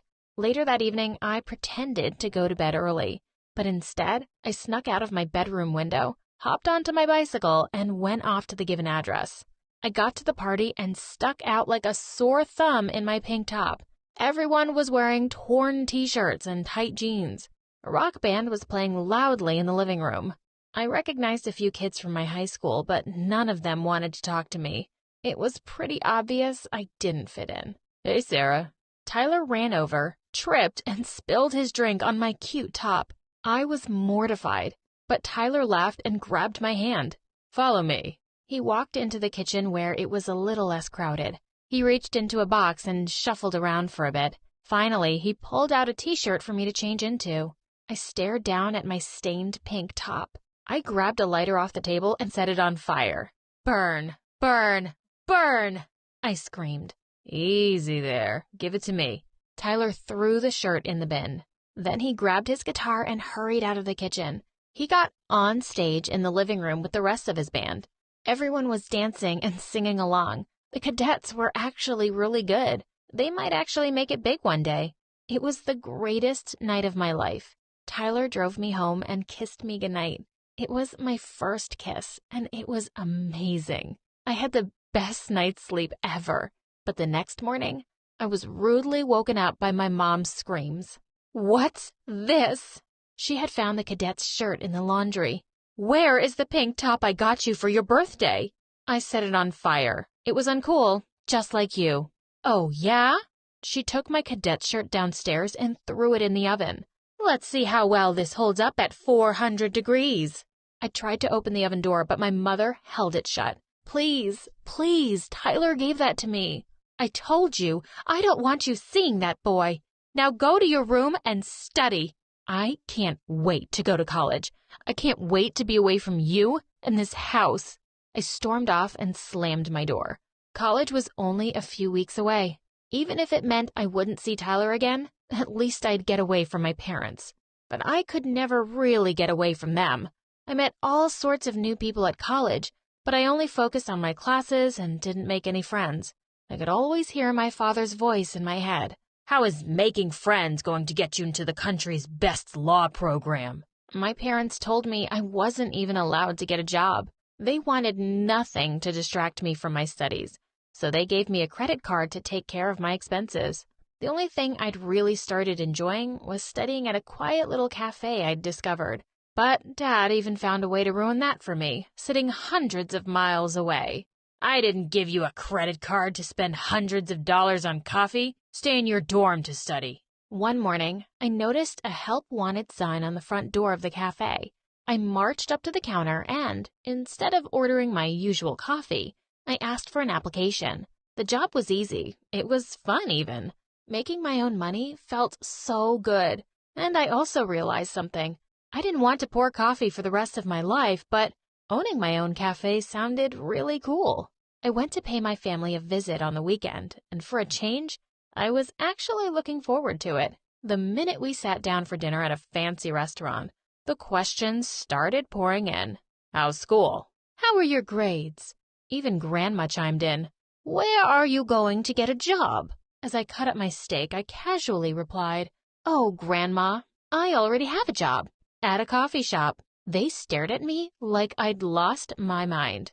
What are you doing wasting time in a coffee shop? How's that going to help you become a lawyer? I looked Dad straight in the eye. It won't, because I'm not going to be a lawyer. Dad went ballistic and smashed his plate onto the floor. Everyone in the restaurant was staring at us, but he didn't seem to care. Are you crazy? We spent so much money on you and gave you everything, and you just want to throw your life away? I'm going to cut off your allowance. I didn't scream back. I stood up and took his credit card out of my wallet. Then I snapped it in half and walked out of the restaurant. They would never control me again. I went back to college and reconnected with Tyler. We met up for a cup of coffee at my favorite place. He told me that the cadets were playing a few towns over and needed a tour manager. And even though the opportunity to travel the world seemed really exciting, I wanted to complete my degree and save up for my coffee shop. So I turned his offer down, but we started dating. We got married a few years later, and he was my biggest support in setting up my dream cafe. To this day, I run the most popular cafe in the city. Even my parents eventually forgave me, and they sometimes stop by for coffee in between court dates. People from all walks of life come through my doors, each with a unique dream or goal.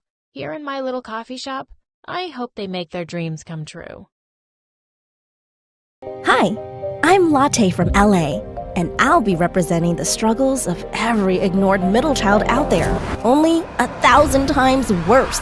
Before I continue, please like and subscribe. First things first, let me introduce you to my parents. Dad's a businessman who's always pacing around, shouting into his Bluetooth about money, business, and other rich grown-up stuff I have no clue about. Buy, sell, move those investments. No, not the tech stocks, the blue chips. And why is nobody checking the quarterly profits? Meanwhile, Mom's basically a TikTok royalty. She made cooking videos while looking like a goddess, and somehow every single one of them gets 1 million views. One time, she was just boiling water, and the comments were acting like she just saved the world.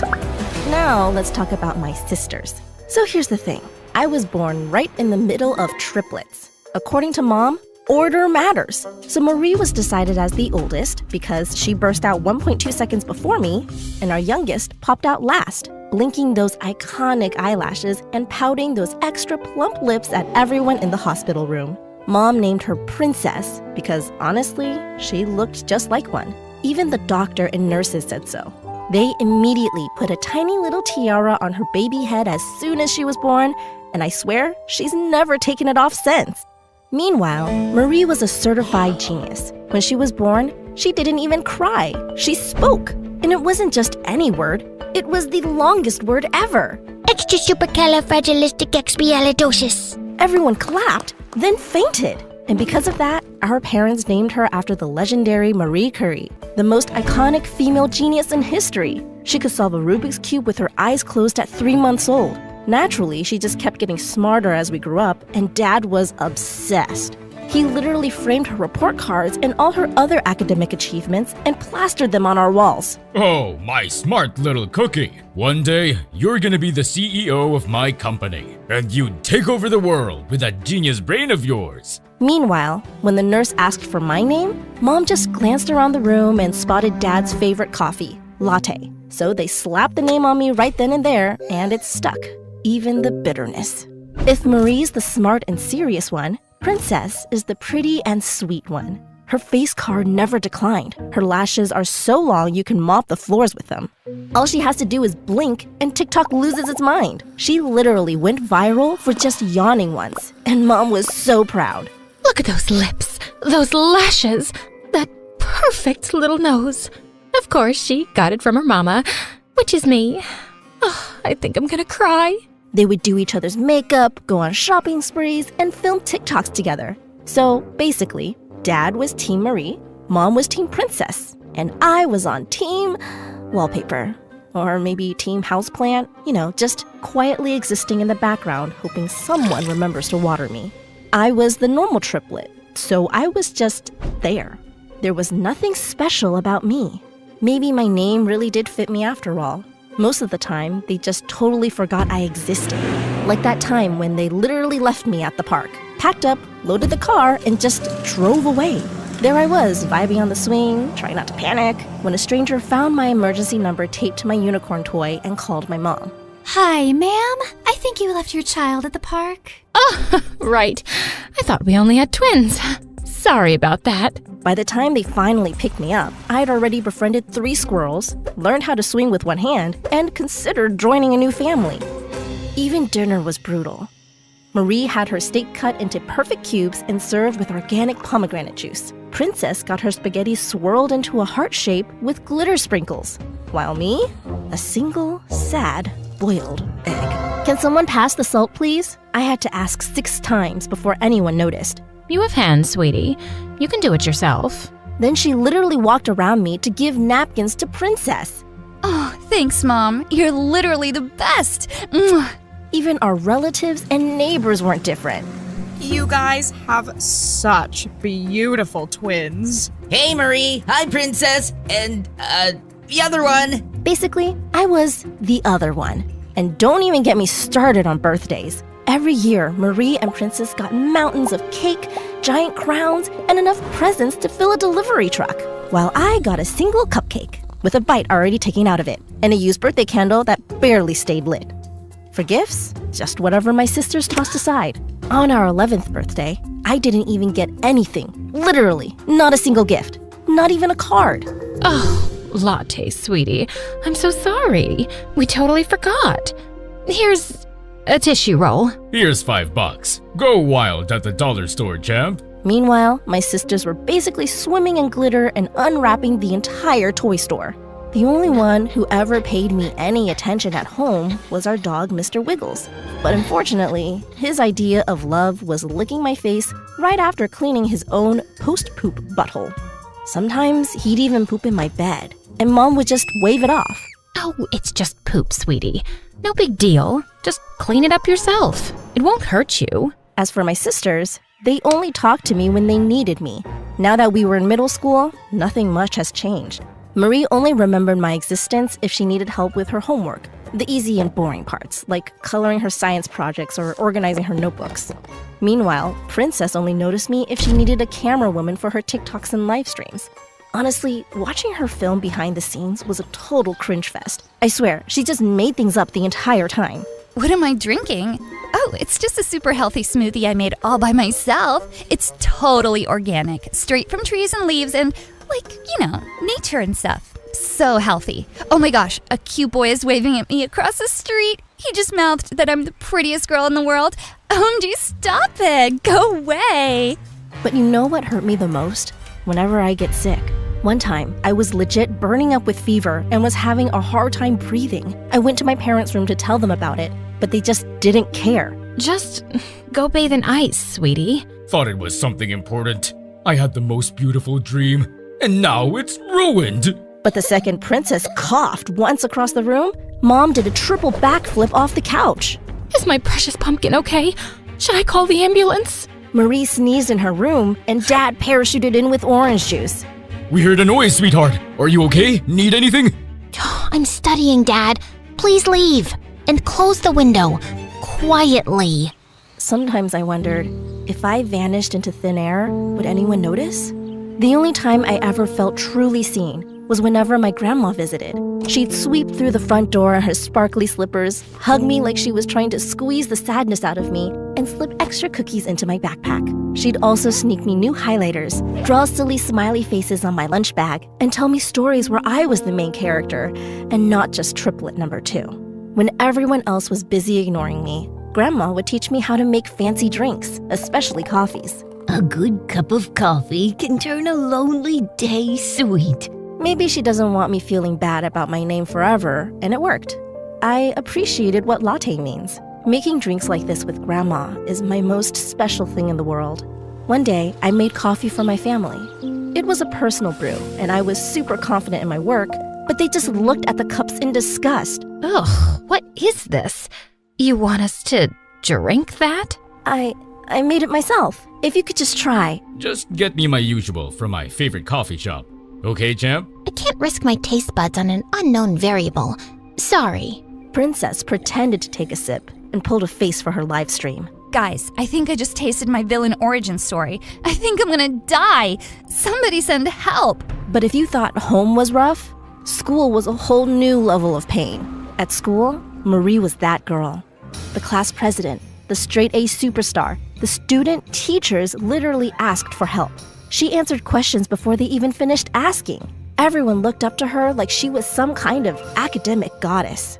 Meanwhile, Princess always slayed the hallways in her trendiest outfits like an actual princess. It felt like the whole school was obsessed with her. People actually followed her around just to see if she'd blink, breathe, or maybe drop a hair ties. They had fans, while I had haters. Seriously? Their parents should have stopped at twins. She's got this major third wheel energy. Yeah, she's not even that pretty or smart. She's just there. Zero aura, unlike her sisters. I bet she's actually adopted or something. Like, hello?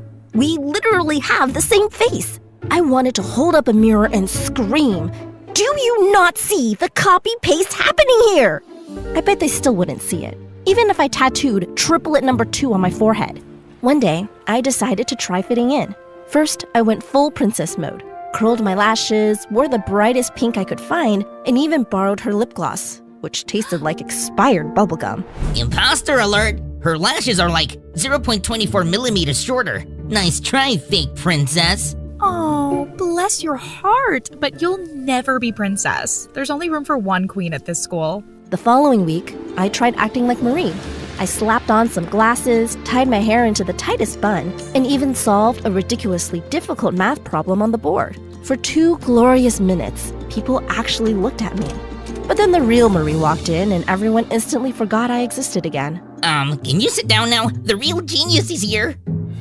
At lunch, kids would save the best seat for Princess, an extra dessert for Marie, and nothing for me. One girl literally passed food through me like I was a hologram.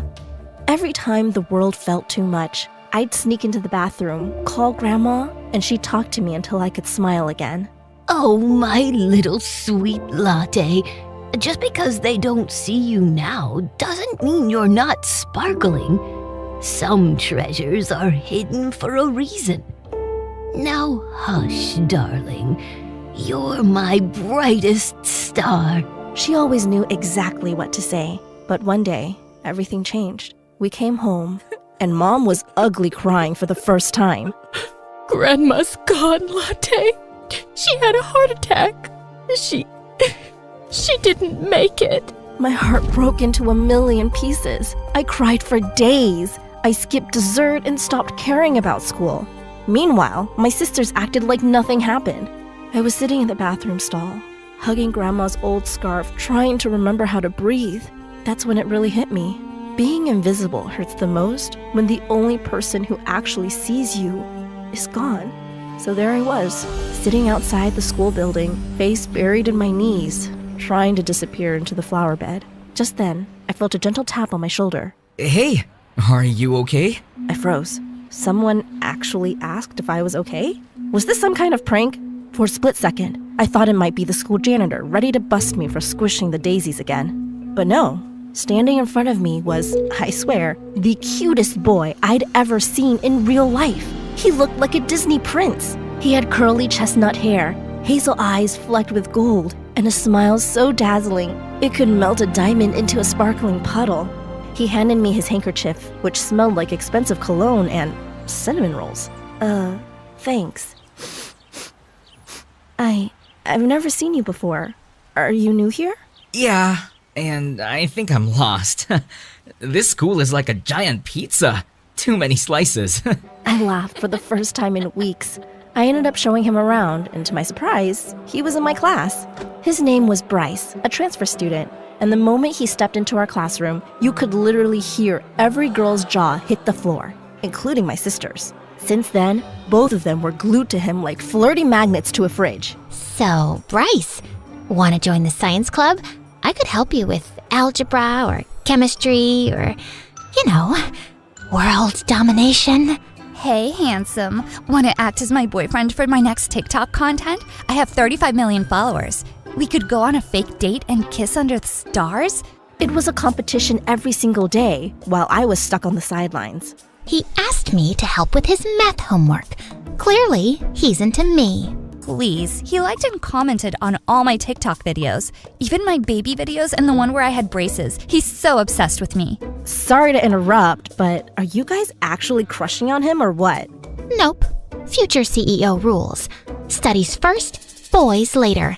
I don't have time for distractions. But you're literally all over him. Correction. He's all over me. Aren't you supposed to be the genius one? So why are you being so delusional? Bryce is basically my fanboy. He even collects my photo cards.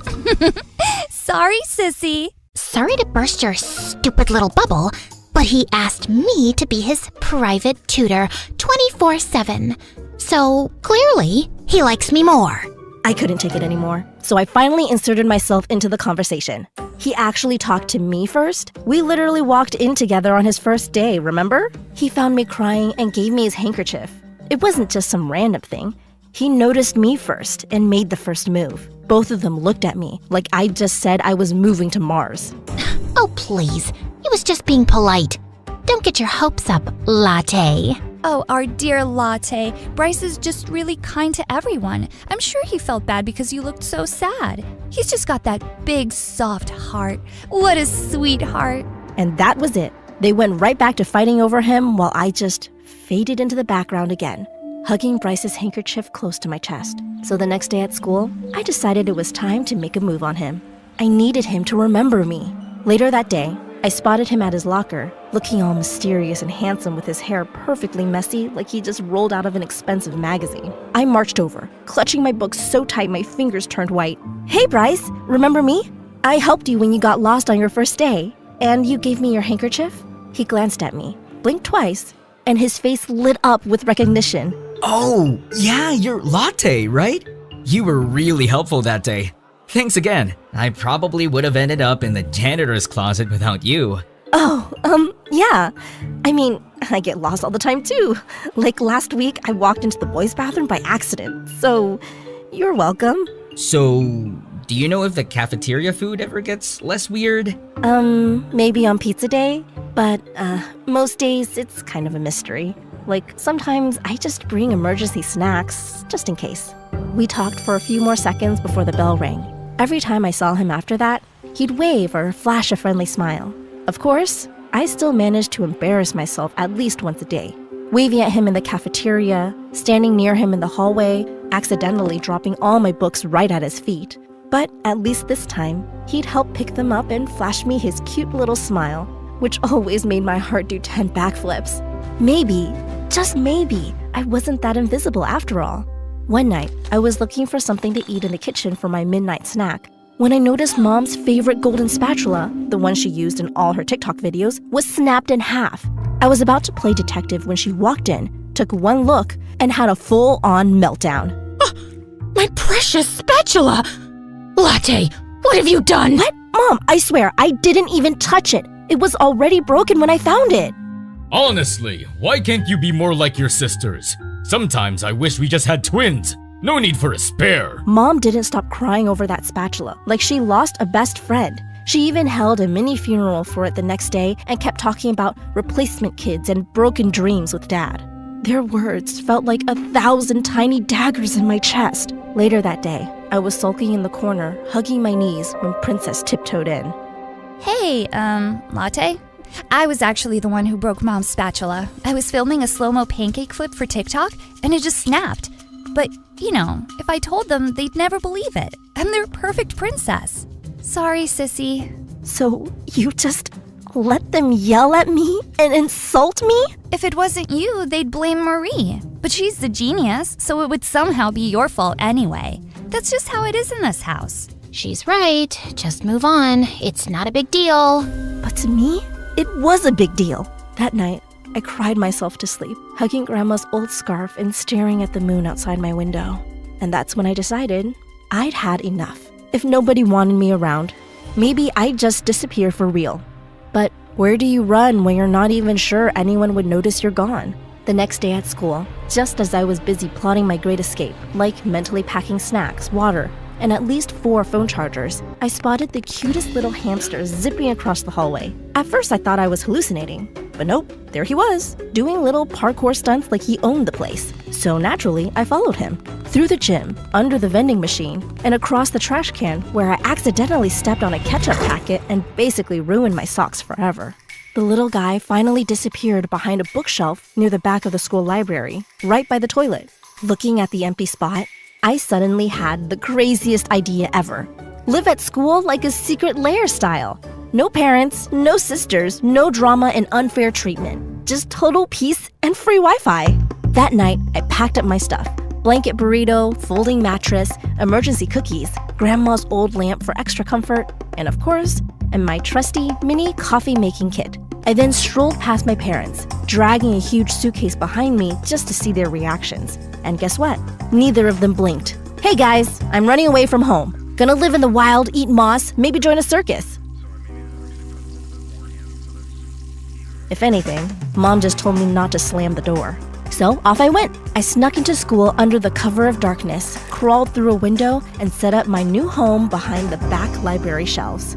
I laid out my mattress, decorated my secret base with string lights and hamster snacks just in case the little guy came back, and did a happy victory dance. It was perfect.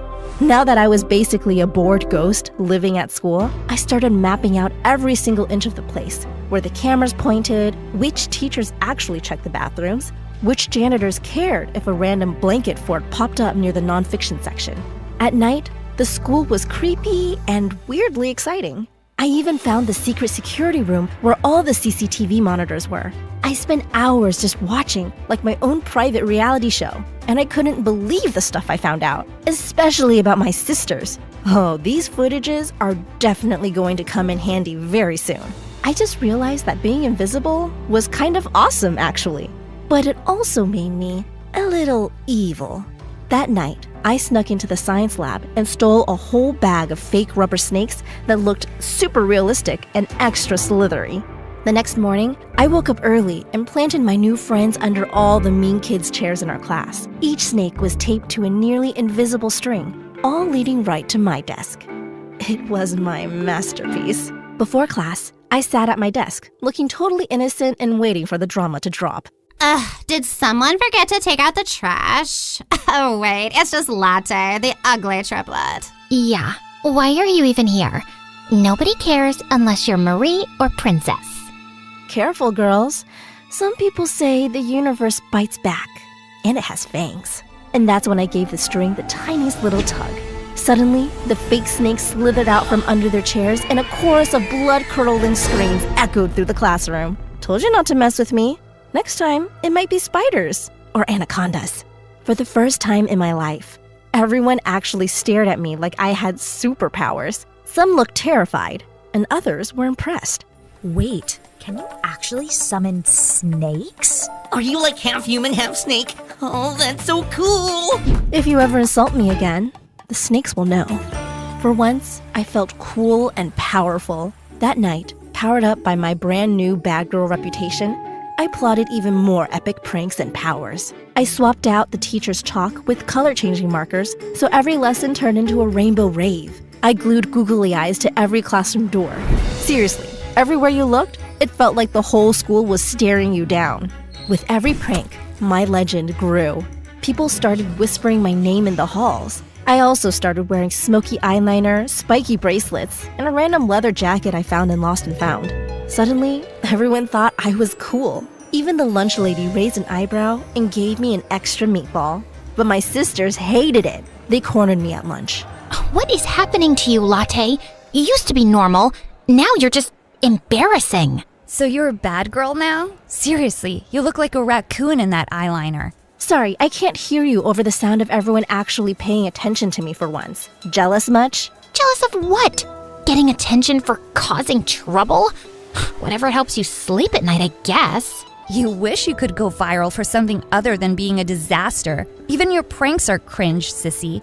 Try harder next time. I couldn't take it anymore. So for the first time ever, I hit back. Oh, Marie, maybe you should stop stealing answer keys from the teacher's office if you want to keep being a genius. And Princess, nice try hiding your butt rash.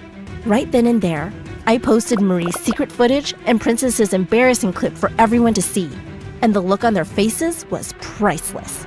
But after a few days of watching them get roasted and ghosted at school, I actually felt awful. For once, they were the invisible ones, and it hurt to watch. It just made me feel worse. Being the bad girl was starting to lose its sparkle. Later that day, I was at my locker when Bryce showed up right next to me. Hey, troublemaker. Hey, Bryce. He leaned against the locker, studying me for a second. You really went full savage mode, huh? Saw your pranks. They were a lot. Guess people finally notice me now. But is that what you really want?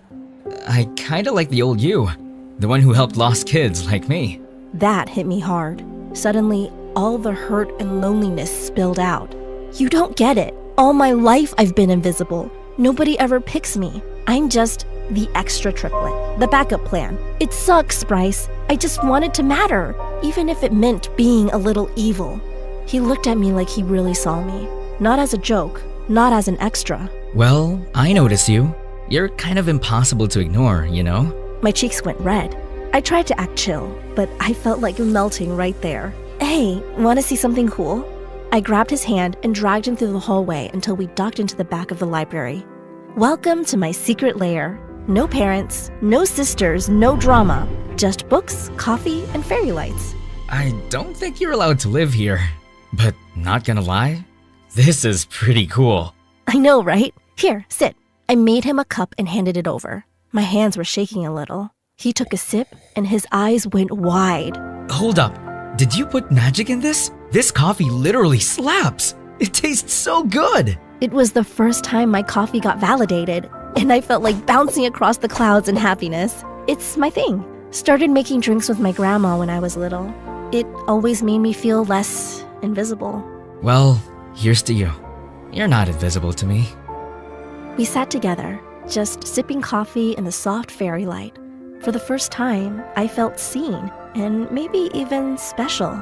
Since then, Bryce and I started getting closer. We'd talk between classes, share snacks, and sometimes I'd sneak him my best coffee under the table. Of course, my sisters were not happy about it. Every time we talked, I could literally feel their jealous stares burning into the back of my head. It wasn't long before they finally cornered me in the hallway. Princess in full TikTok glam, Marie holding her books like a weapon. So you really think you're the main character now? Just because you slapped on some stupid eyeliner and started hanging out with Bryce? Newsflash, he's just nice to literally everyone, sissy, especially to sorry losers like you. Don't let it go to your head. He literally DM'd me first. I just rejected him. Enjoy my leftovers, I guess? Let's be honest. He's likely motivated by pity. Some guys are attracted to so-called projects. And well, Latte's not exactly an academic or aesthetic outlier. Oh, and you really think we forgot what you did to us? Exposing us like that?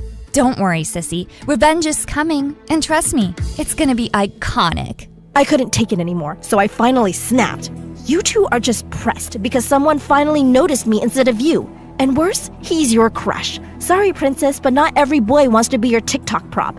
And Marie, maybe Bryce is sick of girls who act like human calculators. Girl, you're so delulu. Keep dreaming. Yeah. Don't come crying to us when you get your heart broken, okay? I just rolled my eyes and walked away.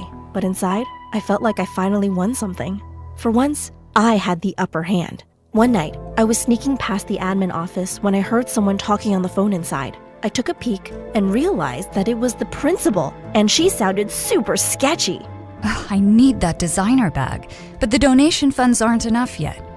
Ugh, well, I already used the last batch to pay off my car. Just stall the library people if they ask. My jaw dropped. She was literally blowing school donation money on herself. That money was supposed to be for the library, not for her luxury car or a designer bag. I ran to tell Bryce during lunch. Bryce, guess what? The principal is a total scammer. She bought her car with our school's donation money. Seriously? That's messed up. But do you have any proof? No. I forgot to record it. But I swear I know what I heard. Don't worry, I believe you. But what are we supposed to do about it? Easy. We prank her. Teach her a lesson, make her squirm. I then leaned in closer and whispered my plan. Latte, are you sure about this? I mean, it's kind of illegal. Cat poop isn't illegal. Plus, she deserves it. Fine. But if we get caught, you owe me a year's worth of coffee. Deal. That afternoon, we snuck out of class and spent way too long hunting down and collecting cat poop around the campus. We then found the principal's car, and after Bryce awkwardly fumbled with a bobby pin, we finally popped the door open. We spread the poop into her fancy leather seats, trying not to gag or laugh too loudly. Just as we were about to sneak away, we heard footsteps. It was the principal. Bryce panicked, grabbed my hand, and pulled me down into the back seat. We were suddenly squished together, barely breathing. And not just because of the cat poop. His face was so close I could count every single freckle on his nose. To my relief, the principal just grabbed her wallet from the dashboard and left without noticing a thing. As soon as the coast was clear, Bryce grinned at me, still a little breathless. That was close. I mean, us getting caught. Not that I'd mind getting stuck with you again. I shoved him, pretending to be annoyed, but I couldn't stop blushing. The next day at school, I was still replaying the whole cat poop adventure in my head and low-key still blushing about how close Bryce's face was to mine, when suddenly the intercom buzzed. Would Latte and Bryce please report to the principal's office immediately? Uh-oh. I shot Bryce a panicked look across the hallway. He just gave me a tiny reassuring smile, and we both walked to the office together. When we walked in, I was surprised to see my parents there, and they looked furious, while the principal looked like she just sucked a dozen lemons. Sit down. I assume you both know why you're here. She turned the monitor around. There it was,